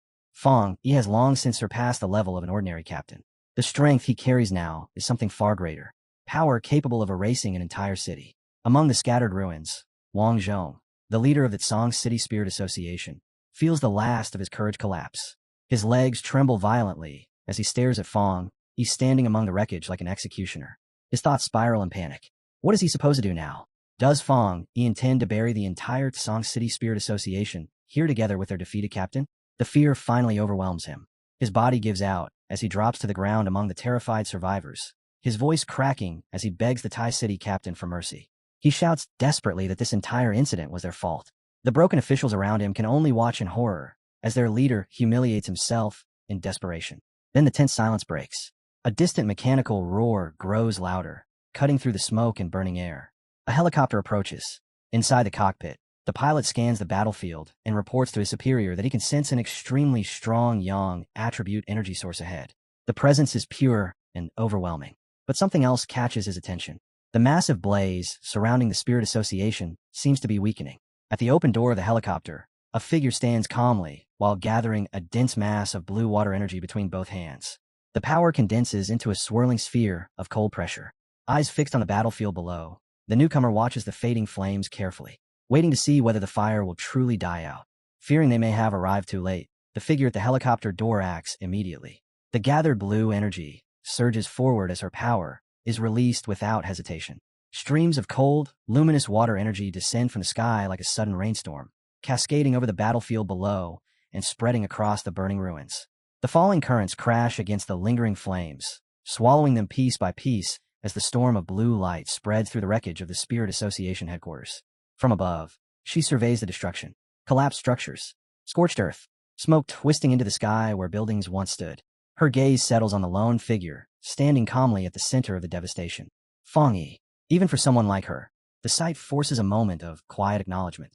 To push a battle to this scale alone, to nearly destroy the third largest city by sheer force, is not something an ordinary pioneer could accomplish. In her mind, she places him immediately within the ranks of national-level pioneers, the kind of figures whose strength can alter the fate of entire regions. But as her reign continues to fall, another realization quietly settles into place. The flames vanish too easily. The water disperses the fire without resistance, spreading smoothly across the battlefield. That should not have been possible. Not against flames carrying power like the one she sensed earlier. Understanding sharpens inside her mind. The only reason her water can extinguish them is because Fong Yi himself reduced their intensity. He withdrew his power. He allowed the fire to fade. Otherwise, no amount of water she brought would have been enough to suppress those flames. On the shattered ground below, Wang Zhong lifts his head and sees the helicopter hovering overhead. The moment he recognizes the arrival, relief bursts across his face. His voice rises in desperate excitement as he shouts toward Fong Yi that headquarters has finally arrived to save them. But Fong Yi doesn't respond. He remains standing among the ruins, silent and unmoving, his gaze lifting toward the sky. From the open door of the helicopter, Guyuro looks down and meets that gaze. As a pioneer with a water attribute, her senses are naturally sensitive to fluctuations in spiritual power. The moment she focuses on Fong Yi, she can feel the purity and depth of the energy surrounding him. It surpasses Yu Fengjiang completely. The difference is not subtle. The power she senses places Fong Yi among the strongest pioneers she has encountered in her entire career. Yet something else catches her attention. Her expression shifts suddenly. Her eyes lock onto the flaming Tang, sword resting in Fong Yi's hand. The weapon radiates a clean and refined power that immediately stands out. She studies it carefully, analyzing the flow of its energy, the level of fusion between the weapon and its master, the precision within the flame itself. The more she observes, the more certain she becomes. According to everything she knows, the Tai City Spirit Association does not possess the technology required to forge a spirit weapon of this level. The refinement is too advanced. The resonance between weapon and wielder is too perfect.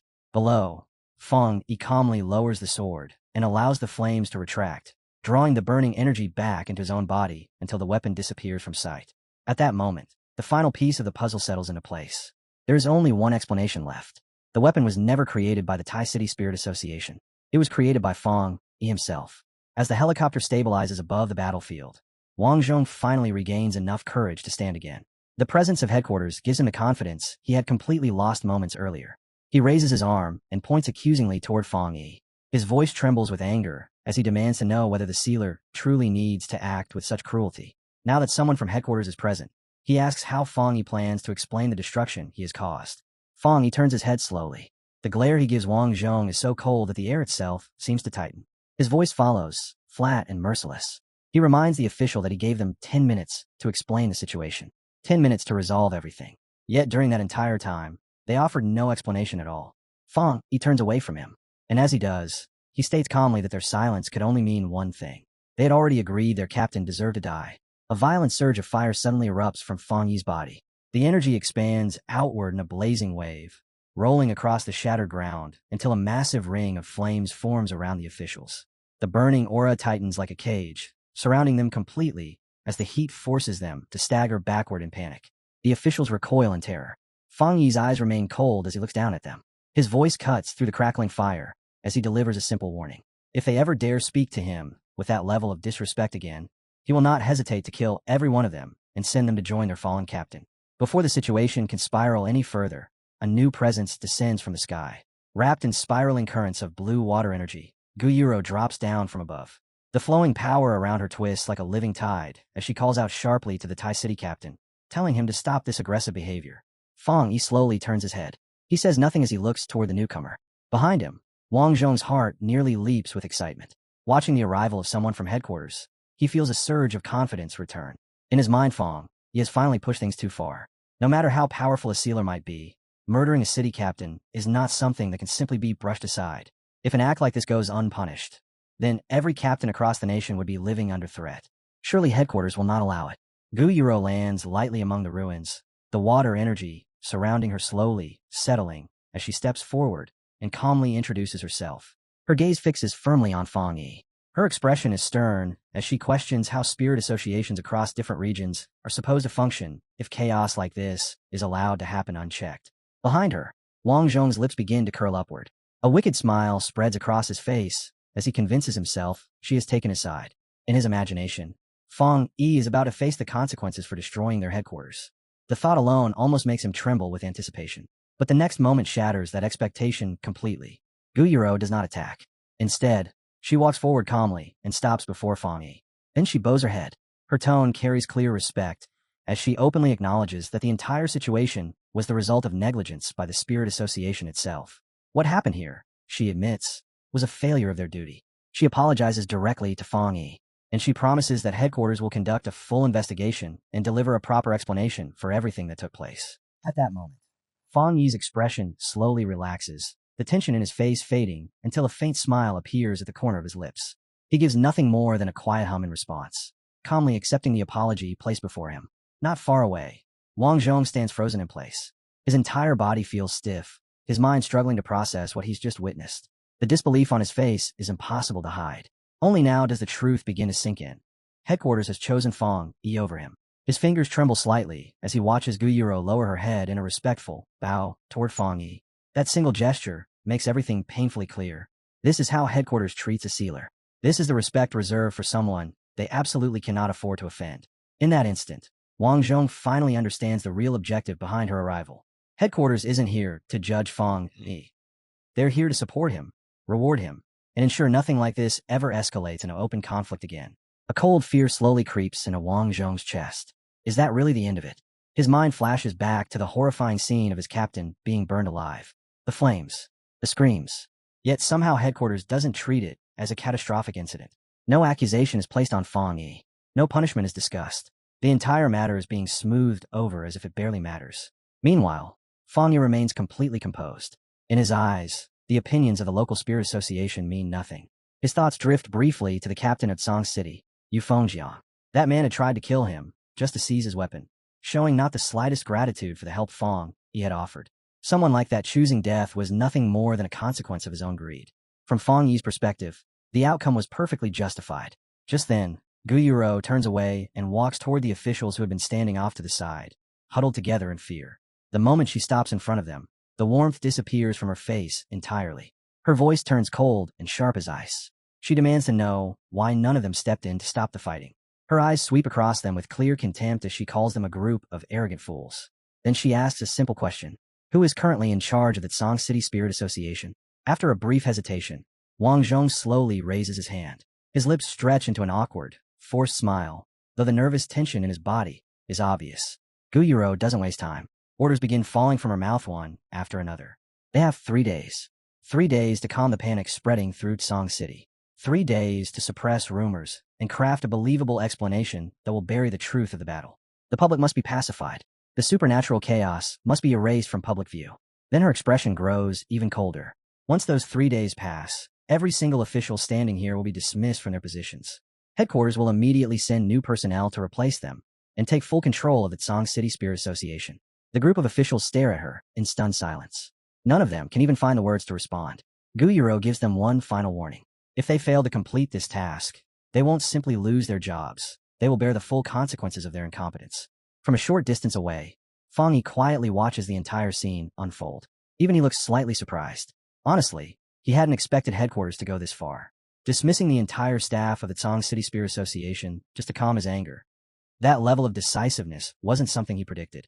Once the matter is settled, Gu Yuro turns around and walks back toward Fang Yi. She explains that headquarters needed to make its position absolutely clear. Anyone who dares to challenge the authority of Sealer again will face the exact same outcome as Yu Fengjiang and the former officials of the Song City Spirit Association. Her gaze meets Fang Yi's as she calmly asks whether he is satisfied with how the situation has been handled. She assures him that an incident like this will never be allowed to happen again. Fang Yi looks completely relaxed. Without hesitation, he replies that anyone challenging him is effectively challenging headquarters itself. Then he casually adds that he doesn't care about those officials at all. What truly interests him is something else entirely. He wants to know how Gu Yuro plans to control the public narrative surrounding the supernatural events that just occurred. The moment the words leave his mouth, Gu Yuro immediately understands exactly what he's asking. Gu Yuro addresses the lingering question directly. The doubt hanging in the air about whether the truth of spiritual energy's revival can still be hidden inside the great cities. Her tone is calm, but firm as she explains that supernatural incidents are becoming more frequent with every passing day. Anomalies are appearing more often, and the disasters they trigger are spreading across different regions. Even if no official announcement has been made, many people have already begun to notice the pattern and piece the truth together on their own. Still, the government cannot reveal everything yet. She makes it clear that the timing simply isn't right. If the truth were announced to the public now, the entire world would change overnight. Society would descend into chaos. Panic would spread through every level of the population, and the fragile order that authorities are desperately trying to maintain would collapse in an instant. At the same time, her words quietly reveal just how delicate the situation truly is. She points out that if Fang Yi hadn't been present to save Tai City during the crisis, the disaster wouldn't have remained confined to one location. The consequences would have spiraled outward and threatened the stability of the entire world. As her explanation settles in, Fang Yi's thoughts turn inward. He begins to reflect on everything that has happened recently. The battles he fought, the anomaly king that was destroyed. Piece by piece, the realization takes shape in his mind that the era of spiritual energy recovery may have truly begun at that very moment. The balance of the world has already shifted. He also understands something else. If powerful figures like Elder Wu hadn't sacrificed themselves to hold back the tide of change, this new age would have arrived far earlier. Humanity would have been caught completely unprepared, with no chance to adapt before chaos swept across the world. Only now does the government's strategy fully make sense to him. Allowing a limited amount of chaos among a small group of pioneers is far better than unleashing uncontrollable turmoil across the entire population. It is a calculated gamble, one that buys time while the strongest individuals take the lead in confronting the emerging threats. As Fang Yi thinks about the pioneers standing at the top of this new world, several names naturally surface in his mind. Jiroyan, Galan, Chu Qingli. These individuals represent the peak of power among the pioneers. For ordinary citizens to continue living under the illusion of peace Someone must stand at the front lines to confront the growing dangers of this new era. Nations rely on figures like them to hold the line, while the world slowly changes behind the scenes. Fong lets his gaze drift across the shattered landscape of Tai City. The ruins, the scorched ground, the lingering traces of battle. Everything in front of him makes the government's strict control over public opinion completely understandable. By controlling information, they prevent weaker pioneers from stirring unnecessary trouble. More importantly, they stop fear and panic from spreading among the general population. It is a way to buy time. Time for ordinary people to gradually adapt to the reality of spiritual energy returning to the world. But Fong, he also knows this strategy has a weakness. It only works as long as the strongest pioneers are willing to cooperate. A faint smirk appears on his face as the realization settles in. The urgency of the situation is becoming clearer by the day. As he prepares to leave the ruined city behind, one thought echoes quietly in his mind. The strength he possesses now was enough to resolve the disaster that struck Tai City. But for the storms that are coming next, it won't be nearly enough. Gu Yirou's voice suddenly cuts through Fong Yi's train of thought. With calm respect, she informs him that a special aircraft has already been arranged and is waiting to take him back to Tai City. However, before he leaves, she politely asks if she can take a moment of his time to make a small personal request. As she speaks, a gentle smile appears on her face. She adjusts the frame of her glasses and looks at him with unmistakable admiration. In her eyes, Tai City is incredibly fortunate to have someone so young, yet possessing power great enough to destroy an entire city if he chose to, and at the same time having the character and restraint to carry that power responsibly. That kind of person is rare. Fong, he studies her quietly for a moment, clearly amused by the way she phrases it. Then he tells her there's no need to be so formal. Gu Yirou takes a small step forward and extends her hand toward him in an open and sincere gesture. Her tone softens as she speaks again, not as the sea mystic representing the spirit association, but simply as Gu Yirou herself. She asks if he would be willing to be her friend. The humility in her request catches Fong completely off guard. There is no trace of arrogance or calculation in her voice, only genuine sincerity. Meanwhile, far away inside the Star God Warzone headquarters, a very different atmosphere fills the room. Sister Lan sits behind her desk, listening as her blonde subordinate finishes reporting the events that unfolded in Song City. The moment the explanation ends, the last thread of her patience snaps. Her hand slams down heavily against the desk. She openly curses the entire situation as absurd. In her eyes, the officials of the Song City Spirit Association are nothing more than a group of incompetent fools. Her gaze shifts toward a large display chart mounted on the wall. It shows the strategic rankings of the nation's cities. Her finger points directly at the name, Song City, which currently sits in third place. But even that position is already starting to slip. If the current situation continues, she predicts that Song City will fall out of the rankings completely before long. Because of that, she reaches a clear conclusion. Spirit Association headquarters must move quickly and seize direct control of Song City. Galen's blonde subordinate speaks up from the side. In his opinion, headquarters has handled the situation quite reliably so far, especially Sea Mystic. Judging by her actions, she may already be working on drawing Fong Yi over to their side. Galen nods slightly in agreement. If they want Fong Yi to cooperate with them, then the reward they offer must exceed anything the local spirit associations could possibly provide. Without hesitation, she makes a decision. The reward originally prepared for Fong Yi's assistance in Song City will be doubled. The subordinate then adds another observation. He admits that Fong Yi's strength has left a strong impression on him. More than just power, the way Fong Yi balances ruthless decisiveness with absolute control is extremely rare. In his eyes, that kind of temperament makes Fong Yi perfectly suited to lead a city. Then he presents an additional proposal. Carefully, he places a thick folder onto the desk. Across the front of it, bold markings label the contents as top secret, restricted area authorization. The moment Sister Lan sees it, her expression freezes. She immediately understands the weight behind that suggestion. After a long moment of silence, she finally speaks again. If she didn't already know that the subordinate admired Fong Yi, she would honestly suspect that he was intentionally trying to make things difficult for him. The subordinate only smiles after hearing Sister Lan's hesitation. In his eyes, the matter is quite simple. Crisis and opportunity always arrive together. A place like that is dangerous, but is also where the strongest individuals are forged. As far as he is concerned, only Fong Yi possesses the talent worthy of entering that environment to cultivate. He adds that their war zone has already sent another genius there to train. Looking toward the future, his tone grows more serious. The sacrifice hell created by the Anomaly King was only the beginning. In time, threats far more terrifying will emerge. If humanity hopes to face what lies ahead, they need people like Fong Yi to grow stronger as quickly as possible. Sister Lan slowly nods in agreement. She reaches forward and pulls the classified documents closer, her fingers lightly brushing across the sealed folder. As she thinks about Fang Yi's strength, an unexpected thought crosses her mind. Perhaps, even their restricted training ground might be too simple for someone like him. Before she can continue the conversation, the door to the room suddenly bursts open. A staff member rushes inside, clearly out of breath, as she urgently calls for Sister Lawn. The expression on her face carries unmistakable shock. She quickly delivers the news. Elder Wu has awakened, and the moment he regained consciousness, he specifically requested to speak with Sister Lawn. The words instantly leave both Galen and her subordinate stunned. Several hours later, back in Tai City, bright sunlight pours through the windows of Fang Yi's newly acquired luxury villa. Inside the living room, Fang Yi is sitting comfortably on the couch, casually scrolling through his phone. Suddenly, a notification pops up on the screen. It's a message from the bank confirming that 10 million won has just been deposited into his account. Judging from the timing, it's most likely the reward Galen promised for his assistance. Not long after, Linny walks into the room to welcome her cousin home. She immediately tells him that she already saw everything about the Tsang City incident circulating on the forums. Although she tries to sound casual, the concern in her voice is obvious. Fang Yi simply waves it off and tells her there's nothing to worry about.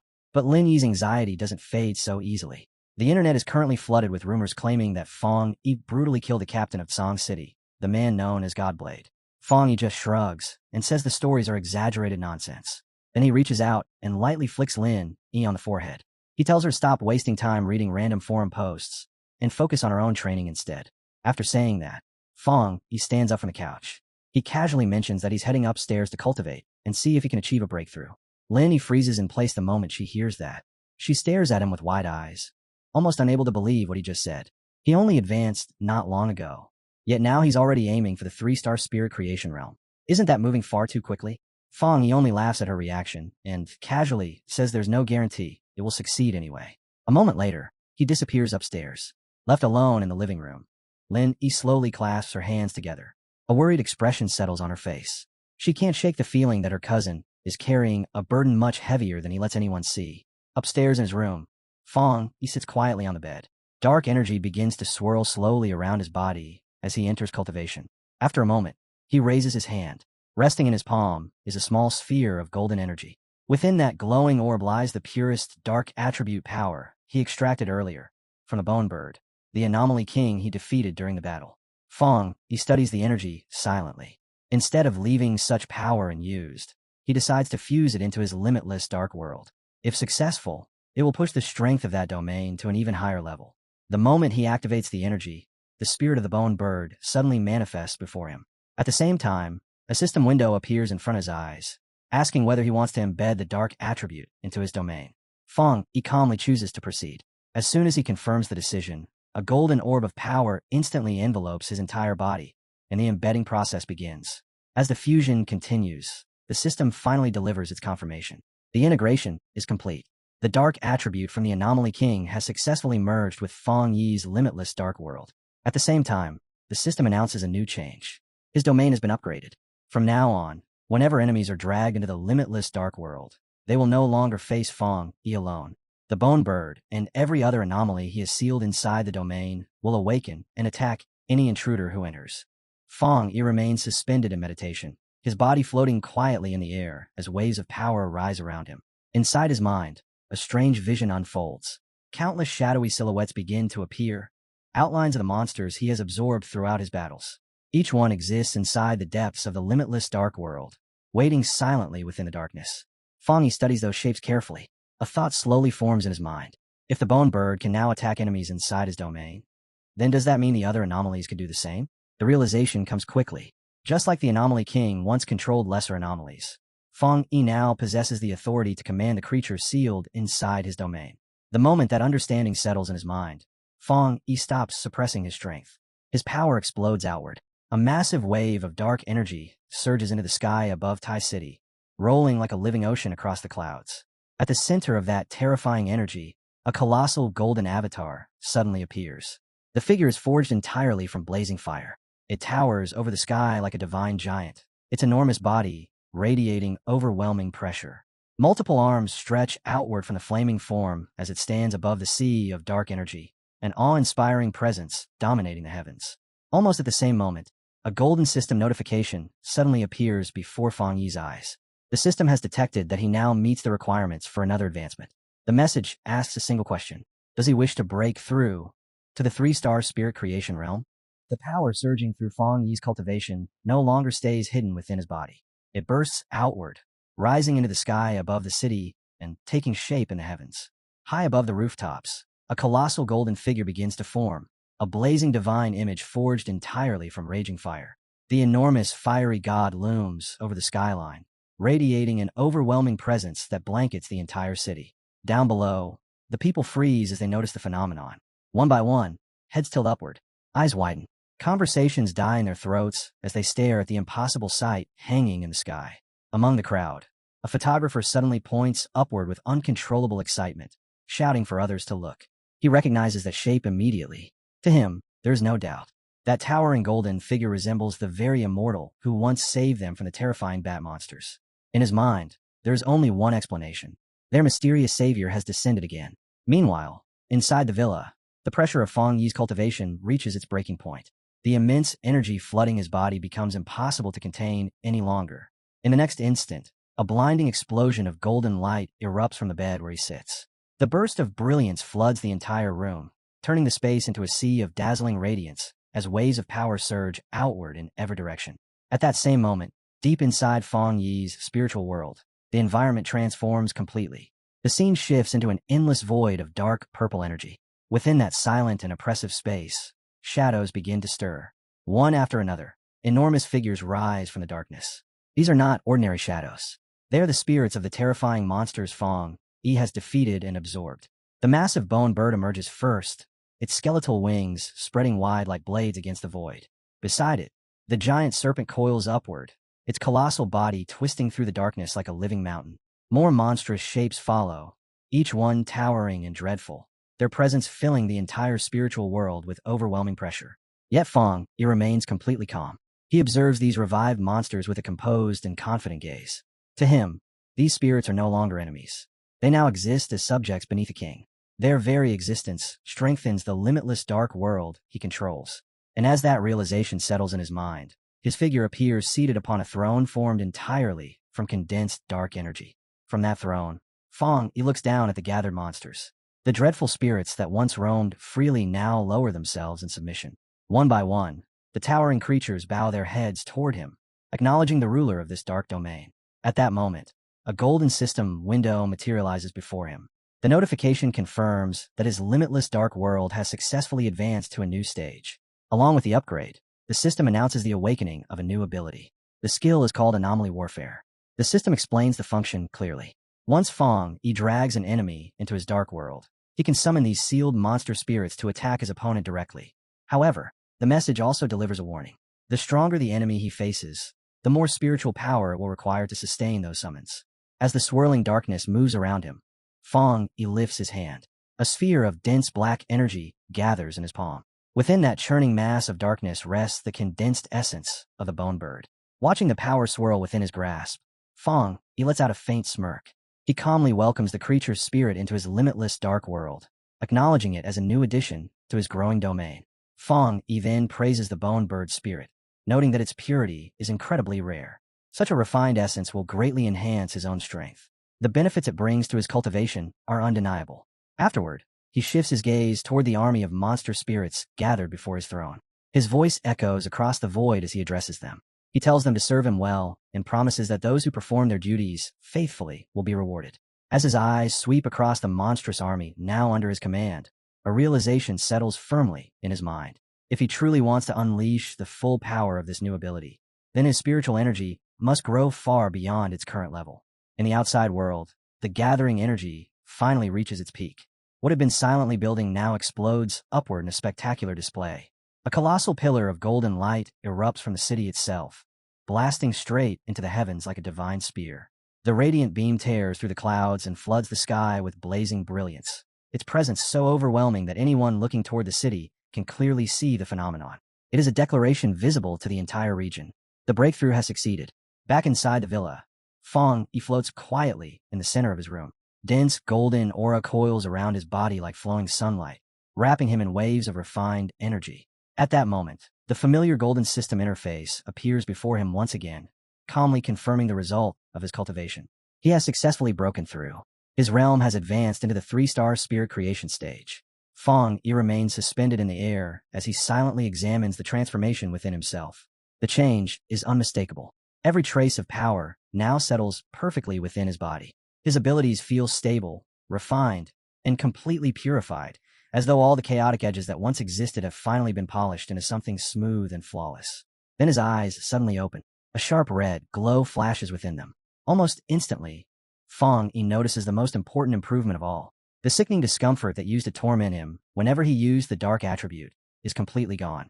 The heavy strain that once gnawed at his body and spirit has vanished without a trace. The dark power now flows through him as naturally as breathing. With that realization, Fang Yi slowly descends from the air. His feet touch the ground beside the bed, still radiating faint golden energy that flickers like lingering sparks. Standing there in the quiet room, he raises one hand. A flame suddenly ignites in his palm. The fire burns steadily, its heat controlled and obedient. Fang Yi watches it for a moment before narrowing his eyes slightly. Simply sensing these new abilities isn't enough. If he truly wants to understand the limits of his breakthrough, then there is only one way to do it. He will have to test them in real combat. Elsewhere in the city, inside the headquarters of the Star God War Zone, two figures stand beside an enormous window overlooking the skyline. Elder Wu, whose injuries have now fully recovered, stands with his hands clasped behind his back. Beside him is Sister Lan, calmly observing the city lights below. Their conversation soon drifts toward the name that has been appearing everywhere lately. Fang Yi. Both of them understand the same thing. His progress is happening at a speed that borders on the absurd. Elder Wu suddenly asks a simple question. How long has it been since Fang Yi obtained the sure-eye flower that saved his life? Sister Lan answers without hesitation. Only half a month. As she says the words, even she finds it difficult to believe. In barely more than 10 days, Fang Yi has already accomplished feats that would be considered a once-in-a-lifetime achievement for almost any other pioneer. Elder Wu exhales quietly. In truth, Fang Yi did far more than simply save his life. What he did that day also secured a stronger future for the pioneers of the entire Xia nation. Then the elder says something unexpected. Even someone like him, who has already reached the Vajra realm, cannot control the dark attribute with the same level of mastery Fang Yi displays. His voice carries a rare note of humility. Standing before the glass window, Elder Wu begins recounting Fang Yi's achievements one after another. Clearing anomaly kings in 2 different cities, resolving massive disasters, breaking through his level twice within only a few short days. Each accomplishment sounds more unbelievable than the last. And when the list finally ends, Elder Wu quietly admits something. He truly wants to meet this young man, the favored son of heaven. At that same time, inside the Tai City Spirit Association, the calm atmosphere suddenly shatters. Warning alarms activate throughout the building as sensors detect a massive surge of energy erupting from Fang Yi's newly acquired residence. Chu Qingli and several staff members immediately rush toward the monitoring screens. Suke freezes the moment she sees the readings. Her eyes widen in disbelief. Fang Yi has advanced again. The energy wave spreading from him is even more terrifying than the one that shook the city when the Anomaly King first appeared. Realizing the scale of the breakthrough, the association staff reacts instantly. An emergency protocol is activated across the entire facility. Their priority is clear. Fang Yi's breakthrough must not be disturbed. As the hours pass, the impact of Fang Yi's breakthrough continues to ripple through the city. Chu Qingli lowers her gaze to the phone in her hand, scrolling quietly through endless discussions that flood the network. Since the disaster that nearly destroyed the city, everything has changed. Fang Yi's name now carries an overwhelming weight. The respect people show toward him is almost unanimous. Even ordinary citizens who know nothing about cultivation feel a sense of security, simply because his spiritual power exists somewhere within the city, silently guarding them. Post after post fills the screen. People speculate about the mysterious healer who crushed the Anomaly King and saved countless lives. Many try to guess his identity, while others exaggerate his strength into something almost mythical. Watching the discussions unfold, Chu Qingli types a few anonymous replies of her own. Calmly, she begins explaining just how terrifying the sealer truly is. She describes the scale of his strength and the battles he has already fought, making sure the people reading understand that this is not an ordinary pioneer they are talking about. At one point, she even openly mocks the pioneers from Song City. They once dared to look down on Fang. Now their captain ended up completely humiliated. Thinking about that outcome brings a faint smile to her lips. In her mind, raising Fang Yi's reputation serves another purpose as well. The more people fear and respect him, the less likely anyone will dare cause trouble for him in the future. Far away in Song City, another Chu Qingli sits inside a quiet office. Her expression is tight with frustration as she stares at the glowing computer screen in front of her. Cultivation, she mutters bitterly, is brutally difficult. She has spent an exhausting amount of time attempting to break through into the two-star Ghost Axe realm. Yet the breakthrough still refuses to come. The feeling of being stuck gnaws at her patience.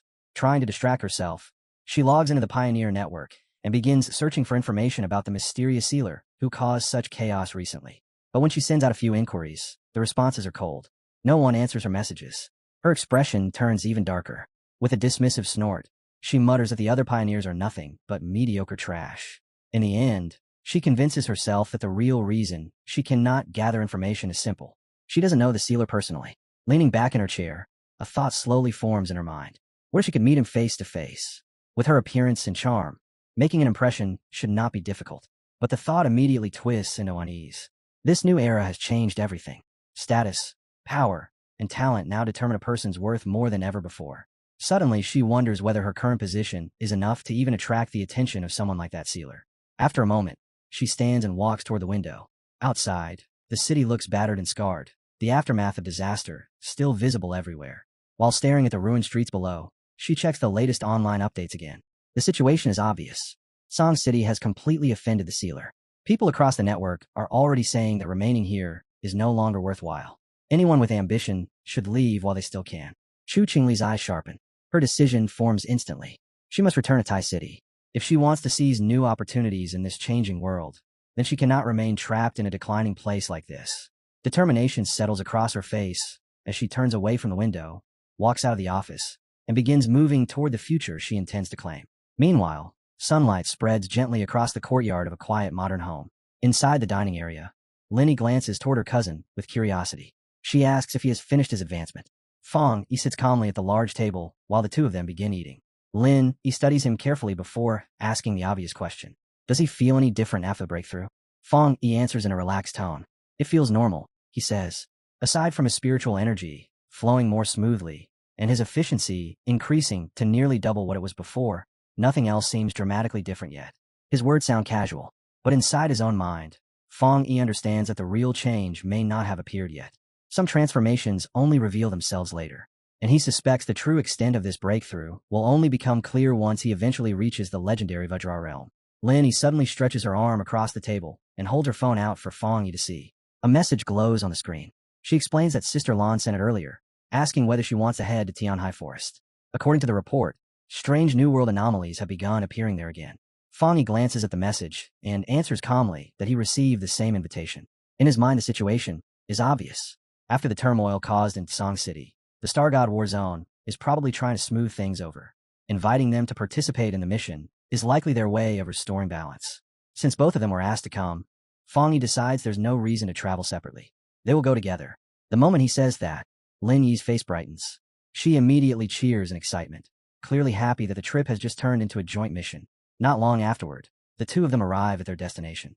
Tianhai Forest stretches across the border of the Star God War Zone's territory, an enormous expanse of woodland sealed off from the outside world. Clear warning signs stand along the perimeter, each one forbidding civilians from entering. Years ago, it was nothing more than an ordinary forest. But everything changed. During the past 5 years, the trees here have grown at a terrifying rate. Spiritual energy saturates the entire region, rising so densely that the environment itself has begun to transform. Plants mutate wildly, animals evolve into unpredictable creatures, and strange phenomena appear without warning. Because of that, Tianhai Forest has become something paradoxical.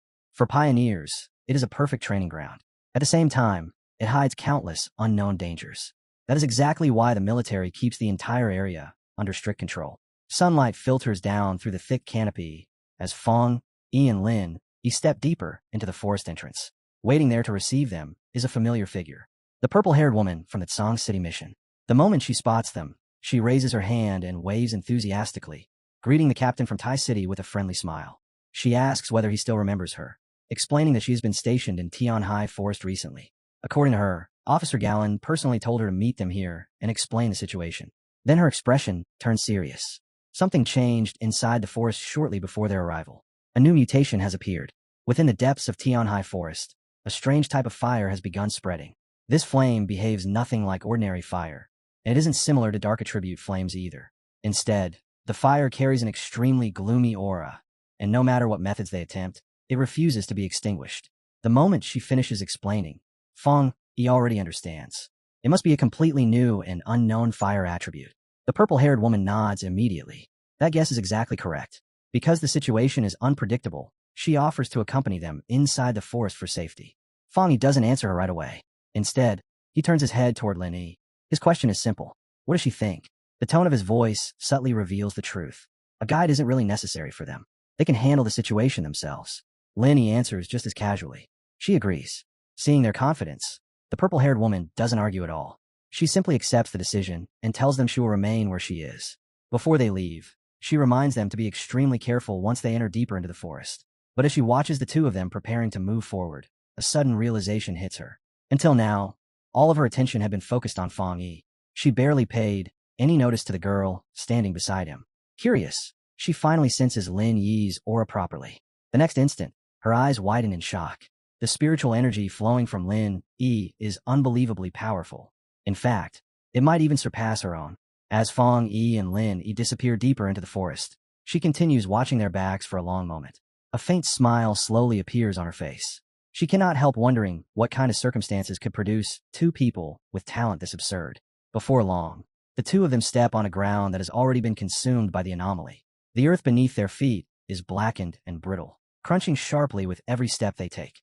The deeper they move into the affected area, the more the forest changes around them. Trees once thick with life now stand charred and twisted, their trunks split open by unbearable heat. And then the full scene finally reveals itself. An entire stretch of forest burns under a terrifying blaze. The flames are not normal fire. They surge upward in violent waves, roaring like living creatures as if trying to claw their way into the sky itself. The burning canopy crackles endlessly, filling the air with suffocating heat and a strange oppressive pressure. Fang Yi studies the phenomenon carefully. After a moment, he calmly asks if this is the exact location. Without waiting for an answer, he slowly raises his hand and reaches forward, letting his spiritual sense brush against the fire's energy. The moment the aura touches him, his body stiffens. The sensation that crashes into him is horrifying. Within the fire hides an insane presence of death. The energy carried by the flames is gloomy and icy, a suffocating force that feels almost identical to the overwhelming dark tide itself. The oppressive aura spreads through the forest like poison. At that instant, Fang Yi remembers the warning. This fire cannot be extinguished. And worse, it continues spreading. In the next second, his cultivation reacts. Fang Yi immediately activates the golden sun breathing technique. A violent surge of golden power erupts from his body like a solar explosion, blazing outward in every direction and illuminating the scorched forest with radiant light. His voice follows immediately. He orders Lin Yi to step back. The forest responds at once. As if awakened by a predator's instinct, the burning woods suddenly lash out. Dark, shadowy tendrils shoot from the flames themselves, whipping through the air and stabbing toward the two intruders like living spears. Fang Yi plants his feet and counters instantly. Golden energy surges forward to intercept the attack, crashing violently against the incoming darkness. In that clash, Fang Yi realizes something alarming. These flames are nothing like ordinary fire. They are far stronger than expected. Even worse, the fire carries a clear hunger for human spiritual power. The dark energy within the blaze seems eager to devour anything living that enters its territory. The two forces collide violently. Fang Yi feels the result clearly. Even his supreme yang attribute, normally capable of suppressing most dark energy, is not producing the overwhelming advantage it should have. Recognizing the danger immediately, Fang Yi acts without hesitation. Golden light expands outward and forms a protective barrier around Lin Yi, sealing her safely within its radiant shell. Only after securing her protection does he speak again. The source of the black fire must be somewhere ahead, and the deeper they go, the stronger the anomaly will become. He reminds Lin Yi of something important. Her spiritual energy belongs to the wood attribute, which naturally stands at a disadvantage against powerful fire. Because of that, she must remain within his protective range. Lin Yi nods calmly. She understands perfectly. With the situation clear, Fang Yi raises his hand again. A brilliant flash of light appears as his spirit sword materializes in his grasp. The blade gleams with concentrated power, humming quietly as he prepares to clear a path. Then he swings. A single decisive slash cuts through the burning forest. The sword's power cleaves directly through the dark flames and the charred trees alike, splitting them clean in half and carving a straight passage through the inferno. Without hesitation, Fang Yi steps forward. Lin Yi follows close behind. They walk through the path he has opened, moving steadily between towering walls of raging fire. Flames roar on both sides of the corridor, devouring the forest endlessly, yet not a single spark touches them.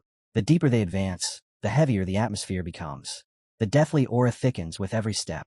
Eventually the forest thins out, and the ground begins to slope sharply downward. The two of them soon arrive at the edge of a massive cliff. From there, they look down. Below them lies a vast dark pit carved deep into the earth. Inside the abyss, glowing red veins of heat snake through the darkness like rivers of fire. The air rising from the pit carries unbearable temperature and a suffocating pressure. Fong, he suddenly notices something above them. A thick liquid slowly drips from the jagged rocks overhead. His eyes flare with a sharp red glow as he focuses his vision and analyzes the substance carefully. The answer becomes obvious. Magma. At that moment, both of them understand the truth.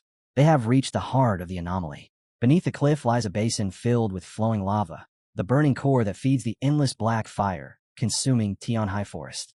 A bright system window suddenly flashes open right in front of Fong Yi's eyes, its golden characters glowing sharply as it sends out an alert. The system announces that a massive shift in the balance of heaven and earth has just been detected, a phenomenon powerful enough to disrupt the surrounding spiritual environment.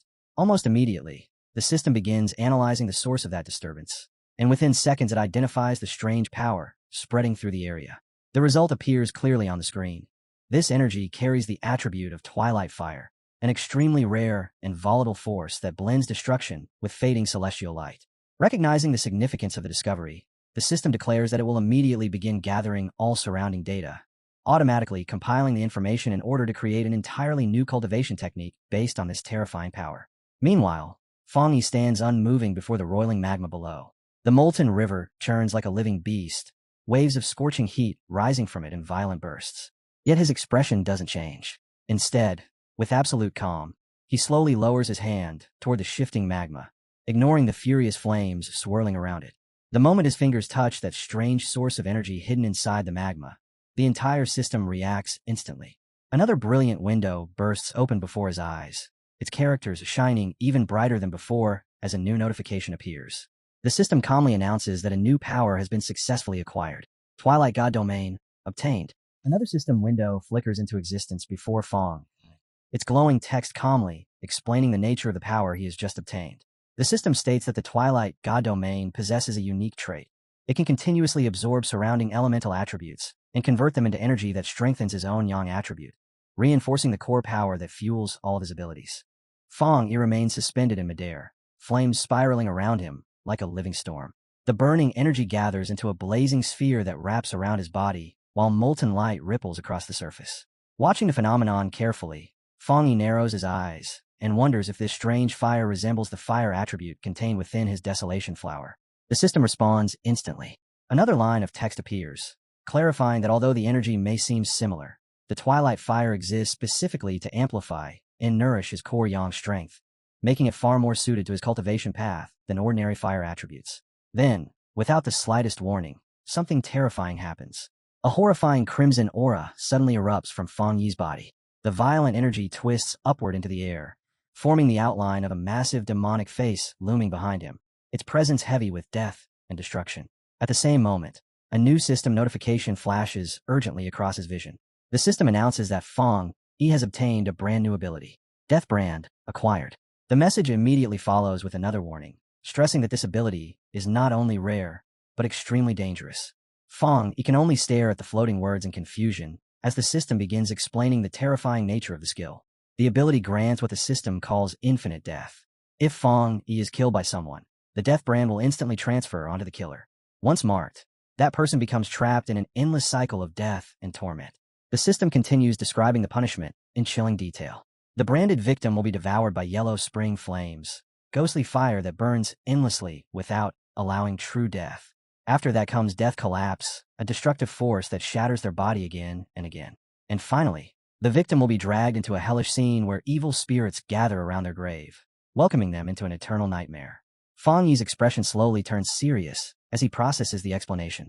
The ability is undeniably powerful, terrifyingly so, but he immediately realizes it's something important. Such a skill is far too dangerous for him to use right now. Without hesitation, Fong Yi gives the system a clear order. He commands it to store the Death Brand ability instead of integrating it into his current abilities, choosing to seal it away for the time being rather than learning it immediately. The system accepts the command, and the ominous red aura fades away as the deadly power is locked away inside the system's storage. With that threat removed, Fong Yi shifts his full focus back to the raging twilight fire surrounding him. The flames swirl violently as he continues absorbing them, refining the destructive energy bit by bit until it begins gathering into a dense sphere of red and black power hovering near his body. Not far away, Lin Yi watches everything from safe distance. Her eyes widen in disbelief as she witnesses the terrifying flames bending to Fang Yi's will. The fire itself looks like something born from hell, yet he stands inside it as if it were nothing more than a gentle breeze. When Fang Yi remains calmly standing within that newly condensed twilight fire, Lin Yi can only stare at him with growing awe. She immediately realizes that her cousin has once again gained another powerful ability. But the next moment, Fang Yi's expression suddenly changes. A sharp smile spreads across his face, and one of his eyes flashes with a faint red glow. His entire demeanor becomes alert in an instant as he turns his gaze toward the darkness behind Lin Yi. "Don't lose focus," he warns calmly, sensing something approaching through the smoke. Lin Yi barely has time to react. Behind her, a massive shadow begins to push through the thick smoke, its shape slowly emerging while a pair of glowing red eyes burn in the darkness. The sheer presence of the creature sends a wave of fear crashing through her body. Frozen in place, she stammers nervously, asking if the monster behind her is a dragon.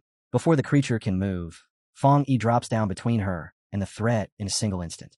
His hand lifts slightly, golden light shining from his palm as he calmly corrects her assumption. "It's not a dragon," he says. Then the monster fully reveals itself. It's just a mutated lizard. The smoke clears, exposing the creature's true form. An enormous demonic lizard with massive wings, its body radiating savage power as it stares at them with burning red eyes. Fang Yi studies the creature for a brief moment, his gaze sweeping over its massive body before a look of open disgust crosses his face. To him, the so-called monster looks unimpressive, and he casually mocks it as nothing more than a slightly oversized four-legged insect. At the same time, a thought crosses his mind. If that thing wants a fight, then it might as well serve a purpose. After all, this would be the perfect opportunity to test the power of his newly obtained Twilight Fire domain. The enormous demonic lizard clearly senses the hostility in Fang Yi's stance. It suddenly throws its head back and lets out a furious roar, molten heat gathering in its throat before erupting outward. A violent stream of blazing lava blasts toward him like a volcanic cannon. Fang Yi reacts instantly. His eyes flash crimson as his body springs upward into the air. Flames gather along his arm in the same motion, stretching outward until they form a blazing blade of fire.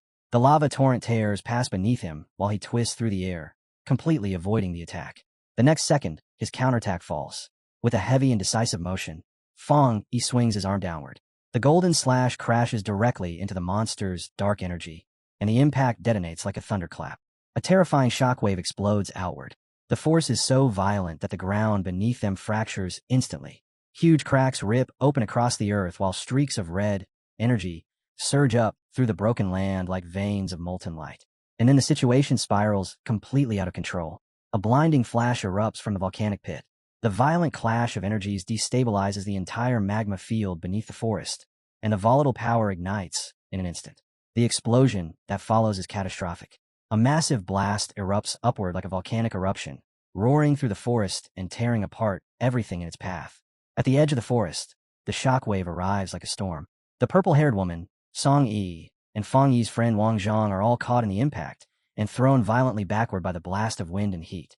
Wang Zhang struggles to regain his footing, panic spreading across his face as he shouts that they need to request backup immediately. At the same time, far away at a monitoring station, alarms suddenly begin screaming through the control room. A massive red warning screen flashes across the system display as the monitoring equipment detects a new mutated life form emerging within Tianhai Forest. Lines of data stream rapidly across the screen. The readings show something shocking. The spiritual energy in that region has suddenly surged upward by 1,000%. Within seconds, the monitoring system finishes its assessment. Threat level, SLE. At the headquarters of the Star God War Zone, the alert reaches the command center. Sister Lan and Elder Wu both receive the emergency notification at the same time. Sister Lan studies the incoming report, her brows slowly knitting together. Something about the situation immediately feels wrong. The spiritual energy within the forest had been completely stable until recently, yet now it has suddenly spiraled out of control right after the sealer entered the area to train. Elder Wu, already dressed in his combat armor, speaks calmly beside her. He admits that he trusts Fang Yi's strength, but situations like this still require confirmation. No matter how capable Fang Yi is, ignoring an S-level anomaly would be irresponsible. The decision is made instantly. Without wasting another second, Elder Wu and Sister Lan launch themselves into the sky. Their bodies streak forward like meteors as they tear across the heavens at terrifying speed, racing toward the danger zone. Meanwhile, near the devastated forest, Wang Zhang and Song Tai are already running as fast as they can away from the center of the disaster. While sprinting, they suddenly glance upward. Two blazing streaks of light cut through the sky toward them. The moment they recognize those signatures, their exhaustion disappears. Excitement and relief explode from them at the same time as they shout that the reinforcements have arrived. Officer Gallon and Elder Wu. The next moment, Elder Wu descends from the sky like a falling meteor. His body slams into the ground with terrifying force. The impact so powerful that the earth beneath him cracks and shatters instantly. Dust and debris erupt into the air. When the cloud slowly settles, a powerful figure stands at the center of the crater. Elder Wu rises upright, his body wrapped in a blazing yellow aura, his presence heavy with overwhelming power as he prepares to face what could be an S-level threat. Song Yu rushes forward, completely stunned by the speed and commanding presence of the man now standing before her. Song Yu stares at the towering figure before her, stunned by the overwhelming presence radiating from him. She wonders silently if this is what the true strength of a Vajra realm pioneer looks like. For a brief moment, she even compares him to Fang Yi. The Sealer's battles always explode with dazzling power and dramatic displays. But Elder Wu feels completely different. His power is terrifying, yet tightly restrained, like a mountain compressing unimaginable force beneath a calm surface. Within seconds, the group arrives at the exact location of the disturbance. Gallon lands smoothly and scans the surroundings before confirming that the target is directly ahead. Elder Wu steps forward with a serious expression. A solid rock wall blocks the entrance to the inner pit, sealing off the path like a natural fortress. Elder Wu raises his armored hand toward it. Then he swings casually. The motion looks simple, but the power behind it is horrifying. A crushing force bursts forward and smashes into the stone barrier, instantly pulverizing the entire wall into fragments. Rock explodes outward in a cloud of dust, clearing the path in a single strike. With the entrance now open, Elder Wu gives a short command for everyone to move in. Sister Lan, Chu Qingli, and the other soldiers immediately follow behind him as the group advances into the passage. Deep within the volcanic pit, Lin Yi raises her arm to shield her face from the violent energy still swirling through the air. The aftermath of the explosion continues to ripple across the area like lingering thunder. She anxiously calls out to her cousin, asking if he's all right. As the thick dust slowly settles, the scene becomes visible again. Fang Yi stands calmly at the center of the ruined battlefield. A blazing sword of fire rests in his hand, its flames still burning brightly. Behind him lies the enormous corpse of a mutated lizard, its gigantic body sprawled lifeless across the shattered ground. Fang Yi glances toward Lin Yi and calmly tells her he's perfectly fine. But then his eyes narrow slightly as he senses something approaching. It looks like someone has come looking for us, he adds quietly. At the same moment, his glowing red eye turns toward the entrance of the tunnel. Powerful presences are rapidly closing in. Without hesitation, Fang Yi quickly suppresses part of his strength. The dark energy surrounding his body fades away as he conceals the more dangerous aspects of his power. Moments later, a figure emerges from the tunnel. Elder Wu steps out first, the yellow aura around his body slowly dimming as he enters the open chamber. The two men stop a short distance apart. For the first time, two figures representing different generations of top-tier powerhouses stand face to face. Elder Wu is the first to speak. He recognizes Fang Yi immediately as the one who once saved his life. Addressing him respectfully as the sealer, he breaks the silence between them. Behind him, Chu Qingli and the other soldiers rush into the pit as well. The moment they see the battlefield, their expressions tighten with shock and concern. But Elder Wu does not look back at them. His attention remains locked entirely on Fang Yi. Then his gaze shifts briefly to the massive corpse lying behind him. The enormous body of the S-level mutated lizard dominates the battlefield, its wings spread across the shattered ground. Elder Wu studies the scene carefully before asking a quiet question. Did the sealer truly become this powerful on his own? After observing the battlefield for another moment, Elder Wu quickly pieces together what happened here. His eyes narrow slightly as the realization forms. The mutated lizard had been on the verge of perfect evolution. If the creature had succeeded in completing that transformation and ascended into a true dragon, its strength would have risen to a level comparable to the legendary Vajra realm. Elder Wu studies the enormous corpse carefully, his gaze sweeping across the shattered battlefield. The deeper he examines the body, the harder it becomes for him to believe what he is seeing. The creature before him was no ordinary monster. Its aura alone had already reached a terrifying level. And yet, Fang Yi erased it with a single slash. Elder Wu slowly extends his senses outward. The moment his perception brushes against Fang Yi's body, he detects a strange aura lingering around him. Twilight fire. The energy feels disturbingly familiar. It reminds him of the half-dragon's power they once encountered, but at the same time it feels completely different. The aura surrounding Fong Yi is cleaner, purer, and far more stable. The contrast is so obvious that a sudden thought flashes through Elder Wu's mind. What if the warning signal the headquarters received earlier wasn't reacting to the monsters inside Tianhai Forest at all? What if it had been triggered by Fong Yi's power itself? Beside him, Sister Lan steps forward and stares down at the massive corpse. Her eyes linger on the lifeless body, as if her mind is struggling to process the scene in front of her. Then she turns sharply toward Fong Yi. She asks him directly if he solved the problem again, her voice still shaken by what she has just seen. It clearly unsettles her that he would simply kill such a creature on his own instead of waiting for reinforcements to arrive. As the shock slowly fades from her face, it is replaced with a colder realization. She explains that if the half-dragon had actually succeeded in breaking through, the creature would have awakened abilities belonging to the Jing realm. That possibility sent a chill through her. They hadn't even detected the monster's existence beforehand. If Fong Yi had not been present when the mutation occurred, the consequences could have been catastrophic. But Fong Yi himself doesn't appear troubled by any of it. Instead, he turns toward Elder Wu and greets him with an easy smile, saying he is glad to see the senior hero fully recovered. Elder Wu laughs openly in response. He jokes that with a successor this powerful appearing, perhaps it is finally time for an old soldier like him to retire. However, the relaxed mood lasts only a moment. Elder Wu's expression soon turns serious again. He immediately asks Fong Yi for a favor. He wants the true nature of this creature kept secret from everyone outside Tianhai Forest. Even the Spirit Association should not learn about what truly happened here. Fong Yi simply smiles again. The moment he hears the request, he already understands the reason behind it. As he considers the situation, his thoughts begin drifting toward the deeper nature of Tianhai Forest itself. The place was never just a simple training ground.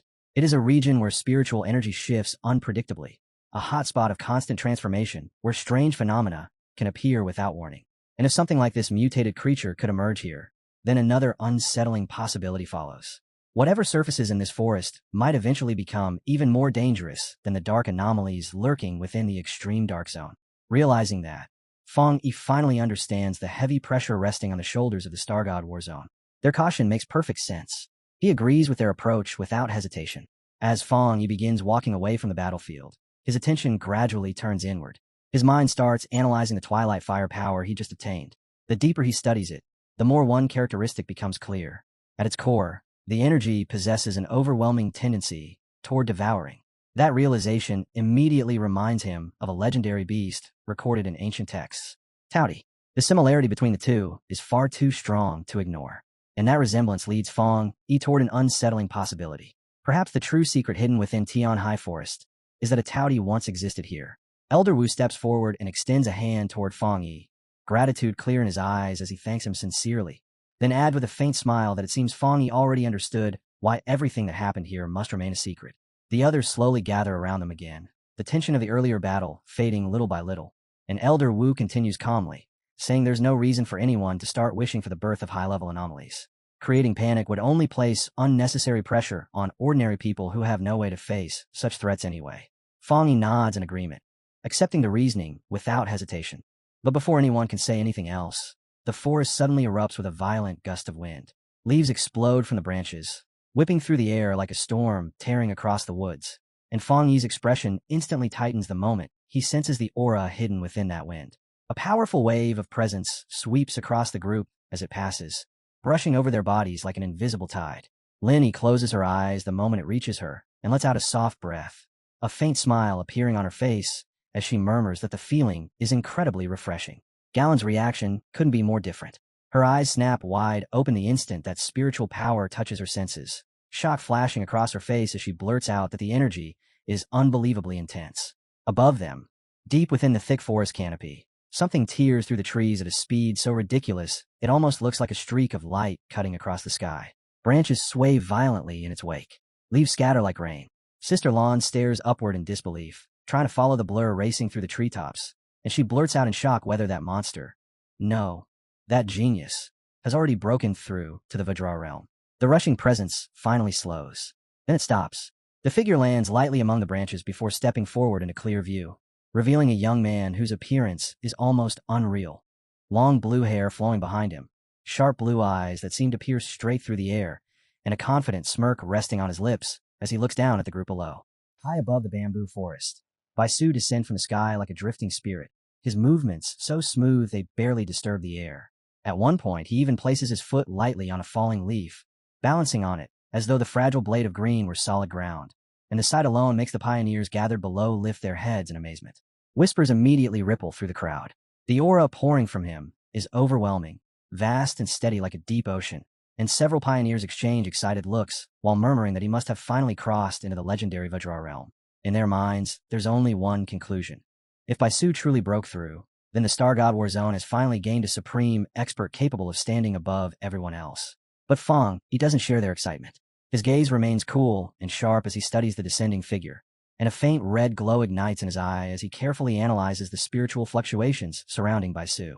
The others only feel the pressure of a powerful presence. Yet Fong, he senses something deeper hidden within that energy, something that doesn't quite match the assumptions spreading through the crowd. Baisu lands lightly on the ground moments later.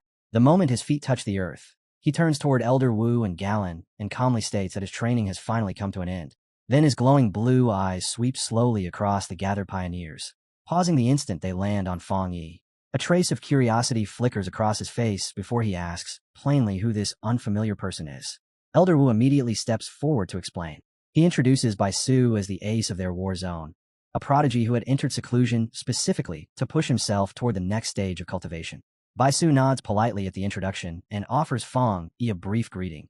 Yet before the rumors spreading around them can grow any further, he calmly clarifies the truth himself. He hasn't truly broken through. At most, he has only reached the half-step Vajra stage.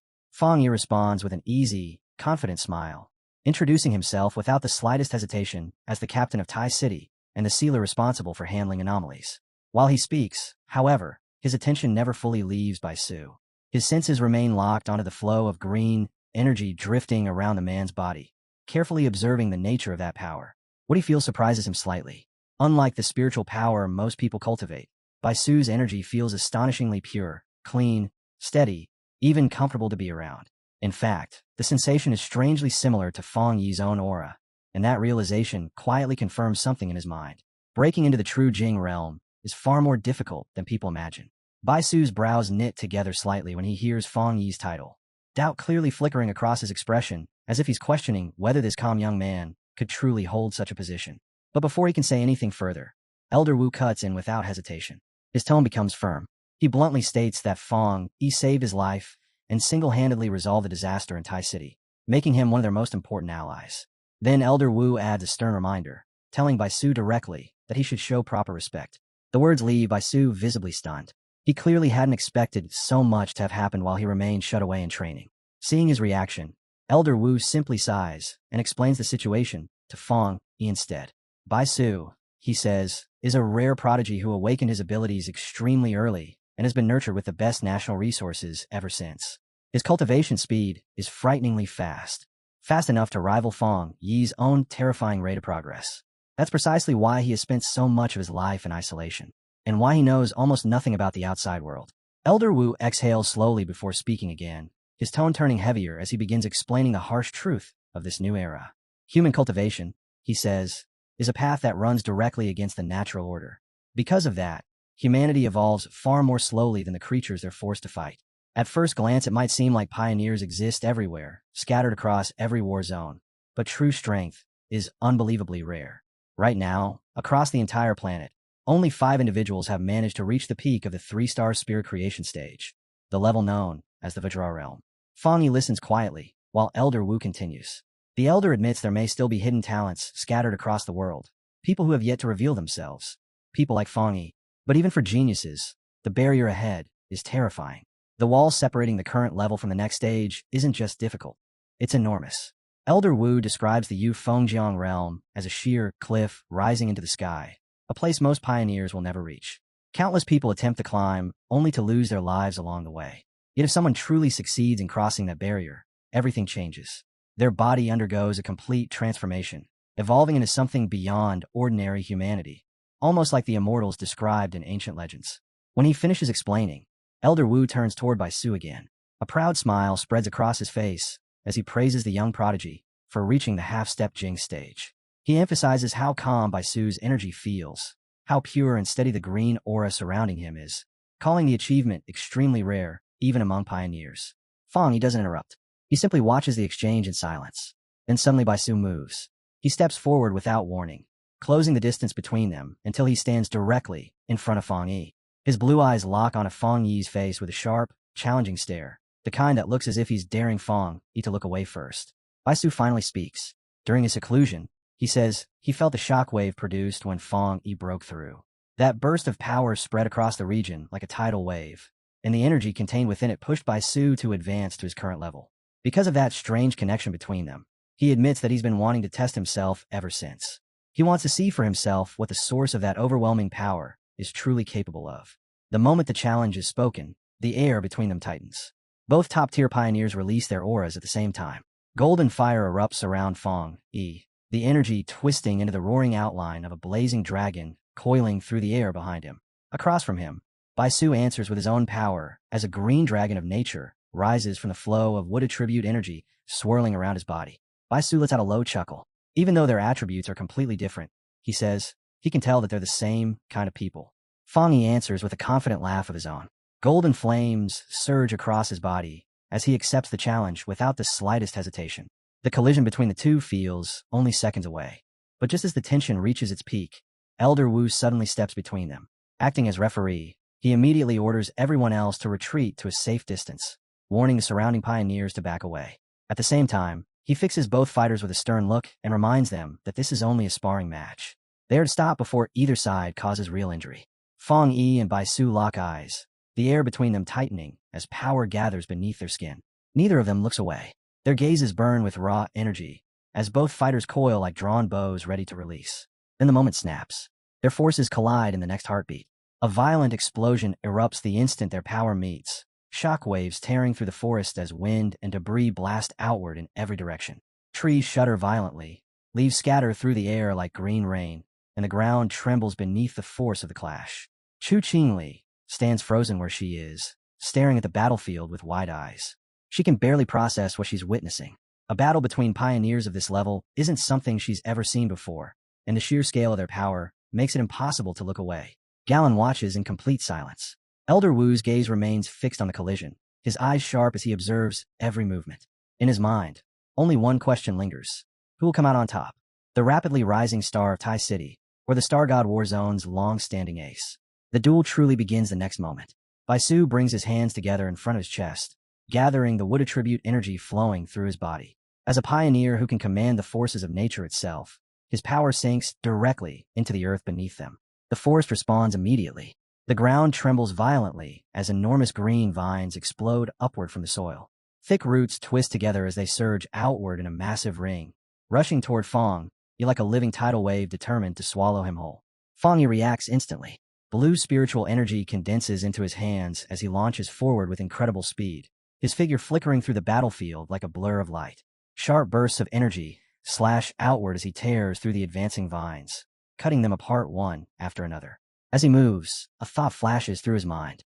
Bai Su isn't just controlling a few plants. He's treating the entire forest as an extension of his weapon.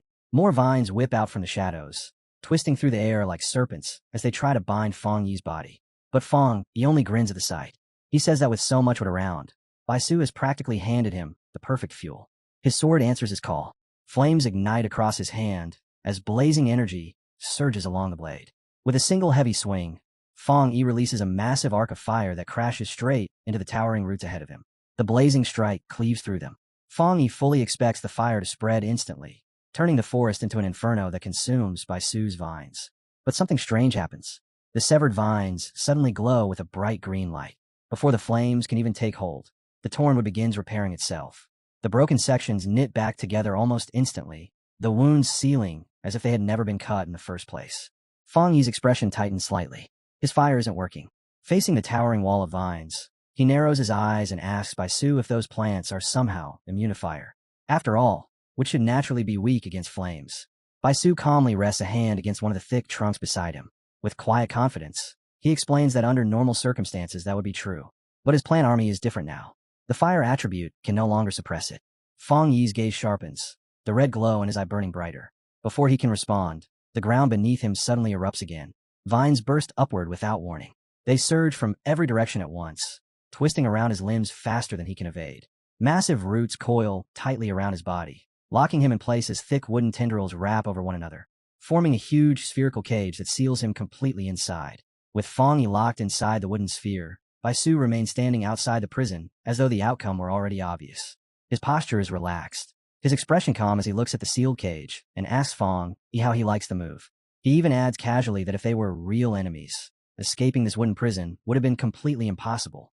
Inside the vine-woven darkness, Fong remains perfectly composed. His red eye glows steadily in the dim interior as he calmly studies the structure surrounding him, analyzing every fluctuation in the energy binding the cage together. He raises his hand and presses his palm against the inner wall. Spiritual energy flares along his arm as he tests the strength of the prison. And the moment his skin touches the wood, he immediately senses something unusual. The wood energy circulating through the cage is astonishingly pure, refined to a level that almost feels unnatural. But the instant contact is made, a sharp burning sensation bites into his skin. Poison. Outside the sphere, Su observes quietly with the calm confidence of someone who believes the match is already decided. Seeing Fong touching the vines, he casually warns him not to keep his hand there too long. The giant tree used to form the cage naturally carries toxins, he explains. And now that Su has infused it with his own spiritual power, that poison has become far more lethal than before. Yet Fong, he shows no sign of concern. Instead, a faint smile spreads across his face. Golden light ignites within his eyes as he calmly responds to the warning, saying he actually wants to see just how powerful that poison really is. The next second, something changes. A blinding radiance suddenly bursts through the tiny cracks between the vines. Su's relaxed expression instantly shatters. Shock floods his face as he senses the terrifying surge building within the wooden prison, and before he can react, a colossal pillar of golden fire erupts straight upward. The explosion tears through the cage like a volcano erupting from the earth. The massive wooden sphere detonates apart in a storm of blazing fragments as the pillar of flame shoots into the night sky, lighting the entire forest in violent gold. Su stares upward in disbelief. Sweat immediately begins pouring down his face as waves of scorching heat crash over him. His mind struggles to process what he's seeing. It shouldn't be possible. The plants he controls have been spiritually reinforced. They should be resistant, almost immune, to fire. Yet now those same vines are being devoured by raging golden flames. A chill crawls down Su's spine as the realization hits him. This isn't ordinary fire. Something far more terrifying is burning inside those flames. And for the first time, Su begins to wonder what kind of monstrous power Fong is truly wielding. Fong, he doesn't give him time to think. Using the explosion as cover, he launches straight down from above. His voice cuts through the chaos as he snaps at Su for letting his guard drop. Su's eyes widen. He reacts at the last possible moment, his body exploding backward in a blur of green energy as he barely dodges the descending sword wrapped in blazing fire. The flaming blade slams into the ground where he stood a split second earlier. When Su lands several meters away, his breathing is uneven and his expression visibly shaken. He can't understand it. Fong Yi is still technically within the 3-star spirit creation realm, yet the power he just displayed doesn't feel inferior to Su's own strength at all. Fong Yi lands heavily on the scorched earth, golden flames still swirling around his body as heat radiates across the battlefield. Su slowly lifts his head, taking in the surroundings. The forest is burning. Flames crawl across the trees and vines in every direction. The entire battlefield transformed into a blazing inferno. And as Su stares at the fire spreading through the woods, a cold realization slowly settles in. This was Fong Yi's plan from the beginning. He knew Su would rely on the forest again, and by forcing the battle to this point, he arranged his movements so perfectly that the forest itself has now been turned against its master. Flames crawl through the shattered forest while ash drifts through the air like gray snow. And in the middle of that devastation, Su stands rigid, staring straight at Fong Yi with fury burning across his face. His voice cuts through the crackling fire as he accuses Fong Yi of intentionally burning the forest down, claiming he only did it to strip away the advantage Su held over the battlefield. Fong Yi doesn't deny it. Instead, a faint, dangerous smile spreads across his face, calm and confident even as the burning forest rages around them. He admits it openly. Yes, he did it on purpose. Then he explains his reasoning with chilling clarity. Su is too strong. If the forest had remained intact, Su could have continued drawing endless wood energy from it, endlessly replenishing his power while the battle dragged on. So Fong, he simply removed the forest entirely. No forest, no advantage, no retreat. The words land like knives. Su lowers his head slowly, and his entire body begins to tremble. For someone praised everywhere as a genius, being forced into a corner on his own territory is humiliation he cannot accept. Rage twists inside him, boiling until it warps his expression into something unhinged. But that anger doesn't collapse into despair. Instead, it mutates into something wild and terrifying. Because in his mind, defeat is impossible. He is already standing a half-step Jing realm. Someone like him cannot lose. Suddenly, Bai Su throws his head back and bursts in a manic laughter that echoes across the burning forest. The sound is sharp and unrestrained as he stares at Fong Yi with blazing eyes, warning him to see if he can survive what comes next. Then both of Bai Su's hands slam violently into the ground. The earth answers immediately. The soil explodes apart as massive jagged roots burst upward from beneath the surface, tearing through the earth like spears. The entire ground trembles as root after root erupts in a brutal surge, splitting rock and dirt as if the forest itself is violently clawing its way back to life. Fong Yi's expression grows serious as he watches the scene unfold. He can feel it instantly, the danger in what Bai Su is doing. This isn't a control technique anymore. This is reckless power forced beyond its limits. Seeing how far Bai Su is pushing himself, Elder Wu and Sister Lan's expressions change instantly. Both of them rush forward in alarm. Their voices cut through the chaos as they shout at Bai Su, demanding to know if he has completely lost his mind. Elder Wu warns him bluntly that trying to rebuild an entire forest using nothing but his own body's spiritual power will drain him dry. But Bai Su doesn't listen, not even to his own senior. Instead, he forces more power out. More and more. His spiritual energy surges violently as he pushes it higher and higher, driving it toward the absolute limit of what his body can withstand. At that exact moment, enormous roots explode out from a nearby cliffside, tearing through stone like living blades. Bai Su's face twists with strain, veins bulging across his forehead as the pressure tears through his body. He screams while forcing the technique to continue, his eyes blazing with a fierce green glow as the forest surges violently back to life under his command. Elder Wu and Galen can only watch in rising panic as the energy around Bai Su spirals further out of control. The elder shouts his name sharply, the call filled with urgency, as if sheer force of will could stop what is about to unfold. But the fear in his voice only makes it clearer. Everyone here understands that Bai Su has already crossed the point where reason matters. And then Bai Su releases it.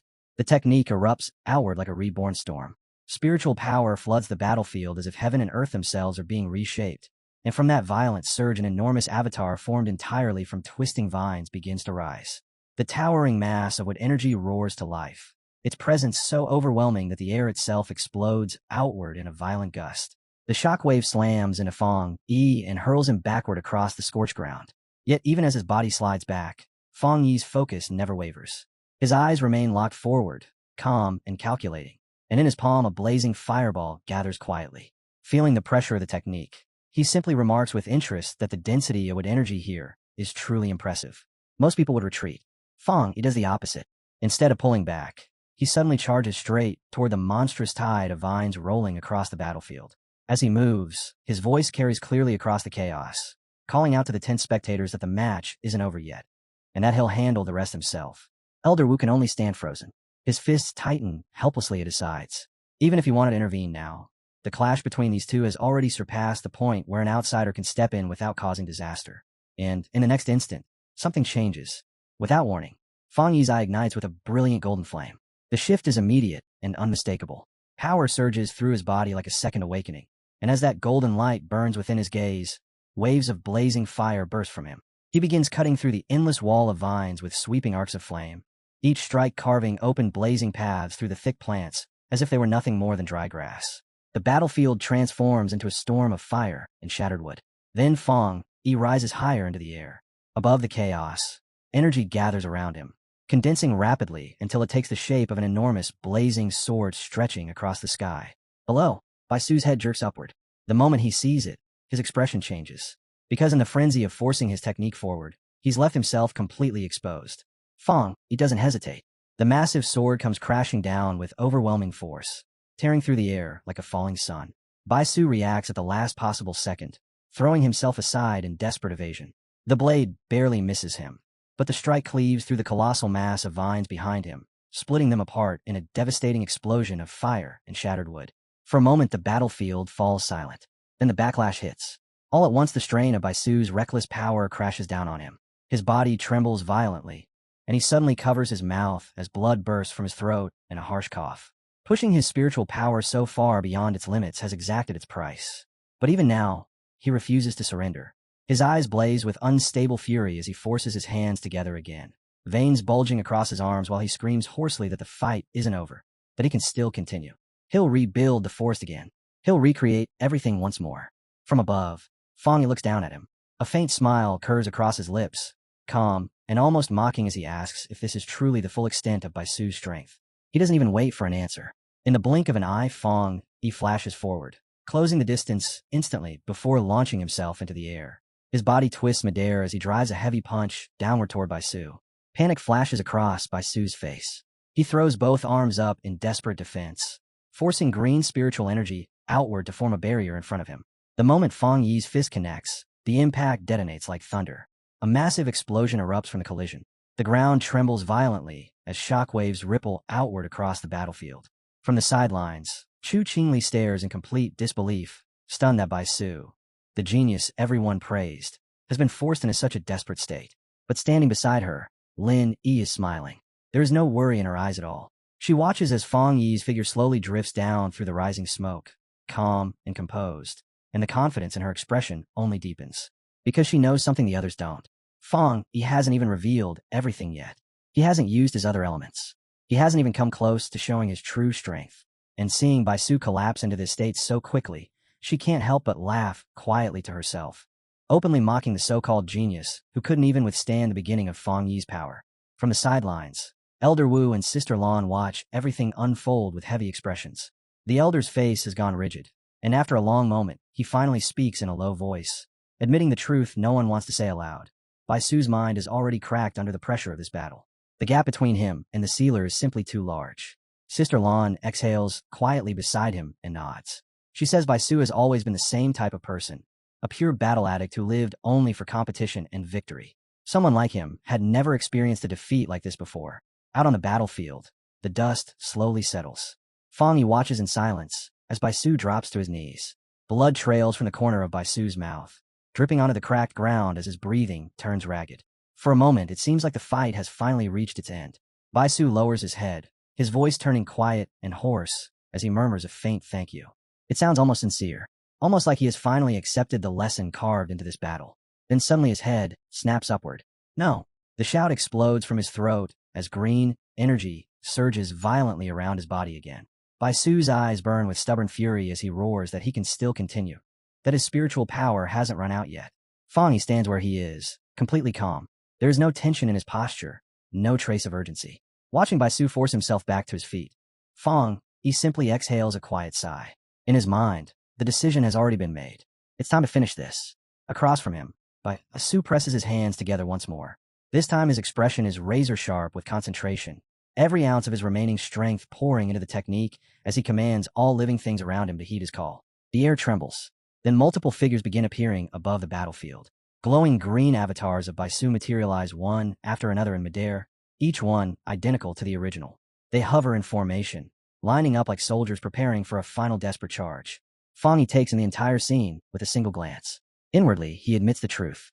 The ability to create clones like this proves Baisu truly is a top-tier pioneer. Among all the opponents Fong Yi has faced so far, Baisu has forced him to burn through the greatest amount of energy. But even that realization doesn't make Fong Yi retreat, not even a single step. The moment the green duplicates dive downward in attack, Fong Yi moves. His body erupts in emotion like a flash of flame. A barrage begins. Blazing slashes explode outward in rapid succession, turning the battlefield into a storm of fire. Each sweeping strike cuts straight through a descending clone, splitting it cleanly in half before the illusion can even touch him. One after another, the green avatars are torn apart. Flames spread wider with every strike until a vast inferno swallows the battlefield entirely, burning through the illusions until nothing remains. Within seconds, the sky is empty again. Baisu stares ahead in confusion. His eyes dart across the battlefield, suddenly unable to locate Fong Yi anywhere within the fading flames. For one brief second, he doesn't understand. Then realization hits. Too late. Fong Yi is already beside him. The sealer appears at his flank without warning and strikes instantly, the sudden blow catching the wood pioneer completely off guard. Golden fire erupts the moment the attack lands. In the next instant, Baisu finds himself trapped inside a spiraling vortex of blazing gold. The flames coil around him like chains, sealing his body in place. His face freezes in stunned disbelief, as if his entire body has been locked by invisible restraints.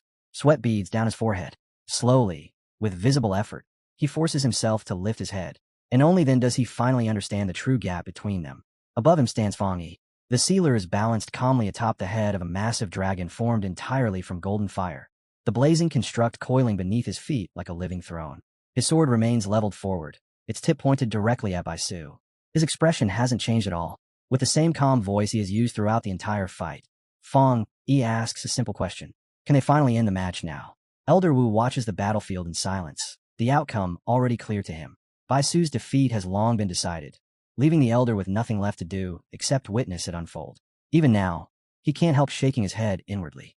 Once again, the sealer has overturned every expectation he had. Beside him, Galen lets out a quiet breath and admits she did predict Bai Su would lose. Just not like this. She never imagined the gap would be this overwhelming. Behind her, Lin Yi simply smiles. There's no surprise in her eyes at all. She states calmly that she already knew the result would end this way. Chu Qingli and Wang Zhang share the same view. To them, the outcome was obvious from the beginning. After all, Fang Yi isn't just some ordinary pioneer. He's the man who handled 2 anomaly disasters entirely on his own. Out on the battlefield, the duel finally settles.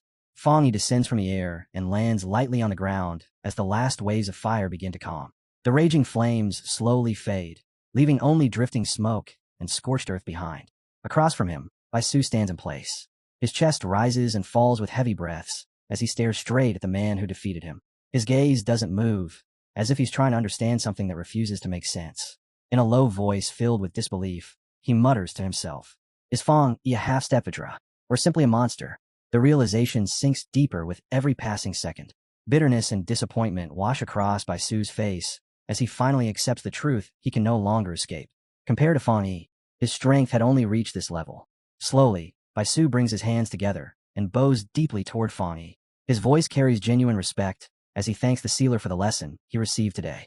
But just as everyone believes the moment is ending peacefully, Bai Su suddenly adds an apology. He says there is urgent business waiting for him, and he must leave immediately. Before anyone can react, green light erupts around him.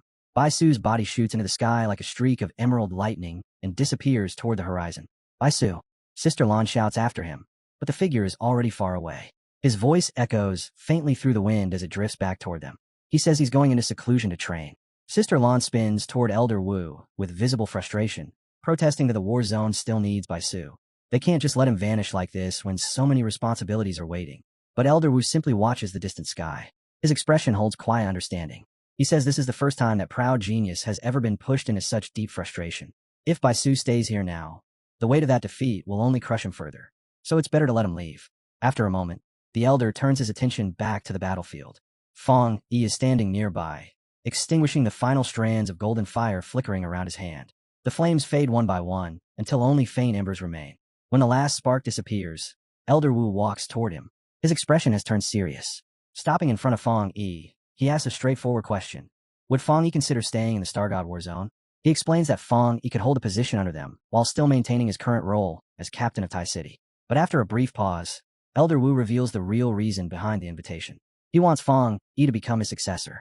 The bluntness of the offer clearly catches Fang Yi off guard. Yet Elder Wu continues speaking without hesitation. He explains that the Star God War Zone possesses the second-best cultivation resources in the entire Xia nation, a place where countless pioneers dream of training. Then he shifts to the true heart power, Shun City, the largest city in the nation, the place where the individuals who truly control everything gather. The pioneers there represent the absolute peak of strength and authority. And if Fang Yi accepts his proposal, Elder Wu promises that one day, Fang Yi will be brought into that highest circle. Even after hearing the offer, Fang Yi does not hesitate. His expression remains composed as his red eyes glow faintly, and he thanks Elder Wu with calm courtesy before giving a direct answer. He says plainly that he has no intention of accepting the position. In fact, he reminds the elder that he is not even officially part of the Spirit Association. The captain title he holds was something he accepted only for one reason, to protect his hometown. Beyond that, he has no interest in attaching himself to any organization. His voice stays steady as he adds that he doesn't want to belong to any particular faction at all. The response leaves Chu Qingli and Wang Zhang visibly stunned. Neither of them can quite believe what they just heard. Opportunities like the one Elder Wu offered are something pioneers across the nation would fight over. Yet Fang Yi rejected it as if it were nothing. Elder Wu, however, shows no sign of offense. He simply nods slowly, taking the rejection with calm understanding. The truth is obvious to him. The strongest pioneers have always been like this. They hate being restricted by rules or chains of authority. Instead of pushing the matter further, Elder Wu shifts the conversation in a different direction. If Fang Yi does not wish to join them, then they can still maintain a relationship in another way. Friendship. He tells Fang Yi that even without formal ties, the two of them can still support each other. If Fong he ever needs anything, he can come directly to him. Their connection can simply exist as mutual backing rather than hierarchy. Fong he listens and nods. Then he says that he and Galen will remain in the Tianhai forest for a while longer to continue their training. The moment those words fall, the sky suddenly begins to darken. Heavy clouds roll across the horizon, swallowing the sunlight as the air grows dense with gathering power. Elder Wu lifts his head and studies the sky carefully before speaking. The forest is already overflowing with elemental energy, and now a thunderstorm is about to erupt. The battle earlier stirred the natural energy of the area so violently that the thunder attribute is becoming extremely concentrated. Once the storm breaks, the lightning inside this forest will be far more terrifying than usual. At that thought, another realization strikes him. During the entire fight, Fong he never once used his thunder power. The idea makes Elder Wu laugh softly in amazement. Fong Yi's potential is even greater than he first believed. Without wasting another second, he turns toward the others and gives a firm order. Everyone is to withdraw from the forest immediately. The entire area will be left to Fong Yi so that no one interferes with his cultivation. As the group begins preparing to leave, Elder Wu looks back once more at Fong Yi. In his heart, one thought rises clearly. As long as someone like Fong Yi remains a pioneer of the Xia Nation, it is the greatest blessing their country could ever receive. Fong Yi understands everything the moment he hears the order. A faint smile appears on his face. Elder Wu has already seen through his intentions completely. In the next instant, Fong Yi leaps upward, rising into the sky with effortless speed. As the wind rushes past him, he reflects on something simple. The Star God Warzone will never dare pressure him. His strength has already surpassed the point where they could force anything upon him. That power alone grants him true freedom. Blue lightning flickers within his eyes as the storm approaches. Floating high in the darkening sky, Fong Yi spreads his arms slightly and welcomes the gathering thunder. His divine thunder technique activates. Electricity bursts outward from his body, expanding rapidly until a vast web of crackling lightning wraps around him like a living network. The sky trembles as the storm finally breaks, and Fong Yi begins his cultivation within the raging energy. Deep within the Tianhai forest, beneath the dark heavens, Fong Yi flies directly into the heart of the violent lightning storm. Below on the ground, Bai Su, still recovering from the injuries of their battle, raises a protective barrier and stares upward in shock. Even now, he can barely stand, yet what he sees above leaves him completely stunned. In his mind, the act is pure madness. Someone with such a powerful fire attribute, choosing to walk straight into lightning that pure. It makes no sense at all. Bai Su watches the scene unfold and instantly grasps the logic behind it.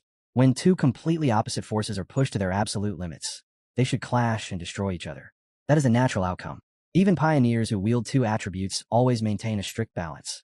One power leads while the other supports. Two violent and conflicting attributes reaching their peak at the same time simply shouldn't exist. Because of that, as he stares at Fong, he's standing inside the raging storm, electricity crawling across his body. Bai Su can't help wondering if this young sealer somehow doesn't even understand such a fundamental rule. The sky roars again. A terrifying bolt of lightning tears through the clouds and crashes straight down toward Fong Yi. But instead of suffering the devastating impact everyone expects, Fong Yi only tilts his head slightly and smiles. His expression carries not the slightest trace of panic. The moment the lightning strikes him, his eye flashes with a brilliant blue glow, and a violent thunder energy that should have destroyed him is drawn directly into his body. The crackling electricity wraps around him for a split second before disappearing completely, absorbed as if it had simply returned to its rightful owner. Not far away, Sonu is watching the scene with widening eyes. Panic finally breaks through her composure, and she shouts toward Elder Wu and Galen, her voice filled with urgency as she demands to know why they're just standing there doing nothing. The thunder attribute raging in the storm is so violent that even experienced pioneers would avoid getting anywhere near it. Yet Fong Yi is standing right in the center of it as if he has lost his mind.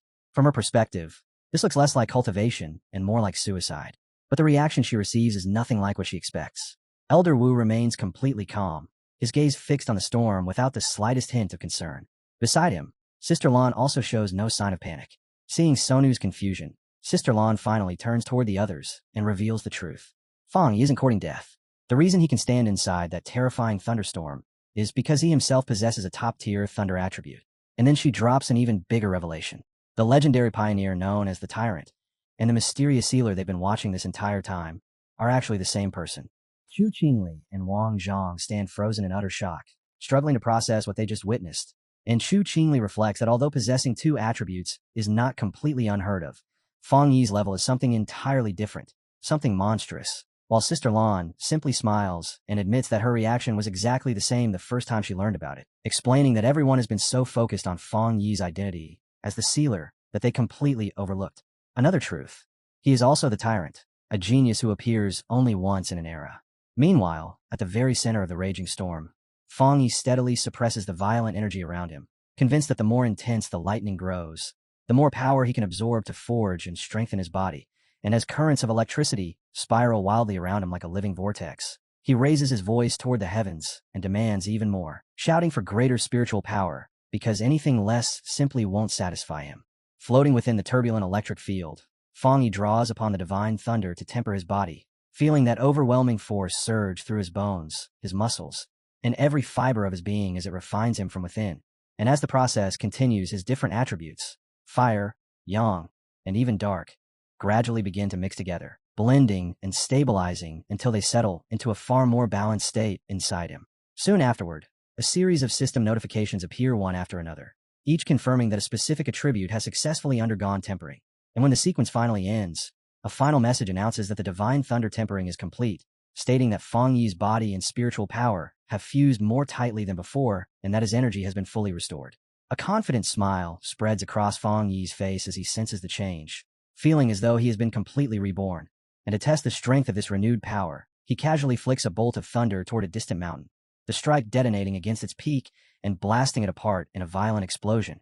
And as he looks at the shattered summit, he realizes that the thunder within this forest is truly extraordinary. On the ground below, Baisu can only stare in stunned admiration, pointing out that the spiritual stones throughout the forest are nourished by this very thunder. Yet Feng Yi just destroyed an entire mountain with a single attack, and Baisu can clearly sense that Feng Yi didn't even use a third of his full strength, leading him to conclude that no other pioneer could possibly accomplish something like that from such a distance. At last, the storm gradually fades and the skies calm. And as Baisu watches Feng Yi descend from above, he is certain the training has finally ended. Yet with a firm, determined look in his eyes, he silently vows that someday in the future, he and the sealer will face each other in battle once again. Not far away, Elder Wu smiles quietly to himself as he watches everything unfold, reflecting that this young man never fails to overturn his expectations, and with each new display the desire to keep Feng Yi within their war zone only grows stronger. In his mind, he reviews Feng Yi's astonishing accomplishments one by one, recognizing that the boy's talent seems almost limitless, and he cannot help thinking that if someone like Feng Yi were to become his successor, he could leave this world without a single regret. When the final remnants of the storm finally disperse, Elder Wu bursts into laughter, while beside him Sister Lan calmly remarks that the truth is the Star God War Zone is the one that needs the sealer's help, not the other way around. And hearing this makes Elder Wu turn toward her with approval as he comments on how much she has matured, a realization that only strengthens his confidence in the future of their faction, prompting a slightly flustered Galen to quickly ask whether that is really true.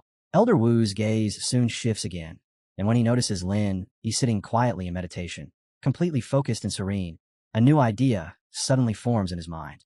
If Feng Yi cannot be persuaded to remain, perhaps they could instead extend the invitation to her. After completing his training, Feng Yi descends lightly to the ground near his cousin, who is still absorbing the storm's abundant spiritual energy, and with his red eyes faintly glowing, he reminds her that opportunities like this are rare and urges her to work hard. Only then does he notice that Elder Wu and Galen are still standing nearby, prompting Feng Yi to ask why they have not yet left. Elder Wu explains that he has another proposal to present, one that does not place any demands on Feng Yi at all, and with that he formally invites Lin to cultivate within their Star God War Zone. And as the words leave his mouth, the green spiritual energy surrounding Lin, he suddenly surges and expands around her. Feng Yi considers the offer carefully, realizing that this is an extraordinary opportunity for his cousin, yet he still wonders what Lin Yi herself truly wants. And at that moment, Lin Yi slowly opens her eyes, ending her meditation after hearing everything. Turning back to Elder Wu, Feng Yi expresses his gratitude for the offer, explaining that as her guardian, it is difficult for him to reject such an opportunity outright, but he cannot make the decision on her behalf. Then Lin Yi rises to her feet, and when Feng Yi asks whether she has finished her training, she steps forward to face Elder Wu and states plainly that she will not go. Meeting the elder's gaze directly, Lin Yi thanks him for his generosity, yet firmly repeats that she does not wish to go, and although the response clearly surprises him, Elder Wu remains calm as he asks her what her reason is. Lin Yi explains that her reasoning might sound somewhat childish, and she adds that if her refusal were simply because she didn't want her cousin to be used, then that would actually be disrespectful. Yet as a pioneer, she possesses pride of her own. Determination fills her eyes as she declares that everything she deserves must be earned through her own strength and effort. not handed to her because of Fong Yi. For a moment, Fong Yi falls silent, clearly caught off guard, genuinely surprised by how much his cousin has matured, while Elder Wu shows no sign of offense at her words. Instead, he laughs heartily, raises a thumb in approval, apologizes for approaching the matter too one-sidedly, and tells Lin Yi that they will continue watching her progress, encouraging her to give it her all. Lin Yi's face immediately brightens with delight as she promises that she will do exactly that, and sometime later the scene shifts to Fong Yi's villa under the quiet cover of night. As Fong Yi and Lin Yi walk up the stairs together, Fong Yi sinks into his thoughts, reviewing everything that has recently changed. He concludes that the issue of his spiritual energy reserves has now been largely resolved, and what he needs next is to figure out how to properly control and use his newly acquired Twilight Fire attribute. While the Death Brand ability he obtained feels far more complicated, a troublesome problem he knows he will have to untangle sooner or later. When they reach the upper floor, Lin Yi suddenly stops in place and points ahead in confusion, asking her cousin why someone is squatting directly in front of their door, and the figure slowly lifts her head, revealing Chu Qingli, who looks completely worn out as she stretches and remarks that they have finally returned. Slightly startled, Fong Yi asks what she is doing here, and Qingling immediately explains that something major has happened to the border, so serious that the captain of Tai City rushed all the way to their Spirit Association branch there, desperately pleading for assistance. Fong Yi quickly asks where that captain is now, and Qingling replies that the captain is severely injured and is currently receiving treatment at their medical facility, adding that she managed to fight her way out of the disaster in Tai City solely to deliver a message. And with no other choice remaining, she specifically requested help from the sealer at the Tai Spirit Association Medical Center. Fong Yi and Chu Qingli soon head to the hospital to meet the injured captain, and in the hallway they spot a young woman with short, messy dark hair whose face and arms are wrapped in bandages. When someone calls her name, she turns in surprise, only to see Qingling arriving alongside Fong Yi. The moment she recognizes Qingling, the young woman greets Chu Qingling with clear relief, but her gaze quickly shifts toward Fong Yi as she asks who he is. Qingling promptly introduces Fong Yi as the sealer and the captain of Tai City, then presents the injured woman as Chen Ruo, the captain of Yi City, and the instant Chen Ruo hears this, she hurriedly greets Fong Yi before suddenly grabbing both of his hands in desperation and begging for his help. She explains that the anomaly in Yi City is far more dangerous than the official report suggested, insisting it is definitely above a plus rank, and she adds that she has heard Fong Yi possesses experience handling disasters of that scale. Fong Yi does not respond immediately. Instead, he remains silent, calmly observing her condition as Chen Ruo gradually realizes she acted too impulsively. Embarrassed, she quickly releases his hands and apologizes, explaining that she spoke out of pure desperation. She recounts that the anomaly had originally been classified as only B level, yet pioneers began disappearing one after another. Her entire team was wiped out. Reinforcements sent afterward also vanished without a trace, and even her own powerful sister is now among the missing. Fong Yi listens carefully to every word, his expression slowly turning serious as he reflects that it is extremely suspicious for something labeled B level to cause this many disappearances, because even a border city should have capable pioneers stationed there. Looking directly at the shaken captain, he bluntly asks whether those pioneers, including her sister, are truly missing, or if they might already be dead. Chen Ruo cannot give him a definite answer, and Qingling quickly steps in, urging her to calm down and explain everything slowly while guiding her to sit. Struggling to compose herself, Chen Ruo admits that she genuinely does not know what happened because she has been unable to contact any of them. Clutching her head as if the pain is tearing through it, she insists that she shares a unique connection with her sister, and can still sense that her sister remains alive. After a brief pause, her expression suddenly shifts as if she has remembered something important, and she quickly tells Fong Yi that she almost forgot the most crucial part, a gift meant to thank him for helping. She reaches in her bag, pulls out a small dark brown box, and offers it to him, while pleading that she truly has no other options left. Fong Yi takes the box from her hands and immediately senses that whatever lies inside is tightly bound beneath layers of heavy seals. Yet even through those restraints, a familiar yang-attributed energy leaks outward, prompting him to ask Chen Ruo what exactly the item is and why it must be sealed so strictly. Seeing the reaction on his face, Chen Ruo's expression brightens with sudden hope as she realizes her gamble might actually work. She explains that the gift is a spirit crystal, something condensed from a towering mountain in Yi City, where yang energy once erupted on an enormous scale, and she adds that the crystal contains immense spiritual power and is regarded as one of their city's treasures. As she carefully opens the box, a glowing yellow crystal appears inside, and she admits they originally planned to use it to nurture a pioneer with a yang attribute, yet no one succeeded in absorbing it. Some people were even burned simply from attempting the process. Standing beside Fong Yi, Qingling stares wide-eyed at the sight of an actual spirit crystal before quickly explaining to him that such crystals are incredibly rare and immensely valuable, because pioneers who lack a specific attribute can absorb one to awaken new power, which is precisely why these items are so fiercely coveted. Fang Yi answers with an easy, confident smile, closes his fist around the crystal as its golden glow disappears into his grasp, and calmly tells Chenrua that the deal is settled before asking whether they should depart right away. Chenrua, startled by how effortlessly everything was resolved yet visibly relieved, hurriedly stammers that there is no problem with leaving immediately. Later, their group travels by car along a winding mountain road on the way to Yu City, and during the drive Fang Yi asks Chenrua to explain the anomaly from the very beginning. She recounts that it started when strange tombstones began appearing throughout the mountains, and villagers who discovered them claimed they could hear noises coming from inside.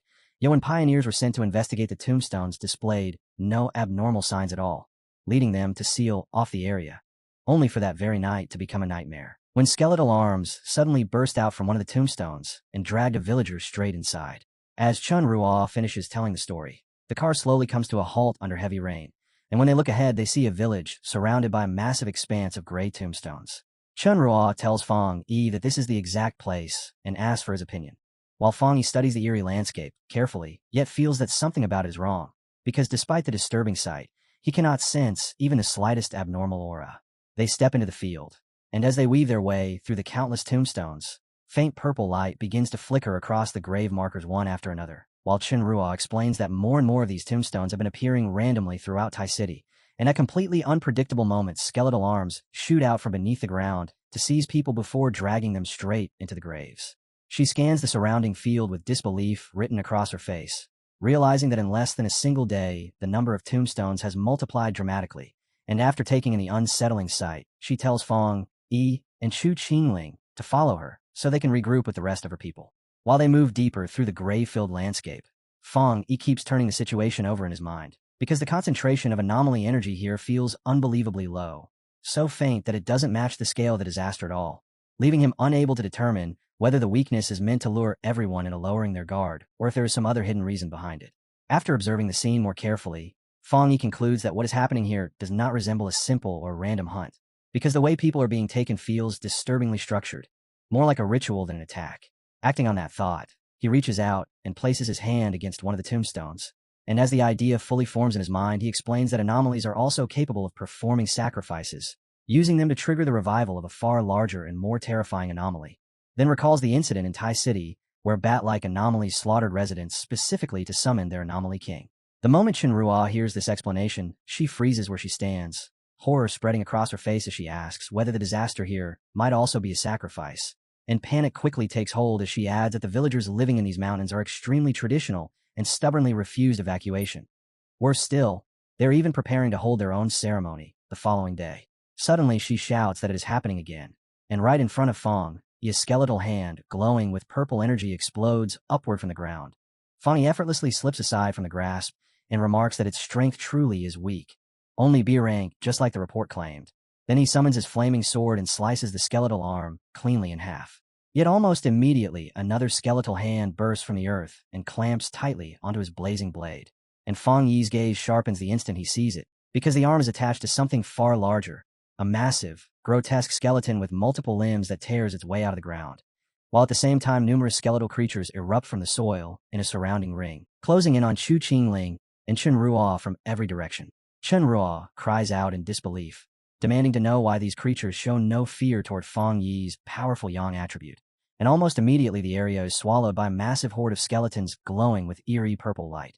Yet instead of concern, a faint smile appears on Fang Yi's lips as he silently considers that his earlier theory is most likely correct, though he still needs confirmation, and he casually remarks that this mission has suddenly become far more interesting. Amid the chaos, Chenrua raises her flute and begins to play, even as skeletons close in from every direction, and with each surge of green energy released from her instrument, the surrounding monsters are sliced apart one after another. However, she grimly observes that while these skeletons are not particularly high level, their true threat lies in their relentlessness because they feel no pain, and soon despair begins creeping into her thoughts as she realizes their numbers have grown far beyond anything she encountered before, swelling to the point that it seems impossible to eliminate them all, until a troubling doubt surfaces in her mind, and she wonders whether even the sealer might be powerless against this endless swarm. Noticing Chenrua's wavering resolve, Chu Qingling kicks several skeletons away and sharply tells her not to lose heart. Yet at that exact moment Qing suddenly finds herself surrounded by a vast wave of hellish red fire that erupts around her, instantly incinerating the skeletons nearby and leaving her staring in stunned confusion as she tries to understand what this unfamiliar power could possibly be. At the center of the battlefield, Feng Yi unleashes his twilight fire domain and rises into the air above a massive sphere of blazing red energy, while the ground beneath him transforms into a roaring sea of flames that wipes out the surrounding skeletal horde in a single sweep. As this ability activates, a system notification appears announcing that it has detected a special death attribute, followed by another message explaining that Feng Yi's domain is continuously absorbing that unique attribute and converting it into energy to strengthen his own yang attribute. And moments later, a final notification confirms that the enhancement process has been successfully completed. Qingying and Chenruo can do nothing but watch as a tremendous burst of fire sweeps across the field, the blazing waves surging outward until the final skeletal figures are completely erased. Chenruo stands visibly shaken, yet deeply impressed, admitting that the sealer's reputation is truly deserved. And as relief begins to wash through her, she finally feels that City might still have a chance to be saved. She quickly apologizes for the way she acted earlier and offers to lead them to meet the rest of her team. Guiding them onward, Chenruo brings Feng Yi and Chu Qingling to a camp that functions as the operational base for the City Spirit Association, where a small group of pioneers immediately rushes forward to greet her, calling out to their captain. Chenruo introduces Feng Yi and Chu Qingling to them and explains that she has brought reinforcements, the famous sealer himself, along with the captain of the U Association. Her three teammates stare at Feng Yi with open disbelief, clearly struggling to accept that someone so young could be the legendary pioneer who once resolved an entire disaster alone. And one of them bluntly remarks that his age is not even the real issue, because the catastrophe unfolding in City is on a completely different level. The atmosphere abruptly turns tense when he snaps at Chenruo for returning at all, angrily accusing her of dragging outsiders here only to die alongside them. He shouts that almost no one remains, that the city is already on the verge of being completely swallowed, and that they were all deceived, brought here deliberately, so they could serve as sacrifices.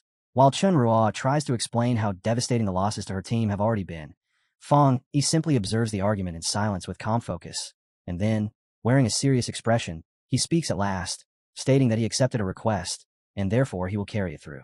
With steady confidence, he declares that he will solve the disaster unfolding here. Meanwhile, Chunshi attempts to calm the furious pioneer, explaining that because their city lies in a remote region and their traditions are far more conservative, the local people often turn to prayer whenever they encounter problems beyond their control, pleading with the gods for protection and assistance. From the edge of a cliff, Feng Yi gazes down toward a village below that is shrouded in a strange purple haze rising from the surrounding tombstones, and he wonders if the villagers are preparing a large ceremony in hopes of seeking blessings. Reflecting on those old customs and ritual practices, he begins to suspect that their traditions may somehow be connected to the anomaly itself. A sudden, unsettling wind sweeps through the forest, making Chunfeng and Chun-Shi instinctively flinch, and when the group reaches a clearing they discover an enormous gathering of villagers assembled for a ritual.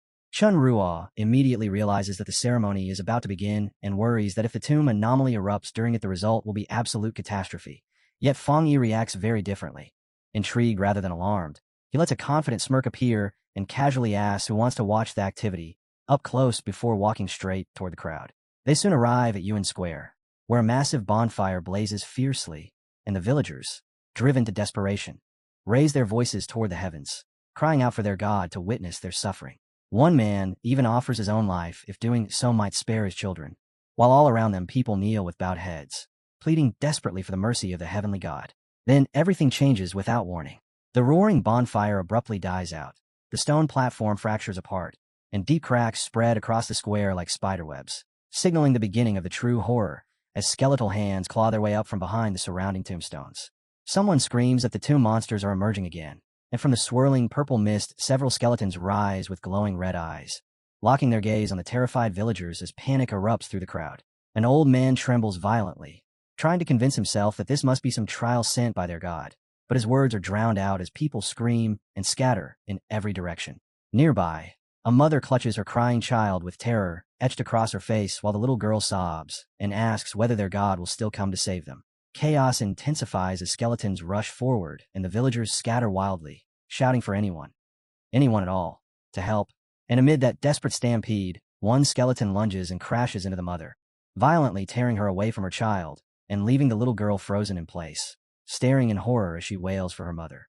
Just as the child stands there alone, An even larger, ghostly skeleton slowly rises from the mist behind her, its enormous bony hand stretching forward to seize the crying girl, only for the creature to vanish instantly in a flash of golden light before it can even touch her.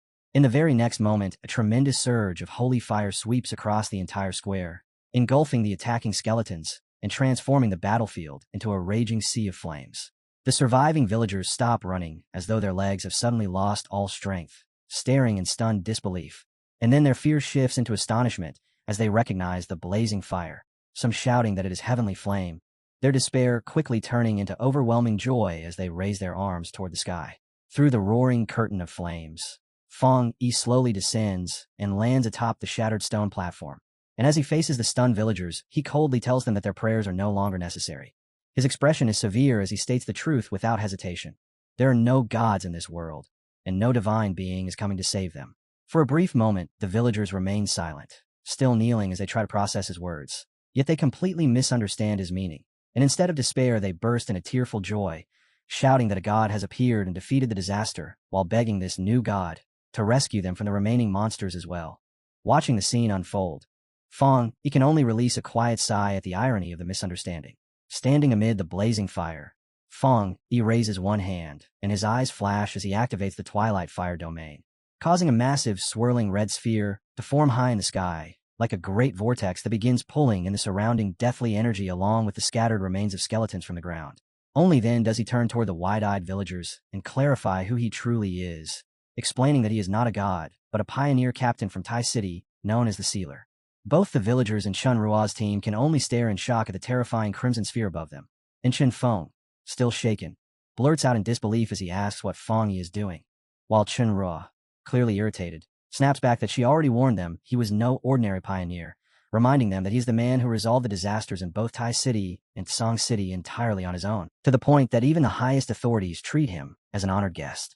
With the immediate threat absorbed, Fong Yi suddenly shoots upward like a streaking golden comet and races toward the main village, which still lies buried beneath thick purple mist and swarming with skeletons. And as he moves, a system notification appears confirming that the Twilight Fire domain has absorbed a massive amount of the Death attribute, greatly strengthening his Yang attribute. Looking down at the countless skeletons covering the ground below, Fong Yi prepares to test this new power by summoning his blazing sword, its flames now burning brighter than before.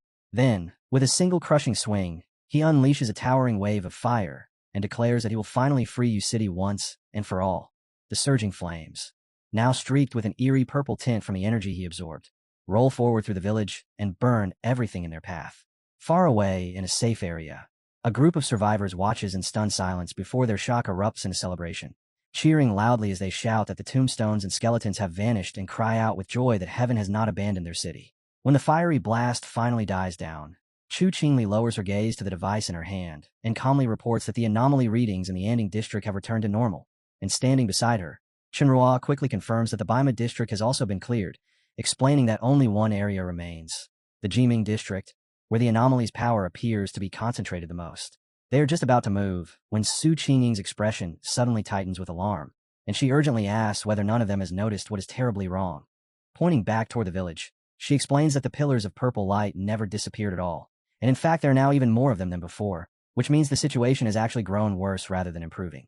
At nearly the same moment, Chen Ruo shouts out another warning, confirming that a massive surge of energy is erupting from the direction of the Jinming district and that the anomaly's power is rapidly converging toward a single location.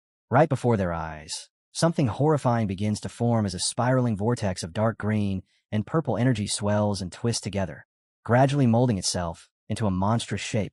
And from the heart of that violently churning mist, an enormous skeletal figure slowly rises. A newly born anomaly king whose hollow eye sockets burn with a vicious green glow. Facing that overwhelming presence, Fong Yi remains completely unmoved, standing firm and fearless as he squares himself against the towering threat. And just then 2 system windows appear in front of him. The first announces that it is analyzing the unknown power it has detected, and a moment later the second window reveals the name of that strange force, the Death attribute. The enormous Anomaly King, wrapped in roiling green and black energy, looms over the battlefield with a glare fixed directly on Fong Yi, its colossal frame so vast that it swallows the entire village beneath its shadow, while Fong Yi hovers in midair, surrounded by golden aura, and meets the creature's gaze head-on, sensing a presence that feels heavy, unfamiliar, and far more troublesome than anything he has encountered before. From a distance, Chenrua and Chu Qingling can only stare in disbelief as Chenrua struggles to find words, stammering that whatever this thing is, its strange energy is even stronger than the S-class disaster that once struck Tai City. And at that realization, the group immediately understands that this newly formed anomaly king must be the true source behind the Pillars of Light. Chu Qingling instantly shouts for everyone to brace themselves, warning that it is about to attack, and the creature responds by unleashing its power as a swarm of shadowy black tendrils erupts outward like a violent tide, rushing toward Fang Yi. The instant that energy sweeps over him, Fang Yi jolts from the sensation, because what strikes him is a dense and nauseating force that seems to claw at his thoughts, as though his mind itself is being poisoned simply by standing near the creature. And in that chilling moment, he realizes the truth of what he is facing. A fully evolved anomaly king radiating an aura of death, far more terrifying than any opponent he has battled before. The writhing mass of black tendrils crashes down toward him, attempting to engulf him completely. And Fang Yi's expression tightens as the red glow in his eye sharpens with focus, while his body steadies itself for retaliation. Moving with explosive speed, he whips his flaming sword through the air and slices directly through the shadowy limbs, severing one tendril after another. Yet even as the blazing blade tears through them, he is already analyzing the situation in his mind. Yang power should naturally suppress dark power, which means his flames ought to counter this enemy perfectly. But to his growing unease, even the intensity of his yang energy fails to fully shut down the assault. The moment he finishes cutting through the tendrils, the anomaly king's power surges once more. And at that exact time, the surviving villagers begin chanting and praying again, desperately begging for their god to descend, while the monster answers by releasing its power without restraint. Watching from outside the battlefield, Chu Qingli can only stare with eyes wide in shock. And within that raging storm of energy, unnatural green tendrils suddenly explode outward and coil tightly around Fang Yi's body, binding him so completely he cannot move as Su Qing cries out his name in sheer terror. Then, a heartbeat later, Fang Yi's sword slips from his grasp, strikes the ground below, and shatters. Far away in Yu City, Lin Yi is suddenly seized by a crushing sense of dread, and she blurts out her cousin's name, as if she can somehow feel his pain from afar. Restless and unable to calm herself, she paces through a forest while trying to steady her breathing. Yet no matter how hard she tries, she cannot understand why such overwhelming fear has taken hold when this was supposed to be just another mission for him. She forces herself to remember how strong Fang Yi truly is, reminding herself that he has overcome far worse. But the unease refuses to fade, and regret begins gnawing at her thoughts as she wishes she had ignored his advice and followed him anyway. Her anxiety tightening as she keeps glancing down at her phone, until the device suddenly rings, the screen lighting up with the name Sister Lan. When Linny answers, Sister Lan's voice comes through stern and urgent as she delivers grim news. Reports have arrived that Yu City is now completely surrounded by a vast field of tombs, and an official lockdown order has already been issued. Then she states the situation bluntly. Lin Yi's cousin, Fang Yi, is in serious trouble. As she speaks, a long convoy of military vehicles races through the mountain roads at full speed, moving like a force mobilizing for a major operation. Meanwhile, the rumor that Fang Yi may already be dead crashes into the Thai Spirit Association like a thunderbolt, and the officials who had only recently begun to feel hope sink back into despair as they gather around a table, asking each other in shaken voices whether their greatest hero, the sealer, has truly fallen, and if humanity's struggle has any meaning at all, if even someone like him can be defeated. At the headquarters of the Spirit Association, a high-level meeting is already underway when one senior official expresses regret over the events unfolding in Tai City, stating that the emergence of an anomaly king from what initially appeared to be only a B-level threat confirms an important theory. Such kings must be eliminated before they reach full evolution. But before he can continue, Guyuro abruptly rises from her seat and cuts him off, demanding whether this is really the time to discuss theories, then declares that she will personally head to Tai City. Another official immediately attempts to stop her, stressing that she is essential to Shin City and insisting that the military is already handling the situation. Yet Guyuro turns her gaze aside anyway, her thoughts darkening as she reflects on the cost of their current strategy. First, they nearly lost Elder Wu, and now it seems they are prepared to sacrifice Fang Yi as well. At last, her patience shatters, and as her frustration erupts outward, her entire body begins radiating intense blue energy, while she spins toward the official and angrily accuses them of being willing to abandon an entire city simply because the battle ahead appears too difficult. The man recoils in shock at Guyuro's outburst, staring at her in disbelief before demanding to know what she is talking about, then immediately firing back that the sealer chose to go to Tai City on his own, and in this brutal new era, he insists, one mistake is enough to mean death, so it should not surprise anyone if even a hero like Fang Yi ends up dying. Those words only ignite Guyuro's anger further, as the blue aura around her surges violently, and she tears into the official's attitude while demanding what the point of fighting even is if everyone is simply going to sit back and wait for death. She throws the disaster in Shin City directly in his face, asking why Elder Wu would ever have risked his life there if their true strategy was just to abandon any city they could not win easily. And when several officials attempt to stop her, she shoves past them without hesitation, declaring with open disgust that they are all fools. In her mind, she recalls the sealer's true strength, the power she personally witnessed, and refuses to believe that someone like Fong, he could be brought down so easily. Meanwhile, on the outskirts of Tai City, an enormous military convoy has already formed a blockade around the area. And inside a command vehicle, Elder Wu watches the situation unfold through a monitor while explaining that the newly emerged Anomaly King carries a twisted variation of the Dark Attribute, a force they have recently begun calling the Death Attribute. With Sister Lan and Lin seated beside him, Elder Wu speculates that the sealer's defeat is likely the result of colliding with some kind of unavoidable rule imposed by the creature itself. Soon after, Elder Wu and Galen step out of the vehicle and are immediately approached by soldiers, one of whom reports that their armored vehicles have been unable to break through the area at all. Galen presses the soldier to explain, and he answers that despite deploying every weapon available, their efforts have achieved nothing, because Tai City is now buried beneath an immense spread of tombstones, and whenever troops attempt to advance, an equal number of tombstones emerge to attack them. He concludes grimly that every soldier sent to the front line has already been dragged down into the graves, and adds that the Anomaly King's power is still slowly expanding outward from the city. Hearing this, Lin begins trembling uncontrollably as the soldier, his face grim, states that the chances of resolving the disaster in U City are effectively zero before asking Elder Wu whether they should issue the order to retreat, explaining that the Anomaly King appears immune to every kind of power and has already captured every pioneer at the front, including the sealer. The instant Lin hears those words, she cries out in denial, refusing to believe them, then turns toward Elder Wu and Galen to thank them sincerely for everything they have done.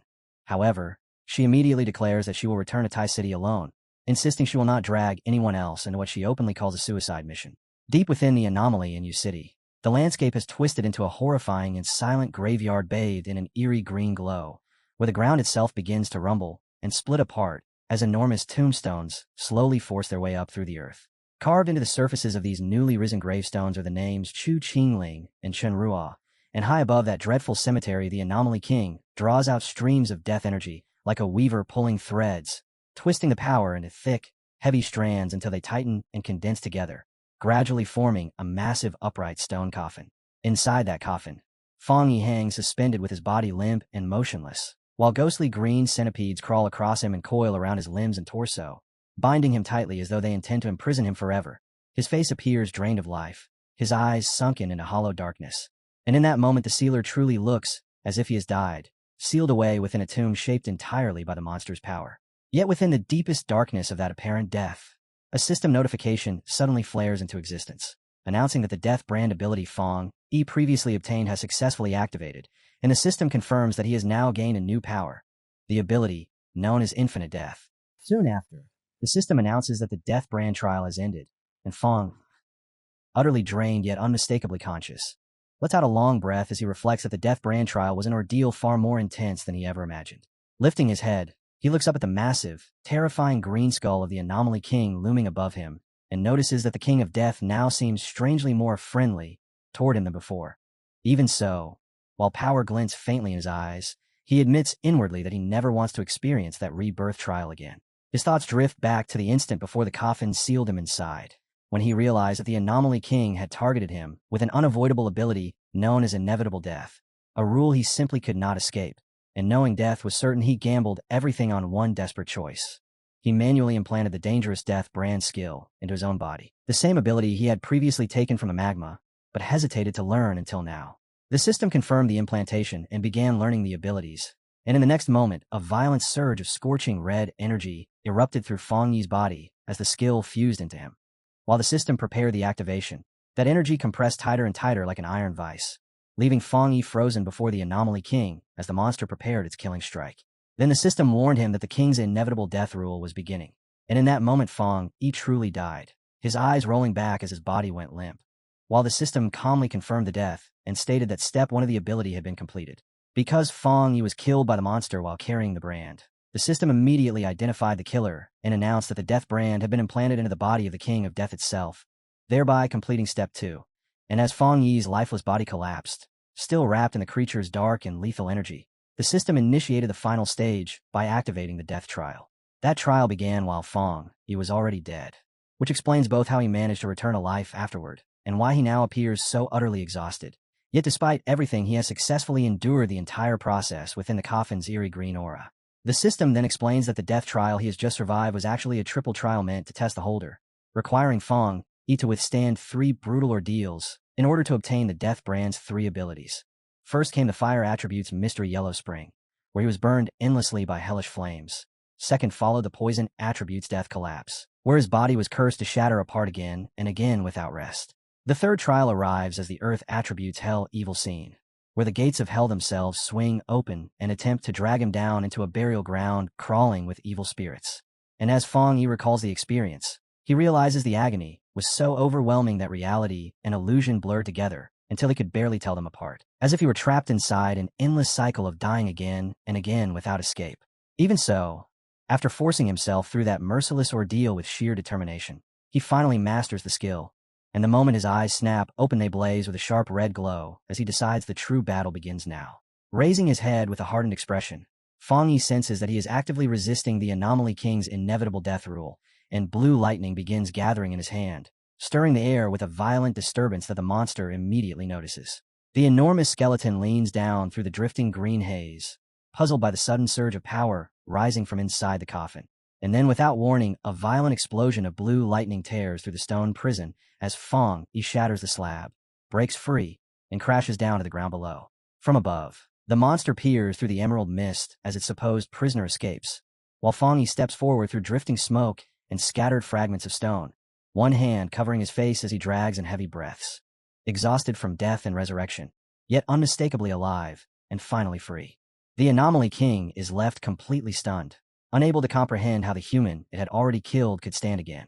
And as Yi faces the towering creature, the system reveals that the King of Death has already sensed his resurrection. The gigantic skeleton gathers its power and prepares to crush the revived threat. Then, without giving even a moment to recover, it unleashes a barrage of enormous green energy blasts from the sky. Each strike crashes into the earth with devastating force, and the impacts erupt into a massive explosion of green energy that engulfs the place where He had been standing. But when the swirling dust and fading energy finally clear, He remains there in a low crouch, completely unharmed. A faint grin spreads across his face as he realizes the monster's attacks can no longer harm him, and the system confirms the reason immediately. He has successfully bypassed the inevitable death rule. Yi slowly straightens to his full height before the towering skeleton, his cape snapping sharply in the wind, while far above him the Anomaly King looks down as its confusion twists into fear. Yi lifts his gaze with a chilling calm, one eye blazing red, a thin line of blood sliding from the corner of his mouth. Yet the smile on his face carries absolute confidence. In that moment, a crushing sense of danger slams into the monster, its hollow sockets widening as it finally understands the truth. The hunter has become the hunted. The scene shifts to the mountains beyond Tai City's barrier, where the slopes are now blanketed in glowing green tombstones that release a suffocating aura of death. And from the edge of a cliff, Elder Wu, Lin Yi, and Galen stare down into the disaster zone. Feeling that immense death energy surging upward from below, Lin Yi calls out desperately for her cousin, while Galen decides they cannot afford to wait any longer and tells the others not to worry as purple flames gather in her hands. Bracing herself, she prepares to strike the tombstones and smash through the barrier to rescue Yi. Yet before she can act, a powerful surge of blue water slices through the air and forces her to halt. And in the next instant, a woman descends from the sky wrapped in spiraling currents of water energy. Gu Yuro, announcing that she has come to help as well. Galen lifts her head in shock, immediately recognizing her as the sea mystic from headquarters, and Gu Yuro shouts that she will fight alongside them. Without wasting a moment, Gu Yuro joins her power with Galen's, and together they unleash a massive combined attack. Roaring blue water crashing together with blazing purple fire, straight into the tombstone barrier, triggering a chain of violent explosions that ripple across the darkened battlefield. When the smoke and debris settle, 2 soldiers who had been buried beneath the wreckage slowly stir awake, weak and disoriented as they look around in confusion and mutter to themselves, unable to understand what just happened. But the anomaly responds instantly, the ground trembling as gigantic green tombstones erupt upward like spears. And within seconds, Guyuro, Sister Lawn, and Lenny find themselves forced into a tight back-to-back formation, completely surrounded by a ring of towering stone slabs. Sister Lawn clicks her tongue in irritation as she realizes the trap has been triggered again. then warns the others to stay alert while explaining that this anomaly possesses the power to drag any living creature straight into the tombstones. All at once, skeletal hands burst from the ground and claw their way out of the stone surfaces, while a swarm of skeletons drops from above and dives straight toward the three women, only to halt in mid-attack as their bodies begin trembling violently, a wave of terror overtaking them as though they have sensed something far more frightening than the enemies before them. Instead of continuing their assault, the skeletons panic, scrambling frantically to escape as they hurl themselves back into the earth and the surrounding tombstones, desperate to hide, leaving Guyuro and Lin staring after them in stunned confusion, unable to understand why the monsters suddenly fled. The group cautiously moves across the now empty battlefield, trying to make sense of why the Anomaly King would abruptly command such a retreat and what it might be planning next. And then a heavy boot thuds against the ground as Elder Wu arrives, two unconscious soldiers slung across his shoulders. Setting them down, he explains that this sudden change might actually be a good sign, pointing out that the Anomaly King has withdrawn its power, which means anyone who was buried alive could still be revived. And as he surveys the field, where countless soldiers lie scattered across the ground, unconscious yet alive, he comes to a firm conclusion. The only explanation is that the sealer has not died. Elder Wu quickly pieces the situation together and concludes that he must be causing such chaos inside the anomaly that the King of Death was forced to withdraw its power just to defend itself. And as the smoke across the battlefield finally thins, Feng Yi's sharp red eyes emerge from the haze, calm and unwavering, his body completely unharmed as he stands at the center of the devastation. At that moment, the system refreshes its report, death count 2, and explains that because the King of Death used its power to kill Feng Yi, it has been dragged into a cycle of death itself, and as punishment its strength has already been reduced by 10%. Feng Yi quietly considers what that means, recalling that anyone marked by the King of Death normally faces certain death, because the monster's most terrifying power is that unavoidable, inevitable death rule, which makes it such a uniquely dangerous anomaly.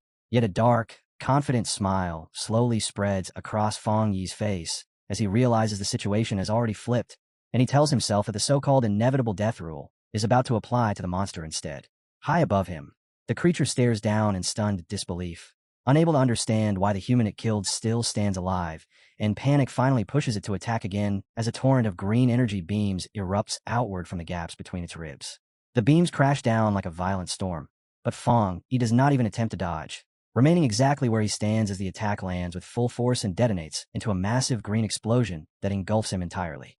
The monster curls its skull into a satisfied grin, convinced it has finally won. Yet the system appears again and raises the death count to 3, announcing that because the king has killed Feng Yi once more, its strength has now been reduced by another 30%, and its body has begun collapsing. Almost immediately, the creature starts breaking apart, its face splitting as fragments crack loose and tumble away. And then from the drifting smoke, he walks forward at a relaxed pace while his body rapidly repairs itself, until he is once again completely whole and untouched. The monster can only stare in pure horror, its glowing green eyes widening as the truth dawns on it. Every attack it launches is destroying its own strength.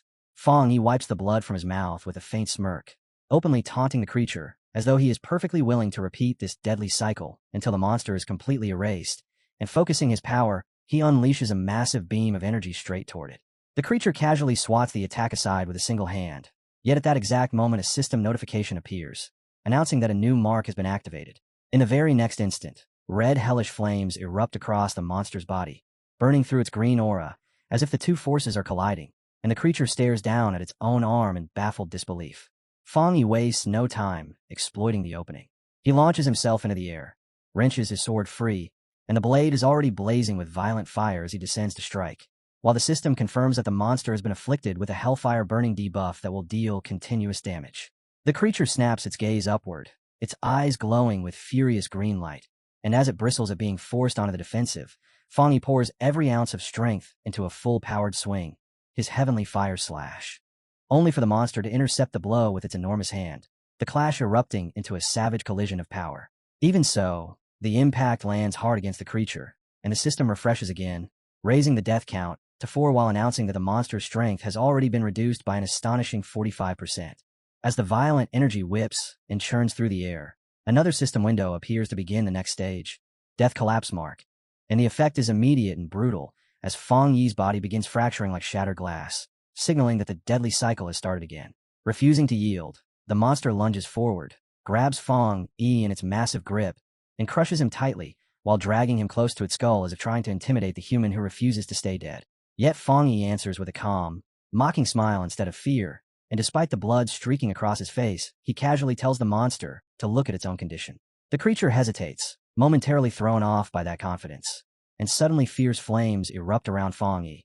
But he simply smirks, completely unaffected. Those flames creep outward from Fang Yi onto the monster's hand, and the creature can only watch in stunned horror as its own bones begin turning to ash before its eyes. The system announces that the death count has climbed to 5, and that the monster's power has now been weakened by 60%. And then another notification appears declaring that the Hell Evil Scene mark has been activated, accelerating the destruction of the creature's body even further. The monster roars in uncontrollable fury, yet no amount of rage can halt the collapse as its body begins crumbling apart. And far outside the barrier, the enormous tombstones surrounding the city start falling one after another. Sister Lan watches the scene unfold in disbelief, realizing the entire anomaly is breaking down, while above them the thick storm clouds finally split apart and sunlight pours through, prompting Lin to lift her head with a bright, relieved smile as she understands that her cousin is still alive. Elder Wu immediately activates his armor and begins issuing rapid orders, directing the team to enter the city, rescue any survivors they can find, and evacuate the injured without delay. With their objective clear, Elder Wu, Sister Lan, Guyuro, and Lin Yi launch into the air and fly straight toward the devastated city. Amid the wreckage left behind by the collapsing anomaly, a hand suddenly bursts up through the dirt in a desperate struggle, and Qingying dragged herself out of the ground, gulping down air as she gasps in exhaustion and fear. Dropping to her knees, she tries to understand what just happened, recalling the moment her life force was drained away and how she had felt trapped inside a green, hellish void deep within the enormous skeleton, until that nightmare abruptly ended and she was somehow allowed to return. As soon as she steadies herself, her eyes land on a nearby tombstone and realization hits her that the others might still be buried. So she throws herself into frantic digging of the grave carved with Chenrua's name, shouting for her while tearing through the dirt with desperate urgency. At last Qingying clears the grave and finds Chenrua lying unconscious but alive, and relief floods through her because Chenrua is truly there, unlike Chenrua's sister, whose body disappeared in the past. Suddenly Qingying jerks her head upward as she senses a massive shift in the air, and she stares in awe while the swirling green vortex in the sky begins to crack apart, followed by the gigantic skull of the monster crashing down to the ground. Even in its shattered state, the creature refuses to accept defeat, glaring upward as it declares itself the noble king of death and demands to know what kind of being Fang Yi is to dare challenge it, furious that a mere human would dare to look down on it. At that moment, Fang Yi's undead army, red-eyed shadow spirits, spills out from the surrounding darkness, and the monster's eyes blaze crimson as it glares back, while the system announces that the Hell Evil Scene mark has now weakened the creature by 80%.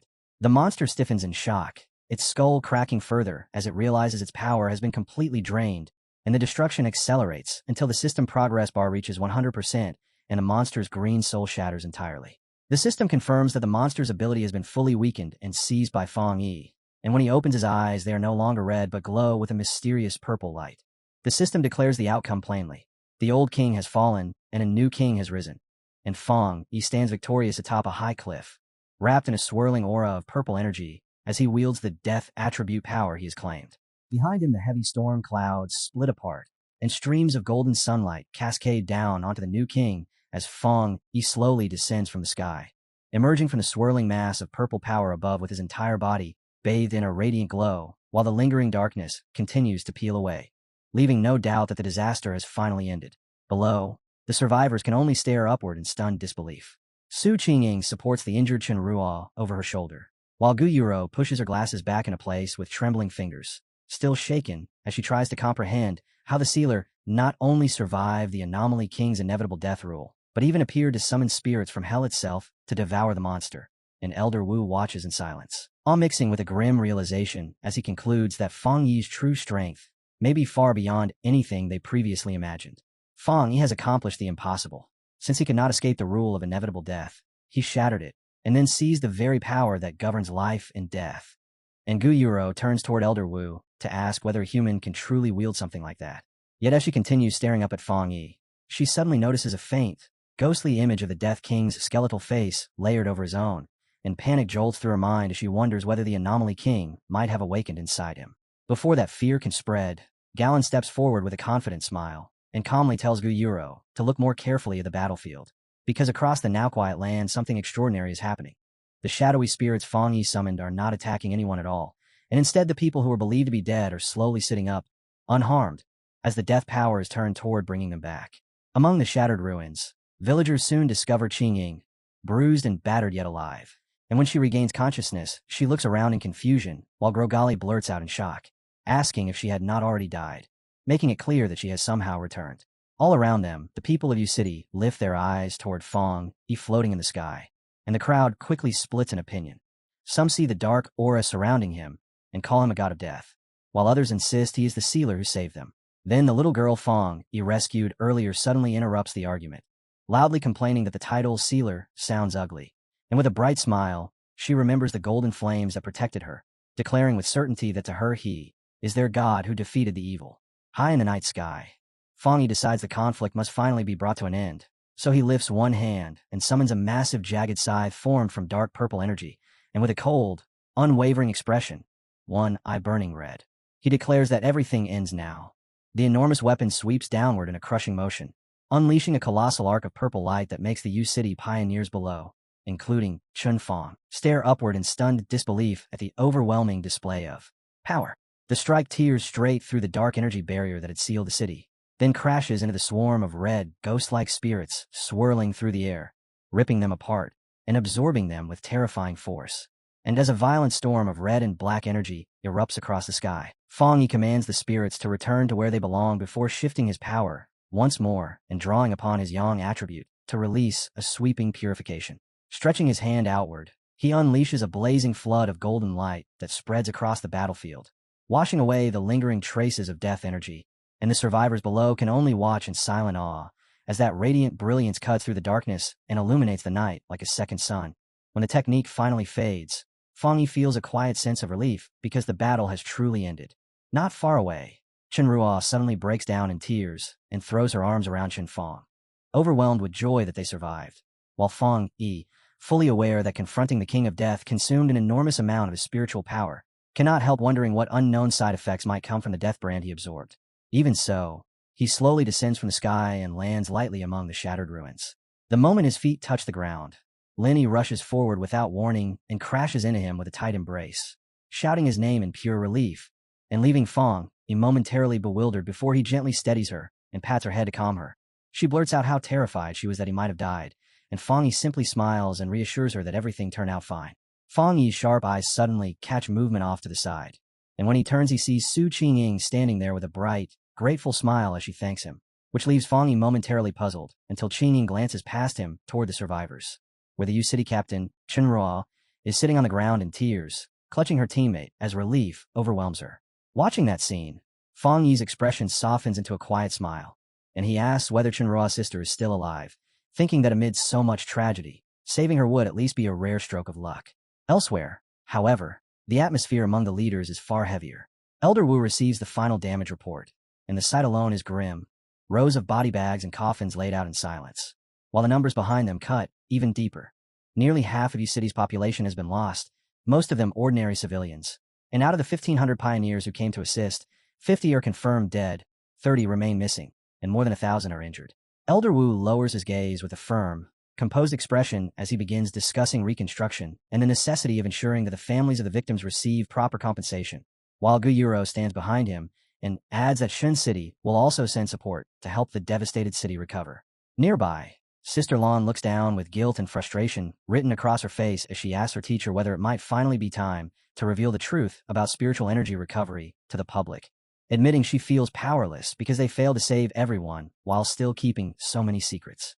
Elder Wu answers her gently, but without hesitation, explaining that such a decision is not theirs alone to make, then reminding her that ordinary people are not as fragile as she believes. Many have already begun piecing together the truth and preparing themselves for what lies ahead.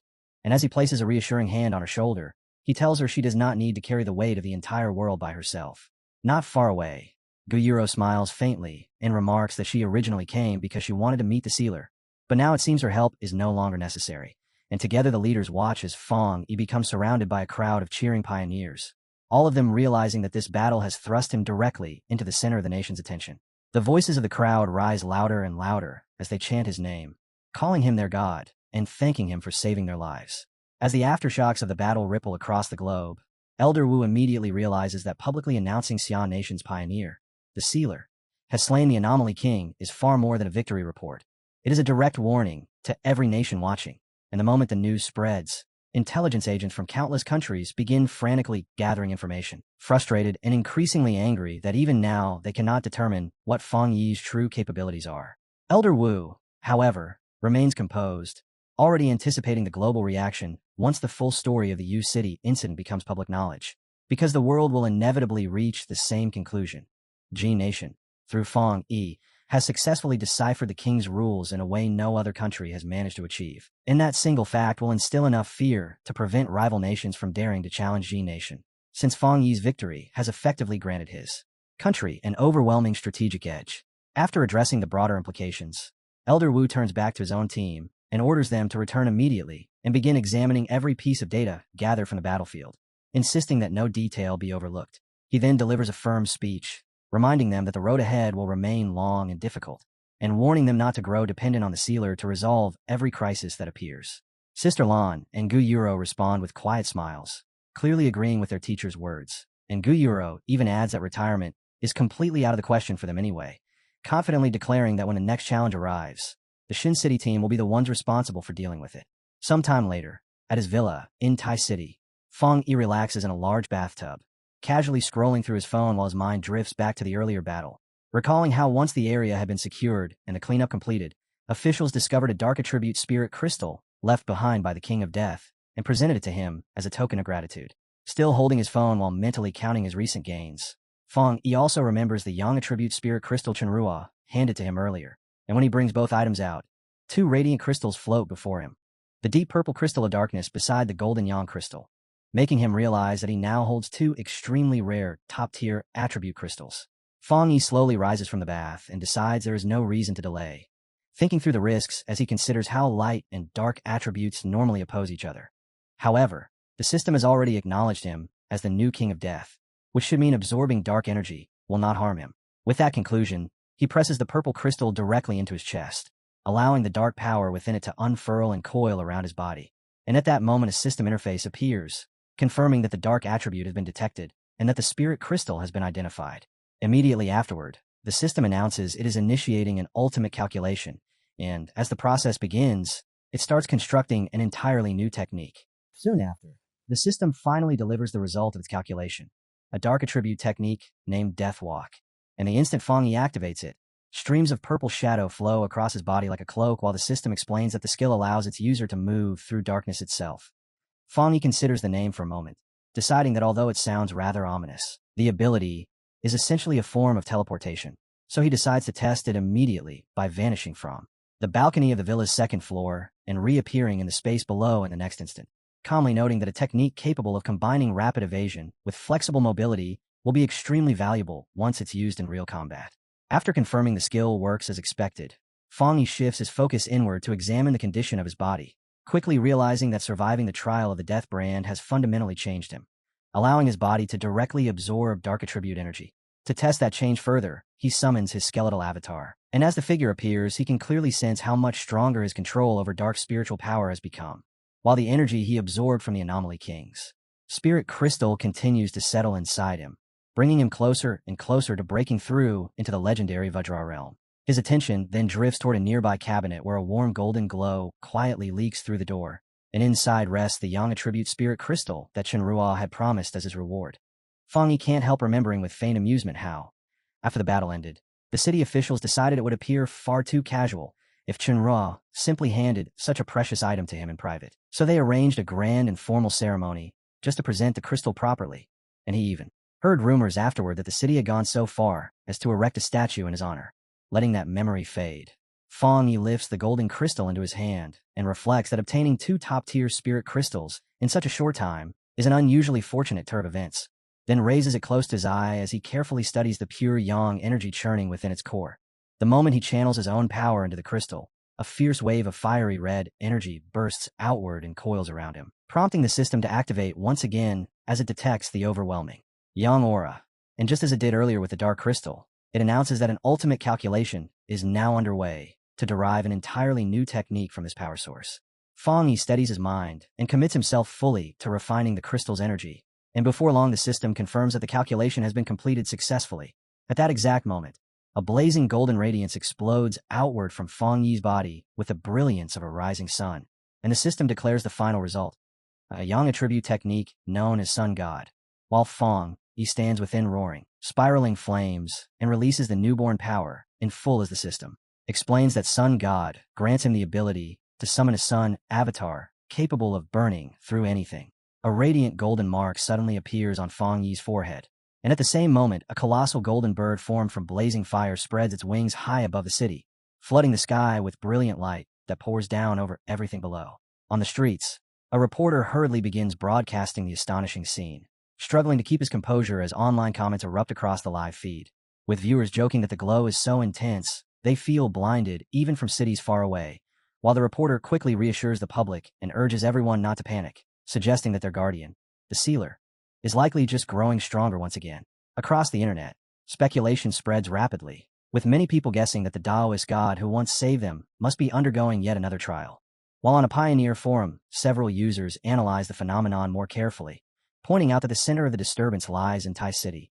Recognizing the unmistakable yang energy radiating from the sky, they confidently conclude that the sealer has probably awakened an entirely new ability. Elsewhere, deep inside a dense forest glowing faintly with spiritual energy, a small group of pioneers has stopped to rest, and among them is Fang Yi's former girlfriend, Su Qingying. During the break, one of the male pioneers begins loudly praising the sealer's overwhelming strength, laughing about how he humiliated Country B, before complaining about that nation's so-called great prophet, who once boldly predicted that the Qin nation wouldn't even survive its first year after the recovery of spiritual energy. Su Qingying hesitates before asking whether that prophecy might still come true, but the man immediately reacts with anger and dismisses the idea without hesitation. However, even as a certainty hangs in the air, Su Qingying lowers her eyes, quietly remembering how many dangerous incidents have been erupting throughout the Xian nation recently. The mood abruptly sharpens as the group turns on her, with the same male pioneer sneering at her weak cultivation, while another man steps forward and coldly asks if she's secretly a traitor, mocking the fact that she's still stuck at the one-star Ghost Axe realm. The man continues taunting her, remarking that she may once have been a wealthy young lady, but in this new world she's the one who has become useless.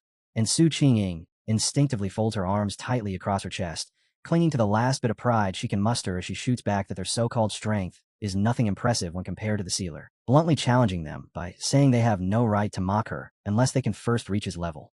The male pioneer bursts in a loud laughter and asks mockingly if she seriously thinks she could ever team up with the sealer, and the three men laugh together as they remind her that the sealer is famous for always acting alone, before their tone suddenly turns cruel as they announce that she's been expelled from their team. As they turn and begin walking away, Su Qingying panics and reaches after them, shouting that if they're forcing her to leave, then they at least have to give her the share of the reward she rightfully earned. The team leader turns back with a greedy grin and coldly tells Su Qingying that instead of asking for a share, she should be grateful they aren't demanding compensation from her. Then he abruptly unleashes his power, sending a blast of wind energy crashing forward that slams in her body and hurls her backward while he shouts for her to get lost. Su Qingying collapses onto the ground, her body shaking with pain and anger as she lies there, silently vowing that the people who treated her this way will eventually pay for it. Not long afterward, social media begins overflowing with fear as the so-called Great Prophet from Country B releases another prediction, claiming that the Sea Nation will be destroyed within a single year. Inside the Thai Spirit Association office, the association's superior brings up the matter while speaking with Fang Yi, explaining that rumors like these are beginning to unsettle the local pioneers. Qingying points out that Country B is deliberately spreading psychological pressure in order to weaken the confidence of their citizens. And the superior continues by saying that news of Fang Yi's power has already circulated widely, forcing Country B to respond more aggressively, to the extent that rumors have even surfaced claiming they manipulated events to trigger a near disaster in another city. The superior admits the entire situation feels abnormal, because according to every available sign the disaster should have occurred in Country B, yet instead almost wiped out their own elite forces. And now that fear is spreading among the public, the association believes Fang Yi must make some kind of public response. Fang Yi walks over to a computer and calmly logs in, then with a single keystroke sends a message from his verified account, Sealer5, posting a short but powerful statement. The apocalypse won't catch up to my speed of breaking through. The internet explodes the instant the message appears, as a flood of comments pours in from every direction. Survivors begin insisting they personally witnessed Fang Yi destroying the King of Death, while countless users mock the prophecy from Country B. Fang Yi understands that the quickest way to shut down their claims is to present the one fact nobody can deny: his strength. And across the nation, pioneers stare at their screens in stunned silence as they realize Fong Yi is breaking through. Once again, before bursting into cheers for the god of great Xia, convinced that even if the catastrophic future predicted by that prophet truly reaches their cities, Fong Yi will be there to stop it. Meanwhile, deep inside the enemy's headquarters at Country B's information post, the atmosphere has descended into complete chaos, with staff members working frantically while angrily cursing the sealer and his terrifying power, still unable to obtain even the most basic personal data about him. At last, the data expert from the Country B Pioneer Network loses his temper entirely, slamming his desk as he roars at the team for failing to uncover information on a single individual, threatening to fire every last one of them if they cannot produce results. Back at the Thai Spirit Association, the tense atmosphere gradually calms, and Fong Yi tells the superior that the statement he posted should be enough to stabilize the situation, which draws a relaxed laugh from the superior as he thanks Fong Yi for stepping in. Their conversation is suddenly interrupted when an assistant rushes through the door holding a tablet, his expression tight with urgency as he reports that a brand new restricted zone has just formed in the western region of the Xi'an nation after two powerful attributes violently collided, and the military has already sealed the entire area. Fong Yi immediately asks which attributes are involved, and the assistant explains that the phenomenon is the result of yang attribute energy clashing with dark attribute energy, two completely opposing forces crashing together so intensely that the resulting zone has become extremely dangerous, while also containing tremendous opportunities. The assistant continues, adding that the message actually came from headquarters, where Sea Mystic Gu Euro specifically requested it be delivered to Fong Yi, inviting him to visit the location the following morning. Hearing this, Fong Yi accepts without hesitation, tightening his fist as the thought crosses his mind that this place will be the perfect testing ground for the two new abilities he has just obtained. Not long afterward, deep within the barren lands of the Western Xi'an nation, a military convoy advances slowly toward a massive swirling vortex, known as the Black Sun Pool, until one of the armored vehicles finally comes to a halt, and Fong Yi steps out alongside Galen. Looking ahead, Fong Yi remarks that such a large escort was only necessary because the area is surrounded by black wind and a curtain of rain, a natural barrier that must be broken through before anyone can enter. Standing calmly before the raging phenomenon, he studies the spectacular, yet chaotic collision of yang and dark attributes twisting violently within the storm. Beside him, members of the team ask if he is ready, and as Fong Yi faces the enormous tornado of dark power spinning before him, he quietly steels himself, preparing to confront this new challenge head-on. Beyond the black wind and rain curtain, the restricted zone sits beneath a massive dark tornado, twisting violently in the sky.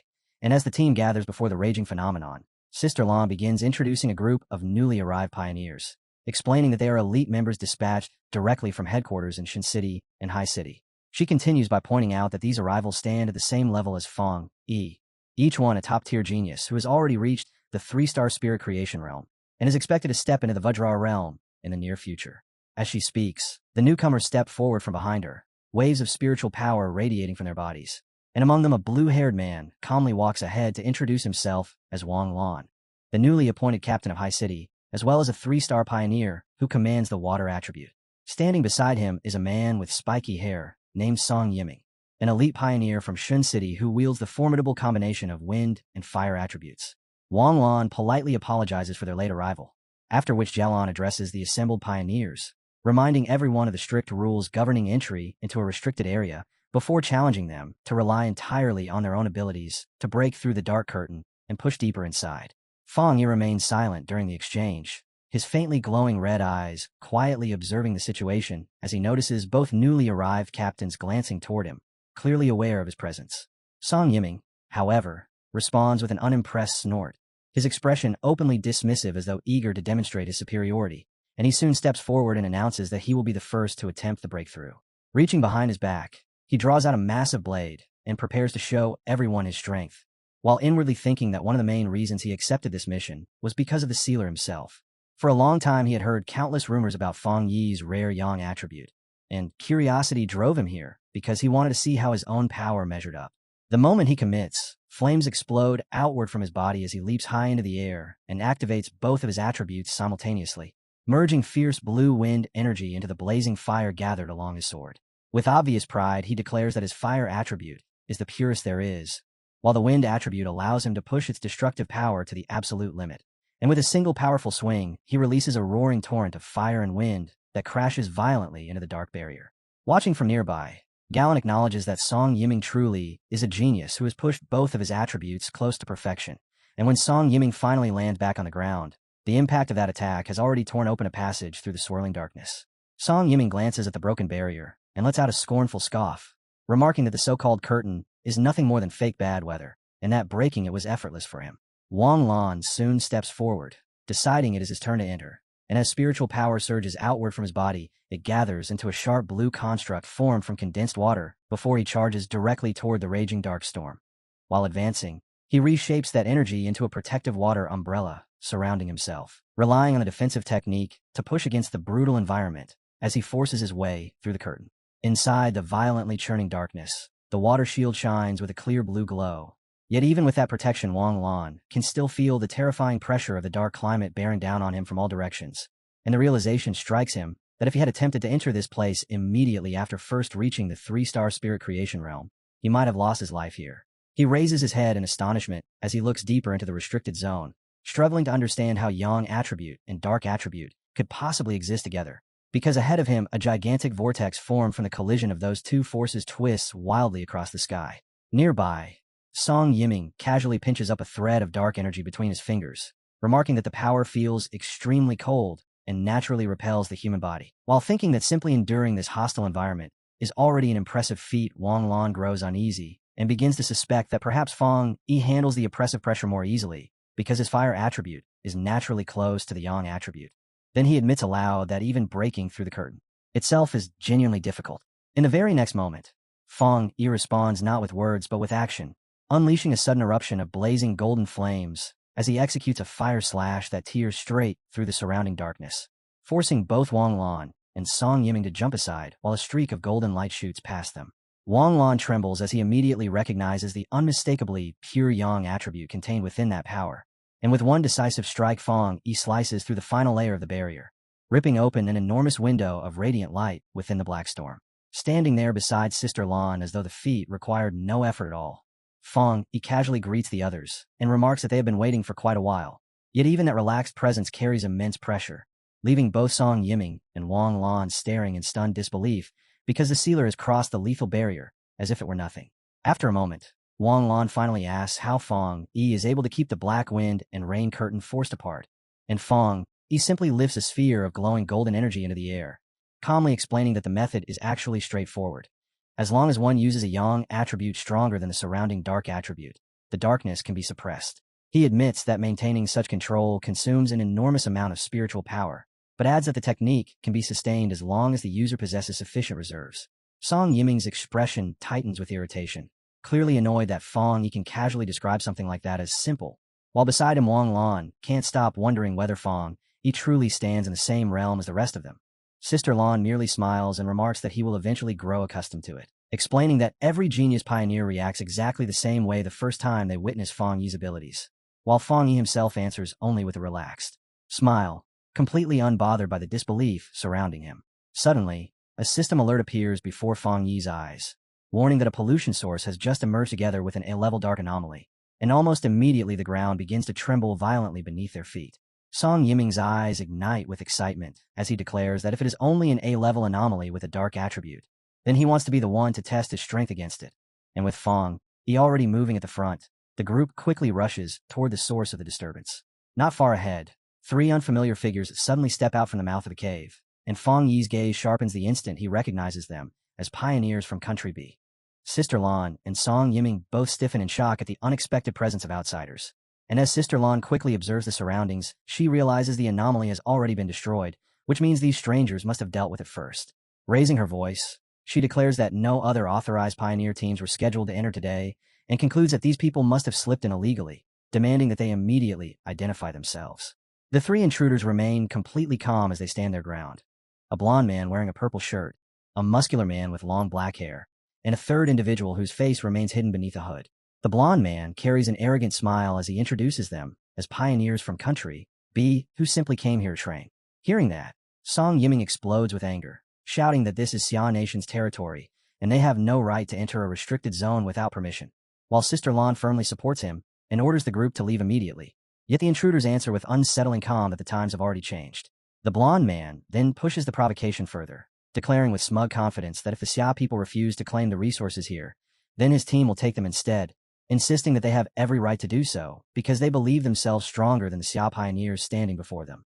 At that moment, Fong Yi calmly steps forward, his voice steady as he asks a simple question: whether they truly believe that opportunities belong only to the strong. The blond man's lips curl into a smug grin, already certain that his country sent them here precisely to provoke a clash. Yet Fong Yi answers him with a chilling smile of his own as the red eye beneath his brow begins to glow faintly, his voice turning cold as he tells them that if strength is truly the only rule they recognize, then they should disappear immediately. While Fong Yi stands facing them without the slightest retreat, Sister Lan quickly attempts to report the situation back to headquarters, but the enemy abruptly interrupts as the blond man launches a sudden attack, unleashing a violent surge of green energy while shouting that they have rejected his polite offer.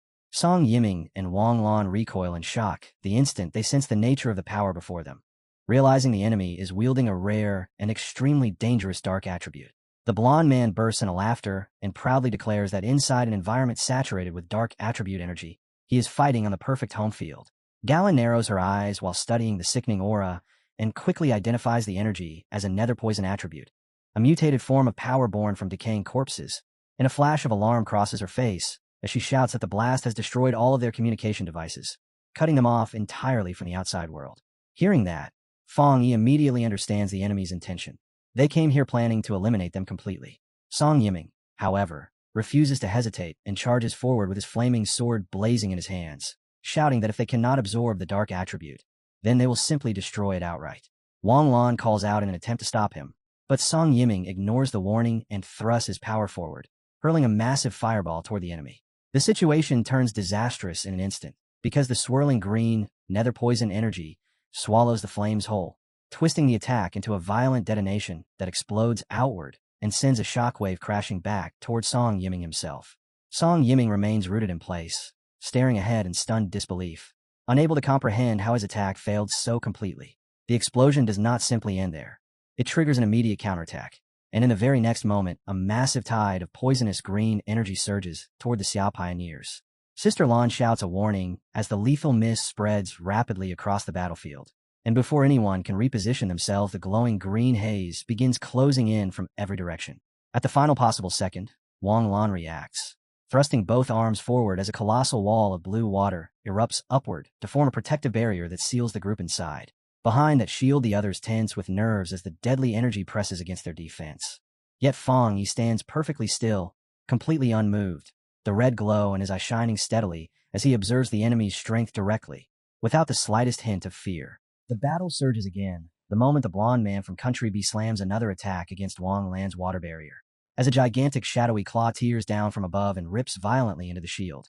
Fong Yi reacts instantly, stepping forward and ordering everyone to scatter before swinging his arm in a fierce arc of golden energy that slices cleanly through the surrounding dark mist and drives the enemy backward, abruptly stopping the blond man's assault and catching him completely off guard.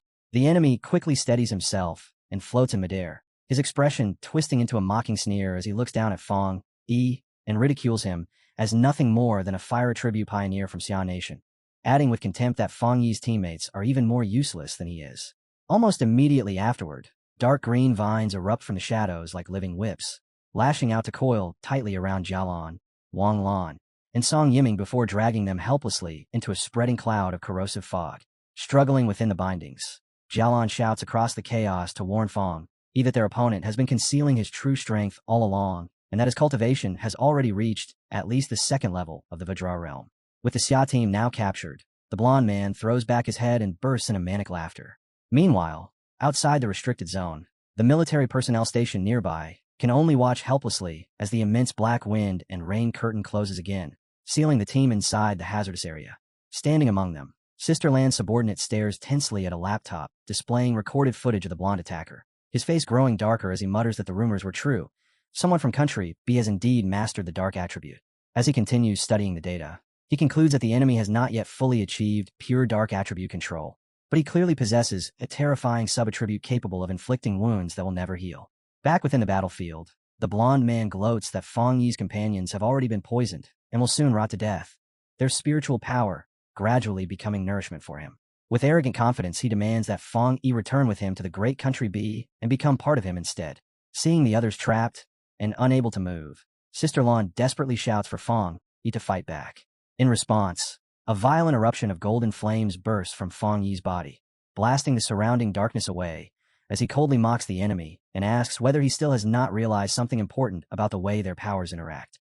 As he speaks, Fang Yi expands his bonfire domain, forming a massive sphere of blazing golden light that forces the nether poison energy outward. He challenges the blonde man again, asking if he is surprised that the poison has no effect on him whatsoever. And while the enemy can only stare in utter confusion, Fang Yi smiles calmly before unleashing an immense torrent of fire, not toward the leader in the sky, but directly at the two subordinates standing on the ground. The moment the blonde man sees the barrier around him shattered and his own subordinates suddenly thrown into chaos, rage surges through him. Yet before he can react, Fang Yi has already leapt high into the air, looking down with open mockery as he taunts him, asking whether he truly intends to just stand there instead of rescuing his people. The blonde man's face darkens instantly, and with a furious snarl, he declares Fang Yi unbearably arrogant, while summoning a massive sphere of tightly condensed poison mist, the churning orb swelling with lethal energy as he shouts that as long as Fang Yi remains human, there is absolutely no way he can escape the power of this attack. Fang Yi does not slow down or hesitate for even a moment. Instead, he charges directly toward the oncoming mass of poison as though the threat means nothing, his blazing sword igniting the sky while carving a streak of fire through the air, and as the distance between them shrinks, the blonde man's confident sneer gradually collapses in a stunned disbelief, his expression twisting as recognition finally dawns on him. A sudden jolt of horror strikes him when he realizes what Fang Yi is actually wielding, the yang attribute, the one power capable of countering him. And before he can react, Fang Yi raises the burning blade overhead and calls out the name of his attack, Skyfire Slash, then brings the sword down in one overwhelming arc of blazing force that rips straight through the defensive poison sphere and continues cleanly through the blonde man himself, cutting his body apart and splitting him in two. The blonde man is left completely stunned, unable to accept what has just happened, his mind refusing to comprehend how a mere human could wield strength approaching that of an anomaly king. And as the two halves of his body collapse and begin to separate, he falls into a dazed, defeated confusion, while Song Yiming and Wang Lan watch the entire scene unfold with utter shock written across their faces. Yet even while coughing up blood, the blonde man refuses to die. Drawing upon the dense dark attribute saturating the surrounding area, he summons twisting green vines that drag the two halves of his body back together, shouting triumphantly that with the dark energy here being so rich, Fang Yi will never be able to kill him. Fang Yi simply floats in the air, looking down with an almost bored expression while thinking to himself that the nether poison attribute is far too weak and that its regenerative ability is pitifully low, concluding that this opponent is not even worthy of forcing him to use his ultimate technique. Suddenly, the blonde man stares at his own hands in confusion, his expression shifting to alarm as he realizes the regeneration has completely stopped, and in panic he screams out, demanding to know why his wounds are no longer healing. Fang Yi answers with nothing more than a casual snap of his fingers, triggering the power he had secretly planted behind the enemy earlier. It erupts instantly in a violent explosion of golden light that completely obliterates the blonde man, and when the blast fades, Fang Yi lands lightly on the ground and walks away from the charred remains with the same calm, indifferent demeanor. He then stretches out a hand toward Wang Lan and Song Yiming as crackling blue lightning coils outward, seeking the patches of green poison spread across their bodies, and Fang Yi calmly explains that he is removing the dark attribute, leaving the two pioneers staring at him in stunned amazement. Afterward, Fang Yi casually reaches out and taps Galen on the shoulder as well, a simple gesture that purifies the lingering corruption on her body just as it had for the others. And once the dark attribute is cleared away, she can only stare at him in disbelief before voicing her shock that he managed to defeat a Vajra realm pioneer with such effortless ease. Fang Yi quietly reflects on the fight for a moment, turning the details over in his mind, and soon arrives at the conclusion that the blonde man likely did not reach the Vajra realm through any legitimate method, because the spiritual power he displayed felt contaminated and impure from the beginning. At the same time, another detail continues to bother him: the way those enemies behaved as if they had no idea who he was at all. Sister Lan admits that she also finds the situation confusing, yet while thinking it over she suddenly recalls a rumor that had circulated internally years ago. During a strange disaster that was meant to strike Country B, Elder would step forward and use his own body to intercept it, taking the impact himself, and as the memory surfaces, they begin considering the possibility that the rivalry between the two nations has always run deep, meaning Elder Wu may have become a deliberate target. Precisely because of that heroic act, the heavy atmosphere surrounding them finally breaks when Song Yiming suddenly bursts out with excitement, loudly declaring that from now on, he plans to hang a portrait of the sealer right beside his bed, so he can look at it every day and push himself to grow stronger, prompting Wang Lan to glance at him with complete seriousness before asking whether the yang attribute has finally damaged his brain. Fang Yi, however, pays little attention to their banter. Instead, he turns away from the group and calmly informs them that although he has already stripped the dark attribute from their bodies, their current condition still falls far short of what would be required to enter the core region of the restricted zone. He then tells Sister Lan that she should either escort the others back to safety or have them remain in the outer region to continue training. And as he finishes speaking, he simply turns and walks forward alone into the swirling wind and dust ahead, leaving the rest of the team standing behind, because with his eyes now glowing with a faint golden light, his true intention is unmistakable. He plans to personally witness the true face of the core area of this restricted zone. He eventually halts on his own before an enormous and terrifying storm formed from blue lightning and dense dark energy, the sky above tearing apart with violent force as the raging currents twist together. And after steadying himself, he prepares to step directly into the deadly core that no one else has been able to approach. When he finally walks forward and disappears into that storm, Sister Lan, Song Yiming, and Wang Lan can do nothing except stand where they are and watch him go. Song Yiming stares at the scene in stunned disbelief, clearly shaken by the sheer audacity of someone willingly entering that place, while Wang Lan turns towards Sister Lan and quietly asks what their chances of success would have been if they had attempted to enter the core without Feng Yi's help. Sister Lan answers with a bitter smile, admitting that she once stood as the leading candidate to inherit Elder Wu's position. Yet ever since the sealer appeared, she has already accepted that she now ranks second. Song Yiming and Wang Lan are visibly shaken to hear such word from their normally proud leader, the admission striking them as a drastic shift in her mindset. But before either of them can continue the conversation, the dark energy churning overhead suddenly crackles with frightening intensity, and Song Yiming panics immediately, shouting out in alarm as he demands to know what is happening. Sister Lan senses the incoming danger at once and yells for everyone to dodge, and a defensive barrier snaps into existence, just as an immense surge of dark energy erupts outward in a colossal explosion, the blast smashing through even their protective measures and violently flinging Sister Lan, Song Yiming, and Wang Lan backward through the air.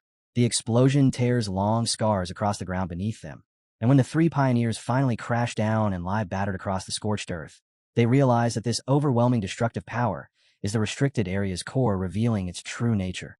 So despite the pain, they raise their eyes and see a terrifying landscape shaped like a massive burning eye, exactly matching the satellite images they had studied before.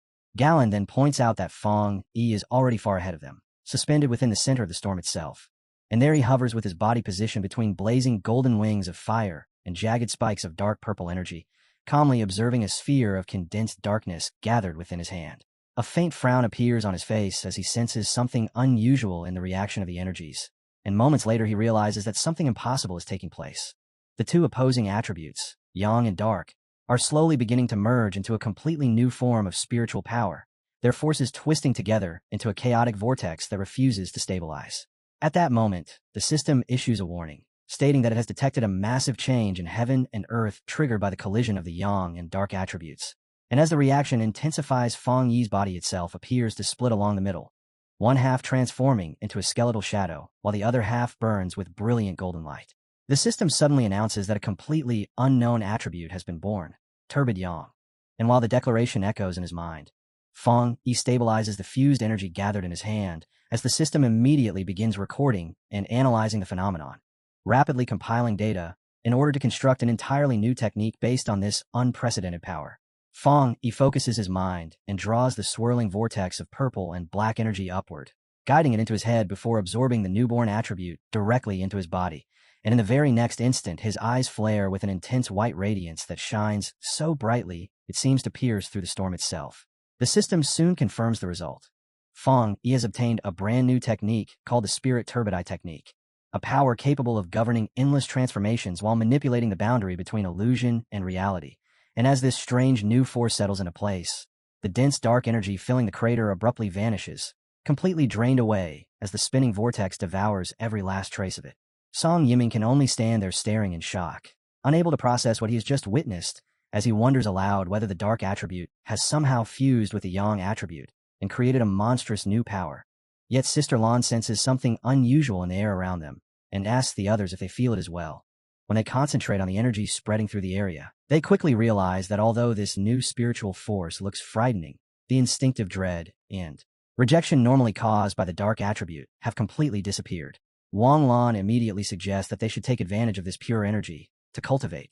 Galen agrees without hesitation, and the three pioneers each settle into meditation while forming protective spheres around themselves, determined to absorb even the smallest fraction of this extraordinarily high-level energy. Meanwhile, outside the restricted zone, the military personnel observing the situation grow confused when their instruments show that the massive energy fluctuations have suddenly stabilized. Yet at the same time, all signals from Country B's intruding pioneers have vanished. As the soldiers piece the information together, they quickly arrive at the conclusion that the sealer must have eliminated the enemy forces. Recalling the rumors surrounding Fong Yi's ruthless methods, they simply assumed the intruders received the fate they deserved, and without delay they rushed to report the outcome to headquarters, relieved that they successfully recorded video evidence of Country B's actions, and already considering how that proof might serve as a powerful bargaining chip in the diplomatic dispute that is certain to follow. Far away within the highest military intelligence office of Country B, several men dressed in black suits stand tense and silent, while a blond man with a mustache slams his fist heavily onto the table, angrily demanding an explanation for what happened to their strongest pioneer before turning his fury toward his subordinates and shouting how their agent could have disappeared without a trace. A man with long, wavy gray hair responds with unsettling calm, suggesting that the missing agents are most likely already dead, and with a heavy, dark expression he admits that their side has suffered severe losses and has been completely outmaneuvered by the Xia Nation. The leader of Country B slams his fist onto the table once again, his voice rising with disbelief as he shouts that their strongest pioneer could not possibly have been defeated so inexplicably by the Xia Nation, and his fury quickly shifts toward the gray-haired man as he issues a harsh threat, ordering him to reclaim every benefit that had been taken from Xia while warning that if they fail to do so, he will cut off all funding to their organization. The gray-haired man responds by fixing the leader with a gaze that sharpens into something deeply unsettling, calmly promising that the grudge will indeed be repaid and that the CIA nation will return the debt with interest. And then, without the slightest warning, a surge of green spiritual energy bursts violently from his body, the sudden pressure so intimidating that even the nearby guards instinctively recoil. He rises slowly before delivering a chilling reminder to the leader, stating that while he may be a proud citizen of Country B, he is certainly not a dog like the bodyguard standing beside him. And with quiet contempt, he makes it clear that he loathes being threatened, finishing by telling the leader he hopes that lesson will be remembered. The room falls silent as the leader and his guards freeze between anger and unease while the powerful pioneer turns away and walks toward the exit. And as the gray-haired man leaves, the leader shouts after him that he will immediately contact the leaders of the Xia Nation and demand that their pioneers step in to teach Xia a lesson. Further down a dimly lit corridor, the gray-haired man asks his subordinates about the progress of their investigation, and three cloaked figures follow closely behind him, as one of them reports that they still cannot enter the Xia Nation's restricted zone and have also failed to locate the second young master. The subordinate continues, explaining that the tracking device implanted inside the target's body was most likely destroyed, although they cannot entirely rule out the possibility that the intense energy fluctuations in the area interfered with the signal. And when the gray-haired man hears this report, his expression tightens as hatred flashes across his face. Accepting that the loss is real, the gray-haired man silently reaches a conclusion, and in that moment his resentment settles into a cold promise that the Xia Nation will eventually pay the price.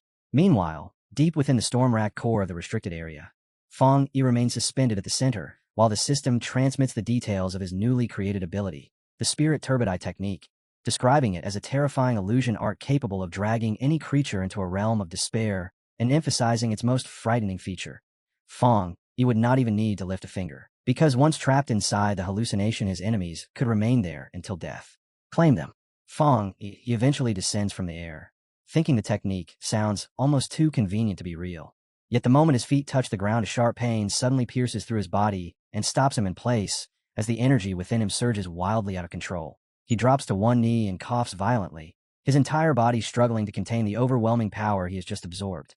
Fong Yi raises a hand and wipes the blood from the corner of his mouth, breathing slowly as he mutters that the dark power is truly tyrannical, and while violent strands of dark purple energy surge and howl around him, he quickly realizes what is happening. Although he successfully created a completely new attribute, the power itself is resisting his control, and that resistance is striking back at him in the form of a harsh and punishing backlash. Yet despite the sharp pain tearing through his body and the unstable energy raging around him, a crooked smile gradually forms on Fong Yi's face, the expression carrying an unmistakable trace of excitement rather than frustration, because deep down he finds the situation genuinely fascinating. In fact, as he steadies himself within the storm of power, he admits inwardly that it has been a very long time since he last encountered a challenge difficult enough to push him like this. Inside a meeting room at the Country B Pioneer League, the atmosphere is tense as members argue fiercely over the recent defeat, one of them refusing to believe their ultimate weapon could possibly have been crushed by the Xia Nation, while another raises the possibility that unforeseen side effects might have caused the failure. Yet their heated discussion is abruptly cut short when a gray-haired pioneer leader strides into the room, his mere presence dropping the temperature and freezing the entire gathering into silence. He wastes no time exchanging words. Instead, he releases his power outright as dark, ghost-like shadows surge outward and whip through the chamber toward the members. And with a sharp, mocking tone, he comments that they all seem to possess such unique insights, before pointing directly at a trembling subordinate and calmly ordering him to serve as bait for their next experiment. The chosen subordinate instantly panics and falls into desperate pleas for mercy, but the gray-haired leader ignores every word, coldly dismissing the previous leader as nothing more than a straw bag while declaring that he himself will soon show the Xia Nation what real power looks like. Meanwhile, inside the Bluest Star United Supreme Council Hall, the air has grown thick with tension as a representative angrily declares that the CIA nation has gone too far, and soon afterward the envoy from the E-Federation steps forward to formally condemn the Xia Nation for killing important pioneers belonging to another country, arguing that with a global disaster approaching, nations should not be slaughtering one another's forces. At that moment, booming laughter suddenly echoes through the chamber, followed by a loud voice shouting, "Killed well," which instantly sends shock rippling across the gathered representatives. And before the room can settle, Elder Wu, the commander of the Xia Nation, walks in clad in full combat armor. He slowly surveys the assembly with undisguised mockery before casually telling his attendants to replace everyone's drinks with chrysanthemum tea, suggesting that the people present clearly need something to cool their internal fire and calm their tempers. And when the gray-haired pioneer leader lays eyes on Elder Wu, he is briefly startled. However, he quickly drops all courtesy and demands an explanation for how one of his nation's powerful pioneers ended up dead within Xia's territory. Suspicion sharpens in his gaze as he studies Elder Wu and wonders how the man managed to recover at all. Yet Elder Wu answers by unleashing a burst of golden aura while scoffing openly, asking whether the man truly believes he is qualified to demand explanations from him, and then counters with a sharp accusation that Country B's pioneers were the ones who struck first and are now attempting to act like victims despite being the aggressors. The gray-haired leader immediately demands proof of these claims. Even his unease gnaws at him from within, because if Elder Wu has truly returned to the peak of his strength, then every plan they have prepared may already be hanging by a fragile thread. Elder Wu does not respond to the rising agitation at all. Instead, he calmly raises a small remote in his hand and says that if proof is what the gray-haired leader wants, then proof is exactly what he will provide. And a large screen behind him immediately flickers to life, displaying clear footage of the blonde leader and his entire team. Undeniable evidence showing that Country B's pioneers crossed the border illegally in order to plunder resources. As the recording continues, Elder Wu explains in an even tone that the intruders destroyed their own recording equipment during the operation. Yet despite that attempt to erase the evidence, they were still killed in self-defense by Xia Nation's pioneers. And he states plainly that those arrogant invaders fully deserve the fate they received, leaving the council hall silent, as the displayed proof exposes Country B's actions beyond dispute. Fixing his gaze directly on the gray-haired leader, Elder Wu quotes the old saying that those who commit injustice will ultimately destroy themselves. And then he delivers a firm warning to everyone present. If any other nation dares to steal resources belonging to Xia, they will meet exactly the same end. The gray-haired leader's fury boils over, and while maintaining the appearance of restraint, he secretly gathers green spiritual energy into his palm before suddenly launching a cheap attack, sending 3 sharp blades of condensed green power, slicing straight toward Elder Wu. However, Elder Wu responds effortlessly by raising a golden barrier, and the incoming strike rebounds the instant it touches the shield. The reflected energy slams directly back into the gray-haired leader and sends him flying backward, while Elder Wu bursts in a loud laughter and dismisses the attempt as nothing more than a petty trick, and the gray-haired pioneer crashes hard onto the stairs as his subordinates rush toward him in alarm. Watching the chaotic scene unfold, Elder Wu's expression carries clear satisfaction, and his thoughts drift briefly to Fong Yi as he wonders just how many more miracles the sealer will bring to the Xia Nation. Meanwhile, back at the restricted area, a massive vortex of dark energy churns like a living storm at the center of the zone, while Sister Lan, Wang Lan, and Song Yiming stand at the edge staring into it. And Galen's expression is tense with worry as she fears the sealer might be in danger. At the heart of that raging storm, Fong Yi stands alone, and without warning his eyes ignite with brilliant golden light as the power within his body surges to a level he can no longer restrain. He lets out a shout as an enormous burst of golden energy erupts outward from him, only for the flare to rapidly compress and settle into a dense dark purple aura. The system immediately confirms that the spirit turbidite technique has now been completely absorbed, and that his body will no longer reject the dark attribute. And Fong Yi lightly touches his eye with a confident smile, deciding that the time has come to test the power he has just gained. Fong Yi commands the technique to open, and the moment he does, Reality itself fractures apart into countless purple shards that scatter through the air and assemble into a chaotic new dimension. As he studies the strange space around him, his attention sharpens when he notices shapes trapped within those floating fragments, images of monsters he has fought before. Within moments, he understands the principle governing what he sees, realizing that every illusion here is constructed from his own past experiences, and that realization only makes the technique more intriguing to him, because he knows the brutal life and death battles that forge his strength would turn into a merciless nightmare for anyone else dragged into this place. He begins moving forward along a strange path split perfectly down the middle, ice stretching across one side while molten lava flows along the other. And as he walks, he considers a new possibility, wondering whether merging this technique with the 3 hellish trials connected to the death brand might create something far more terrifying. To test that thought, Fong Yi summons 2 opposing forces, spirits of deep blue energy and blazing orange fire. And the moment they appear, the energies spiral violently around one another, whipping into turbulence before compressing into a rotating vortex. At that very instant, the system flashes an urgent alert, reporting an enormous overflow of spiritual power and declaring that Fong Yi is about to break through into the legendary Vajra realm. Fong Yi stomps down hard as the ground beneath him cracks apart, and instead of resisting the surge of power rushing through his body, he welcomes it, a confident smile spreading across his face as the breakthrough approaches. Suddenly, a colossal bolt of blue lightning crashes down from above, and from within that blinding strike, a gigantic golden-armored avatar condenses into existence. Without hesitation, Fong Yi launches himself upward to meet it, and when his attack collides with the avatar's body, the impact erupts into a white-hot explosion so brilliant it shakes the entire dimension. Outside the phenomenon, Sister Lan and Song Yiming both sense the violent disturbance, and Sister Lan's eyes widen instantly as she blurts out that Fong Yi is about to step into the Vajra realm. While inside the dimensional space, the clash continues to detonate again and again in waves of golden radiance and crackling blue lightning until at last the blinding blast fades, revealing Fong Yi hovering calmly in midair while wrapped in surging power. He remains composed, though a faint trace of confusion crosses his face as he wonders whether that trial was truly all it had to offer. And then his red eye flashes with light as a predatory smile slowly forms, because he has decided that now it is his turn to respond. The golden avatar crashes down toward him with overwhelming force. Yet Fong Yi refuses to retreat even a single step. Instead, he raises a barrier in front of himself while releasing his limitless dark world at the same time. And with a fierce shout filled with determination, he activates the divine thunder tempering technique, compressing the immense energy gathered around him into a single decisive strike before unleashing it forward as a gigantic blast of blue lightning aimed directly at the descending golden avatar. The lightning strike lands head-on, and the instant it connects, the resulting explosion rips violently through the dimension once again, waves of energy shaking the entire space as the system announces that the breakthrough process has officially begun. Fong Yi then draws in the surging storm of power surrounding him, absorbing a furious torrent of golden lightning intertwined with streaks of purple lightning until the transformation completes, allowing him to successfully step across the threshold and reach the first level of the Vajra realm.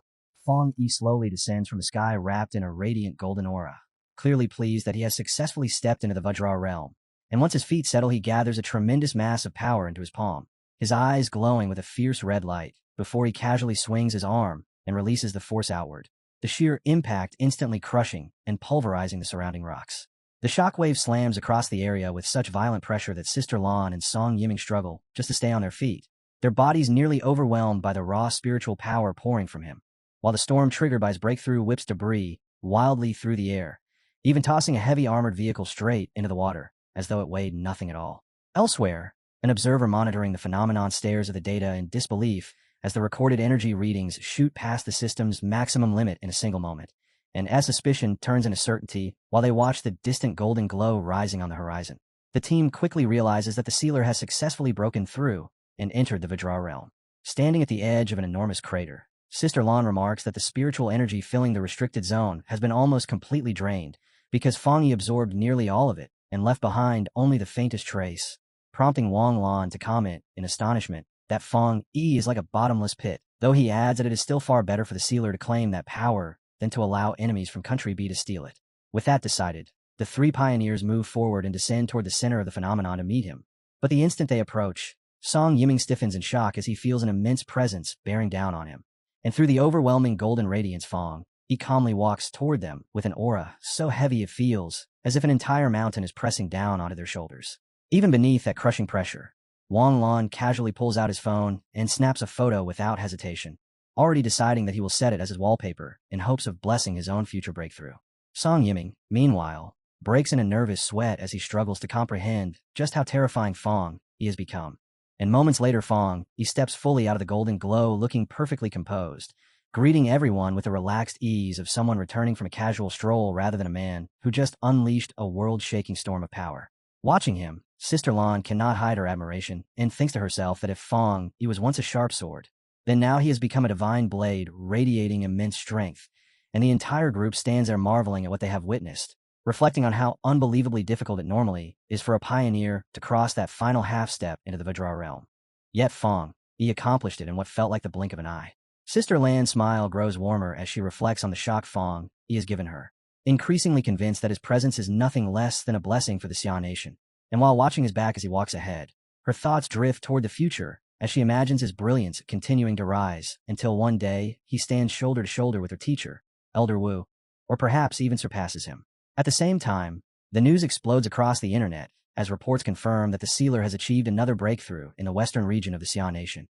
And as countless comments flood in, people quickly connect the clues and realize that an entire S-level restricted zone was drained dry by him. The public erupts in celebration over the birth of another Vajra realm expert, praising their hero and reveling in what this means for their country's strength. Yet far from the cheering crowds, inside a darkened room, a hand slowly slides across a screen, displaying the image of the enormous crater, and someone mutters the words "the sealer" with unmistakable hatred while the gray-haired pioneer leader turns towards several figures hidden within the shadows and warns that if Fong he continues growing at this rate, the Xia nation will eventually unite and crush every one of their plans, declaring that the time to act has already arrived. His anger intensifies as memories surface of how the sealer ruined their operation in Tai City and allowed the target there to escape destruction. And with a bitter oath he swears that this time none of them will slip away. Just as a woman with long, sharp nails steps forward and presents 2 photographs of Fong. She calmly explains that her followers hacked into the Pioneer mobile database and extracted these images to reveal Fong Yi's true identity, and the gray-haired leader accepts the tablet with a dark grin, telling her he does not care what methods they use as long as the result is success. Clearly satisfied with their cooperation and eager for the moment when they can finally expose the sealer's so-called true face. Elsewhere, at 3 a.m. within a quiet city, a massive red beam of light suddenly crashes down from the sky and pierces the roof of a high-rise building, where Jiang Lu stands atop the structure, completing his cultivation as a swirling aura of crimson fire coils violently around him. Pleased with the outcome of his effort, he bursts into triumphant laughter while celebrating his breakthrough into the 2-star spirit creation realm. And carried away by his confidence, Jiang Lu quickly strikes a dramatic pose and snaps a selfie, already eager to see how the internet is praising the spectacle he just created. However, before he can scroll through the expected admiration, a single notification catches his attention, prompting him to open a news report about the sealer breaking through within a restricted area and the uproar spreading online. And as he reads the details, Jiang Lu's face flushes with astonishment when he realizes that Fong he has advanced once again. The shock quickly transforms into fierce motivation as Jiang Lu throws a punch into the air, realizing that if a genius like the sealer is still pushing himself forward without pause, then he has no right to feel satisfied with such a minor breakthrough. And while staring at the image of Fong Yi on a screen, he feels a powerful surge of conviction rise inside him, as if he truly has the strength to chase after those footsteps and walk the same path. Early the next morning, Jiang Lu strides through the streets of Tai City, bursting with excitement, loudly declaring that he has finally returned. And in his rush he accidentally bumps into a woman wearing high heels. However, instead of apologizing, he spins around with visible irritation and snaps at her, aggressively asking whether her mother never taught her to apologize. The woman answers with a calmness so smooth it almost feels rehearsed, casually adjusting her sunglasses as she offers him a polite apology. Yet hidden behind the tinted lenses a strange purple pattern suddenly glows within her eye. And before Jiang Lu can even understand what is happening, a wave of psychic power spreads outward as the hypnotic technique silently takes hold. His pupils slowly fade into a dull purple light as his willpower drains away.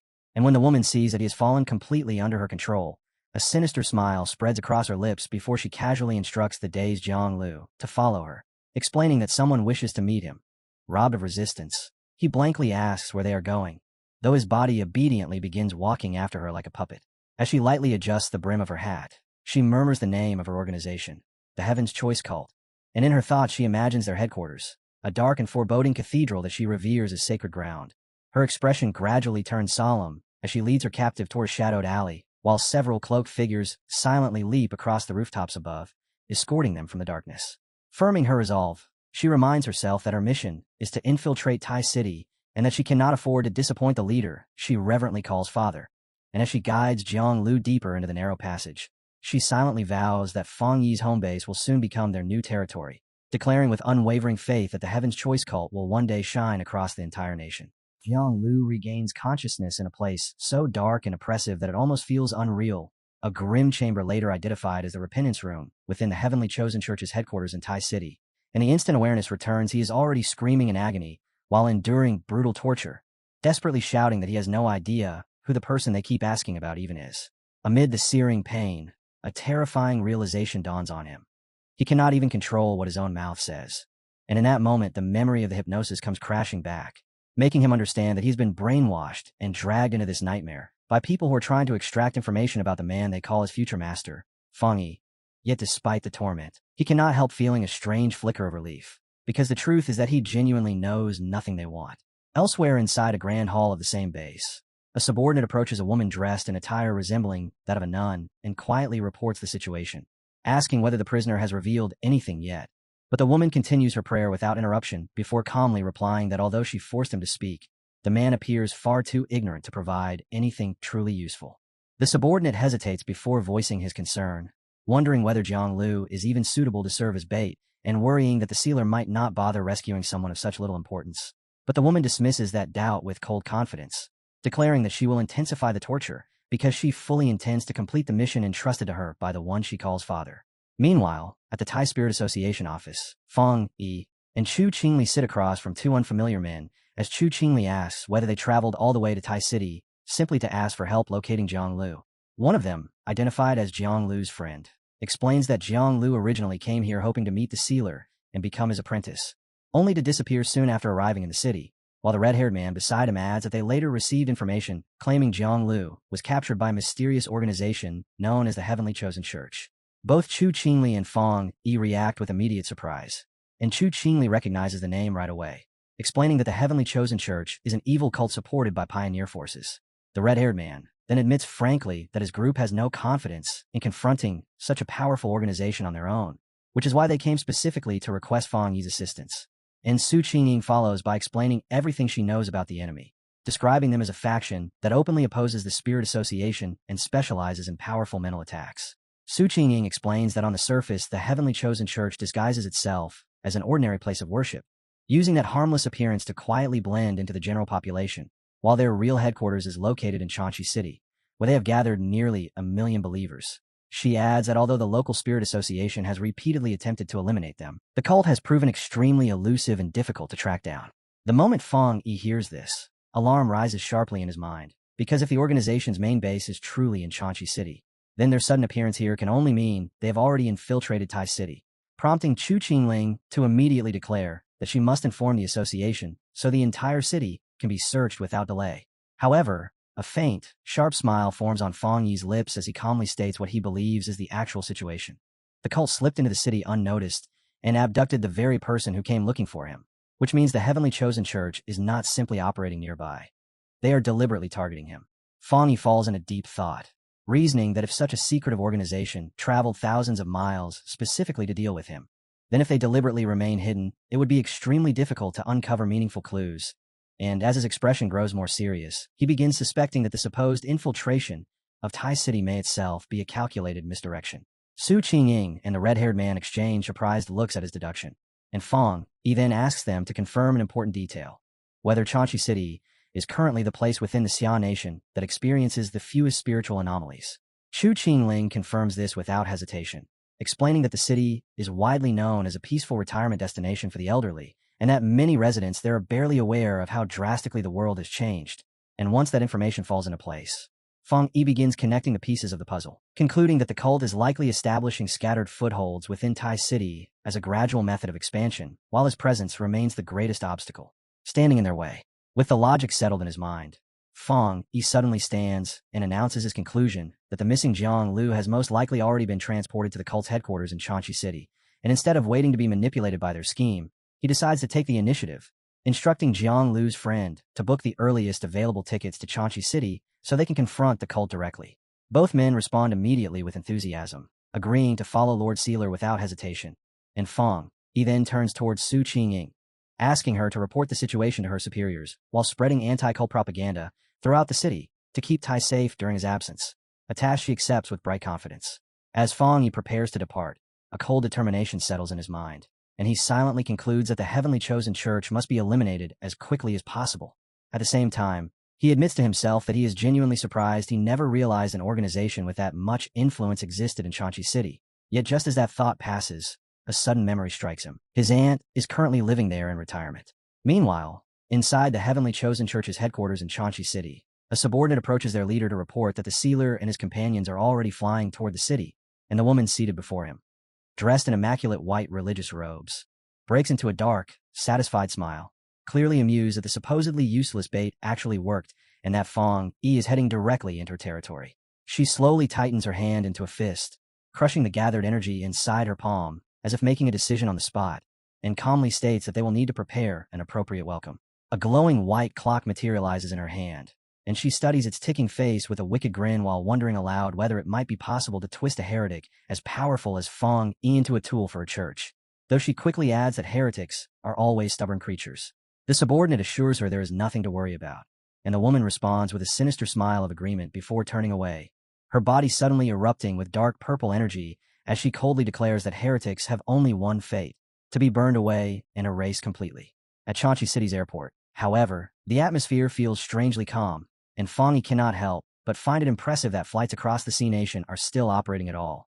While one of his companions explains as they walk through the terminal that flights have become increasingly scarce, and that without the Spirit Association stepping in to secure tickets for them, they likely would not have boarded a plane.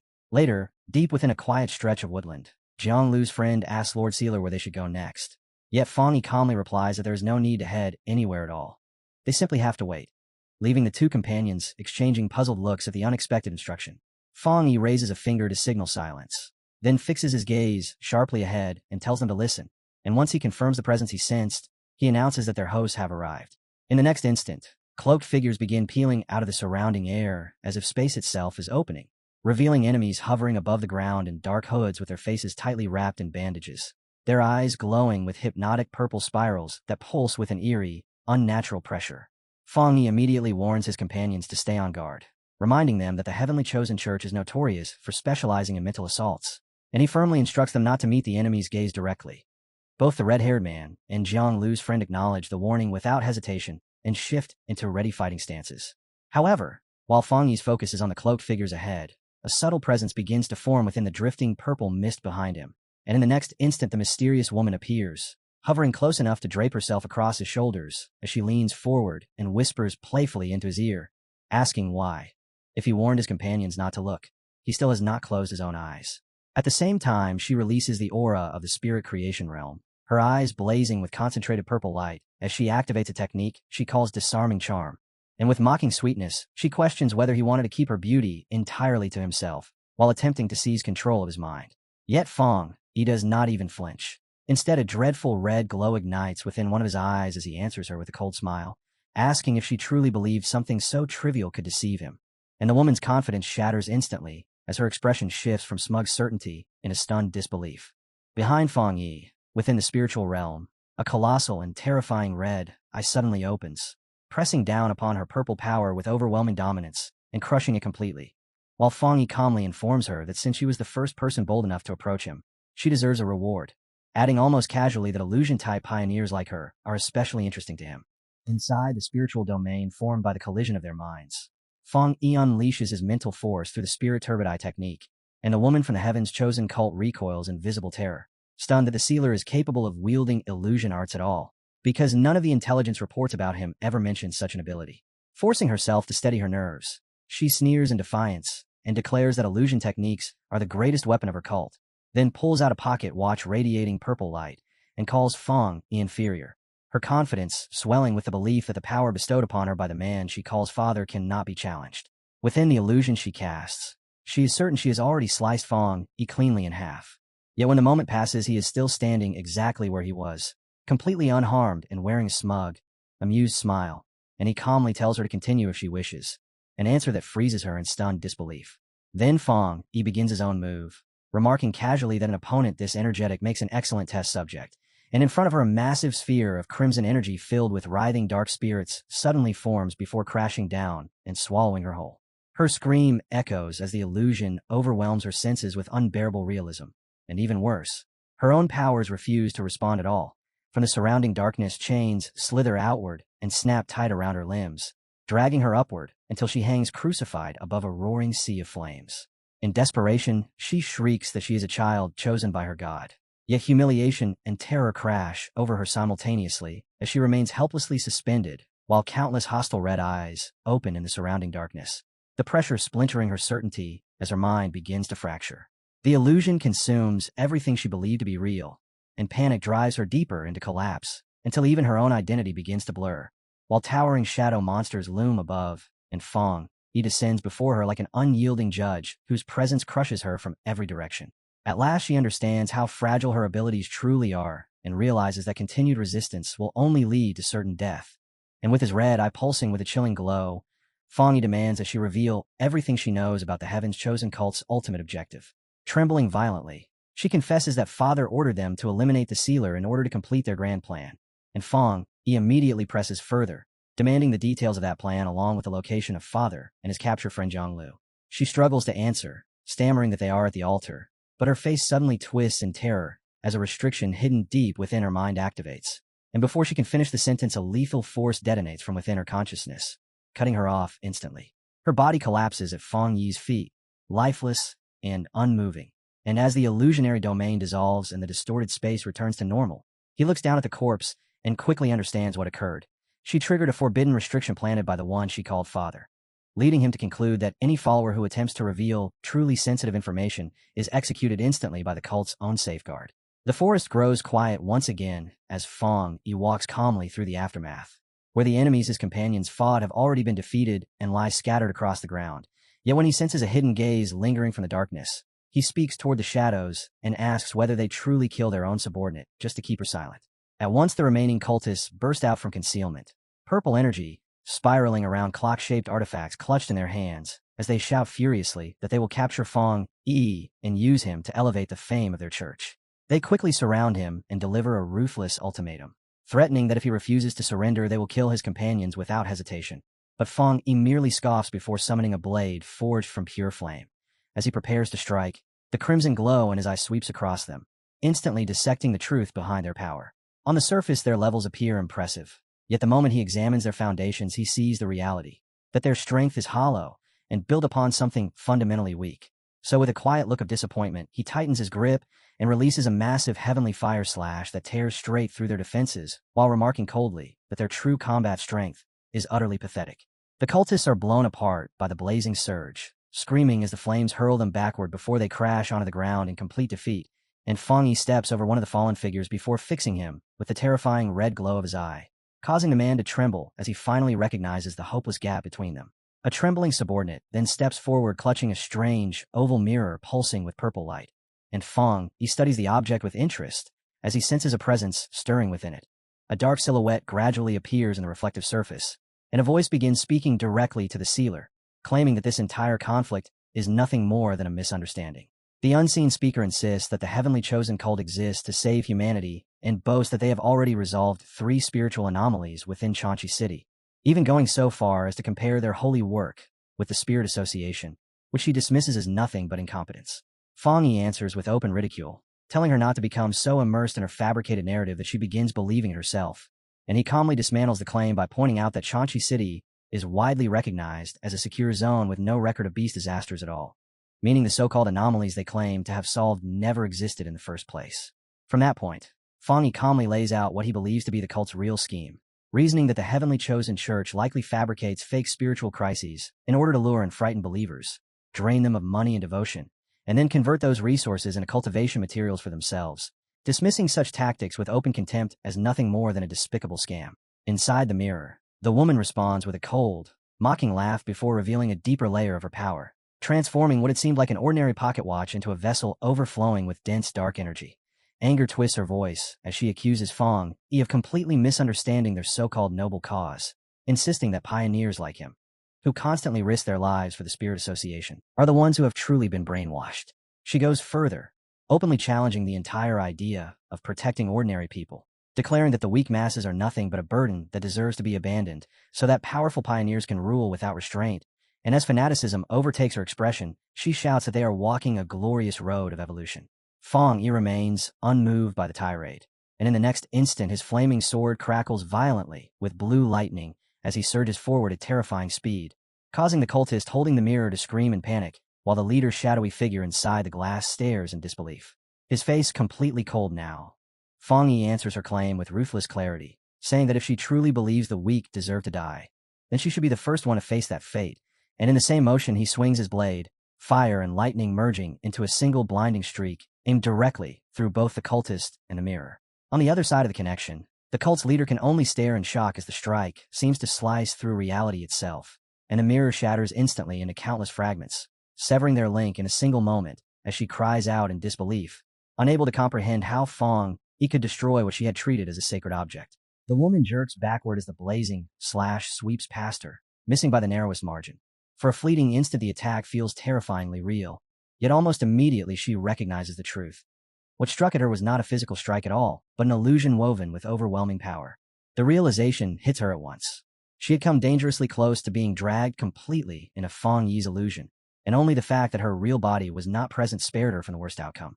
Inside her mind, however, the encounter had unfolded with far greater intensity, because within that mental space a colossal Fong Yi with blazing red eyes seized control of the domain and pulled her directly into it, before striking once with merciless precision, the blow severing her head instantly.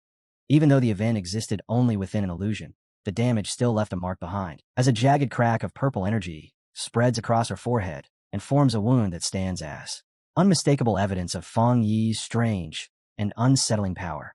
Meanwhile, deep within the forest, one of the cultists raises a mirror, and inside its reflective surface the shocked expression of their leader appears clearly. Studying Fong Yi through the mirror's reflection, she remarks that his methods are quite interesting. After a brief pause, she regains her composure and acknowledges his strength, suggesting that since he is clearly capable, perhaps it would be better for them to talk.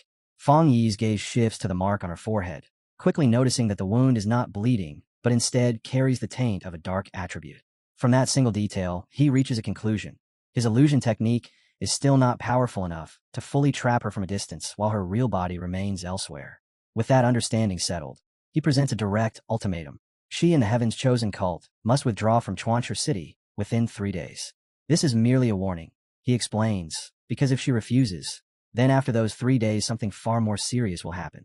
Blue lightning begins crackling around Fong Yi's hand as he adds another demand. The cult must release the person they abducted. He already suspects they will not retreat easily, so for now he intends to adapt depending on how the situation develops. The woman listens carefully before a slow smile spreads across her face. She agrees. The Heaven's Chosen cult will leave Chuancher City, and as long as she is allowed to depart safely, Fong Yi's companion will be returned in 3 days. At that same moment inside the cult's base, 2 cultists drag the unconscious Jiang Lu across the floor and toss him down roughly. Back in the forest, Fong Yi calmly accepts the arrangement.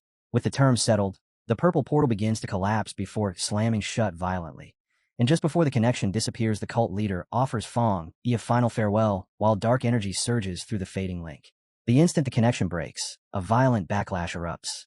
The remaining cult minions are caught in it immediately as dark energy floods the area and devours them one after another, their screams rising as they call out for their father to save them. Yet the power consumes everything around them without mercy. Fong Yi raises a barrier of light in front of himself, the glowing shield intercepting the violent surge as dark energy crashes against it, and when the chaotic backlash finally dissipates, the forest slowly falls silent again. Nearby, one of the men cannot withstand the aftermath. The lingering pressure shatters his composure, and he begins shouting wildly in panic. Fong Yi shifts his attention toward Jiang Lu's companions, steps forward without hesitation, and slaps the panicked man sharply across the face, the sudden shock snapping him back to his senses. Once the man regains control, Fong Yi calmly explains the situation, telling them that Jiang Lu is not the enemy's true target, and therefore will most likely be returned within 3 days. So for now the safest option is to follow him to the Chuancher City Spirit Association and wait there. With that settled, Fong Yi slips his hands into his pockets and turns away, beginning to walk toward the city while the others trail behind him, still exhausted and shaken from everything that just happened. As they make their way forward, Fong Yi glances down at his phone and remembers that his aunt currently lives in this city. Yet after a brief moment of thought, he decides it would be safer to contact her only after the entire matter has been resolved. Before long, they arrive at the tall headquarters building of the Chuanchu City Spirit Association. Inside a conference room, Fang Yi meets with the local officials, and the branch leader, already informed by Su Qingying, assures him that the association will provide full cooperation in dealing with the heavenly chosen cult. However, Fang Yi declines any direct combat support. He states confidently that dealing with the one called Father will not be a problem for him alone. Instead, Fang Yi gestures toward Jiang Lu's companions and asks the association to take care of them, since they are independent pioneers, and the branch leader immediately agrees, saying such arrangements will be easy to handle. Suddenly, the conference room door bursts open as a staff member rushes inside and urgently calls for his superior to check the pioneer for him. The man then approaches Fang Yi with obvious panic, apologizing repeatedly and begging the sealer not to take the situation personally while explaining that people online are spreading hostile rumors about him. Fang Yi simply asks for the phone. On the screen, countless posts scroll past, many accusing the sealer of being unfit to lead the pioneers, while others claim he killed innocent people and behaves arrogantly. Among the flood of comments, one user points out something suspicious. Every hateful message traces back to IP addresses located inside Chuanchu City. Within the Spirit Association building, the atmosphere quickly turns tense, and in another office, a local superior shouts orders through a phone, demanding that all local IP addresses be blocked from posting immediately. A troubling realization settles in his mind. If the heavenly chosen cult is not eliminated soon, the situation could spiral into a full-scale disaster. At that very moment, inside the cult's headquarters, the leaders stand within a dark cathedral addressing the gathered followers before her. She tells her followers that she has glimpsed a future in which the chosen ones are imprisoned within a blazing cage of fire, and then she deliberately twists the meaning of that vision, claiming that the lightning and flames they recently faced were not accidents, but deliberate attacks carried out by their enemies.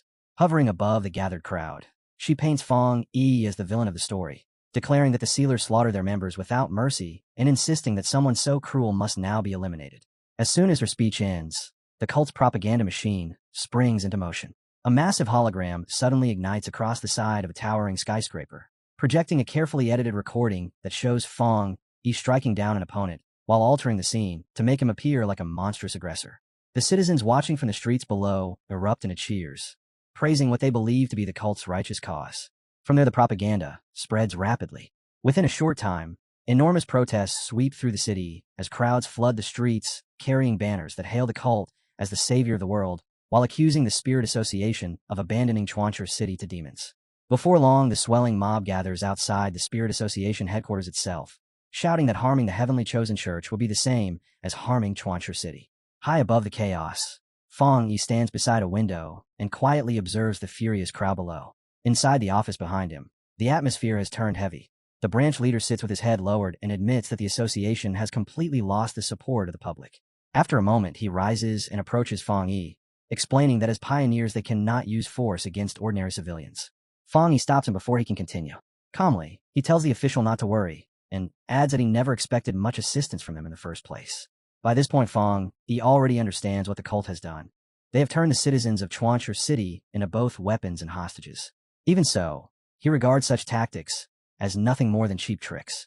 Elsewhere, beneath the shadow of her hood, the leader of the heavenly chosen church smiles faintly and speaks as though addressing the sealer directly, asking whether he appreciates the gift she prepared for him. She proudly declares that every citizen in the city now acts as her puppet and warns that if Fang Yi wishes to destroy the cult, he would first need to destroy the entire city. Having made her point, she decides it is time to withdraw and orders her followers to leave while preparing to return the useless captive they had taken earlier, mockingly remarking that her cult is merciful. Then one of her subordinates suddenly hurls a body down toward the enraged crowd below. The instant it falls, a violent explosion erupts against the Spirit Association building, the blast shattering windows as a blinding surge of golden light bursts outward and forces the people below to cover their eyes, while shouting in shock as the radiance spreads across the entire area. The church leader turns back in confusion, sensing that something unexpected is happening. Outside the towering skyscraper, Fang Yi now floats high in the air, wrapped within a raging storm of golden flames that swirl violently around him, and his voice cuts through the chaos below as he calmly reminds them of the warning he already gave. If they fail to leave within 3 days, then they would face the consequences. The cultists below stare upward in stunned disbelief, some of them shouting in panic as they question whether he is truly willing to risk a massacre. At that moment, the cult leader realizes she has miscalculated, and as powerful energy begins to gather around her body, she shouts in anger, admitting that she should have killed the hostage earlier instead of keeping him alive. Then she glares upward and challenges Fang Yi directly, demanding to know whether he truly has no concern for the countless lives surrounding them. Fang Yi answers with calm mockery, saying there is something she still has not understood. With that, he swings his sword downward. The blazing technique surges forward instantly, a strike designed specifically to counter dark attribute anomalies. The cult leader's eyes widen in alarm as the massive flaming slash crashes straight into one of her subordinates. In the very next moment, Fang Yi disappears. Moving with overwhelming speed, he reappears directly behind her without warning, and his blade immediately descends toward her, forcing her to summon a magical barrier that barely manages to block the crushing attack. For a brief instant, the two remain locked in place. Fang Yi stares directly at her, his eyes glowing with a cold red light. Then he asks a chilling question. From everything he has observed, he concludes that she is not actually human. Her expression flickers with surprise. A faint crack appears across her forehead, glowing softly with purple light, as she admits she is impressed that he managed to figure it out. The fracture spreads wider. From within that opening, a massive purple eye slowly pushes outward. The creature gazes back at Fang Yi and remarks that nothing escapes his sharp perception, openly revealing that the body standing before him is not human at all. It adds that it has been a very long time since it encountered a situation like this. The figure wearing the cult leader's body suddenly begins clawing at its own face, tearing away the skin until a grotesque form emerges beneath, its surface covered in multiple staring eyes. Across from this horrifying transformation, Fang Yi remains perfectly still, his posture steady and composed. Then the enemy's body violently explodes outward, expanding into a gigantic mass of jagged purple shadows. At that same moment, a system notification appears before Fang Yi. The warning states that dark intelligence has been detected. According to the system's analysis, the entity is a self-aware sub-attribute known as grafting, a being with no true physical body that survives by attaching itself to different pioneers, stealing their power and growing stronger, which is exactly how it managed to seize control of the leader of the Heaven's Chosen Church. A brief memory suddenly flashes through Fang Yi's mind, revealing the moment the church's headquarters collapsed into flames as the building was reduced to burning ruins. The vision fades, and in the present the enormous shadow creature looms over him, its jagged purple form towering above the city. The monster studies Fang Yi before declaring that his body contains extraordinary spiritual power and announcing that such a vessel should rightfully belong to it. Then the creature turns toward its remaining followers and coldly calls them to serve their purpose. In the next instant, their life force is violently ripped away as streams of purple energy burst from their mouths and eyes, rising into the sky. All that stolen power gathers before the monster and condenses into a massive sphere of dark energy. Moments later, the creature unleashes it. A devastating beam erupts forward and races directly toward Fang Yi. He does not retreat. Instead, he raises his sword as flames surge along the blade, then swings forward with decisive force, the blazing edge slicing straight through the oncoming darkness and splitting the massive sphere in half before severing one of the monster's gigantic arms. The creature stares at the severed limb in disbelief, remarking that the pain it feels is unexpectedly intense. Fang Yi calmly steps forward, his burning sword still in hand, and remarks that the damage is far from sufficient. This creature must be erased completely. From everything he has observed, the dark intelligence relied on deception, disguising itself as a human and slowly building its own faction. Lifting his hand slightly, Fang Yi adds that destroying this thing may actually prove more difficult than dealing with a previous anomaly king. Without warning, a colossal claw of blue lightning crashes down from the sky. From a nearby building, the branch leader and another pioneer watch the battle in alarm, realizing that now the dark attribute has gained intelligence and can graft itself on a pioneer's headquarters must be informed immediately. The massive lightning hand slams down and clamps tightly around the shadow monster. Fang Yi clenches his fist, controlling the gigantic construct of energy. But inside the glowing grip, the creature begins to grin. It mocks Fang Yi loudly, declaring that no matter how special he may be, he will eventually become nothing more than another vessel. Suddenly, dark energy surges forward and engulfs Fang Yi completely. The monster laughs wildly and tells him not to worry, promising that it will take excellent care of his body. A vast sphere of darkness expands across the sky above the city, while a brilliant golden light burns fiercely at its center, and the creature's manic laughter echoes through the air. Yet inside the raging storm, Fang Yi simply smiles. He admits that this dark intelligence is genuinely powerful, as the surrounding darkness presses inward to devour him. Fang Yi even remarks on how impressive it is that the creature can suppress him despite his yang attribute naturally countering dark power. Then his expression slowly changes. Within the consuming shadows, a cold red glow suddenly ignites in one of Fang Yi's eyes. Calmly, he tells the monster that there is still something it does not understand. Behind him, A gigantic demonic face, formed entirely from crimson energy, slowly emerges, its massive features looming through the darkness like a living nightmare. Fang Yi's voice remains steady as he declares that he cannot be killed. The creature immediately senses the terrifying presence behind him and cries out in confusion, demanding to know what he just said. At once the massive purple sphere surrounding them begins to churn violently, its energy spiraling as the balance of power within it starts to shift. Outside the sphere, panic spreads rapidly among the onlookers. The red-haired man shouts in disbelief, asking whether the sealer has truly been swallowed by the monster.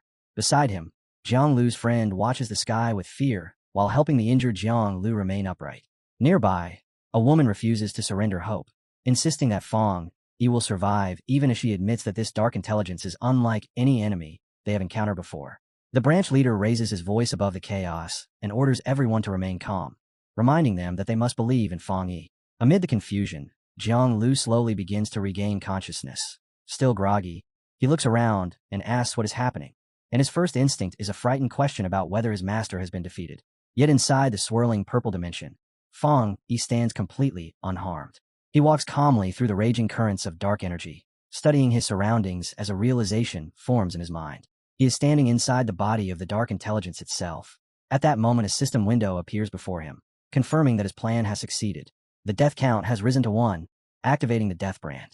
Because Fang Yi deliberately allowed himself to be devoured, the system automatically applies a debuff to the enemy, weakening the dark intelligence's abilities by 20%.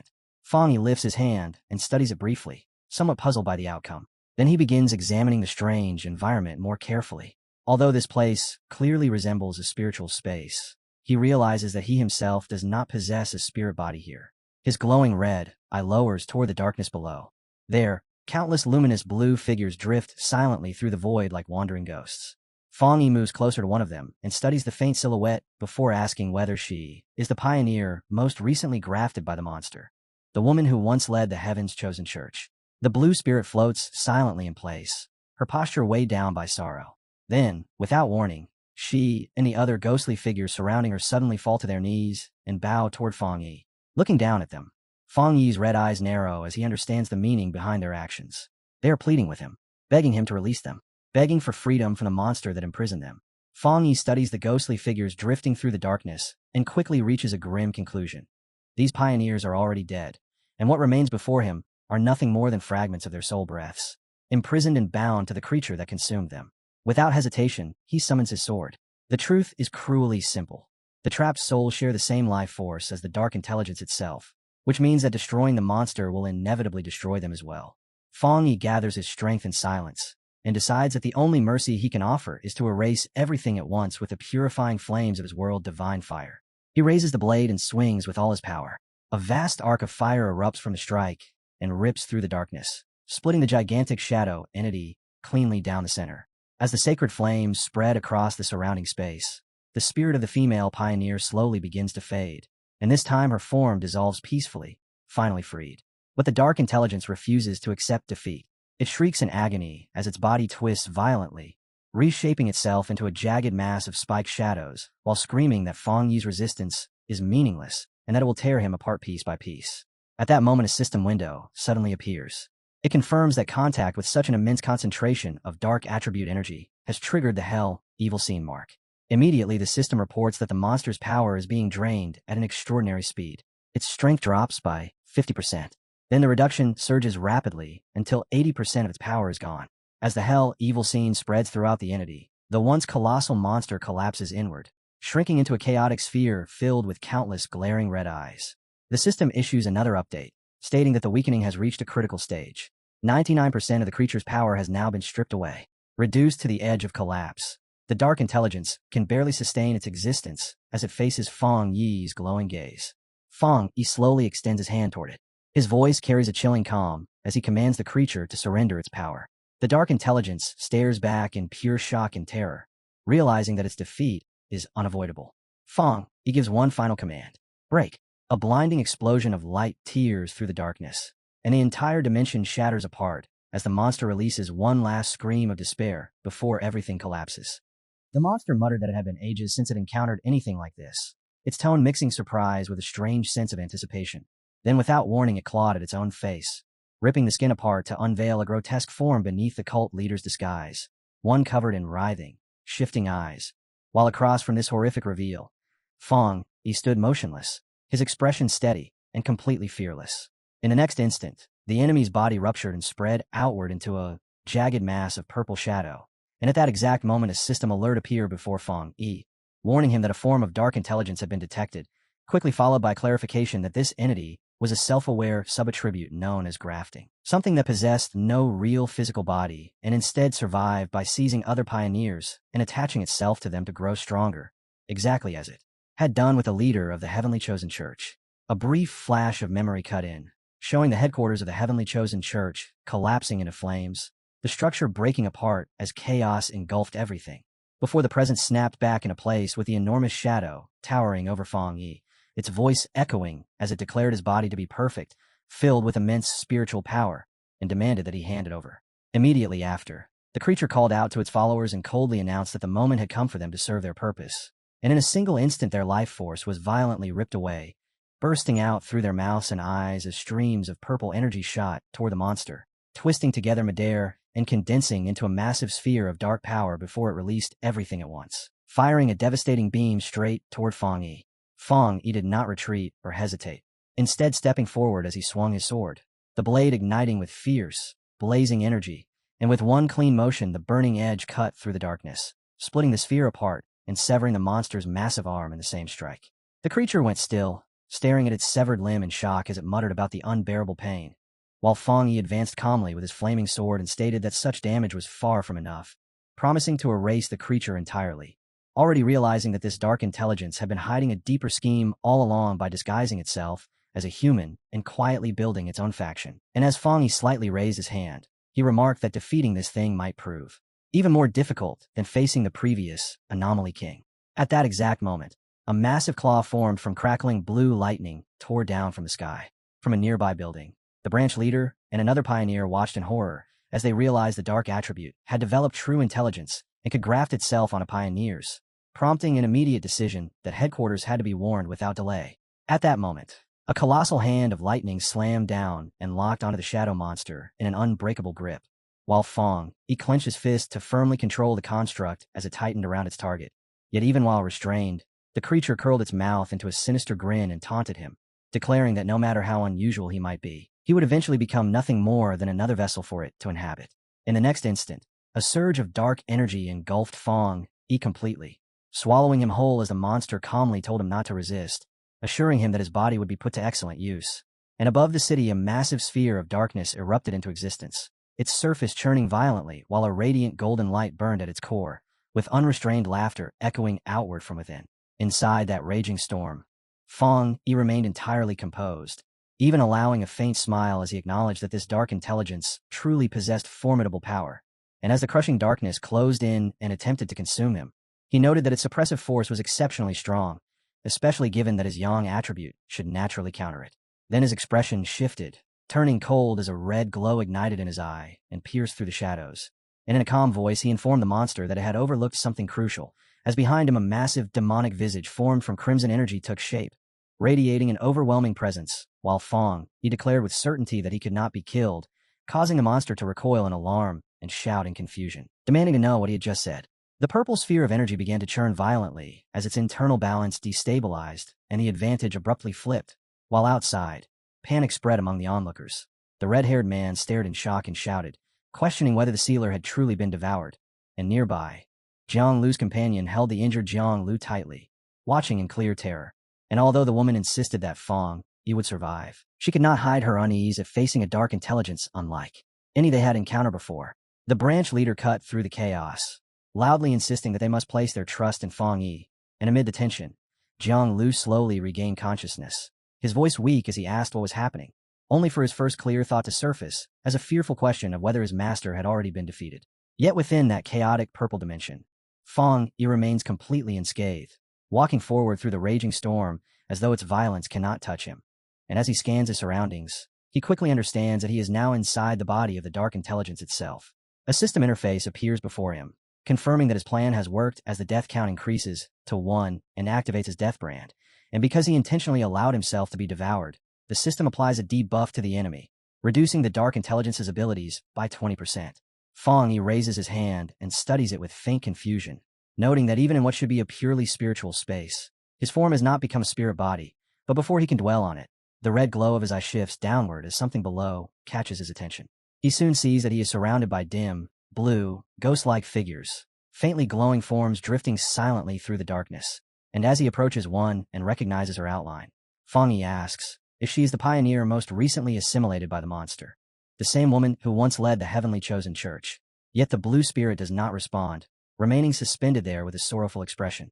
Without warning, she and the surrounding spectral figures all drop to their knees at once, bowing toward Fong Yi in silent pleading, prompting him to lower his gaze as his red eyes narrow slightly, while he understands the meaning behind their actions, and he asks whether they are begging him to release them, to free them from the monster's control. From this, Fong Yi arrives at a clear conclusion. The pioneers themselves are already dead, and what stands before him are merely fragments of their souls, imprisoned and sustained by the monster. And as he summons his sword, he quietly accepts the harsh truth that these trapped souls are tied to the same life force as the creature, meaning that destroying the dark intelligence will also erase them. Gathering his strength, he resolves that the only mercy he can offer is to burn them away with his pure world divine fire, granting them release through purification, and without hesitation, he swings the massive blade down with full force. The blazing arc cuts through the darkness in a single stroke, splitting the enormous shadow entity cleanly in two, and as the purifying flames spread outward, the spirit of the female pioneer dissolves, her face finally calm as she is freed at last, while the dark intelligence screams in scorching pain yet refuses to submit, twisting its form into a jagged mass of spikes as it shouts that Fong Yi's resistance is meaningless and threatens to rip him apart piece by piece. At that moment, a system window opens, confirming that contact with such a vast dark attribute has triggered the Hell Evil Scene mark, and it immediately reports that the monster's strength is being drained at an extreme rate, its power first slashed in half before plunging further to an 80% reduction. And as the Hell Evil Scene fully engulfs it, the entity collapses into a chaotic sphere packed with writhing red eyes, no longer capable of maintaining any stable form. Another system notification follows right after, announcing that the weakening has reached a critical 99%, leaving the once overwhelming existence nearly powerless beneath Fong Yi's steady, glowing gaze. And in response, Fong Yi lifts his hand and calmly commands the creature to surrender its power. The dark intelligence looks back in complete disbelief and terror, fully aware that its defeat is now unavoidable. And with a final order to break, a blinding surge of light tears through the darkness, ripping the entire dimension apart as the monster's scream fades into despair. The shattered dark dimension explodes outward, releasing a massive, fire-laced blast that spreads across the sky above the city. On the ground, both the branch leader and Jiang Lu brace themselves against the violent shockwave, questioning whether Fong Yi has truly destroyed the dark intelligence, while Jiang Lu keeps staring upward, stunned by the sheer level of power Fong Yi is displaying. High above them, Fong Yi conjures a radiant sun, its brilliance flooding the sky as it burns away every remaining trace of dark energy. And once the corruption is completely cleansed, he slowly descends through the air with his cape flowing behind him. A look of satisfaction crosses his face as he summons a strand of dark purple energy and studies this newly obtained power, while the system confirms that the dark intelligence has been entirely eliminated, that his body shows no rejection toward the dark attribute, and that both his illusion and domain abilities have grown stronger. Without warning, a large crimson spirit flower pushes out from his clothing, drawn toward the dark energy, and Fong Yi reacts with visible surprise as he realizes that the plant has evolved enough to communicate, and the instant it appears, the red flower eagerly pulls the dark purple energy from his hand and absorbs it without hesitation. Resting lightly in his palm, the flower conveys its gratitude, and Fong Yi notes with mild curiosity that its voice carries a distinctly feminine tone.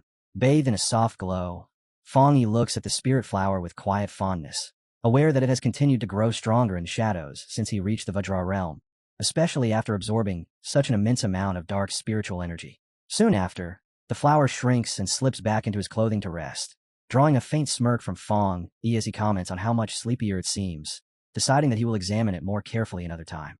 By then, the city below is already illuminated by the clear light of morning, where the branch leader, Jiang Lu, the red-haired man, and Jiang Lu's companion gather together, relief evident on their faces as they smile and celebrate the city's salvation, confirming with amazement that the sealer has completely destroyed the sentient dark attribute. Smiling brightly, Jiang Lu admits that seeing Fong Yi save the city leaves him with no regrets at all. Without warning, a sinister swirl of purple aura begins to form behind Jiang Lu, and from above, a deadly beam of dark purple energy suddenly shoots straight down toward him. Just before it strikes, A surge of golden power collides with it midair, triggering a violent explosion that leaves Jiang Lu standing frozen in shock and still disoriented. He asks what just happened. At that moment, Fong Yi lands calmly on the street, golden flames still curling around his hands, making it clear that he was the one who blocked the ambush. The branch leader steps forward with a wide smile and expresses sincere gratitude for Fong Yi's timely intervention, continuing to thank him while Jiang Lu remains safely behind.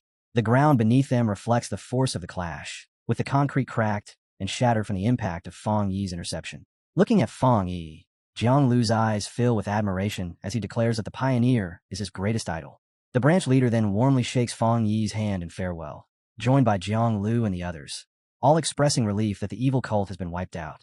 However, Fong Yi does not share in their ease, his expression remaining serious as he warns that destroying the cult is far from sufficient and that they must remain vigilant, explaining that although the city seems peaceful, its abundant natural resources make it especially prone to a large-scale spiritual mutation in the future.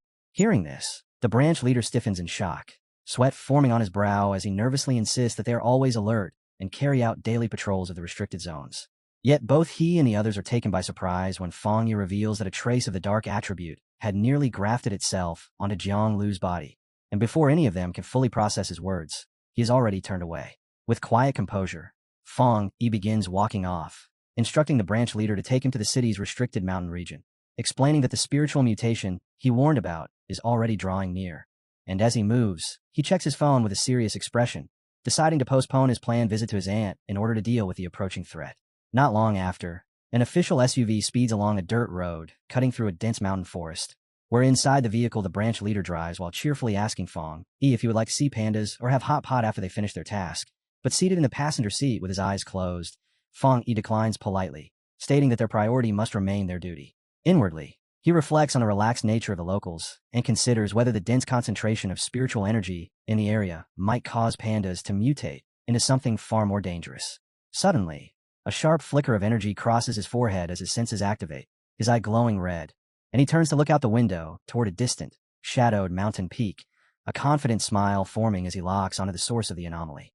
Without any hesitation, Fong Yi pushes open the door of the moving SUV and leaps out, startling the branch leader as he orders him to seal off the mountain highway. He dives straight off the steep cliff, his red gaze fixed forward as he tells the branch leader not to follow, leaving the man behind to stop the vehicle and walk to the edge, scratching his head in confusion as he wonders what Fong Yi managed to detect when he himself sensed nothing at all. Falling rapidly into the dark forest below, Fong Yi descends at high speed, his eye glowing red as arcs of blue electricity begin to crackle around his hand, and he picks up on an immense presence nearby, noting that the resonance of the lightning aura grows stronger the closer he gets to the mountain's peak. With precise control, he lands lightly on a massive tree branch, and the instant he steadies himself, powerful blue lightning surges up his arm and coils around his entire body, the raw current snapping and roaring as it courses down the enormous trunk and bathes the surrounding forest in a cold blue glow. Lifting his gaze, Fong Yi fixes on a terrifying vortex high in the sky, where strands of purple and pink lightning twist together in violent motion, and the system confirms that a massive thunder attribute boundary has been detected, prompting his eyes to narrow as he raises his glowing hand toward the raging heavens. Activating his divine thunder tempering technique, he releases an immense surge of blue lightning upward, the force of it colliding with the descending purple storm clouds and detonating in a violent explosion. Yet in the very next moment his expression sharpens as he senses a dangerous shift in the atmosphere. The purple clouds begin to tighten into a spiraling mass, and the system issues an urgent warning just as a spear-like bolt of purple energy crashes down from above, identified as the legendary divine punishment thunder, an unstoppable force of destruction. Without hesitation, Fong Yi drives his hand into the tree branch beneath him, channeling his blue lightning through it to anchor himself firmly in place, then drops into a low crouch with fierce determination and shouts as he draws the overwhelming heavenly thunder into his own body. The catastrophic bolt descends and slams directly into the massive surge of blue lightning erupting upward from the forest, where Fong Yi stands his ground and meets the impact head-on. The clash between Fong Yi's blue lightning and the descending purple thunder erupts into a blinding explosion that swallows everything in sight, the energy rapidly expanding into a towering pillar of light within which Fong Yi stands firm, enduring the overwhelming force pressing down on him. Amid the violent turbulence, his system detects an immense concentration of thunder energy and immediately begins processing it, successfully absorbing the power, and soon announces that Fong Yi has acquired a formidable new ability, one that allows him to summon thunder to strike his enemies while also absorbing it to push beyond his own limits. Fang Yi lingers on the idea of surpassing his limits, and as he calmly gazes into the storm above, he understands that under normal conditions, every skill is restricted by strict ceilings, and breaking past them demands rare circumstances and vast spiritual power, with no certainty of success. Yet a confident smile appears as he reaches out and grips a cluster of purple lightning, realizing that this newly gained ability bypasses those usual restrictions, and as he stands unharmed within the raging current, he notes that he can now continuously use this thunder to strengthen himself. At the same time, he acknowledges that thunder is an unstoppable force of nature, making it a devastating weapon at his disposal, and he feels genuine satisfaction at obtaining such a powerful trump card in what should have been an ordinary mountain. A sudden, sharp alert interrupts his thoughts as he senses a powerful surge of energy rising from the mountain's peak, and recognizing that the thunder no longer repels him, he wraps himself in purple lightning and launches forward through the air toward its source. He lands within a clearing where streaks of pink and purple energy repeatedly slam into the ground, and his system immediately detects a descending entity referred to as a throne. And as he steps closer to the radiant glow, it clarifies that this is a thunder throne, while a structure formed entirely of pure purple energy materializes before him. The system further explains that such thrones contain ancient spiritual power and descend into the world in search of a master, a revelation that sparks Fang Yi's curiosity, and without hesitation, he approaches and extends his hand to touch the newly formed thunder throne. The moment his fingers make contact, a burst of energy repels him and forces his hand back, followed by a system alert informing him that the thunder throne already acknowledges a master and is rejecting him, prompting Fang Yi to examine it more closely, where he notices a small gourd vine growing directly from the throne. He realizes with a slight start that this ancient existence has chosen something as simple as a plant to inherit its power, and with a faint smile, he reflects that in this age of spiritual resurgence, any form of life, even a single flower or blade of grass, can encounter extraordinary opportunities and rise to greatness. At that moment, the red spirit flower emerges from Fang Yi's coat and asks who is calling to it, prompting Fang Yi to lift it toward the floating gourd as he reasons that the vine must have sensed it and initiated contact. The glowing purple gourd bobs happily in midair, greeting the red flower with obvious enthusiasm, and acting as an interpreter, the spirit flower relays the message to Fang Yi, explaining that the vine is offering a greeting and expressing a desire to become friends, since they are the first beings of its kind it has ever encountered. Fang Yi feels both amused and slightly confused at being classified as part of a plant's kind, before quickly realizing that the vine is likely drawn to him because he has just absorbed the same thunder energy that sustains the throne. The red flower continues translating, explaining that the vine cannot leave yet because it has absorbed a vast amount of energy and must enter a deep sleep to fully process it. And understanding this, Fang Yi recognizes that the vine has obtained an extraordinary opportunity, concluding that once it finishes digesting the throne's immense power, it will undergo a dramatic evolution much like his own spirit flower. With a relaxed and friendly smile, Fang Yi extends his hand toward the glowing vine, offering a handshake to the newly chosen master of the Thunder Throne, accepting that he arrived too late to claim it for himself, and having no intention of taking it by force, knowing that forming a connection is far more valuable than engaging in a costly battle against its rightful owner. As he watches the vine gently interact with his spirit flower, Fang Yi observes its mild and friendly nature despite wielding such potent thunder energy, and he feels reassured that its willingness to communicate suggests it poses no threat to humanity. Even so, his expression gradually turns serious as he realizes this throne cannot be the only one, and he begins to consider the possibility that others like it may be awakening across the world, making the acquisition of one a priority. At the same time, Fang Yi recognizes the danger within this phenomenon.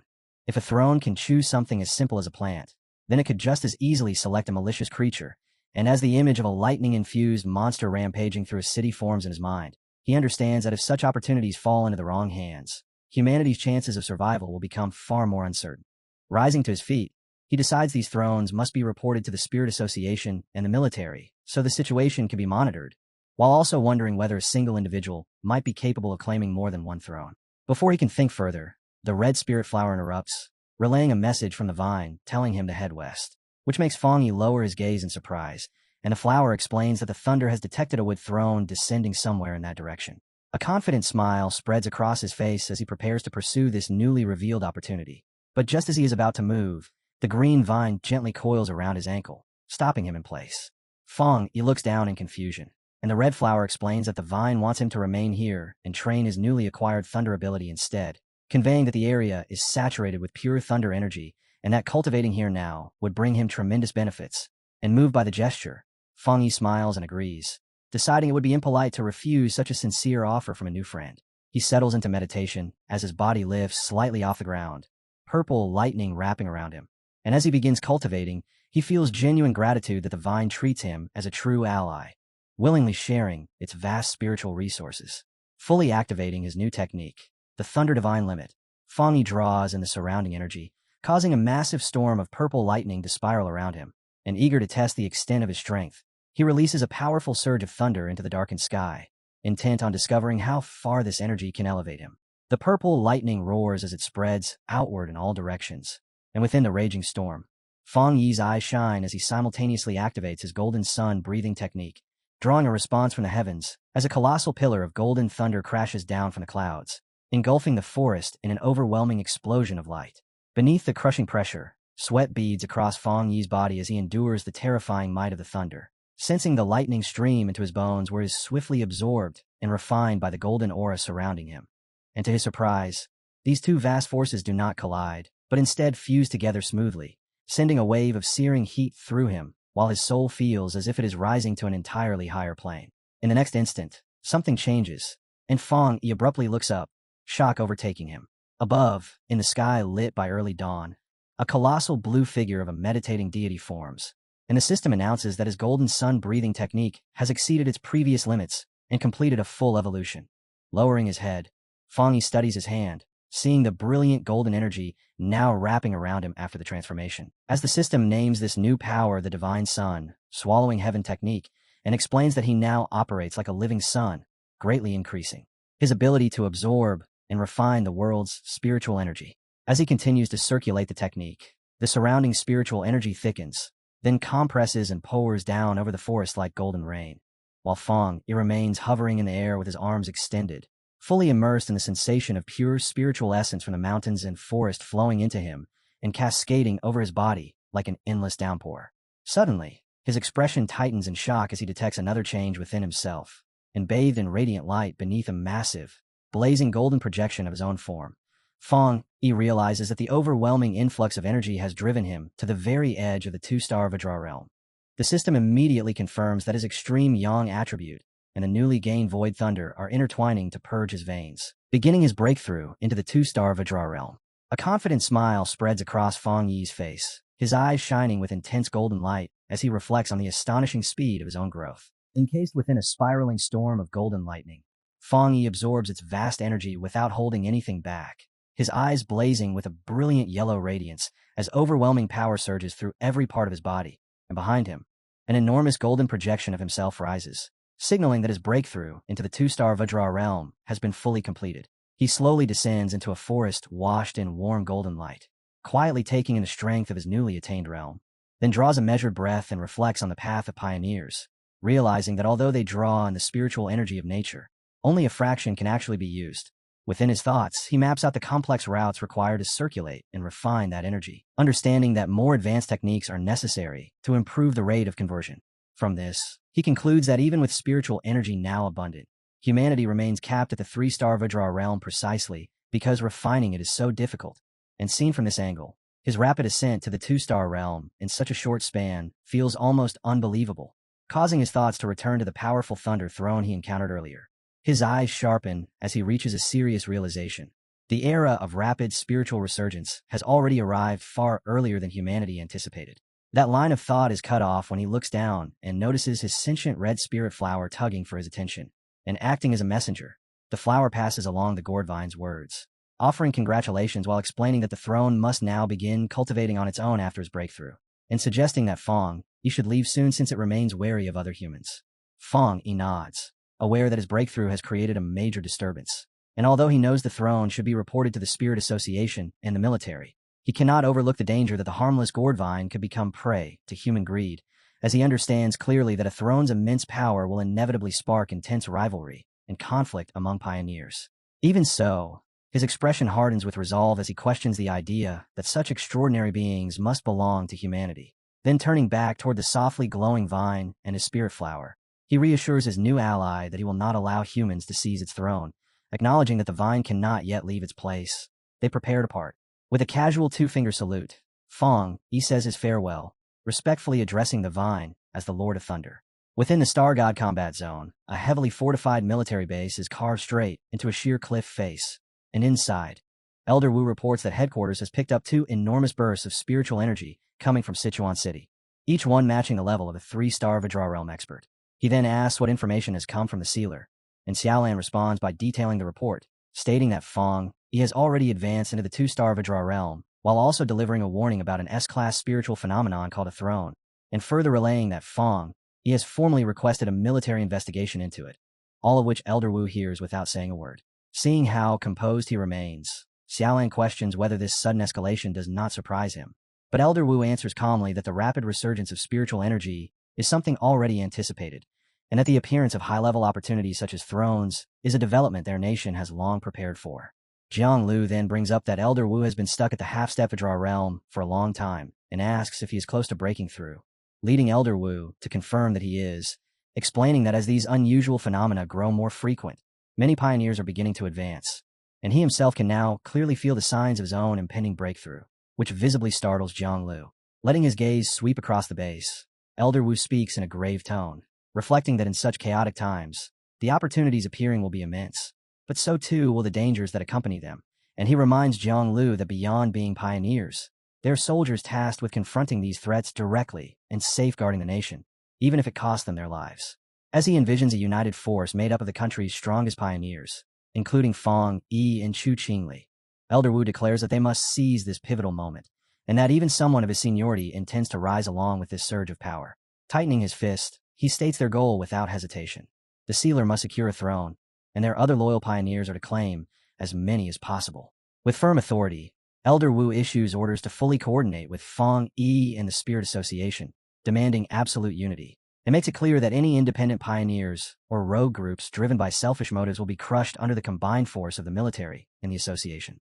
At the Spirit Association headquarters, Gu Yuro stands before a monitor displaying the purple throne and informs the command center that they have received the sealer's intelligence, announcing the launch of a nationwide operation to search for potential thrones while tracking abnormal spiritual fluctuations.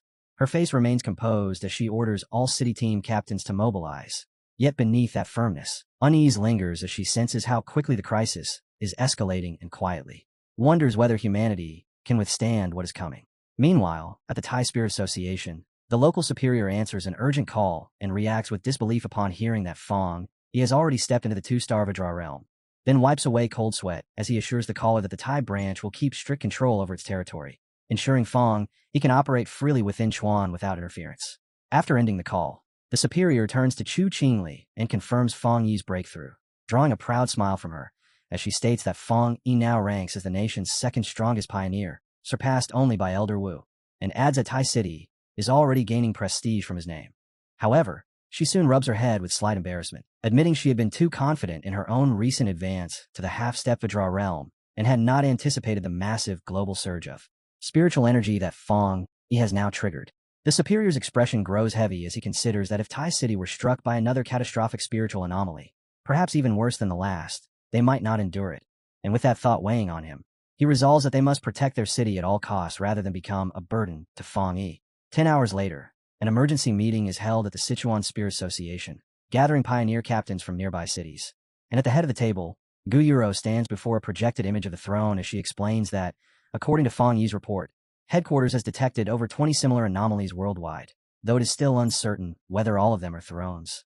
As she speaks, a national map appears on the screen, marking 7 confirmed locations within their borders that display comparable energy signatures. Song Yiming, a captain under Fong Yi who has recently reached the first level Vajra realm, leans back in his chair with his boots propped on the table, wearing a wide grin as he bluntly points out the core problem. But there are only 7 potential thrones while far more captains are present, and then asks directly how the association plans to distribute such scarce and highly sought-after resources. Nearby, Wang Lan, the Haisher captain who has only just entered the half-step Vajra realm, calmly brews tea, as if untouched by the tension in the room, then casually tells Song Yiming to take his feet off the table during such a formal meeting. Taking offense at being corrected by someone he sees as inferior, Song Yiming shoots Wang Lan a sharp glare and questions what right he has to speak, then without pause releases a surge of wind energy, sweeping across the table, attempting to pressure him while scoffing at the idea that he would dare covet a throne. Wang Lan does not react in the slightest, instead guiding a thread of lightning energy to stabilize his teacup against the gust before replying evenly that everyone present wants a throne, making such intimidation pointless. Around them, the other captains remain silent, simply watching as the situation unfolds, while Chenro, the captain of Yushi, sits quietly to the side with a cold, detached expression, observing everything without interference. Leaning in with a sinister grin, Song Yiming continues to provoke Wang Lan, mocking him by questioning how someone with his attributes could ever hope to obtain a throne, and even going so far as to insult his city for choosing him as its captain. At last, pushed beyond restraint, Wang Lan gathers a spiraling mass of water and spiritual energy into his palm, ready to retaliate. Before the clash can erupt, Guyuro slams both hands onto the table and sharply orders them to stop, strictly forbidding any fighting during the meeting. At that exact moment, a suffocating pressure fills the room. Guyuro, Wang Lan, and Song Yiming all freeze where they stand, their expressions turning to shock as the overwhelming aura presses down on them. And Song Yiming is abruptly forced back into his chair, pinned in place by heavy, phantom-like hands formed from dark purple energy, leaving him struggling to breathe under the crushing force. Sweat streams down his face as panic sets in, and he desperately wonders if Elder Wu from the Star God Combat Zone has arrived. Then Fong Yi steps through the doorway, golden energy flickering around him, and as every captain senses the depth of his presence, they realize his power already stands at the very peak of the 3-star Vajra realm. Song Yiming trembles in confusion as he realizes that the suffocating aura filling the room does not come from the Elder. And at that moment Fong Yi walks in with a mild, courteous smile, calmly greeting the assembled captains and apologizing for his late arrival. As he makes his way toward the table, Guyuro acknowledges him formally and announces the sealer's presence, while Song Yiming instinctively shrinks back in his chair, casting uneasy glances at Fong Yi and wondering why every part of him is screaming to retreat, until the realization suddenly strikes him that this unassuming young man is the legendary pioneer everyone has been talking about.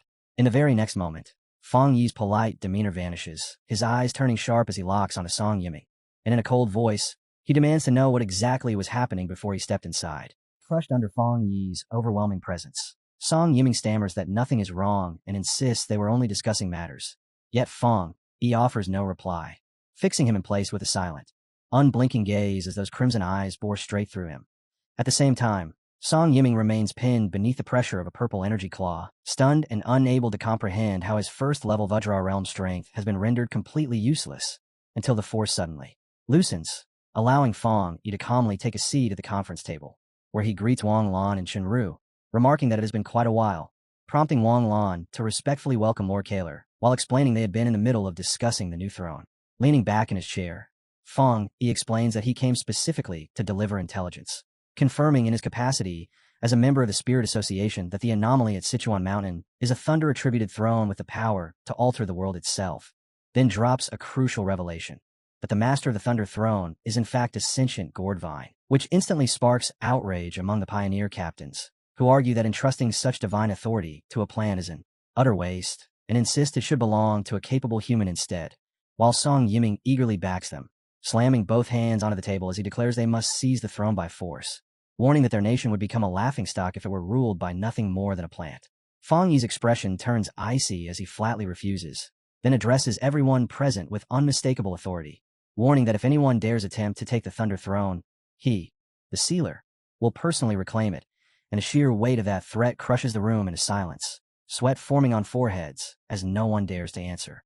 At that moment, a bandaged arm suddenly rises as Chenro breaks the tension by voicing her agreement with Fong Yi's decision, followed by Guyuro, who also supports him and warns the captains not to underestimate plants empowered by spiritual energy, revealing that even before this meeting began, the mountain housing the throne had already transformed into a deadly purgatory of raging lightning. Wang Lan then raises his hand as well to express his support for Fong Yi, and with no real space left to argue, a dissatisfied Sun Yiming finally yields and proposes that they search for other unclaimed thrones instead. Guyuro lets out a quiet breath of relief, recognizing that Fong Yi's overwhelming presence has made it far easier to keep order, while inwardly reflecting on just how difficult it has become for the Spirit Association to control these top-tier pioneers.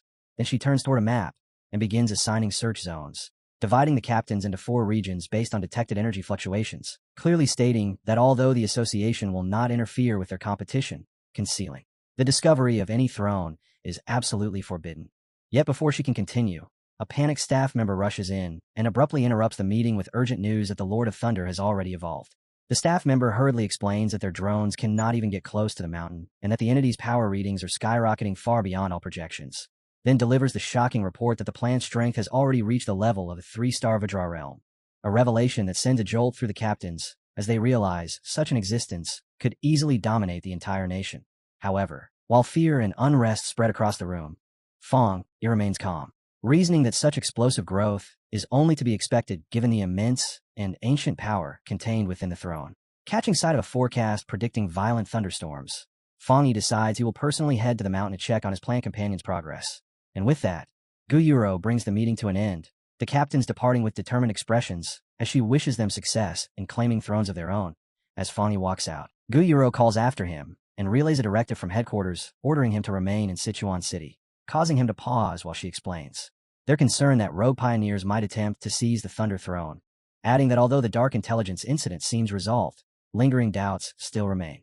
Fong narrows his eyes and questions whether the association believes the shadow monster may have survived.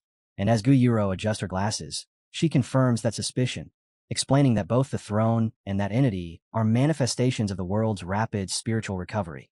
And while the association can monitor the throne's ancient power, they fear fragments of the Dark Intelligence may still be hidden somewhere, especially since Fong only weakened and sealed it within Sichuan, leaving open the possibility that it could still pose a catastrophic threat. Lowering his gaze to his phone, Fong scrolls past his aunt's contact and decides to postpone his visit home, ultimately agreeing with Guyuro's caution as he acknowledges it is wiser to remain prepared, confirming that he had already considered the same possibility and will stay in the city for now. Later, Fong returns to the restricted mountain zone and walks straight into the forbidden territory, completely unbothered by the violent purple lightning striking down around him. And as he senses the overwhelming power saturating the entire area, a faint smile appears while he welcomes the storm and decides to use this thunder energy to temper his cultivation techniques. As he draws closer to the radiant Thunder Throne, a voice suddenly speaks, noting that Fong Yi's cultivation speed has already surpassed its own, revealing the sentient gourd vine wrapped around the throne as it expresses gratitude for his earlier help. Taken aback, Fong Yi asks how he could have possibly assisted, only to quickly realize that the Lord of Thunder has already developed human-like intelligence, something expected at the peak of cultivation, and the vine explains that the throne's awareness allowed it to see how Fong Yi protected them during the meeting, prompting it to offer its spiritual energy in return while admitting it had been worried he might not return. At that moment, the red spirit flower bursts eagerly out from Fong Yi's clothing, clearly wanting a share of the offered power, and holding golden fire in his hand. Fong Yi smiles and admits he had already intended to include the spirit plant in this training session, then without hesitation accepts the offer and sits cross-legged to meditate, letting the red spirit flower settle beside him and absorb the surrounding aura as the gourd vine channels its strength, sending waves of purple, lightning, and dense spiritual energy surging toward them. Within the swirling vortex of energy, the red spirit flower spins with excitement as it draws in the immense power to accelerate its growth, while Fong Yi, wrapped in crackling lightning and a blazing golden aura, sharpens his focus and uses the crushing environmental pressure to push his red fire blade technique toward its next breakthrough. As power surges through his glowing eyes, Fong Yi summons a blazing golden blade above him, the massive sword taking shape in midair before crashing downward, radiating intense heat as it collides directly with the raging storm. At that moment, a system notification appears, reporting that a massive influx of thunder energy has been detected, and as the blade absorbs the violent lightning, the system confirms that the red fire blade technique has reached the threshold of breakthrough. Fong Yi steadies his focus, drawing in the chaotic energy and refining it within himself as the system announces that his blade technique is undergoing evolution. And while he remains seated in meditation, towering columns of golden fire intertwined with crackling blue lightning coil around his body, driving the skill to its absolute limit until, in a sudden surge, his eyes snap open, blazing with an intense red glow as the system confirms that the red fire blade technique has successfully evolved. Grasping the newly strengthened sword, Fong Yi releases a single, overwhelming swing, the upgraded technique, now fusing his fire with the thunder attribute. And the moment the strike lands, it erupts into a violent explosion of lightning and flames that tears forward, shredding and annihilating everything in its path in a terrifying display of his newly gained power. Yuni's system immediately notifies him that heavenly thunder has tempered his blade technique, enabling it to break beyond its former limits and evolve into a fused thunderfire attribute. And as he raises his weapon, the system confirms that the blade's enhancement is now complete, while the sheer force of this breakthrough triggers a massive, awe-inspiring eruption of fire and lightning at the mountain's peak. From afar, Wang Lan and Chenra noticed the blazing phenomenon and instantly recognized the familiar flames, prompting them to question what Fang Yi could possibly be doing within the restricted Thunder Throne area. While not far from them, a restless Song Yiming grows suspicious and voices his belief that Fang Yi may have gone back on his word to seize the throne for himself, only for his subordinate to quickly refute that claim by stating that Fang Yi actually considers the entity a friend. Back at the Spirit Association, red alarms blare as staff urgently report that the energy concentration within the restricted zone has exceeded all measurable limits, forcing them to pull back their surveillance drones, while the branch leader watches the distant glow with a heavy expression, worried that Fang Yi might be locked in a fierce battle against the throne itself. Meanwhile, on the mountain, Fang Yi stands firm with his newly evolved sword gripped in his hand, its intense glow reflected in his red-lit eyes as a satisfied smile spreads across his face, the weapon feeling as though it has been completely reforged by the overwhelming power flowing through it. At the same time, the dense surrounding energy triggers the evolution of a sentient red spirit flower, sharpening its intelligence and strengthening its unique traits as the massive bloom joyfully winds itself around the radiant throne amid the surrounding flames. The spirit flower conveys its excitement to Fang Yi, and in response he decides it is time for them to move on and search for the next throne. But at that moment, the sentient gourd vine rises and hovers above him, drawing his attention as it speaks warmly, congratulating him on achieving such a powerful breakthrough before sharing a vision it received during cultivation, that a new throne will descend very soon, and that its aura carries a deep connection to his spirit flower, one that is both opposing and complementary. Hearing this description of simultaneous opposition and harmony, Fang Yi quickly concludes that the incoming throne must belong to the wood attribute. The glowing gourd vine signals that the new throne has already begun its descent somewhere far away, and as a surge of green spiritual energy streams toward Fang Yi, it offers through their psychic connection to share the approximate location it has detected. Fang Yi closes his eyes, concentrates, and silently accepts the transfer, and when his eyes open again, a confident smirk spreads across his face as he confirms the exact coordinates are now firmly in his grasp. The scene shifts to a sprawling metropolis drenched in neon light under the night sky, which Fang Yi recognizes as Yuan City, an autonomous municipality roughly 2 hours from Chuan City, famed for its overwhelming luxury and excess, yet hiding beneath that brilliance of brutal and disorderly underworld, as the city's residents are notoriously ruthless, and it has long maintained the highest crime rate in the entire nation.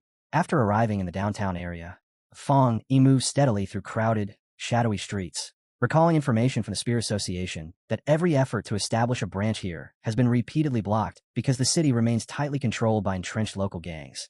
As he watches rough-looking pioneers gathered beneath flickering neon lights, he notes that none of the awakened individuals show any intention of cooperating with authorities, leaving Yuan City effectively lawless, without any official Spirit Association presence or a captain to impose order.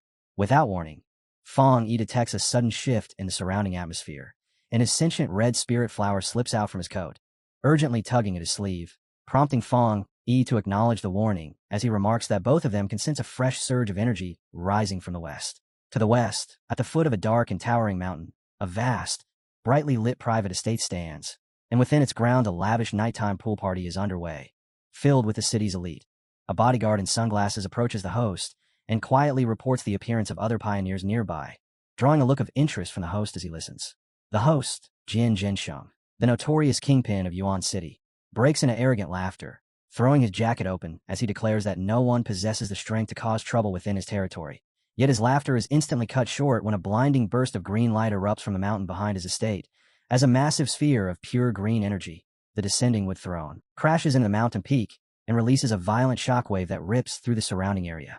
The shockwave slams into the mansion almost instantly, blasting through glass and hurling debris in every direction, leaving Zhensheng momentarily frozen in shock as his guests break into panic screams. Yet he quickly regains control, and with fury surging across his face, he charges toward the mountain with his bodyguard, angrily swearing to uncover who dares create chaos on his property. Barely 2 minutes pass before Jian Zhensheng and his bodyguard push their way up the forest-covered mountain, now thick with lingering green spiritual energy, only to halt abruptly when Fang Yi appears before them, standing calmly within the eerie glow as he states that the source of the disturbance lies just ahead.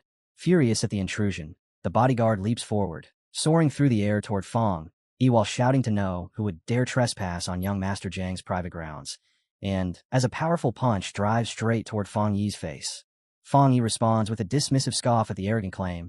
Then, without even removing his other hand from his pocket, casually intercepts the strike midair, halting its full force instantly and leaving the attacker utterly stunned. With his eyes glowing red, Fong Yi locks onto them with an icy gaze and declares that the mountain is public land belonging to the people of Yuan City, firmly stating that from this moment forward it falls under the strict authority of the Yuan City Spirit Association, before releasing a surge of blazing energy from his palm that blasts the bodyguard away, all while ridiculing their absurd claim of ownership. At the same time, deeper within the forest, Jian Jinsheng faces the newly descended wood throne, struggling fiercely as dark green vines from the sentient entity whip out to repel him. Yet refusing to accept rejection, the arrogant kingpin shouts that the throne must submit to him simply because it landed within his territory. And as he forces himself forward by tearing through the dense vines with his aura, he stubbornly insists that the seat of power belongs to him, even going so far as to threaten to destroy the ancient relic if it continues to deny him. Observing this from the side, Fong Yi lets out an amused scoff, the sound immediately drawing attention as a furious Zhang spins around and demands to know who is hiding nearby, only for Fong Yi to step out, walk past him without the slightest concern, and calmly explain that high-tier treasures possess their own awareness and choose their masters, before bluntly stating that Zhang does not have the qualifications to control the wood attribute. Burning with humiliation and fury, Jian Jinsheng can only stare in disbelief as Fong Yi calmly advances toward the violently churning green energy surrounding the throne, and unable to tolerate the insult any longer, he suddenly lunges at Fong Yi's exposed back, shouting a threat to kill him. Yet in the very next instant, his body locks in place, his eyes widening with sheer terror as Fong Yi, without even turning around, silently summons his massive sentient red spirit flower to intercept the attack. Confronted by the overwhelming and towering presence of the spirit plant, Zhang begins to shake uncontrollably, his entire body frozen in fear, while Fong Yi casually comments that this so-called gang boss is somehow even weaker than his own bodyguard. Then, with a faintly mocking smile, dismisses the infamous ruler of Yuan City as nothing but a disappointment, and leaving the petrified man behind, he steps forward alone until he stands directly before the immense, crackling green structure of the wood throne. As Fong Yi prepares to make contact, he stands before the surging green energy of the wood throne while his system announces that the ancient relic is beginning the process of matching with a master, and within moments a confirmation arrives, identifying his sentient red spirit flower as the rightful owner of the wood throne, instantly triggering a massive eruption of green energy that explodes outward from the mountain peak. That overwhelming force condenses into a towering pillar of radiant green light that shoots straight into the night sky, so intense it remains visible even from distant Yuan City. And at the Spirit Association headquarters, Gu Yuro and Wang Lan immediately notice the surge, prompting Gu Yuro to realize the wood throne has already selected its master, a realization that unsettles her as she worries that if someone from the lawless Yuan City has obtained it, the consequences could spiral beyond control. Acting on that concern, she quickly calls Fong Yi, who answers with calm ease and remarks that the pioneers in Sichuan City must have already seen the massive energy wave, then plainly tells her that the wood throne has completed its selection, leaving Gu Yuro startled as she asks whether he was the one who claimed it. Standing before his towering, sentient red spirit flower, Fong Yi clarifies that the new master is not human, but his spirit plant, explaining that while he himself controls the desolate attribute, the flower is his companion, a statement that leaves Gu Yuro completely stunned and momentarily unable to respond. Fong Yi then casually adds that he has already defeated Yuan City's infamous boss, Jian Jinsheng, who now lies unconscious at his feet, and advises the Spirit Association to move into Yuan City immediately, leaving Zhang's gang for them to handle.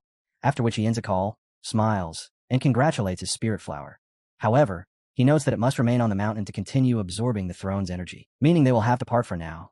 And as he watches the flower settle onto the wood throne, he cannot help but feel as though he is sending a child off to school.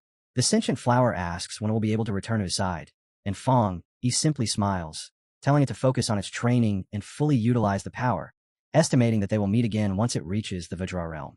On the following day, Fong Yi's cousin Xiao Yi arrives in Sichuan City after being transferred by the Thai Spirit Association, and as she walks beneath the glow of neon-lit streets, she reflects on how news of her cousin's spirit flower claiming the wood throne has already spread throughout the pioneer community, while also feeling a deep sense of astonishment that Fong Yi openly revealed his rare desolate attribute. Her thoughts drift to a recent meeting where the Spirit Association asked her to assume the position of Yuan City's new captain, and although they assured her of full support, the sudden promotion leaves her hesitant and unsure. Letting out a long breath, Xiao Yi presses her fingers against her temples and decides to first observe the situation before determining whether she is truly ready to carry such responsibility. Then, choosing to set work aside for the moment, she plans to visit her mother, believing she is living a calm and peaceful life in Sichuan City.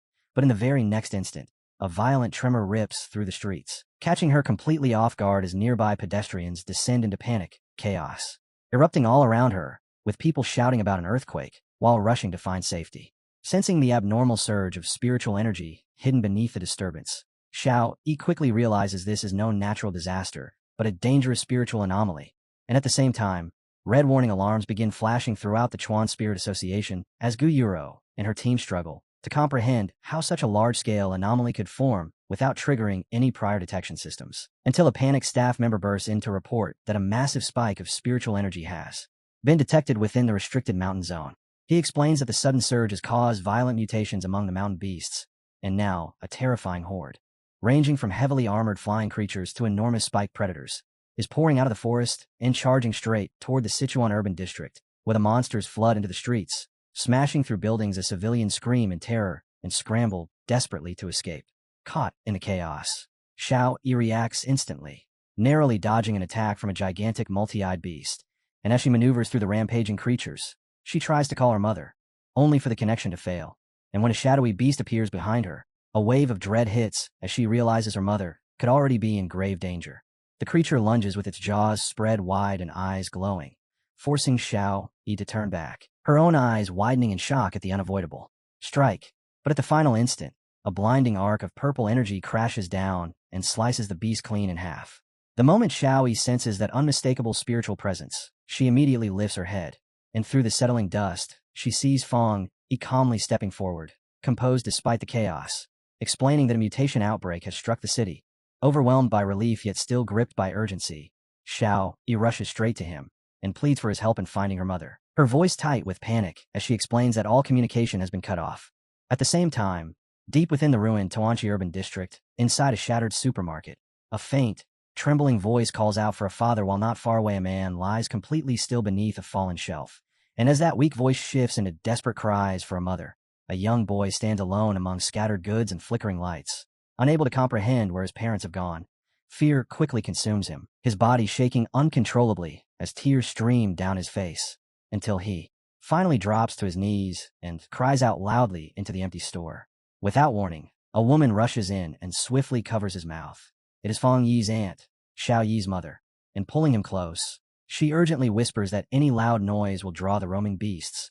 The boy, still trembling, looks up at her with tear-filled eyes, his longing for his parents unmistakable, and trying to calm him, she offers a soft, reassuring smile before taking out a bright yellow pack of a popular snack, which instantly catches his attention and makes his eyes light up.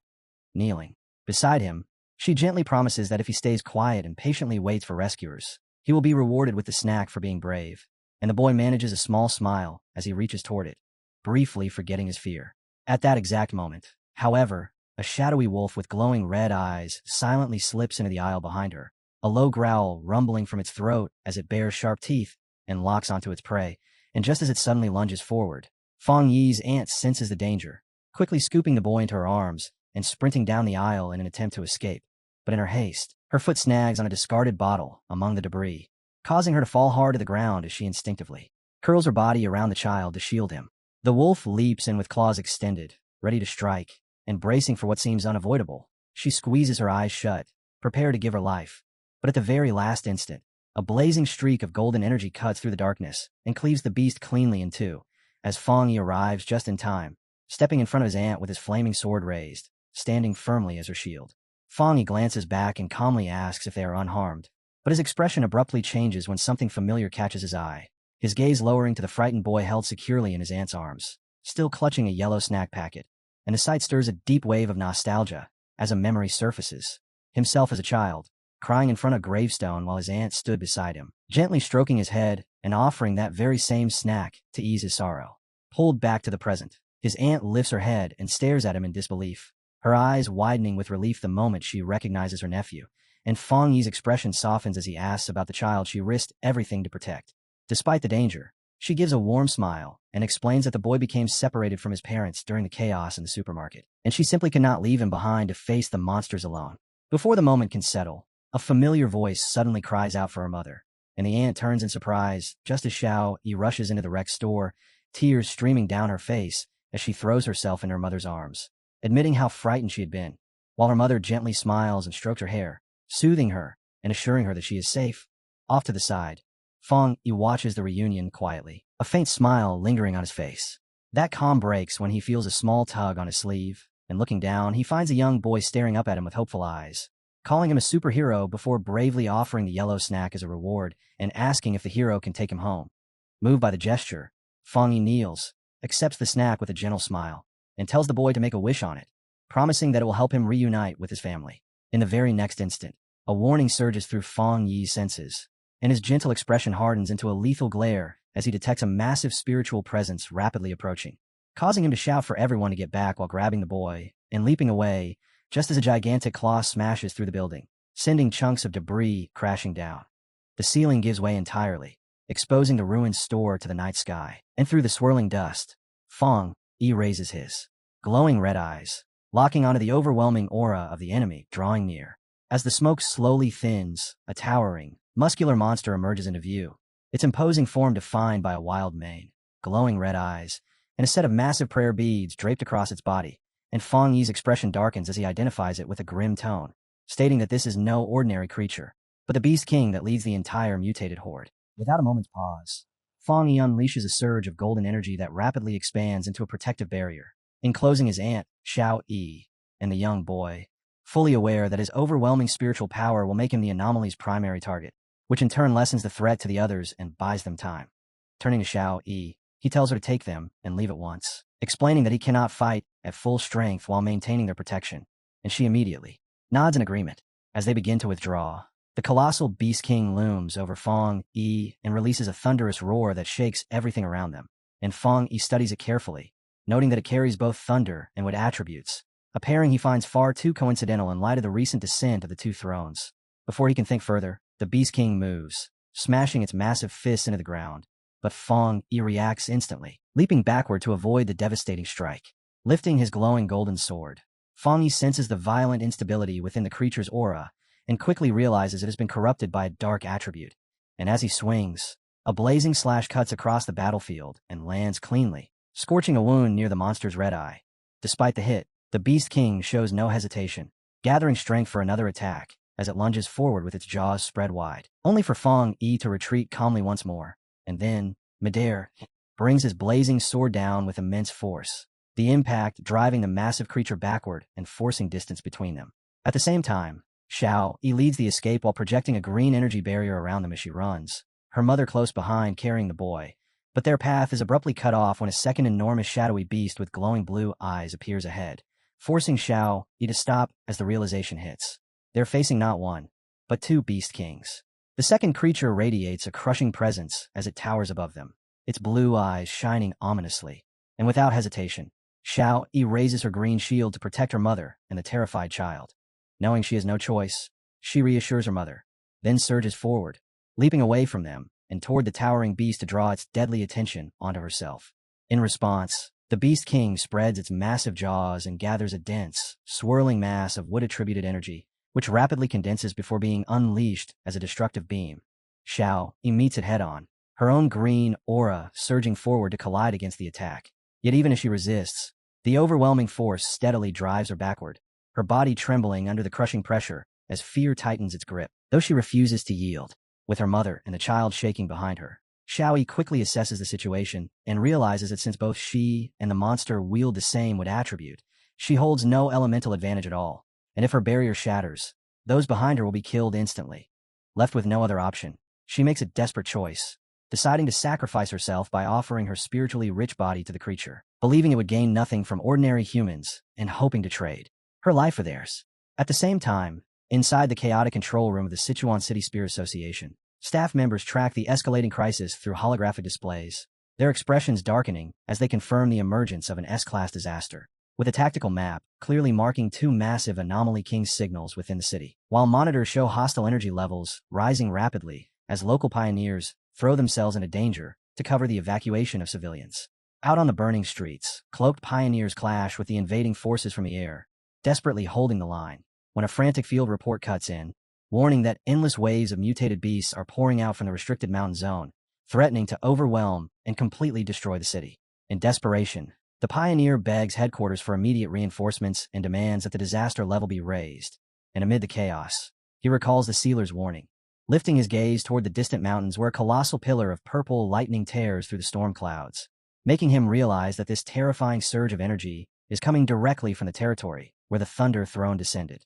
Elsewhere, Fong Yi easily subdues another beast, forcing it down by its massive snout as he questions whether it came from the restricted mountain and if it recognizes the sentient gourd vine. But before the creature can answer, a vortex of crackling purple lightning begins spiraling across the sky, drawing Fong Yi's gaze upward as he suspects that his plant companion, the new master of the Thunder Throne, may have unintentionally triggered the stampede. And as he considers this, he realizes that, if claiming a throne brings such destruction, then every pioneer must be facing extreme danger, which clashes with his system's classification of thrones as beneficial and leaves him wondering what crucial piece of information is being hidden. At the same time, the second Beast King raises its enormous claw and slams it down in a lethal strike toward Xiao Yi, who instantly reinforces her green energy barrier to endure the crushing impact, refusing to be devoured without a fight as she glances back and feels a wave of relief upon seeing her mother protecting the boy behind a barrier that shields them from the falling debris. Even as the enraged monster roars in frustration, Xiao Yi stands her ground, her green aura surging to meet its ferocity, and then, drawing on every last fragment of strength, her eyes flare with light as she declares that the creature will have to step over her corpse to reach her family, fully committing herself to a fight to the death. Without warning, a surge of purple lightning tears across the darkened sky and interrupts the desperate clash as a colossal pillar of thunder crashes down from above, and from within that blinding radiance, the glowing form of the sentient gourd vine slowly descends. Nearby, two members of the Spirit Association look up in utter shock as they recognize the overwhelming aura and realize that the Lord of the Thunder Throne has arrived, watching in awe as the immense radiant purple vine manifests above the city, towering over everything with an imposing presence. Fong Yi watches the sky in silence, and instead of continuing their assault, the ferocious Beast Kings abruptly stop, letting out whimpers as they shrink back in fear, completely overwhelmed by the immense pressure. And as he observes them trembling before the towering vine, Fong Yi finally understands that the beasts were never acting under the throne's command, but had only absorbed its residual energy to mutate, leaving them now utterly suppressed by its true master, leading him to conclude that neither the throne nor the sentient gourd vine intentionally caused the stampede. Massive glowing purple gourds hang from the ancient vine's branches, each one pulsing with immense spiritual energy, and then one of the gourds suddenly opens, releasing a swirling stream of green energy that lashes through the air and coils around the aggressive Beast Kings, purifying the corrupted creatures and transforming the once terrifying monsters into harmless, fluffy beings. A glowing gourd slowly descends toward Fong Yi, and through their shared psychic link, the sentient vine conveys an apology for the chaos, explaining it had only just completed its breakthrough and was preparing to leave the mountain, while it suspends the newly transformed, now harmless creatures in front of him and gently asks whether their lives can be spared so it may take them back as pets instead of killing them. Meanwhile, inside the Spirit Association's control room, the staff fix their eyes on the satellite feed in stunned disbelief as they watch the Lord of Thunder apologize to the sealer, confirming the entire disaster was never intentional. And the man at the monitors begins to sweat as he marvels at the throne's power, which lets a mere plant purify S-class anomalies with ease, while a younger staff member behind him looks on with clear envy and admits he wishes he could also be chosen by a throne. And as the officials continue observing, they reach a startling conclusion. Witnessing an entity as powerful as the Lord of Thunder act so submissively toward Fong, he forces them to realize the Spirit Association must completely reassess the sealer's true strength. At the Spirit Association building, the conversation turns to the changing state of the world, and inside, the branch leader addresses Fong Yi, Xiao Yi, and his aunt, telling them that the era of peace has already ended while assuring them that both the combat zones and the Spirit Association will do everything within their power to keep people safe. Fong Yi's aunt, clearly uneasy, asks if humanity is truly nearing extinction, but the branch leader calmly denies that it has reached such a point, pointing instead to Fong Yi's achievements as a sealer and stressing that even S-class anomaly kings fear him, then shifting to praise Xiao Yi as a core pioneer and mentioning that Yuan City plans to recruit her as a captain. Yet the aunt, seated beside her daughter, replies that in times like these such praise brings her no comfort, explaining that her only concern is whether the two of them are tired or injured, and admitting she fears they might one day sacrifice their lives, prompting the branch leader to gently advise her not to dwell on such thoughts. Fong Yi then redirects the discussion by asking about Jiang Lu and his group, noting they went missing during the recent beast mutation crisis, and the branch leader, sounding frustrated, explains that he had arranged for them to be hospitalized, but they slipped away during the night, adding that Jiang Lu had been restless the entire time and insisted on continuing his training because he felt ashamed of his own weakness. At that moment, a frantic man and woman rush into the room, desperately, calling out for Xiao, and the boy immediately recognizes them as his parents, as his mother runs forward in tears to hug him and expresses heartfelt thanks, identifying Fang Yi's aunt and the others as the ones who saved her son, while the father bows deeply to Fang Yi and his aunt and says that although they are just ordinary people, they will not hesitate to help if they are ever needed, only for the aunt to humbly decline and say they simply did what was right, after which the parents leave, happily with their son sitting on his father's shoulders. As Fang Yi watches them go, he suggests that his aunt return with him and Xiao Yi to Tai City, and soon after, a plane cuts across the sky, carrying Fang Yi, Xiao Yi, and their aunt back toward Tai City. As they arrive, a crowd gathered outside a large modern villa welcomes the sealer's return with a bright red banner, and among them stands Su Qing, who warmly greets Fang Yi as he enters with his family. Once inside, his aunt is left stunned by the size and luxury of the spacious living room, while Xiao Yi playfully covers her mother's eyes to prepare a surprise, and Fang Yi, smiling, asks his aunt to guess what they have arranged before handing her a property deed and revealing that they bought the villa for her so she can live safely near his home and visit whenever she likes, then adds, as she remains speechless at such generosity, that they have also purchased a replacement house in Chuan City to ensure her comfort if Xiao Yi accepts a transfer to Yuan City, which deeply moves her and leads her to express how proud she is of them. However, her expression soon changes when she notices her daughter's troubled face and points out that Xiao Yi is carrying a heavy burden, prompting Fang Yi to remark that his cousin is still conflicted about moving to Yuan City, and Xiao Yi admits she is struggling to decide whether to accept the Spirit Association's promotion, explaining that she suspects the officials there may simply be trying to use her as a connection to Fang Yi's power, while also acknowledging that cleaning up the city's corruption would be an enormous task she cannot rely on Fang Yi to handle for her forever. Her mother encourages her to take the risk and trust herself, reminding her of her once bold and impulsive nature, even teasingly bringing up how Xiao Yi once lied about going to a cram school just to find Fang Yi, which startles Xiao Yi as she realizes the lie had been seen through all along, and with that support, her hesitation fades as she smiles, gathers her resolve, and decides it is time to grow up and accept the challenge in Yuan City. The warmth of the family moment is abruptly interrupted by the sharp ring of a smartphone, and Fang Yi answers Xiaolan's call, asking whether the combat zone has found any new leads, to which she replies that Elder Wu has discovered a mysterious new territory and invites him to join expedition. Meanwhile, in a dim alley within an underground black market, a group of dispirited figures gather in the shadows as a purple-haired woman questions a smoking man about whether returning to Yuan City is truly impossible, only for him to snap that their exile is already decided. Recalling how their boss Yung Jian was defeated and realizing that the Zhang family gang has lost both its territory and its influence, when a chilling laugh suddenly echoes through the alley, and the group turns to see a cloaked figure approaching, the masked stranger curling his lips into a smirk as he tells the Zhang family members not to panic, claiming their goals align before proposing a dark and ominous deal. At the Star God combat zone, Fang Yi approaches the towering metal gates of the military facility when his heightened senses abruptly issue a warning, prompting him to turn just as he detects an incoming ambush, and in the very next moment Elder Wu charges forward and throws a powerful punch. Yet Fang Yi remains completely calm, raising a single hand to block the heavy strike with ease as a massive shockwave erupts outward, and without showing the slightest strain, he calmly asks for an explanation. Elder Wu suddenly breaks into laughter and offers an apology, explaining that his veteran comrades refuse to believe the rumors about such an extraordinary young talent. Then he turns toward a group of men clad in advanced combat armor and proudly declares that this brief demonstration should be enough to convince them of Fang Yi's astonishing strength. One of the veterans chuckles and points out that Elder Wu was actually forced to take a step back from Fang Yi's block, while another jokes that the younger generation has already surpassed them and suggests it may finally be time for Elder Wu to retire. And as Fang Yi watches their relaxed banter, he cannot help but feel a surge of amazement upon realizing that every single one of these men possesses the formidable power of the two-star Vajra realm. Elder Wu turns back to Fang Yi and asks whether he still remembers the extreme dark zone they discussed before, then explains that far beyond their current world, far more dangerous domains have existed for a long time and are closely connected to the global resurgence of spiritual energy, before revealing a tightly guarded military secret, that the nation's strongest fighters were absent during the recent monster outbreaks because they had been deployed to these domains, which he describes as the true front line where humanity has been fighting a hidden war long before the public ever became aware of spiritual energy.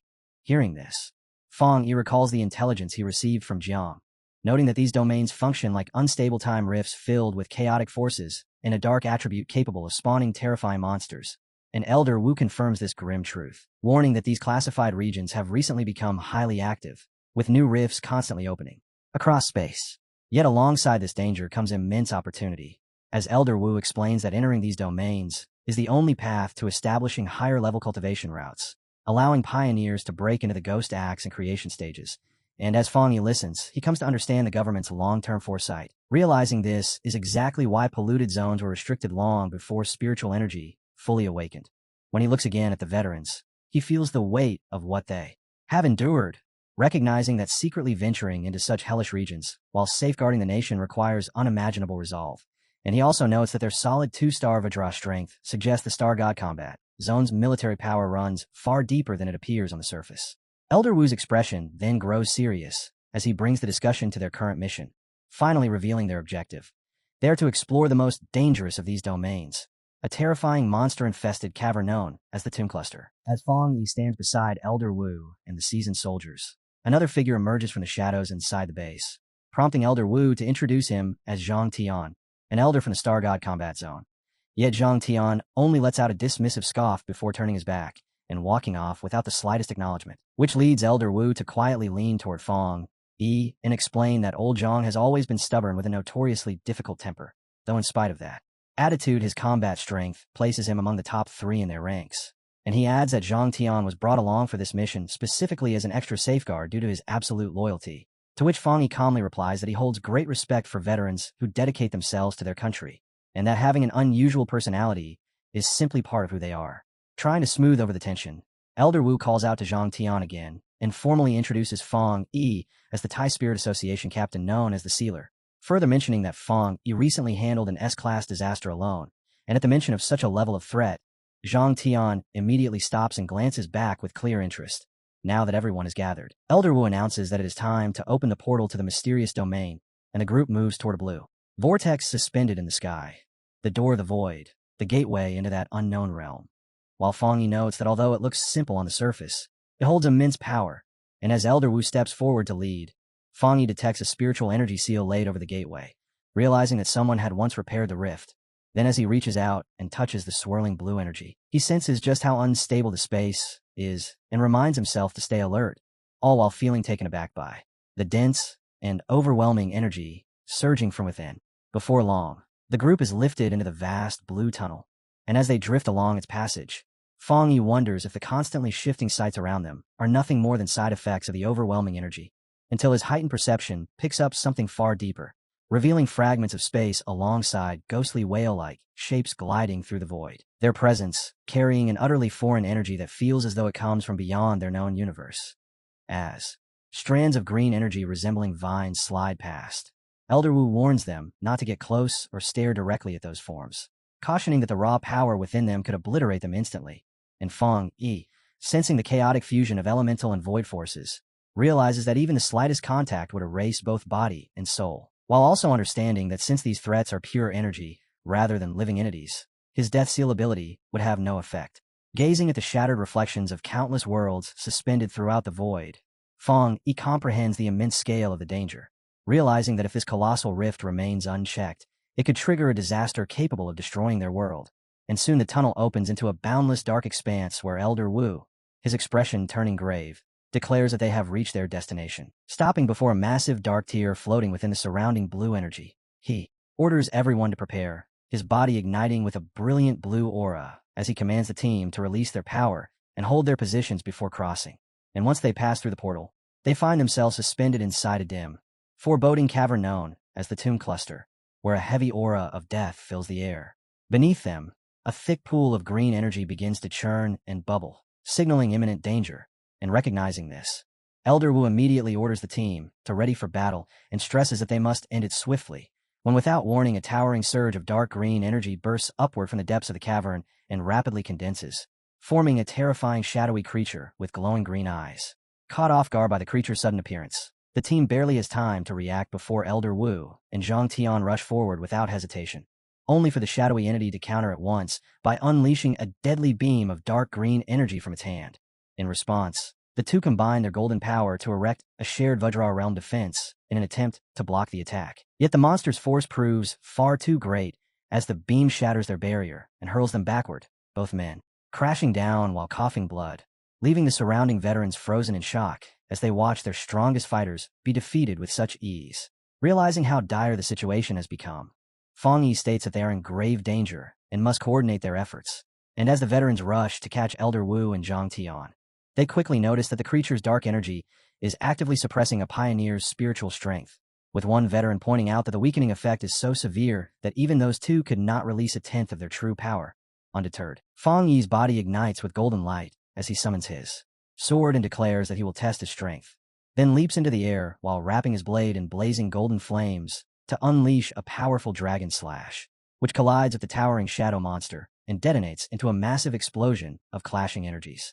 As the smoke slowly clears, Fang Yi remains hovering in the air, though his aura has visibly dimmed, and he calmly remarks that his strength was heavily suppressed by the cave's dark energy.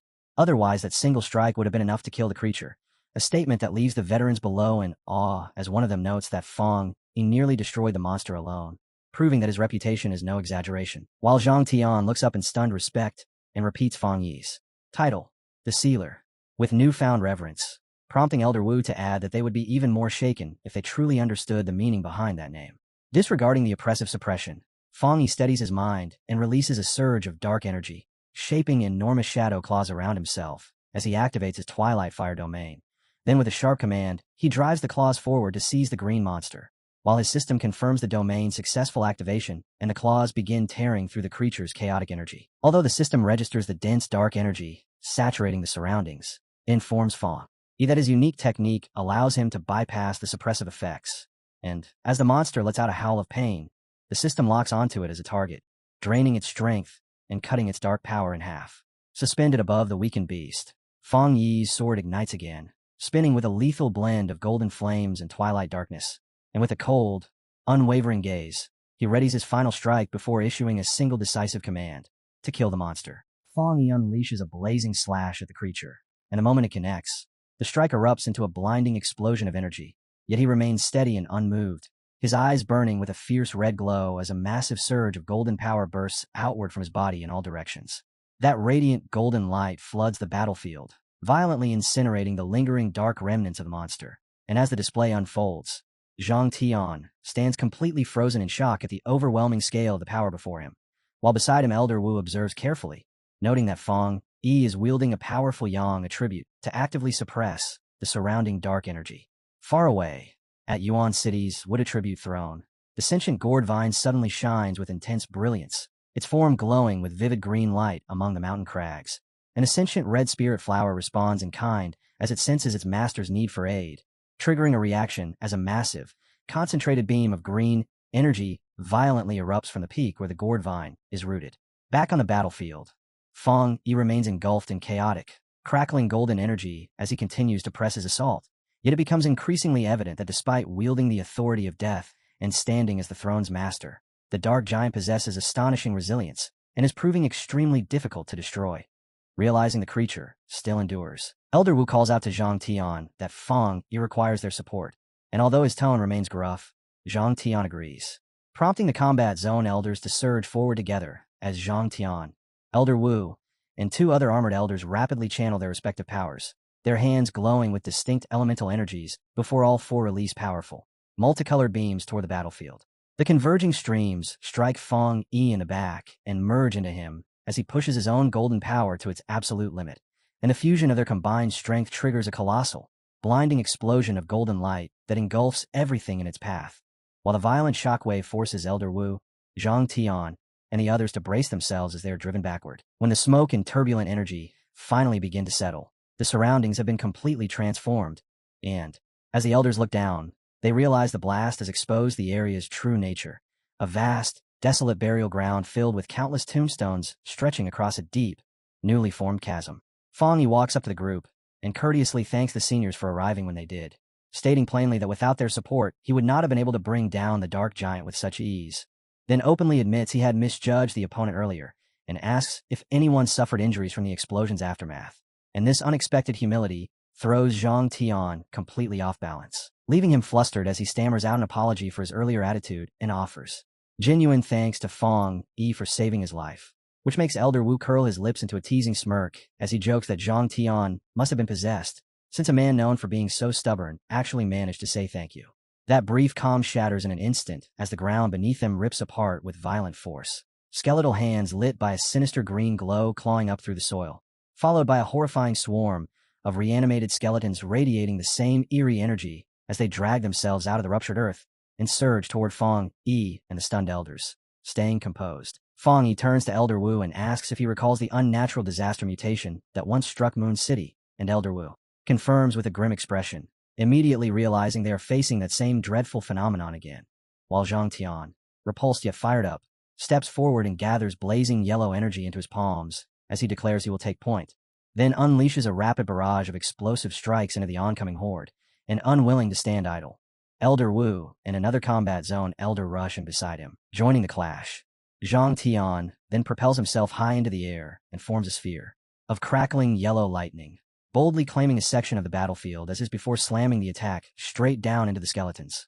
While below the combat zone, elders meet the undead head-on, carving through them with precise, forceful energy slashes and piercing beams, and amid this chaos Fong Yi's glowing red eye narrows as his attention shifts away from the immediate fight, at which point the system notifies him of a powerful fluctuation of dark attribute energy nearby and instructs him to make contact with its source to compile a new technique, prompting him to warn the elders about the dangerous energy before he dashes off to investigate. Tracking Fong Yi's movement, Elder Wu spots a vast, imposing structure looming through the murky distance and questions what it could be, while another elder suggests it might be nothing more than an illusion, only for Elder Wu to reject that immediately, pointing out that the colossal stone tablet is clearly releasing dark energy. Even if its sudden emergence makes no sense to him, Fong Yi determines that it is likely a physical manifestation of the region's concentrated dark power and chooses to approach it, disregarding Zhang Tian's shouted warning as he launches himself straight toward the towering monolith, wrapped in a protective golden aura, while cutting through the thick dark mist until he arrives at the immense, weathered surface encircled by shifting, ominous shadows. The moment Fong Yi places his hand against the cold stone, strands of dark red energy respond and coil around his fingers, and the system confirms that a dark attribute technique is being compiled automatically, completing the process and granting him the Great Hell Saber method, which it explains will let him summon undead from the burial grounds with a single slash to fight on his behalf for 3 minutes, their strength scaling directly with his own power. As he reviews his abilities, Fong Yi considers the boundless dark realm, which traps and weakens enemies, and the hellish evil scene, a perilous method that requires triggering his own death to call forth spirits, while noting that his illusion-based technique works best on intelligent foes and is therefore less effective against a mindless skeletal horde. As a blade of red energy takes shape in his hand, Fong Yi senses the overwhelming force contained within the ancient burial ground and realizes the undead here far exceed those encountered in Moon City, leading him to conclude that this newly acquired saber method is exceptionally powerful, since it not only grants him control over such entities, but also allows their strength to grow endlessly alongside his own. Meanwhile, as Fong Yi assesses this power, the combat zone elders gather around the massive stone tablet and, upon discovering that it is formed from condensed dark energy, quickly decide to extract a sample for the research institute, with Zhang Tian especially excited as he believes studying it could alter the future. As Zhang Tian gathers energy into his hand and readies a strike, Fong Yi catches sight of what they are doing and feels a growing unease. Yet before he can step in to stop them, Zhang Tian brings his power down against the monolith, while Elder Wu, intent on securing a never-before-seen sample to deepen their research and better counter future dark attribute threats, watches with expectation. But the instant the blow lands, a violent tremor rips through the entire cavern and abruptly cuts their efforts short, prompting Elder Wu to panic as he realizes the gravity of their mistake and shouts that the stone tablet must not be disturbed. Cracks race across the massive structure as huge sections of dark stone begin to split and crash to the ground, forcing the elders to call for a retreat as they scramble to evade the falling debris. And within the chaos of the collapse, Fong Yi senses a sudden, terrifying surge in the surrounding spiritual energy, the realization hitting him as he finally understands the catastrophic source behind the Black Sea anomaly. From the shattered remains of the tablet, a colossal wave of malevolent red and black energy bursts forth, revealing that they have unwittingly released an ancient, otherworldly dark tide, carrying a level of destructive force far beyond anything they have ever faced. From the shattered remains of the tablet, a colossal, sky-reaching tsunami of malevolent red and black energy erupts, releasing an ancient, otherworldly dark tide whose destructive force far exceeds anything the group has ever witnessed, as the massive wave surges outward from the ruins and makes the danger immediately undeniable. Zhang Tian shouts the first rule of exploration, retreat the moment a dark tide appears. But the spreading energy quickly condenses into horrifying shadowy beasts that flood across the battlefield, forcing the combat zone elders to withdraw while cutting down the encroaching swarm. And amid the chaos, Elder Wu glances back and urgently calls for the sealer to wait, only to find Fong Yi standing perfectly still, facing the towering wave of destruction. As the crimson surge closes in, Elder Wu shouts desperately at Fong Yi, demanding to know what he is doing and ordering him to return at once. Yet Fong Yi ignores him and continues staring into the dark tide with his glowing red eye, hearing a strange voice calling from within the churning mass. And driven by curiosity, he slowly extends his hand toward the swirling red energy, choosing to uncover what lies inside, even as he steels himself to face death against this otherworldly force. In the next instant, a massive, blinding explosion of red energy engulfs Fong Yi, and Elder Wu and Zhang Tian cry out his name in horror as the blast completely swallows him. And unable to accept what he is seeing, Zhang Tian rushes toward the deadly wave in an attempt to save him, only for Elder Wu to summon a glowing energy hand that restrains him in place, while shouting that charging him would lead only to a meaningless death. Enraged, Zhang Tian fires back, declaring that Fong Yi represents the nation's future and blaming himself and the other elders, insisting he would trade his own life for the young pioneers without hesitation, while Elder Wu, overcome with anguish, states that Fong Yi is likely gone and warns that losing more people will only doom what remains of their future. Then, taking responsibility for bringing Fong Yi here, orders the remaining elders to retreat and survive. Just as they prepare to withdraw, a massive pillar of golden energy suddenly erupts from within the dark tide, forcing them all to turn back in shock as they recognize Fong Yi's unmistakable power and grasp at the possibility that he may still be alive. Meanwhile, in the depths of the abyss, Fong Yi drifts steadily through a spiraling tunnel of red and gold energy, completely unharmed by the explosion. And as he studies his surroundings, he finds it unusual that at the very core of the dark tide, there are no monsters present at all. Continuing deeper into the crimson void, Fong Yi follows his instincts, sensing that pressing forward will eventually lead him to the source of the call, even though the mysterious voice has now gone silent. And in his attempt to understand this place, he reaches out to his system, trying to have it analyze the strange environment enveloping him. Encased in a protective golden aura, he keeps descending into the seemingly endless abyss and notes that his defenses are fully shielding him, preventing the surrounding dark energy from harming him in any way, when suddenly a disembodied voice echoes through the red emptiness and speaks directly to him, causing Fong Yi to halt mid-descent in surprise as his system interface glitches under the immense pressure before stabilizing, after which the system informs him that the ancient power is causing fluctuations, but that it has successfully identified the source just ahead. Following the glowing blue prompt from the system, Fong Yi pushes forward through the dense dark mist while wondering if this ancient force might be another world-altering artifact like the thrones. And as he accelerates, the pressure around him intensifies, confirming he is nearing the origin, until his gaze sharpens as he spots his destination and comes to a stop before a massive, swirling black vortex laced with red lightning, its suffocating force radiating outward. From the heart of the vortex, a hollow suit of spiked, demonic armor slowly rises, emanating a sinister red glow from within. And as Fong Yi observes it, he realizes that every part of the armor holds immense destructive power, while his system flashes a red warning, confirming that this mysterious armor is the true source of the catastrophic dark tide. Certain of his own strength, Fong Yi extends his hand to suppress the artifact, yet the armor reacts at once as its chest splits apart, exposing a jagged, gaping maw filled with blazing red energy that forces him to pull back when an immense wave of dark power detonates outward. And in that instant he realizes, with clear shock, that the relic's energy exceeds that of any throne he has ever faced. Caught off guard by the sudden strike, he hastily raises a golden barrier to shield himself, but, as the dark force presses and grinds against it, Fong Yi struggles, stunned that the armor's pure killing intent can erode his yang attribute, something that should naturally restrain such darkness. Instead of retreating, the pressure only hardens his resolve to seize the artifact, and he unleashes a surge of golden energy to repel the assault before activating his boundless dark realm, enclosing himself within an enormous sphere of deep violet darkness.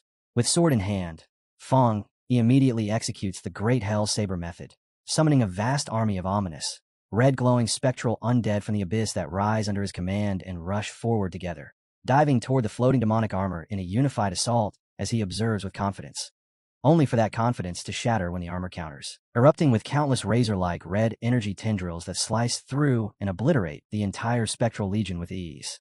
Witnessing his ultimate technique crushed so effortlessly, Fong Yi admits the opponent's terrifying power and realizes the armor's dark aura vastly surpasses his own, completely suppressing him. and before he can steady himself, the demonic armor unleashes a rapid storm of red energy slashes that slam into him and drive him backward. Even so, Fong Yi refuses to submit, declaring that this fight will determine who conquers whom. The entity speaks again, urging him to give in and become like it, and as dense dark energy gathers to form a jagged mask over his face, Fong Yi understands the armor is trying to invade his mind and take control of his body, forcing him into a desperate resistance as he activates his divine sun, swallowing heaven technique to protect his consciousness. Then, refusing to be overtaken, he roars that the entity has underestimated him as a massive surge of blue energy erupts from his body. Driven to the very brink, Fong Yi orders his system to unleash every power and technique he possesses at once, triggering an urgent warning as the system explains that while his cultivation stands only at the 2-star Vajra level, his actual strength is impossible to measure. Yet it calculates that releasing everything simultaneously will overload his body and carries a 99% chance of complete destruction. Even so, facing the darkness without the slightest hesitation, Fong Yi locks his gaze forward, fully resolved to stake everything on this. Pushed to the absolute limit of what his body and mind can endure, Fong Yi gambles everything on suppressing the demonic entity as blazing golden energy crashes head-on against violent dark red power. And with every possible retreat cut off, he commands the system to activate every cultivation technique he possesses at the same time, declaring that he will either survive this battle through victory or die trying. The system instantly acknowledges his order and releases all of his mastered methods simultaneously. Yet the moment those incompatible powers surge through a single body, the backlash becomes nearly impossible to withstand, forcing Fong Yi to grab his head in unbearable pain while the raging energy threatens to tear him apart from the inside as he fights desperately to preserve his sanity. In the end, the pressure completely overtakes him, his eyes going blank for a brief instant before a devastating eruption of crimson energy bursts violently from his body. And the instant the system detects the lethal overload, it immediately activates its emergency protection, the Death Seal technique. Lightning materializes together with a defensive aura and binding black chains, and through the sequence of elemental forces, Fong Yi's dead body is revived as the system confirms that he has successfully survived. While drifting within the abyss, Fong Yi abruptly opens his eyes, now shining with a deep crimson glow, and the system informs him that the ancient artifact has been defeated through the combined strength of all his cultivation methods. It further confirms that the ancient entity has already acknowledged Fong Yi as its new master and willingly submitted itself to him. At once, the surrounding dark energy begins gathering around his body before condensing into a sinister suit of armor covered in sharp spikes. And only then does the system reveal the artifact's true name, the ancient god-demon armor. Suspended within the newly formed armor, Fong Yi releases an immense dark aura while the system grants him a new secret technique called Dark Torrent, a power born from the same origin as the armor itself, and instantly mastered by him the moment it is obtained. Wanting to test the might of this new strength, Fong Yi slowly tightens his armored fist, releasing a massive shockwave of dark energy that explodes outward in every direction. As he examines the power gathering around his hand, he senses something disturbingly familiar hidden within it. And when dark veins begin pulsing across his face, Fong Yi realizes in shock that he may now possess the ability to control the dark tide itself. With this newfound power, he can move freely across the chaotic dark tide, and beyond even that, he can force the destructive energy to retreat whenever he desires. Recalling the dark abilities he once used, Fong Yi realizes just how different this new power feels from anything he possessed before, because every use of dark energy in the past drained both his stamina and spiritual force, constantly weighing him down. Yet now the dark attribute responds to him obediently, almost like a loyal pet following its master's command. Watching the energy spin peacefully within his palm, he calmly declares that this power will never again become a burden to him. After remaining within the abyss for a long enough time, Fong Yi finally decides to leave, casually snapping his fingers as he prepares to depart from the abyss. Though before doing so, he pauses to wonder how much time has already passed outside, and suspects that his disappearance has likely thrown the world beyond into complete chaos. Back at the Xiao Nation Spirit Association headquarters, the president slams both fists against his desk in anger, while Gu Yuru stands silently beside him. President Yi Xiao furiously rebukes the combat zone elders for bringing the sealer along on their mission, only to fail to return him alive, condemning them for being unable to protect even a single junior pioneer despite their years of cultivation and access to the nation's greatest resources. Elder Wu lowers his head in shame as the president relentlessly questions their capability, demanding to know how they expect to face the nation after relying on the sealer just to survive and escape themselves. Outside the office, Galen overhears the entire confrontation and finally decides she can no longer stay silent, stepping directly into the room to interrupt President Yi Xiao and speak from her own perspective. Nearby, Elder Wu and Zhang sit with defeated expressions as Galen explains that the sealer had more than enough strength to escape the abyss, yet deliberately chose to remain behind after discovering something important within it, while President Yi Shao listens without speaking. Refusing to allow the veterans to bear all responsibility, Galen passionately defends them, reminding the president that these people have fought on the front lines protecting the nation since before the spiritual energy awakening, surviving endless battles while watching comrades die and be buried one after another. Although she admits that the sealer is an extraordinarily rare genius, she also reminds him of the despair Elder Wu and the others experienced when Fang Yi vanished into the void, insisting that if even the slightest chance to save him had existed, they would have sacrificed their own lives without hesitation to bring the young pioneer home safely. Even after hearing her words, President Yi Shao remains dissatisfied, coldly replying that the sealer is the very foundation of the captain plan before asking whether she can truly guarantee Fang Yi's survival when not even the previous generation managed to escape the dark tide. Growing even more frustrated, Yi Shao raises his voice and declares that Fang Yi's importance to the nation far surpasses all of theirs combined. As Gu Yiru tries to ease the tension, Galen immediately challenges his belief that entering the dark tide guarantees death. Staring directly at him with a sharp glare, she questions his reasoning and asks that if Fang Yi is truly dead, then why should a single pioneer be considered more valuable than the entire surviving Star God combat zone? She pushes even further, bluntly asking whether, by doubting Fang Yi while disregarding the combat zone, he truly believes the Spirit Association alone could protect the Xia Nation without the military power standing behind it. Realizing she has gone too far, Elder Wu instantly shouts Galen's name and orders her stop, finally breaking the suffocating tension filling the room. President Yi Shao releases a long sigh as the anger slowly fades from his expression, admitting that his earlier outburst came from frustration and acknowledging that Galen's words are correct. Looking visibly exhausted, he asks how they are supposed to deal with the current crisis, fearing that if news of the sealer's disappearance reaches the public, the entire nation could descend into panic while their enemies seize the opportunity to act. To prevent chaos from spreading across the country, everyone ultimately agrees that all information regarding Fang Yi's disappearance must remain completely confidential and be classified at the highest security level. 1 week later, inside the Fang family villa, Lin Yi becomes increasingly restless because her cousin Fang Yi still has not returned from the mysterious domain. The moment she hears the door open, she immediately calls out for her cousin with hope in her voice, only to realize that it is actually her mother returning home instead. After noticing how unusually long Fang Yi has been gone, her mother suggests trying to contact him. But Lin Yi explains that this situation is different because the place he entered is incredibly dangerous and has no signal whatsoever. Even so, her mother agrees that his remaining out of contact for this long is still extremely unusual. The topic soon changes as her mother asks about her appointment as Tai City's new captain, and Linny explains that she had originally intended to wait until Fang Yi returned before beginning a trial operation. Yet now that he is missing, even the association has become strangely silent. Her uneasiness only deepens because this kind of silence has never happened before. In the past, Fang Yi always came back quickly, but now Captain Su knows nothing, while Xiaolan has completely ignored every message she sent. Unable to tolerate the uncertainty any longer, Lin Yi suddenly tells her stunned mother that she is going out. As heavy rain pours over the city, Lin Yi runs desperately through the streets while anxious thoughts race endlessly through her mind. If something has truly happened to her cousin, then she fears the entire Xia Nation could fall into chaos, and even the Captain Plan itself might completely collapse. Even so, she keeps forcing herself to believe that Fang Yi must still be alive, because with his strength, it feels impossible for him to have fallen so easily, especially when the world around her still appears calm and unchanged. Her thoughts are abruptly interrupted when enormous streaks of unstable purple lightning rip violently across the storm-covered sky above the city's towering skyscrapers. Lin Yi instantly stops in shock as frightened pedestrians begin fleeing in panic, while a blazing meteor rapidly descends toward the city from above. Raising an arm to shield herself from the blinding impact, she immediately recognizes the familiar energy signature and realizes that another ancient throne has appeared. A colossal pillar of blue energy erupts upward into the sky, illuminating the entire skyline.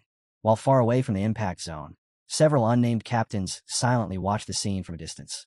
At the same time, the throne's arrival also draws out the city's hidden dark forces, and concealed within the shadows, sinister figures with glowing red eyes reveal cold smiles as they eagerly anticipate the violent battle that will decide control over the newly descended throne. Through the chaotic blue void, Fang Yi traveled by leaping across floating fragments of debris, while a newly formed dark red aura surrounded his body. Yet no matter how far he continued forward, the entire place felt like an endless maze with no visible escape. As frustration gradually built from his inability to locate the coordinates needed to return to reality, He glanced toward his shadow, which was actually the subdued ancient god-demon armor, and asked whether even it could not find a path out of the domain.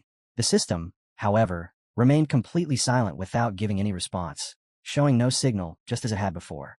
Fong Yi could not stop wondering whether bringing the ancient armor out of the mysterious domain had caused some kind of butterfly effect, or if an unknown force was intentionally preventing them from escaping. Without warning, the dark aura surrounding him suddenly reacted. When Fong Yi questioned it, the shadowy figure immediately shook its head, signaling that it was not responsible. He then asked why the entity could no longer speak, especially after previously using a human voice to lure him into the dark tide. But the shadow merely trembled uneasily, as though it lacked the ability to answer him at all. After letting out a sigh, Fong Yi finally stopped pursuing the matter and decided that escaping the domain had to remain their top priority. At that exact moment, his glowing red eyes suddenly narrowed after sensing a faint connection leading toward the outside world. Back in reality, a massive beam of blue energy tore through the storm-covered sky before crashing directly into Tai City as a mysterious new throne descended from above. While terrified civilians fled through the pouring rain, Lin Yi ran straight toward the impact zone because she understood that the appearance of a throne while her cousin was still missing would only drive the city further into chaos. So despite the danger, she chose to investigate the situation personally. As she sprinted through the rain-drenched streets, her sharpened instincts suddenly warned her that something was wrong. A sinister-looking man holding a knife stepped directly into her path and greeted her confidently with a grin, calling her Miss Lin. Caught off guard, Lin Yi immediately raised her guard and demanded to know who he was. But before she could react any further, several more armed thugs emerged from the rain and rapidly surrounded her, sealing off every possible escape route. Without the slightest hesitation, Lin Yi mocked the group as idiots for recklessly entering Tai City during such a dangerous situation before demanding to know exactly what they wanted. Without waiting for any reply, Lin Yi instantly erupted with a violent wave of green spiritual energy that exploded outward and blasted back the attackers trying to surround her. Then, without breaking momentum, she shifted smoothly into another attack as the energy twisted into thick vines that tightly wrapped around one of the older thugs before she drove a powerful kick straight into his chest and demanded that he answer her questions. The thug crashed hard onto the rain-soaked pavement, and the moment the group realized their first assault had failed, another thug immediately raised a sharp whistle to call for reinforcements. In only seconds, enemies flooded the entire area as armed thugs carrying all kinds of weapons emerged from alleyways, rooftops, and the surrounding darkness until Lin Yi was completely surrounded. Standing at the center of the ambush, a man with a red bandana arrogantly lifted his massive sword toward her, mocked her for being nothing more than a little girl relying on the sealer's reputation, and ordered everyone to attack together. A sharp green glow flashed inside Lin Yi's eyes as she stared back coldly and asked if they were truly underestimating her. Declaring that this was the ideal chance to test the results of her recent multi-target combat training, she immediately unleashed a storm of vine-like whips created from green spiritual energy. The vines tore through the air, striking and binding multiple attackers at the same time while she fought others head-on in close combat, rapidly knocking down anyone who managed to get near her. As the vines tightened around the captured enemies, the older thug struggled uselessly before cursing in shock after realizing that her unique attribute was suppressing their spiritual energy. Now fully controlling the battlefield, Lin Yi dragged the restrained thugs together, then swung the vines with overwhelming force and hurled the entire group violently through the air while fiercely telling them to get lost. Suddenly, a sharp projectile wrapped in dark purple energy tore through the rain and shot directly toward her. Lin Yi recognized the danger immediately and realized it was a fire-based technique fused with a corrosive dark attribute. Normal flames could never burn through her durable vines so easily, but this dark fire was far more dangerous. She tried to evade the attack, yet the dark energy still grazed her arm and sliced into her flesh, making her gasp as blood spilled from the fresh wound. The instant the bandana-wearing leader saw that she was injured, he and the remaining thugs rushed toward her from every direction, trying to finish her off at once. Just before the attackers' weapons could reach her, Lin Yi suddenly raised a glowing green barrier around herself, and a violent surge of spiritual energy exploded outward, instantly blasting every thug backward and sending them crashing across the rain-soaked ground. Looking at the fallen men with complete contempt, she mocked them for being 9 grown adults who still could not defeat a single student. The leader braced himself against the wet pavement as a thoughtful look crossed his face. After realizing that the sealers still had not appeared, even after Lin Yi had been pushed into mortal danger, he confidently concluded that Fong Yi truly was no longer in the city. Since his real objective had already been achieved, he immediately ordered everyone to retreat, and the thugs quickly leaped away into the storm before vanishing into the darkness. Left alone beneath the rain, Lin Yi suddenly understood with frustration that she had walked directly into their trap. Furious with herself, she slammed her fist against a nearby wall after realizing that her desperate effort to defend herself had unintentionally confirmed her cousin's disappearance to the hidden enemies watching from the shadows. Cursing her own carelessness, she knew the next attack would come fully prepared, and she immediately realized she needed to think of a solution as quickly as possible. Before she could continue gathering her thoughts, an enormous pillar of golden light suddenly pierced through the storm clouds and descended across the distant city skyline. The instant Lin Yi recognized what the pillar of light meant, determination immediately filled her eyes. Without wasting even a moment, she pulled out her phone and urgently contacted Captain Su. At the barricaded zone surrounding the newly descended throne, Su Qing stood guard beneath the pouring rain while speaking with Lin Yi through the call. She immediately asked whether he had been ambushed, and he confirmed that she had driven the attackers away for now, though only temporarily, because everyone's true target was the throne itself. In a solemn tone, he explained that their enemies now fully believed Tai City had become completely defenseless after the sealer's disappearance. Hearing that, Su Qing fell in a stunned silence as the terrifying implications settled heavily over her.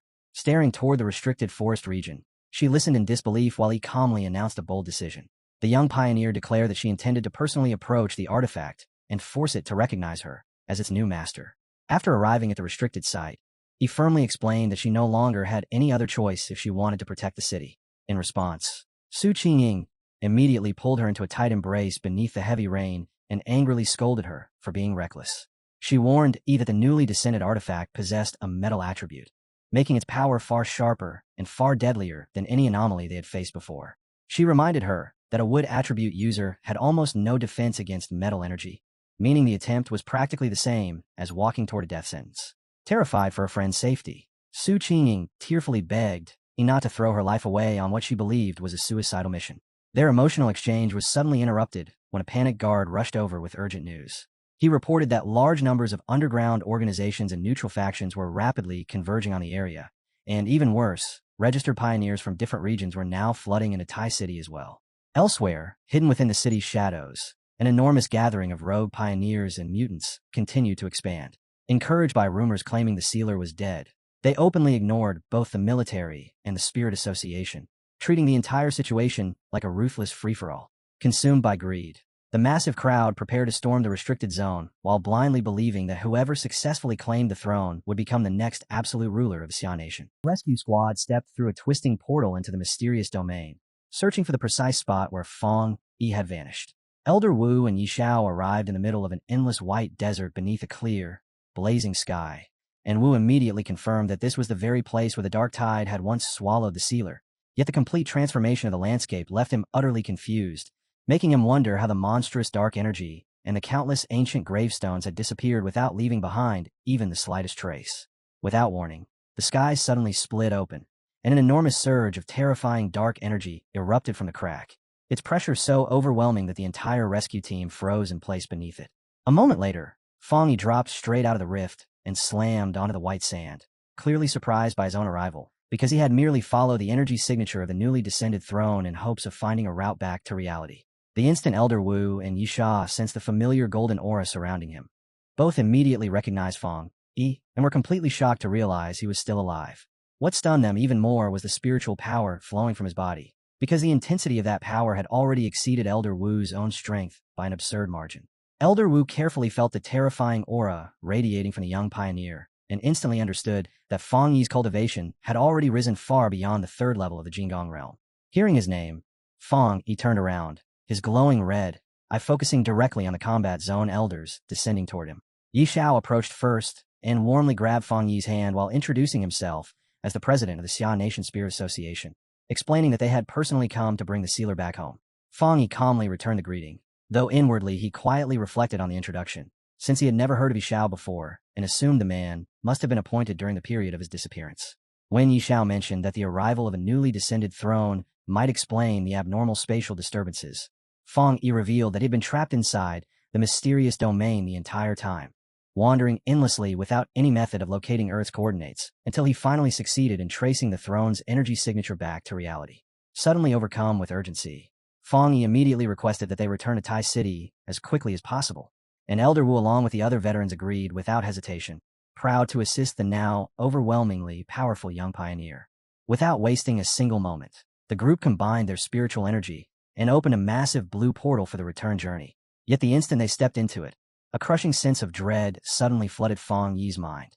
A powerful instinct warned him that his cousin Lin he might already be facing mortal danger. And although he desperately tried to convince himself that the feeling was nothing more than his imagination, the growing unease refused to fade. As the group sped through the swirling blue void, Elder Wu held back the countless questions rising in his mind, silently wondering how Fang he had not only survived the catastrophic dark tide, but also achieved such an unimaginable breakthrough in cultivation. At the same time, Tai City had already descended into complete chaos. Torrential rain hammered the ruined streets, while smoke and destruction covered the battlefield, and the defending pioneers struggled desperately against an enormous wave of invading enemies. In the center of the conflict, the Spirit Association's leading official raised a golden barrier to block an incoming strike from a cloaked rogue attacker, and as the enemy mocked their desperate resistance, the official grimly reflected on how bold these underground factions had become, openly attempting to overturn the existing order in their pursuit of power. The official released a blazing golden shockwave that blasted the surrounding attackers backward before immediately commanding a counterattack. But in the middle of the battle, a frantic report suddenly reached him with news that the defensive perimeter guarding the newly descended throne had already been breached. Realizing how critical the situation had become, he instantly ordered his subordinates to reinforce the frontline units protecting the throne. Declaring that he alone would remain behind to hold the current position, the official unleashed a barrage of golden flames to intercept assassins leaping through the rain toward them. When one subordinate hesitated, he immediately barked an order for them to obey without delay. But after pressing a hand against his earpiece, his hardened expression abruptly changed as renewed hope appeared in his eyes. He then revealed a crucial piece of information. If they could survive the current wave of attacks, victory would belong to them. Elsewhere throughout the rain-drenched streets of the city, two defending pioneers continued fighting desperately against the advancing enemy forces. As Wang Lan and Song Yiming approached through the heavy downpour, the exhausted defenders immediately looked toward them with hope and asked whether headquarters had finally sent reinforcements. Song Yiming explained that nearly every pioneer now coveted the vulnerable resources inside Tai City, while Wang Lan calmly smiled and stated that they had only come to repay a favor. Without the slightest hesitation, Song Yiming threw a blazing punch that erupted into a devastating explosion of fire, instantly swallowing the attackers whole. The pair mocked the enemy's weakness while questioning why they were fighting so desperately over a sealer they already believed to be dead. Song Yiming coldly stated that a weak and disorganized mob like them had no qualification to claim the immense power of the newly descended throne. Several opposing pioneers arrogantly declared that the metal attribute throne already belonged to them, but Wang Lan calmly responded by unleashing a violent strike with his water abilities, instantly freezing the attacker solid and leaving behind nothing but lifeless ice sculptures. Meanwhile, the invasion had already spread to Fang Yi's private villa, where a group of armed thugs quickly realized they had discovered the sealer's home. A scar-faced thug laughed greedily as he declared that everything inside now belonged to them, then made a disturbing remark about the two defenseless women still inside the villa. Before the group could break through the doors, however, a haunting melody suddenly drifted through the rain. Not far away, a pioneer stood atop a rock while playing a glowing green flute that released magical sound waves across the battlefield. The invading thugs immediately began screaming as their bodies moved against their own will, forcing them to dance uncontrollably beneath the overwhelming mind control effect. The one behind the attack was Moon City pioneer Captain Shenrua, who watched the struggling invaders with cold eyes, while recalling her mother's teachings that people consumed by endless greed despite lacking the strength to support it were the most terrifying of all. At the base of the restricted mountain, an enormous burst of blue energy suddenly erupted into the storm-covered sky, instantly attracting even greater waves of rogue pioneers toward the area. Floating above the crowd, a fire-covered invader laughed arrogantly while proclaiming that the throne would belong to him alone. But in the very next moment, a blinding pillar of intense blue light crashed down into the restricted zone and released a violent shockwave that forcefully drove the approaching invaders backward. The stunned rogues immediately recognized the suffocating pressure radiating from the raw power of the metal attribute throne. Once they realized that even their strongest fighters were being rejected by the artifact itself, the invaders quickly concluded that someone from Tai City had already formed contact with the throne. Enraged by the discovery, the bloodthirsty mob resolved to slaughter both the Spirit Association and everyone connected to the sealer in order to seize control of the city. Then, cutting directly through the chaos, a calm voice suddenly asked who exactly had been calling his name. Fang Yi appeared behind a massive crowd surrounded by a terrifying aura of swirling dark red energy, and the invaders instantly froze in absolute terror as they stared at the man they had all believed to be dead, stammering out the title of the sealer in complete disbelief. Without the slightest hesitation, Fong Yi summoned his massive sword from a dark red portal and activated the newly acquired Great Hell Saber technique. The surrounding invaders could only stare helplessly as a horrifying murderous aura rapidly gathered around him. And with a single devastating swing, Fong Yi unleashed an enormous fiery slash across the battlefield. The attack exploded into a colossal eruption of flames and dark energy that instantly annihilated the entire horde of rogue pioneers, leaving behind nothing but blazing fire and destruction. As the flames slowly faded, Fong Yi lifted his eyes toward the summit of the restricted mountain. In the instant he sensed the familiar spiritual fluctuations coming from above, he immediately understood that his ominous premonition had been correct from the very beginning. His cousin, Lin Yi, was attempting to claim the dangerous new throne herself. At the peak of the mountain, Lin Yi floated within a glowing green sphere while directly facing the imposing metal attribute throne. Having already stepped into the throne's domain with complete resolve, she prepared herself to sacrifice her own life, if necessary, in order to protect the city. Below her, Captain Su Qingyi struggled desperately to maintain the protective barrier surrounding the area. Covered in sweat and already pushed beyond her limits, she swore to continue shielding, even if it meant burning away her own life force until every last trace of spiritual power had been exhausted, silently urging the young pioneer to succeed. Suddenly, an attack pierced straight through the green barrier and violently shattered the defense. Song Yiming immediately cried out in alarm, desperately wondering who had managed to break through their defensive perimeter. The breach triggered a severe backlash that forced her to cough up blood violently, and just as her body began collapsing, her blonde guard caught her before she could strike the ground. The panicked guard looked upward in complete shock before stammering out the title of the sealer in utter disbelief. Fong Yi calmly greeted Su Qingying, and she stared back at him with overwhelming shock and immense relief after realizing that the city's strongest protector had finally returned. The moment Fong Yi noticed his cousin exposed by the shattered barrier, he immediately raised a hand and released his swirling red energy outward, gently catching the falling Lin Yi in midair before she could crash down. His immense spiritual power rapidly spread around her and formed a massive glowing sphere of protective energy that completely shielded her from both the violent chaos surrounding the mountain and the crushing pressure pouring down from the throne high above the storm-covered peak. Floating high above the chaotic city, Fong Yi looked down at the countless explosions raging below with furious red eyes and questioned whether the invaders flooding into Tai City had come solely to seize the newly descended throne. Standing behind him, Su Qingying calmly explained that the situation was far more complicated. When the throne first descended, Fong Yi's terrifying reputation alone had been enough to keep hostile forces away. But once rumors of his death began spreading, enemies everywhere lost their fear and began targeting not only the artifact itself, but also the Spirit Association and even his family. She further revealed that Lin Yi had only attempted to claim the throne because she felt completely powerless against such a coordinated assault. The instant Fong Yi heard those words, his aura violently erupted into a towering column of flames.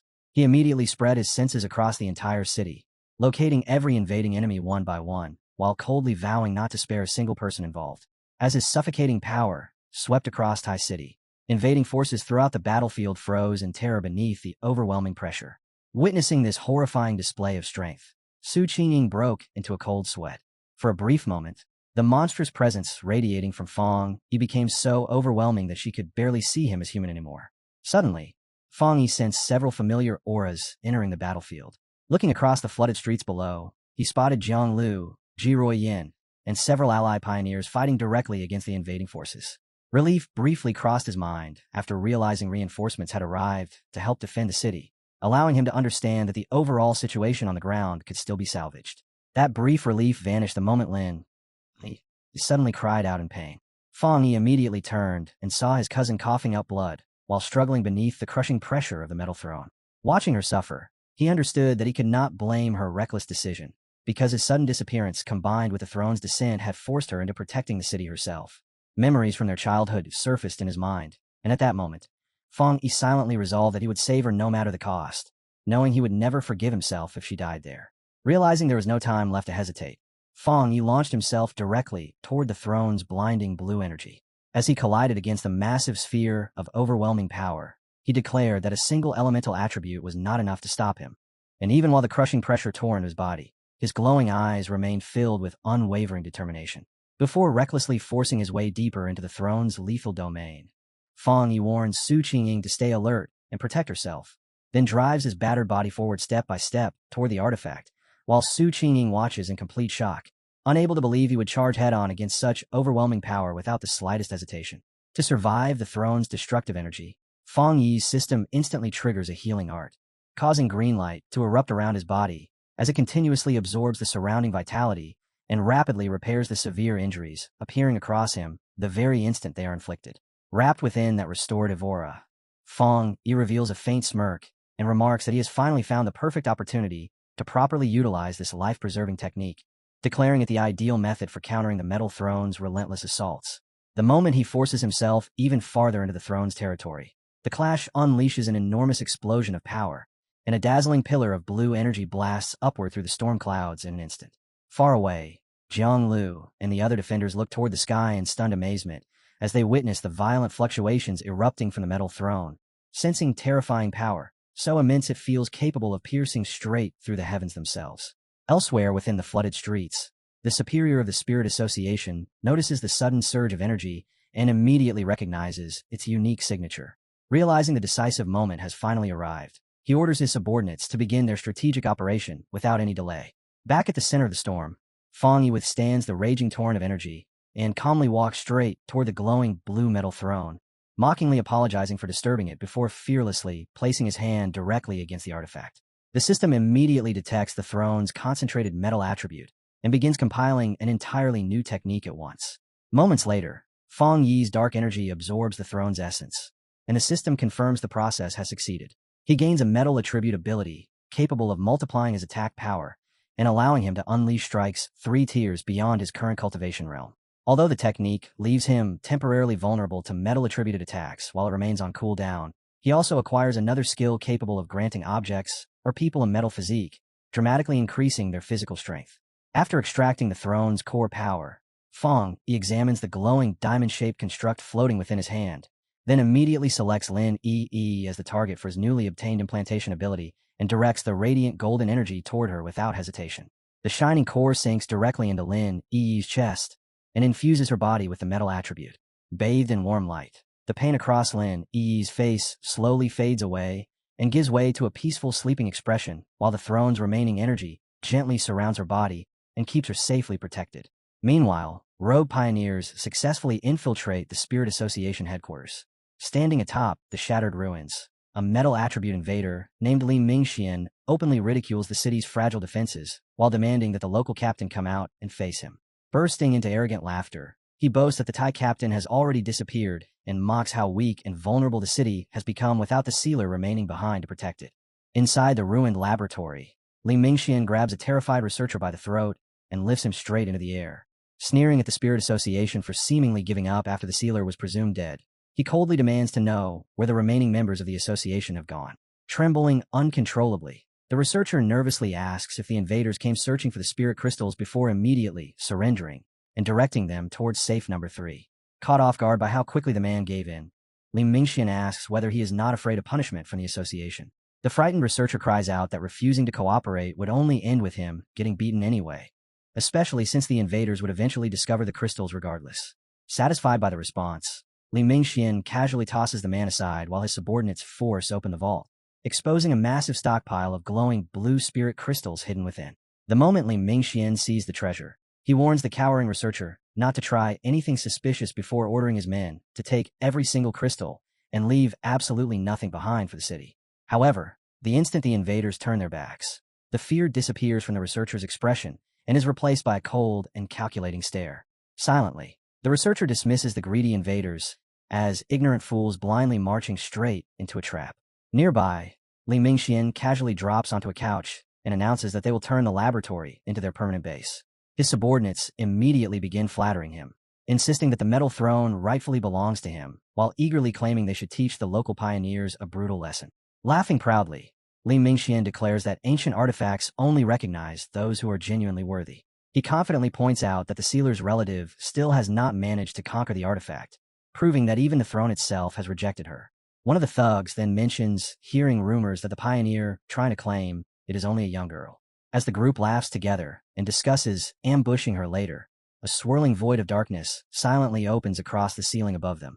The group's laughter suddenly comes to a halt when Li Mingxian hears an unusual dripping sound echo through the room. Confused, he glances around and wonders if the ceiling has started leaking. But the moment he raises his head, he sees sharp tendrils of black energy descending from the darkness above. The corrosive black liquid instantly tears through his subordinates, and agonized screams erupt throughout the laboratory as the dark energy burns through their bodies alive.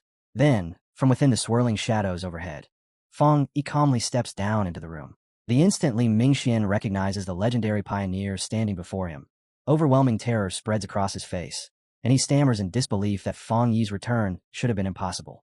Unable to accept what he is seeing, Li Mingxian frantically condenses spiritual energy into a glowing blue fist before violently rushing forward, shouting in denial while demanding to know who dares oppose him. Feng Yi does not retreat even a single step. With effortless ease, he grabs Li Mingxian by the face using one hand and completely stops the charge in an instant. Then he leans slightly closer and calmly lifts a finger to his lips, silently ordering the invader to remain quiet. His glowing red eyes lock onto the frozen leader as Feng Yi coldly declares the punishment awaiting anyone reckless enough to trespass within Tai City. Death. Feng Yi violently smashes the terrified Li Mingxian into the ground, then stands over the defeated invader while summoning his glowing golden sword. Sweating uncontrollably, Li Mingxian stares upward in terror and stammers out the sealer's title, unable to comprehend that the man he was certain had died is now standing directly in front of him. With ominous red light glowing within his eyes, Feng Yi coldly dismisses him, and in the very next instant, a massive eruption of golden fire completely engulfs Li Mingxian and burns the screaming invader alive. As fading embers drift across the ruined laboratory, Feng Yi calmly tells the surviving thugs that he understands why people would fight over the appearance of a new throne. However, his expression gradually darkens as he admits that what truly infuriates him is that they dare to divide Tai City among themselves. Slowly walking toward them, he adds in a deadly calm voice that they even dare to target his family. Fixing the remaining invaders with a murderous glare, Feng Yi delivers his final judgment. None of them will leave alive. The instant those words fall, he unleashes a devastating fiery dragon that tears through the room and instantly annihilates every remaining enemy. Outside within the flooded streets, Jiang Lu and the allied pioneers find themselves surrounded by hostile forces when a colossal fiery explosion suddenly erupts from the Spirit Association headquarters, illuminating the storm-covered sky. The enemy thugs stare upward in complete horror as they realize the sealer has truly returned. The disappearance of Li Mingxian's aura immediately throws the invaders into panic, and furious voices begin cursing the false rumors that lured them into entering the city. Watching the enemy's morale collapse before his eyes, Jiang Lu bursts into triumphant laughter, mocks their cowardice for daring to invade Tai City, and aggressively charges straight back into battle. Just as the thugs begin shouting orders for a desperate retreat, the invaders scatter in every direction and flee for their lives, fully aware that encountering the sealer means certain death. Seizing the opportunity, the Spirit Association's lead official immediately commands his forces to pursue them and gives strict orders not to let even a single invader escape and regroup. At that very moment, a massive wave of fire tears through the streets, instantly swallowing the fleeing rogues and sealing off every route of escape. Watching the raging inferno, Captain Shinrua immediately recognizes the familiar, overwhelming power descending from the sky. Wang Lan and Song Yiming stare at the destruction in complete shock, and after witnessing powerful Jingong realm pioneers erased in an instant, both conclude that only the sealer could unleash such a terrifying attack. Looking down over the city beneath her, Su Qingying calmly declares, "No enemy will dare approach them now," before immediately taking advantage of the sudden shift in power to order her subordinates to gather every metal attribute spirit crystal available within the association. Meanwhile, the surviving thugs flee desperately through the nearby forest, only to realize in horror that heavily armed military reinforcements are already hunting them down. President Yi Xiao arrives alongside Elder Wu, Gyuru, and the military forces, then immediately orders that every invader be captured so the sealer can personally decide their fate. Broken and cornered, the remaining rogue pioneers collapse to their knees and beg desperately for mercy, offering to join the Spirit Association and swearing to defend the Xia Nation if their lives are spared.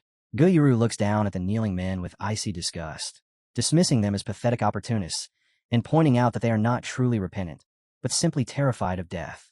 Her attention suddenly shifts skyward when an allied pioneer shouts that the sealer has arrived. A gigantic pillar of fire crashes into the street ahead of them, and Feng Yi steps out from the roaring flames, carrying his fiery sword, while coldly asking whether these are the remaining invaders. Faced with his overwhelming presence, the trapped rogues instantly panic, and with death hanging over them, they desperately wonder if fighting to the bitter end might somehow create a chance to escape. Yet the fear crushing their minds is so overwhelming that none of them can even move.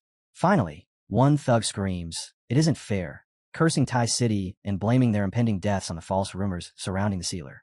Completely ignoring their desperate excuses, Fong Yi slowly raises his hand as an enormous surge of fiery energy gathers around him.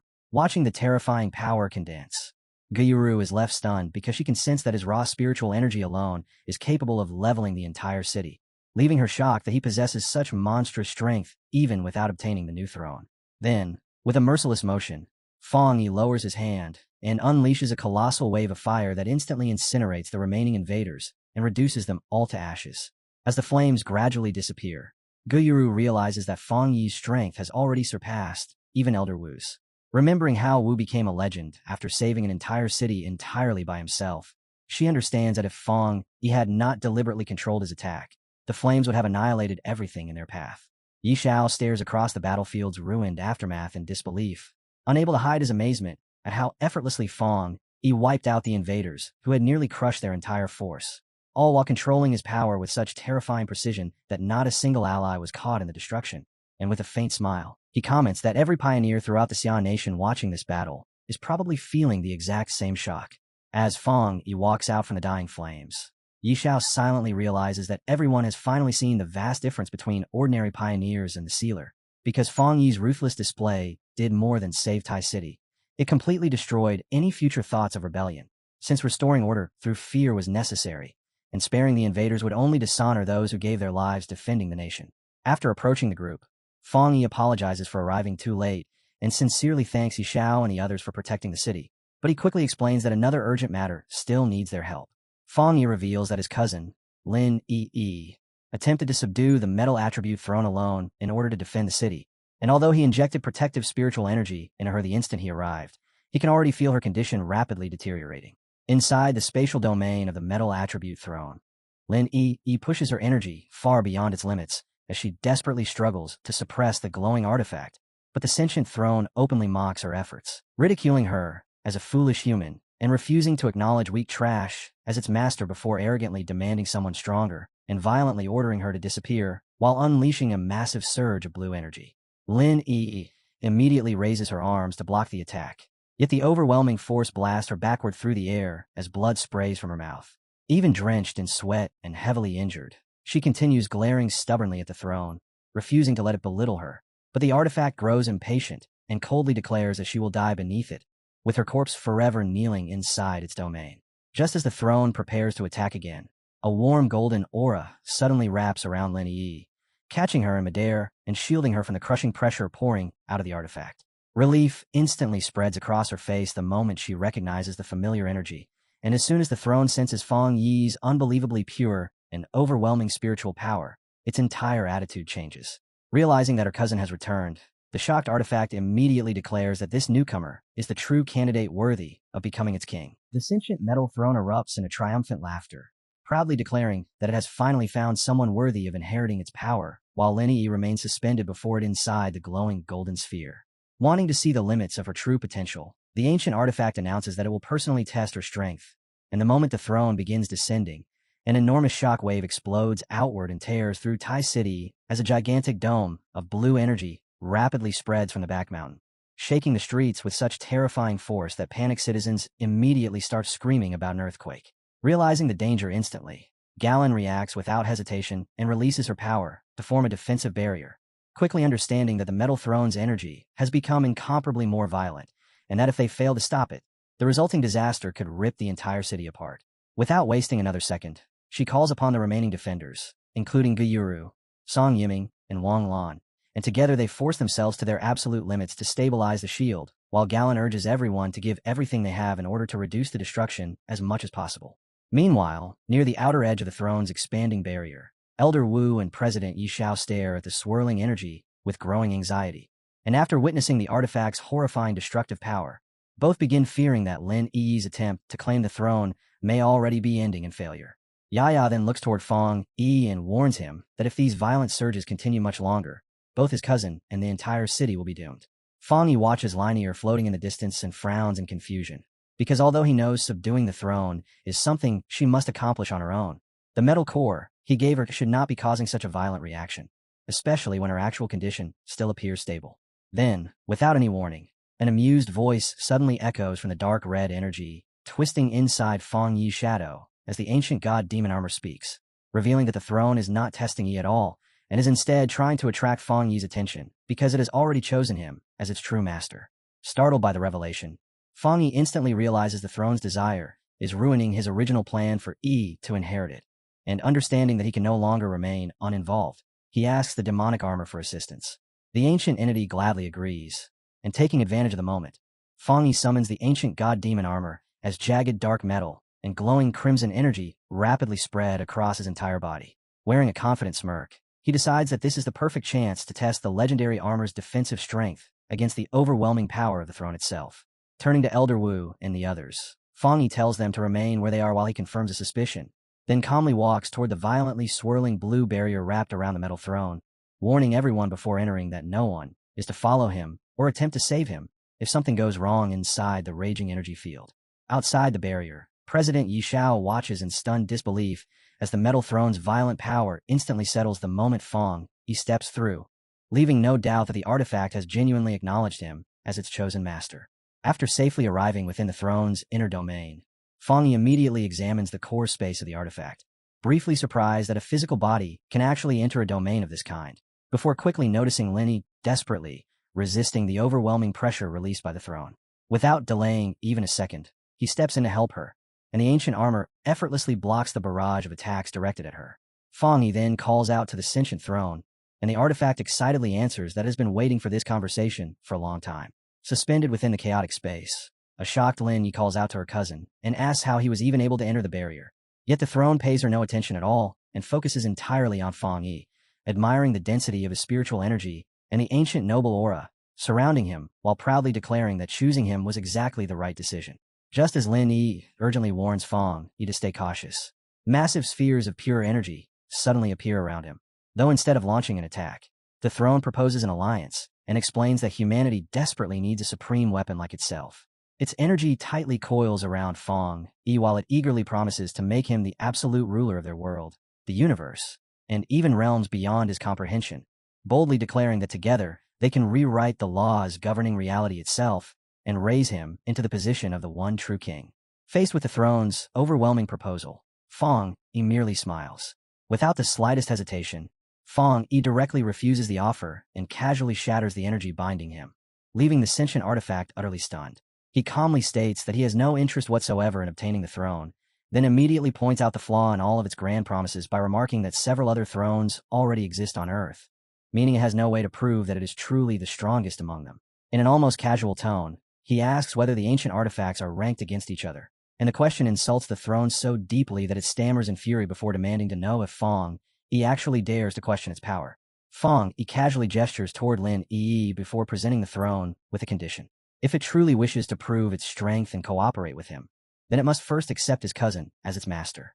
He explains that both the Wood Throne and Thunder Throne possess far greater intelligence because they have already established mutually beneficial partnerships with him and his allies. With a faint smirk, he reminds the artifact that it has no ability to force him into any agreement anyway. So if it genuinely wants to fulfill its purpose, it should put aside its arrogance and seriously think about his proposal. When the throne abruptly falls silent, Fang Yi reveals a slight trace of disappointment, since he had actually hoped the notoriously violent artifact would attack him so he could properly test his new armor in real combat. Seeing that the throne remains quiet, he simply turns around and walks toward Lin Yi, telling her that Tai City no longer needs her to sacrifice herself for its sake before offering to personally escort her safely out of the domain. Now that the crushing weight of responsibility has finally been removed from her shoulders, he directly asks whether she still truly wants the throne and whether she has the determination required to subdue it. Lin Yi meets his eyes without any hesitation and firmly states that she is ready to face the challenge. She thanks Fang Yi for always standing behind her, then explains that she had already made her choice long before he arrived to help her. Hearing that answer, Fang Yi smiles with pride and reminds her that only genuine strength allows someone to survive and protect their family in such a dangerous world. Filled with confidence, Lin Yi promises that once she conquers the metal throne, she will finally step forward and officially take on her position as the captain of Yuan City. Leaving his cousin behind to complete the trial, Fang Yi walks back through the portal and reunites with Elder Wu, Galen, and President Yi Xiao outside the domain. Facing the anxious group, he calmly explains that the sentient metal throne has agreed to consider accepting Lin Yi as its master. He assures them that the artifact no longer poses any danger to the city and suggests quarantining the mountain region for the time being. Explaining that he chose to remain behind and complete the process herself, He asks the leaders to fully support her, and President Yishao immediately agrees, promising to send every metal attribute spirit crystal possessed by the Spirit Association directly to Tai City in order to assist her. Elder Wu immediately follows with a cheerful guarantee that the Star God Combat Zone will also empty its own reserves and even gather additional resources from other military bases in order to further strengthen Lin Yi's training. Nearby, the gathered pioneers and officials whisper among themselves in complete amazement at Fang Yi. None of them can believe that he not only survived the deadly dark tide and slaughtered enormous numbers of monsters, but also casually negotiated with a godlike throne before rejecting its power for himself without the slightest hesitation. Now that Tai City is finally safe, Fang Yi's expression slowly turns serious as he tells Elder Wu that there is still one last matter, and it is an extremely important task he wants to entrust to him and Zhang Tian. Fang Yi asks the veteran pioneers, Elder Wu and Zhang Tian, to assist him in testing a new item he recovered from the dark tide. Hearing the request, Galen quietly considers the situation and realizes the elders are still carrying guilt over Fang Yi's near-death experience, making a sparring session the perfect way to ease the weight on their minds. At the same time, she remembers that dark attributes consume life force itself, leaving her deeply curious about what kind of divine artifact the sealer could have brought back from such a deadly place. Thinking about the terrifying rumors surrounding those mysterious domains, she knows that artifacts originating from beyond their universe are said to possess unimaginable power. Elder Wu immediately agrees with obvious excitement, laughing as he admits he has always wanted a proper spar with Fang Yi and thanking him for finally giving him the chance.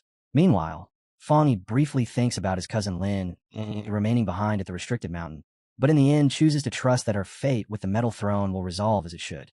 Confident in her success, he simply tells everyone that it is time to leave. The group soon reaches the elite training center inside the Star God Combat Zone, a facility built specifically to endure overwhelming destructive force. After entering, Elder Wu remarks that the location is ideal for the upcoming test. Fang Yi then asks whether the chamber is durable enough to fully contain a massive explosion without affecting anything beyond the facility itself. Standing inside the training room, Elder Wu confidently assures him that the structure is more than secure enough and tells Fang Yi not to hold back. When Elder Wu asks how they should begin, Fang Yi calmly explains the conditions. He will stand completely still while the two elders attack him. In the next instant, dark energy erupts around his body as he challenges both veterans to strike together with their full power.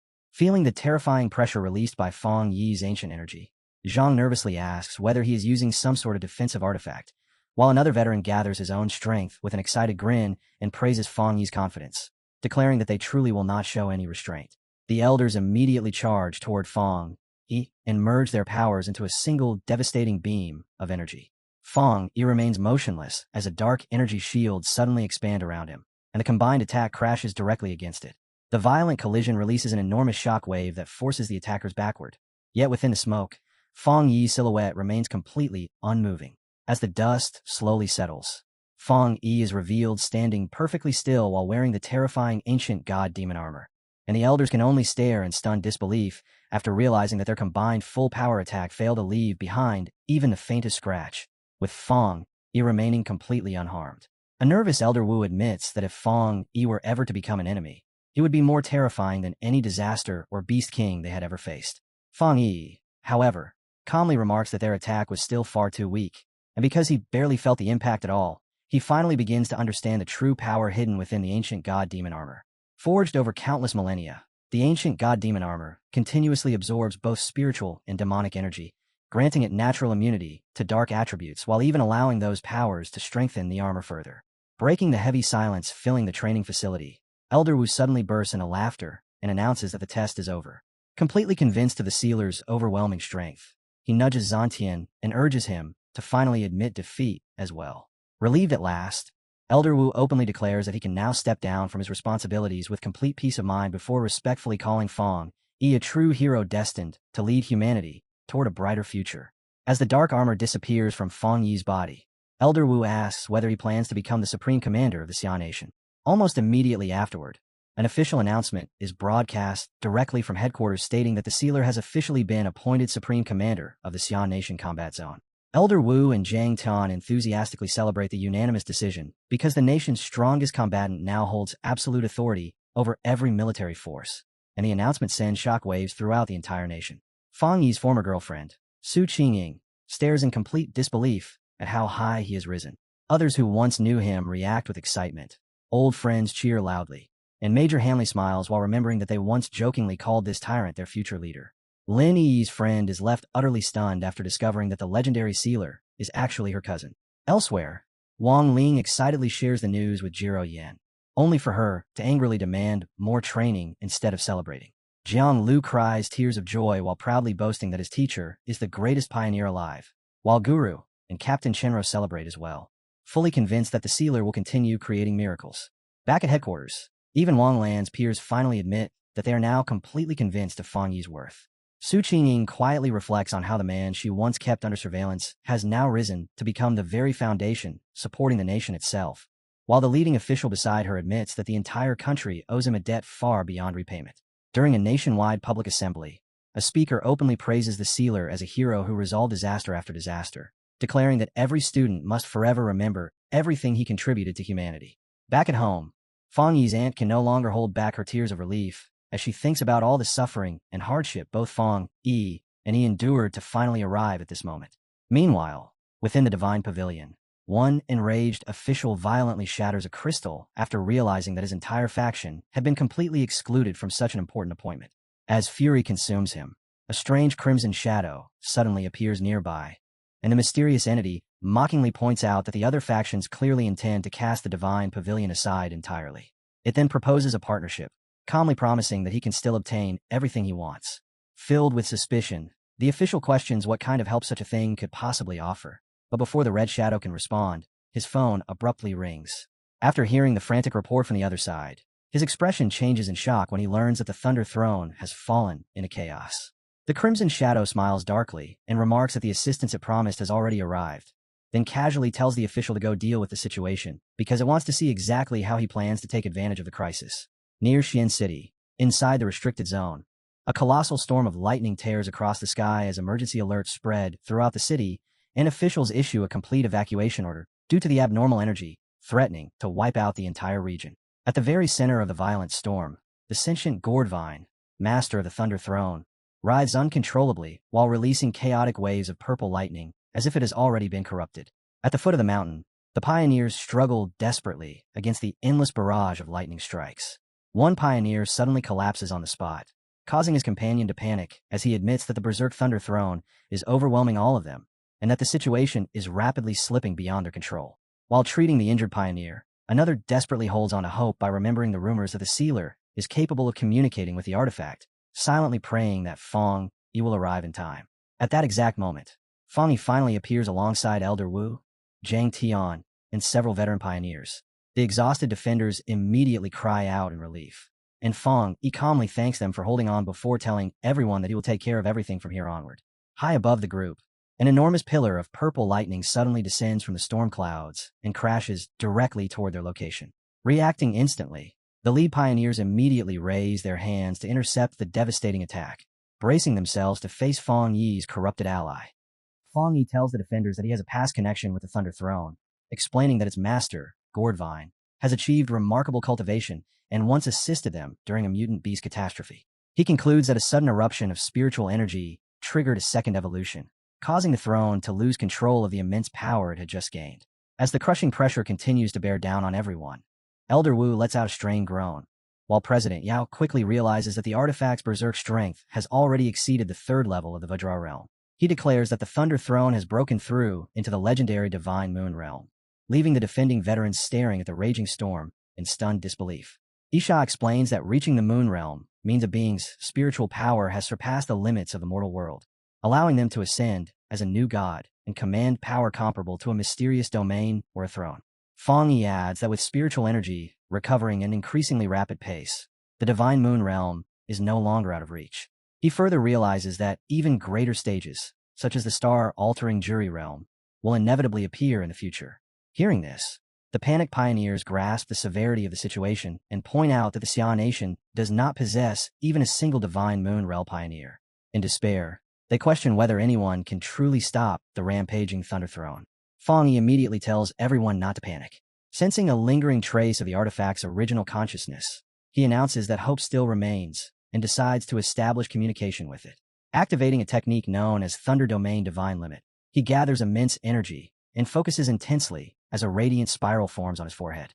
Instantly, The chaotic lightning surrounding him freezes in place, and a gigantic, glowing silhouette of the gourd materializes overhead. The pioneers quickly realize that the sealer has stopped the attack and successfully connected with the artifact's master. As they watch, they silently pray that the ruler of the Thunder Domain has not completely lost its sanity and wonder how Fong Yi intends to resolve the crisis. When Yao senses a tremendous surge of energy erupting from Fong Yi, he shouts for everyone to assist him, but Elder Wu immediately stops him.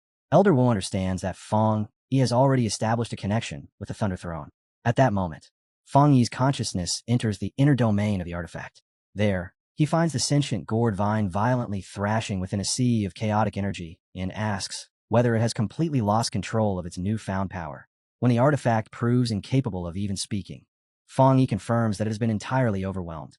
He then instructs the struggling entity to follow his guidance, telling it to sense its own spiritual energy and picture it as a lake with water splashing across its surface. Before the process can stabilize, the rampaging throne unleashes a stray blast of energy, which Fong Yi effortlessly evades. Realizing the situation is growing critical, he concludes that if the artifact fails to regain control soon, it will lose its sanity completely. Radiating a calming presence, Fong Yi guides the entity step by step, instructing it to return the lake within its mind to a peaceful, still state.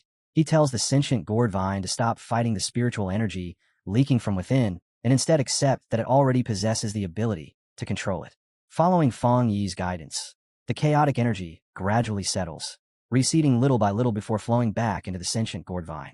Seeing the change, Fong Yi praises the artifact for successfully regaining control of itself. The sentient gourd vine thanks him, admitting that it feels much better now, before asking whether it caused any trouble. Smiling, Fong Yi remarks that the sentient gourd vine awakened its consciousness relatively late and notes that although it behaves like a child, its understanding is surprisingly human. The artifact nervously asks whether it was becoming a demon. Fong Yi explains that it merely suffered a temporary loss of control caused by a sudden surge of power, adding that its violent resistance only pushed it closer to insanity. He further warns that anyone who relies entirely on the throne's power without maintaining a strong and stable mind will eventually lose control. Because of that, he advises the entity never to depend solely on the throne's strength when facing a crisis. Outside the inner domain, the storm clouds finally split apart. Elder Wu and President Yashao watch the scene in amazement as they realize the Thunder Throne has accepted the sealer's guidance. Yashao marvels at Fong Yi's ability to communicate with such a chaotic artifact, while Zhang Tan watches Fong Yi floating safely in the air and wonders whether the young pioneer is even human. He is astonished that someone can actually command a throne. Reflecting on everything Fong Yi has done, Zhang Tan concludes that Fong Yi has protected the Xia nation more than all the veteran elders combined. Yet he cannot understand why Fong Yi still has not advanced into the next realm despite possessing such overwhelming power. Letting out a long breath of relief, Fong Yi finally relaxes. Drained by the effort required to guide the artifact, he complains to himself that teaching others is far more troublesome than cultivating personally, and finds himself developing a new respect for teachers.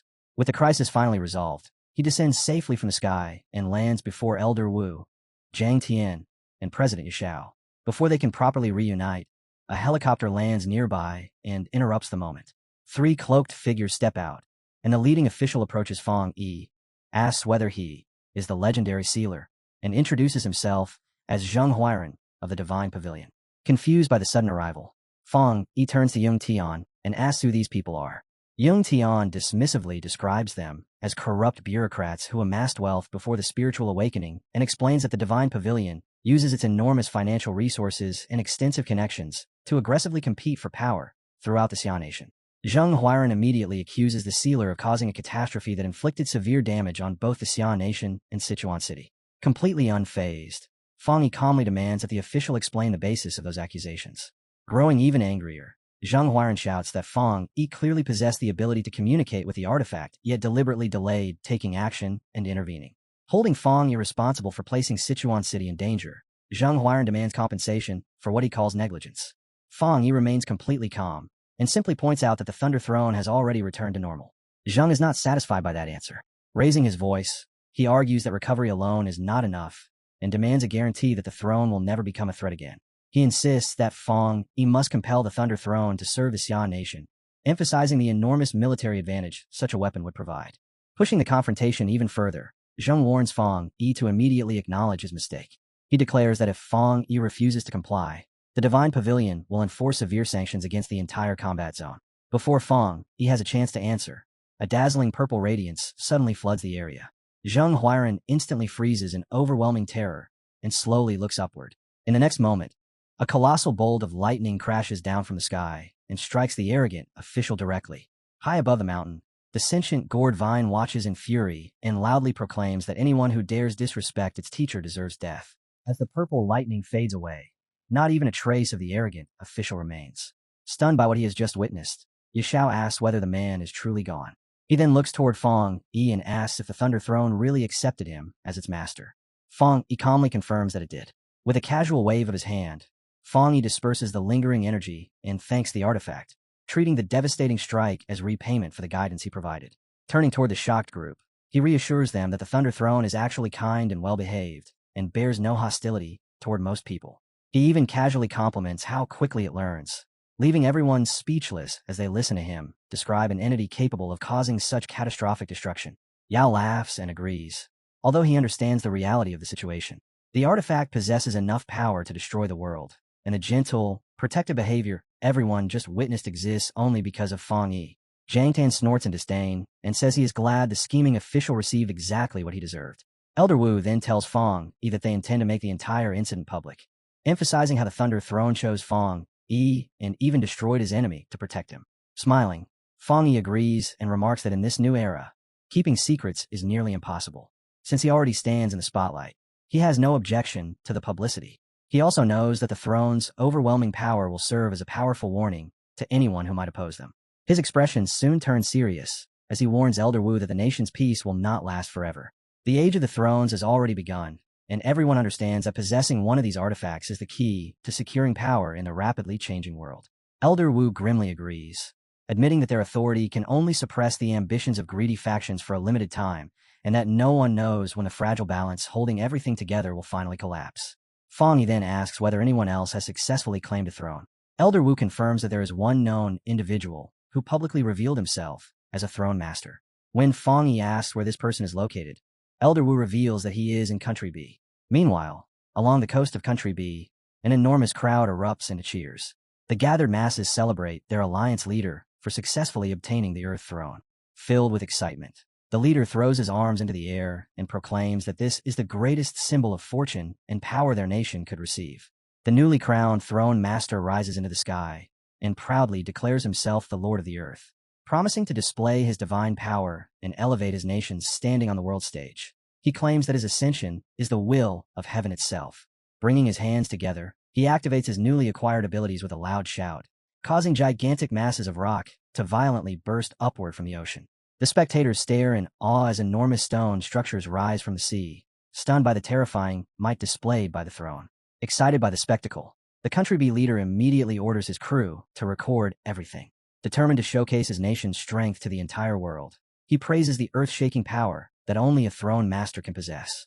Looking directly into the camera, the pioneer leader issues a public challenge.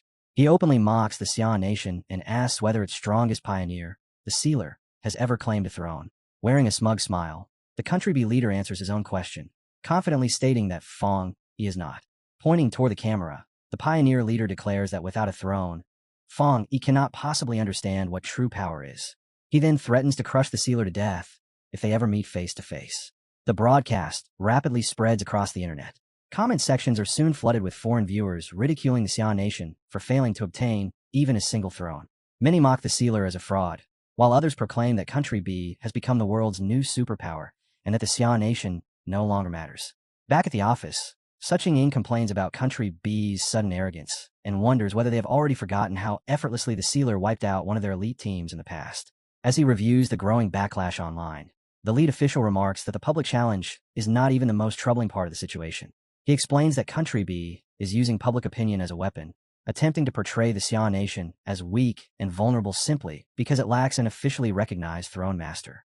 Su Ying immediately defends Feng Yi, pointing out that his personal combat strength has always been more than enough to deal with every internal threat they have faced, even without possessing an artifact. The lead official scoffs and replies that the foolish people of Country B would never accept the truth regardless. In reality, the two throne masters currently within the Xian nation are actually the Sealer's spiritual pet and his own student. At that very moment, a dazzling pillar of golden light erupts into the sky from the Feng family villa. Inside, Fong Yi sits in deep meditation while concentrating on his powerful cultivation technique. As he cultivates, a familiar sensation washes over him, making him realize that another breakthrough is approaching. His energy begins resonating with an ancient force similar to the dark tide, which guides the growth of his power. The immense concentration of spiritual energy gathering around him forms a colossal beam of light that pierces through the clouds and creates a massive swirling vortex above the city. At the monitoring center, alarms instantly begin sounding, throwing the staff into panic. One employee reports that the city's spiritual energy levels have exceeded every measurable limit on their instruments. After checking the source, they discover that the anomaly is originating directly from the sealer's residence, where the sky itself appears to be warping under the pressure of Fong Yi's energy. Suing suddenly exclaims in disbelief that Fong Yi is trying to advance into the next realm, a revelation that leaves every official present utterly stunned. Meanwhile, within his deep trance, Fong Yi steadily regulates his breathing as his spiritual body drifts peacefully before an enormous radiant moon, and at that moment his system informs him that his breakthrough into the Muni realm is imminent. As heavy storm clouds begin gathering and circling the moon, the system delivers a warning, explaining that the moon realm governs both cold and illusion, and that Fong Yi must endure a heavenly tribulation if he wishes to complete the advancement. The once calm mental world abruptly becomes dangerous as fierce streams of dark red energy whirl around him and unleash countless razor-sharp attacks. Activating his spiritual vision, Fong Yi carefully studies the chaotic tempest striking his protective barrier and quickly determines that the tribulation consists entirely of dark energy, which is only natural because the moon embodies chaos and disorder. Through this realization, he comes to understand the true essence of the divine moon realm. Although most people connect the moon with beauty, its real nature is tied to madness and manipulation, while its ability to gather faith is, in truth, little more than fanatic worship and mind control. Wearing a confident smile, Fong Yi admits that this breakthrough will not be simple, then immediately conjures a gigantic sphere of golden energy around himself as protection. While the system warns that the tribulation is attempting to corrupt his sanity, waves of dark energy and bolts of divine lightning pour down and smash violently against his blazing barrier, and the tribulation gathers even more power in an effort to break through his defenses. Unwilling to be crushed by the assault, Fong Yi roars into the storm and summons his ancient god-demon armor. A tremendous burst of dark red power explodes outward as Fong Yi releases the artifact's strength and launches his counterattack against the heavenly tribulation. Meeting the storm head-on, he unleashes a powerful fire attack that tears through the raging chaos, then pushes himself even further by activating a secret technique and releasing an immense dark flood. Gradually, the swirling dark energy consumes the storm's violent power until the chaos is completely subdued. With the tribulation calmed, Fong Yi rises toward the radiant moon above, and with a confident smile, he snaps his fingers, calling all the scattered dark energy back into his body. Moments later, the system confirms that he has successfully advanced to the first level of the Muni realm. As the remaining dark energy continues flowing into him, Fong Yi savors the sensation of his newfound strength. His senses expand dramatically, and he feels as though he has become the divine moon itself, completely synchronized with the power of the universe. He can now effortlessly command boundless spiritual energy. Suddenly, his expression turns serious, and he spins around after sensing something unusual. His vision expands, revealing an enormous galaxy stretching before him. But before he can react further, a damaged system window appears and halts him. The warning explains that his newly formed divine moon realm remains unstable and immediately orders him to enter deep training so he can prepare to absorb cosmic storms and confront hidden dangers waiting in the future. Confused by the mention of these unknown cosmic storms, Fong Yi descends from the sky with heavy concern weighing on his mind. He knows he cannot simply disappear at this moment, fearing that his absence would leave the Xian nation exposed to the growing threats emerging around the world. The system immediately cuts off that line of thinking with a severe warning. If he refuses the training, his progress will stop permanently, leaving him with a 99% chance of death and guaranteeing a 100% chance that the Xian nation will be destroyed. Drifting above the forest, Fong Yi reflects on those terrifying odds, quickly realizing how severe the cosmic threat truly is, and ultimately accepts that he has no option but to obey. Meanwhile, at the Star God Combat Zone base, Su Qing, Elder Wu, and Jialan gather for a tense meeting and announce that the sealer has officially entered deep training. Elder Wu plainly states that their responsibility is to hold the front line and keep the nation stable, so they do not disturb their commander during this crucial cultivation period. Their discussion is suddenly interrupted when a frightened soldier rushes in with an urgent report, announcing that Country B's Lord of the Earth has begun invading the Sea Nation's southern border. Upon hearing the news, Elder Wu remarks that the enemy has moved sooner than expected, then immediately orders Jalen to deploy the Spirit Association's forces according to their backup plan. Jalen firmly accepts the command and moves into action at once. At the southern border, the Xia Nation's defenders raise a massive blue energy barrier to block the advancing attack, warning the Lord of the Earth that he has crossed into their territory. One of the fighters shouts up at him, demanding to know whether the foreign throne master intends to start an all-out war. Hovering confidently above the battlefield, the gray-haired leader bursts into laughter and justifies his assault by accusing the sealer of killing 3 fighters from Country B, including his own brother, declaring that he has come to take revenge. The Xia defenders immediately fire back with angry insults, arguing that the Country B fighters were criminals who illegally entered a restricted zone and mocking the Lord of the Earth for treating thieves as though they were innocent heroes. Enraged by their defiance, the Lord of the Earth belittles the Sea Nation's defenses and feels deeply insulted that ordinary guards would dare address him in such a manner. Swearing to slaughter them, he releases his power, causing enormous stone spikes to erupt violently from the ground beneath the Xia fighters. The gigantic sharpened pillars tear across the coastline, creating a terrifying wall of earth that pushes toward the city's boundaries. Before the attack can advance further, a specialized Xia combat unit dressed in green uniforms rushes onto the battlefield. The squad leader praises the border guards for holding their ground and announces that it is now their turn to fight. Watching from above, the Lord of the Earth stares at the newcomers with confusion as the plant research team spreads out and prepares to trap the invading throne master. Working together according to their military research involving mutated plants, they coordinate their strategy, and the squad leader channels powerful green energy directly into the soil. In response, an enormous, rapidly growing plant bursts from the earth, expanding into gigantic, monstrous vines lined with gaping mouths and sharp teeth. The defenders proudly declare that their classified wood-based weapon is the perfect counter to the invaders' earth abilities. As the monstrous plants surge forward in defense of the Xia Nation's honor, the team commands the vines to coil around the towering stone spikes and tear them apart. The aggressive vines then reach the Lord of the Earth himself, swiftly binding his arms and body while suspending him in midair. Seeing the invading throne master apparently restrained, the leader of the plant research team clenches his fist and celebrates. Yet despite being completely entangled, the Lord of the Earth merely smiles. Scoffing at their claim that nature counters his power, he casually seizes the thick vines restraining him.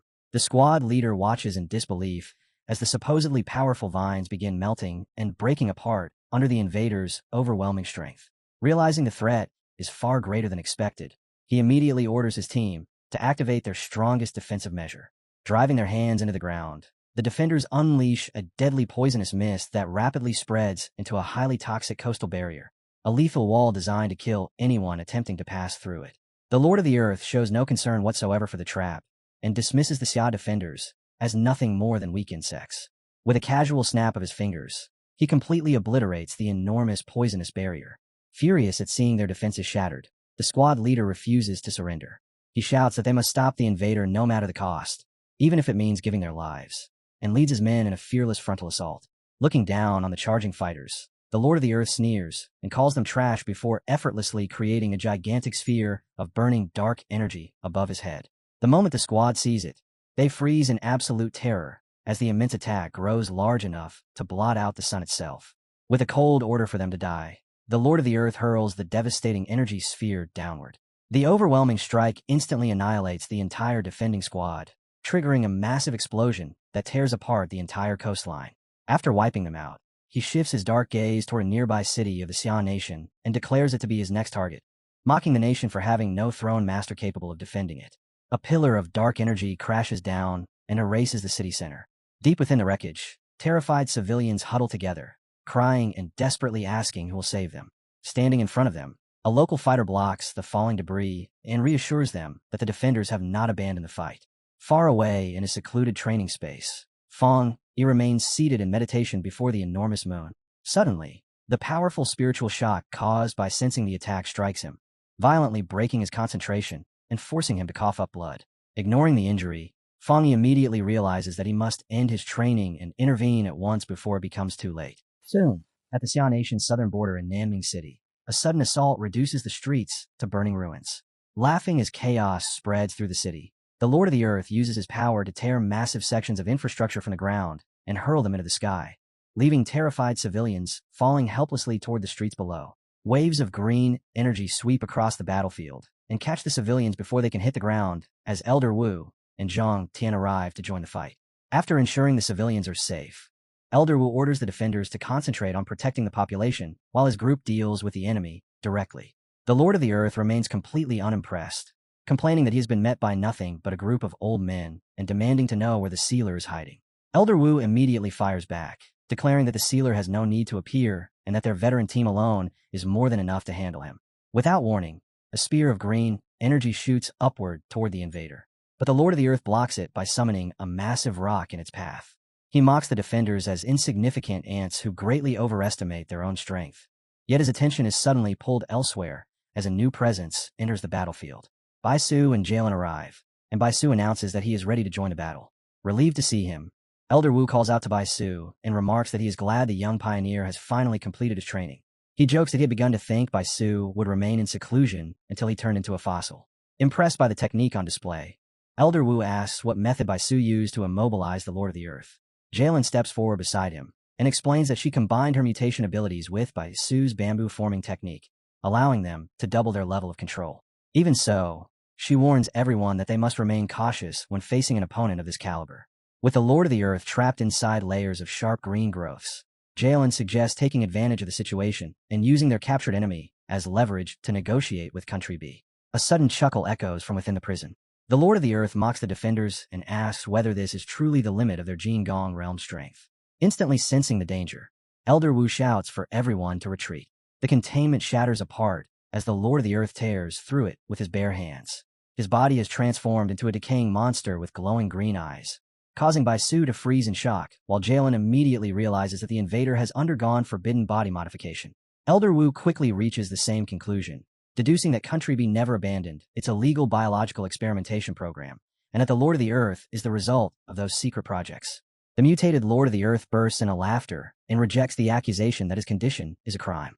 Instead, he proudly declares that his altered body is the greatest masterpiece ever created by Country B. Drawing together a storm of chaotic energy, he proclaims that this research will ensure Country B rises to rule the entire planet, then unleashes a devastating blast at the Xia defenders while declaring that the sacrificed test subjects ought to be grateful he gave their lives value.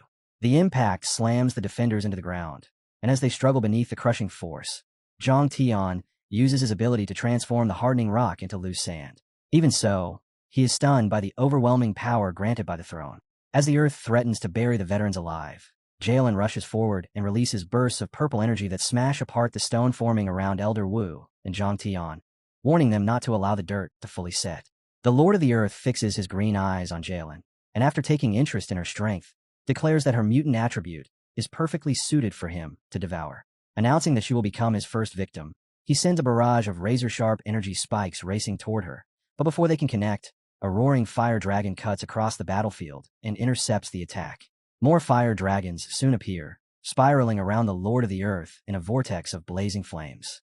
Fang Yi enters the fray with sword in hand, preparing a powerful strike before driving his dark red blade into the Lord of the Earth and triggering an explosion that swallows the battlefield.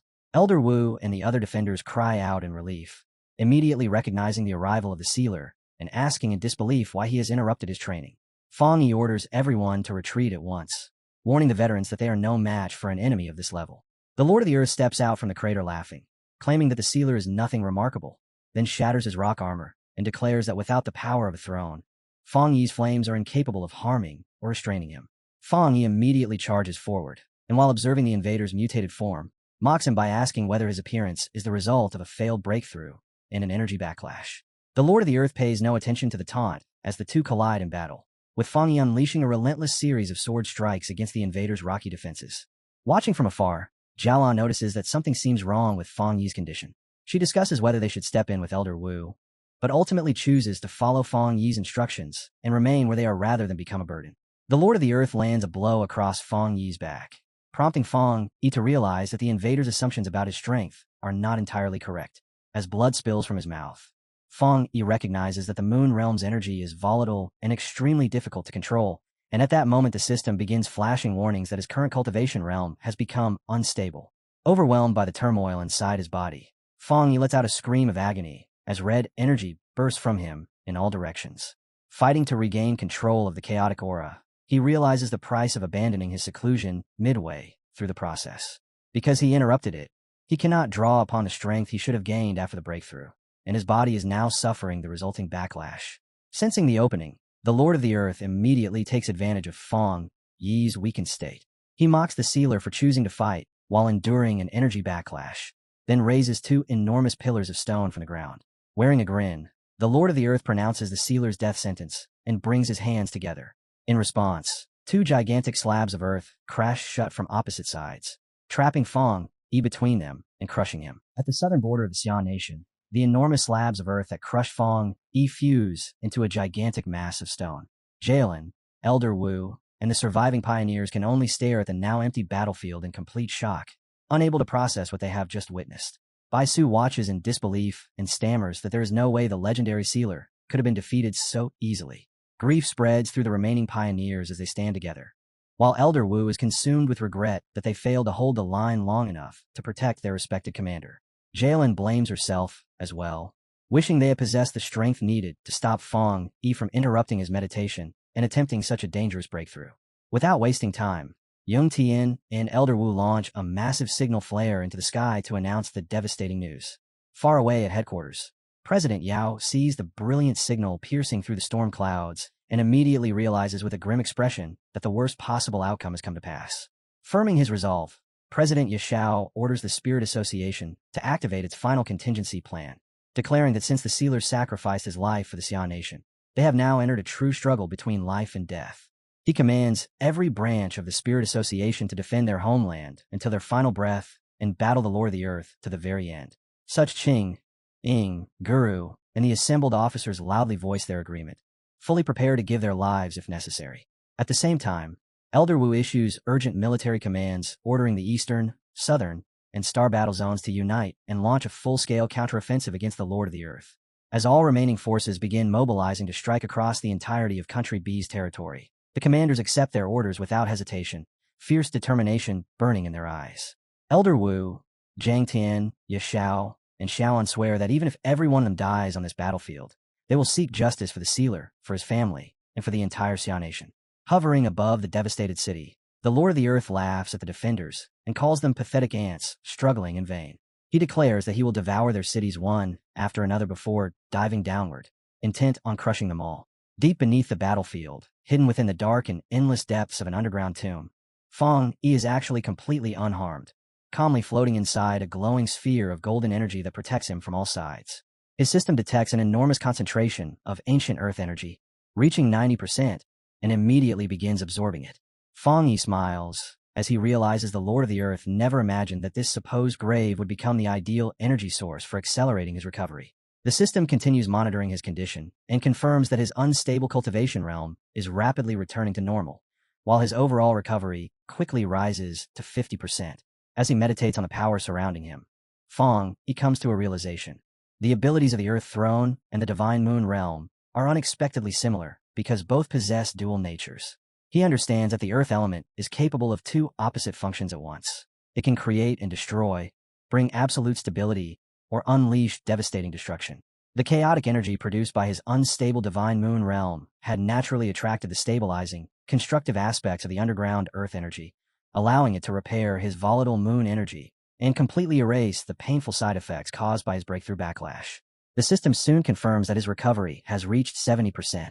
Fong Yi notes that if he had not already advanced into the Divine Moon Realm, this overwhelming concentration of Earth energy would have killed him instantly rather than aided him. Only moments later, the system reports that his recovery has already climbed to 90%. Appreciating the mysterious nature of the throne's power, Fong Yi prepares for the final stage, and before long the system confirms that his recovery has reached 99%. With the instability in his energy completely settled, Fong Yi takes a deep breath. At that exact moment, the system notifies him of an unusual surge of high sky yang energy in the atmosphere above, immediately drawing his attention. Back on the surface, loud cracking noises spread across the battlefield as the gigantic stone mass imprisoning Fong Yi begins to split apart. The instant he senses the sudden eruption of power, the Lord of the Earth gasps in complete shock. Without any warning, a colossal pillar of brilliant golden energy bursts violently from the shattered stone, blasting debris in every direction before piercing straight through the storm-filled sky and forming an enormous vortex overhead. Then, from within the roaring column of light, Fong Yi slowly descends, his body wrapped in a pure golden aura. Seeing him emerge, Jalen rubs her eyes in disbelief, unable to accept that he survived the deadliest attack of the Earth Throne. Across the battlefield, the surviving pioneers erupt into cheers, shouting that a miracle has occurred and that their nation still has hope. The Lord of the Earth dismisses Fang Yi's survival as nothing more than temporary luck. Laughing arrogantly, he folds his massive arms and prepares to unleash his full strength, determined to show everyone what true absolute power looks like. With an enraged roar, he triggers a violent eruption of earth energy, causing enormous jagged stone spikes to tear through the ground toward Fang Yi. Wearing a crazed grin, the mutated Lord of the Earth follows up with a rapid barrage of blazing rock projectiles. Fang Yi, however, effortlessly avoids every attack while remaining suspended in the air, never once taking his eyes off his opponent. Refusing to stop, the Lord of the Earth summons a gigantic meteor-like boulder and sends it crashing down from the sky directly toward Fang Yi. Amused by the attack, Fang Yi quietly mutters to himself, wondering if the invader is truly doing nothing more than repeating the same basic move. Rather than avoiding the incoming strike, he shoots upward like a blazing beam of light, charging directly toward the massive boulder falling from the sky. Drawing back his fist for a devastating blow, Fang Yi issues a command for the barrier to break, then slams his punch straight into the enormous stone mass. A tremendous explosion erupts on impact, completely vaporizing the boulder and leaving nothing behind. The Lord of the Earth can only stare in stunned disbelief as his ultimate attack is destroyed with such ease. Nearby, the surviving pioneers burst into triumphant cheers, celebrating the sealer's overwhelming display of strength. They point out that this is what true mastery over power looks like, explaining that while the Lord of the Earth depends on strength borrowed from a throne, the sealer is a genuine genius who rose to the top through his own efforts, one step at a time. Another pioneer adds that Fang Yi's top-tier yang attribute is capable of completely suppressing every other element. As the crowd continues shouting for the Lord of the Earth's defeat, the enraged invader tightens his fists. Consumed by fury, he roars in denial, rejecting their claims about attribute suppression and perfect control. He shouts that he is a lord of the throne and refuses to be ridiculed by anyone. Declaring that everyone will be punished for daring to defy a throne, he unleashes a violent surge of chaotic energy and promises them the most horrifying death imaginable. Fang Yi pays no attention to the threats. Instead, he calmly raises his eyes toward the sky and quietly says that the time has finally come. Confused by the remark, the furious Lord of the Earth also looks upward and demands to know what the sealer is talking about. Fang Yi meets his gaze directly and states without hesitation that it is time for his own throne to descend. In the next instant, a blinding pillar of golden light crashes down from the heavens and completely envelopes the sealer. A new king is born as the legendary Yang attribute throne descends at last, officially recognizing Fang Yi as its true master. A blinding pillar of light slams into the city as the legendary Yang attribute throne descends, and at the heart of that radiant power, Fang Yi floats in complete calm, openly accepting the strength pouring into him.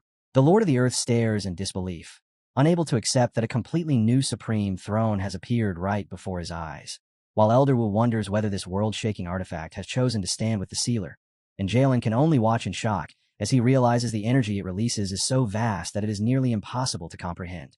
The mutated Lord of the Earth lets out a furious roar and demands an explanation, screaming that no throne could possibly possess more power than his own. Consumed by madness, he rants that he was the one in a billion humans selected by a throne, a blessing that made him almost godlike, then convinces himself that if he conquered his own throne, he can conquer this one as well.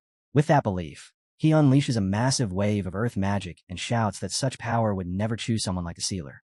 Meanwhile, alarms erupt across global monitoring centers as researchers report that the energy readings coming from the border of the Xian nation have shattered every previous record. They quickly realize that another supreme throne is manifesting, and its power exceeds that of an actual star.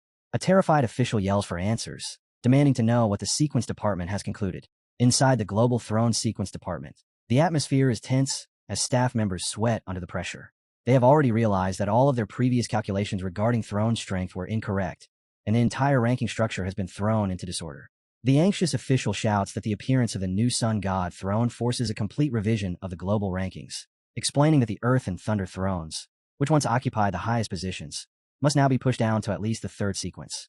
Previously, throne rankings were determined by elemental strength and rarity on earth, a system that naturally placed elements such as earth and thunder at the top.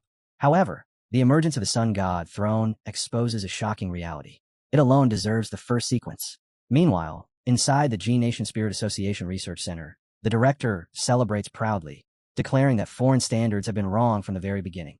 The energy emitted by this new throne is more than 200% greater than that of the previous first sequence, proving that every earlier statistic must be discarded.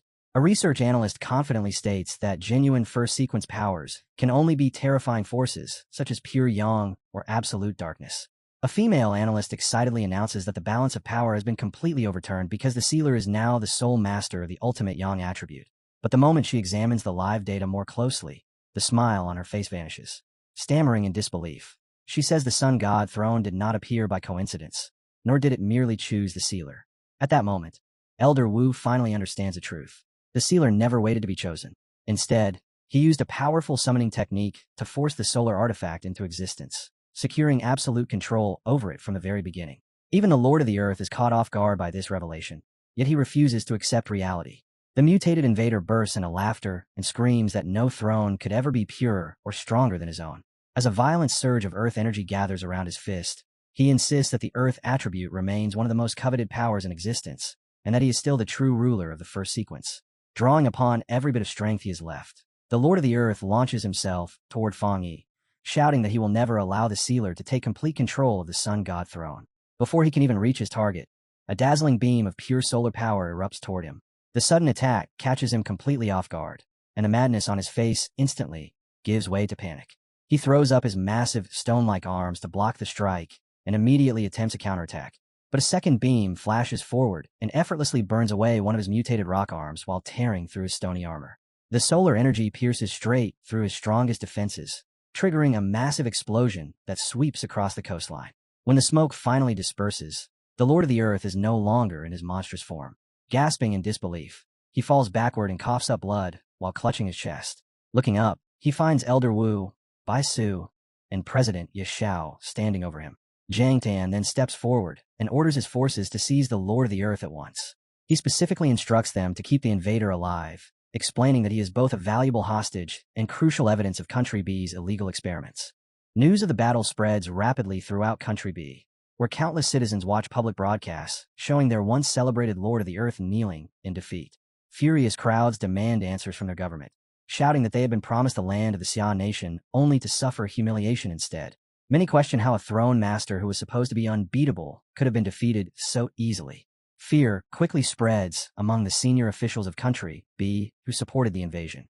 One official nervously stammers that because they openly provoked the Xia nation, they will become the first targets of retaliation now that the sealer has obtained the ultimate sun god throne. Back inside Country B's executive office, the nation's leader slams a fist onto his desk in fury. He curses the sealer and screams at his advisors, reminding them that they had assured him the young commander would become irrelevant in this new age of thrones. Demanding to know how they intend to repair the disaster they created, he waits for an answer, but his highest-ranking advisors can only stand there in terrified silence, drenched in sweat and unable to offer any solution. Overcome with panic, the leader of Country B begins hurriedly packing his belongings and preparing to flee. He shouts that the invasion was their plan, not his, and declares that he is resigning so he can escape before the Xia nation arrives. Just as he tries to leave, a hand suddenly clamps down on his shoulder, stopping him in place. A scarred executive stands behind him and calmly tells him to wait, fixing him with a chilling stare as he says the nation's leader cannot simply abandon them. He reminds him that they still possess one final hidden card. Across the Xia nation, citizens celebrate in front of public screens while mocking the defeated invader from Country B. Many proudly proclaim that the world's greatest pioneer has now obtained the highest-tier throne, guaranteeing their nation's overwhelming dominance.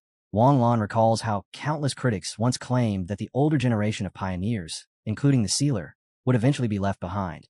Song Yiming agrees and admits that, for a brief moment, he had worried their legendary commander might one day be forgotten. Zheng Lu immediately rebukes them for ever doubting their leader and proudly reminds everyone that the boss will always be the boss.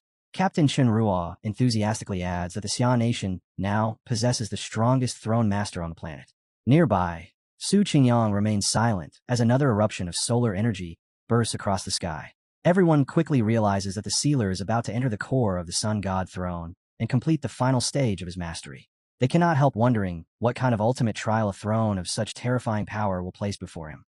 As Fang Yi steps into the throne's swirling golden void, his glowing red eyes slowly open. Surveying the strange space around him, he notices that the interior of the sun god throne is remarkably different from the brilliant radiance displayed on the outside. Drifting through the silent darkness within, he carefully observes the dark energy surrounding him and senses a mysterious connection that feels similar to the power of the dark tide. Thinking about his own abilities, He realizes that the pure yang power of the sun god throne and the corrupted darkness contained within his ancient god-demon armor should be complete opposites, yet the two seem to originate from the same mysterious source. A faint smile appears on his face as he finds the discovery extremely intriguing.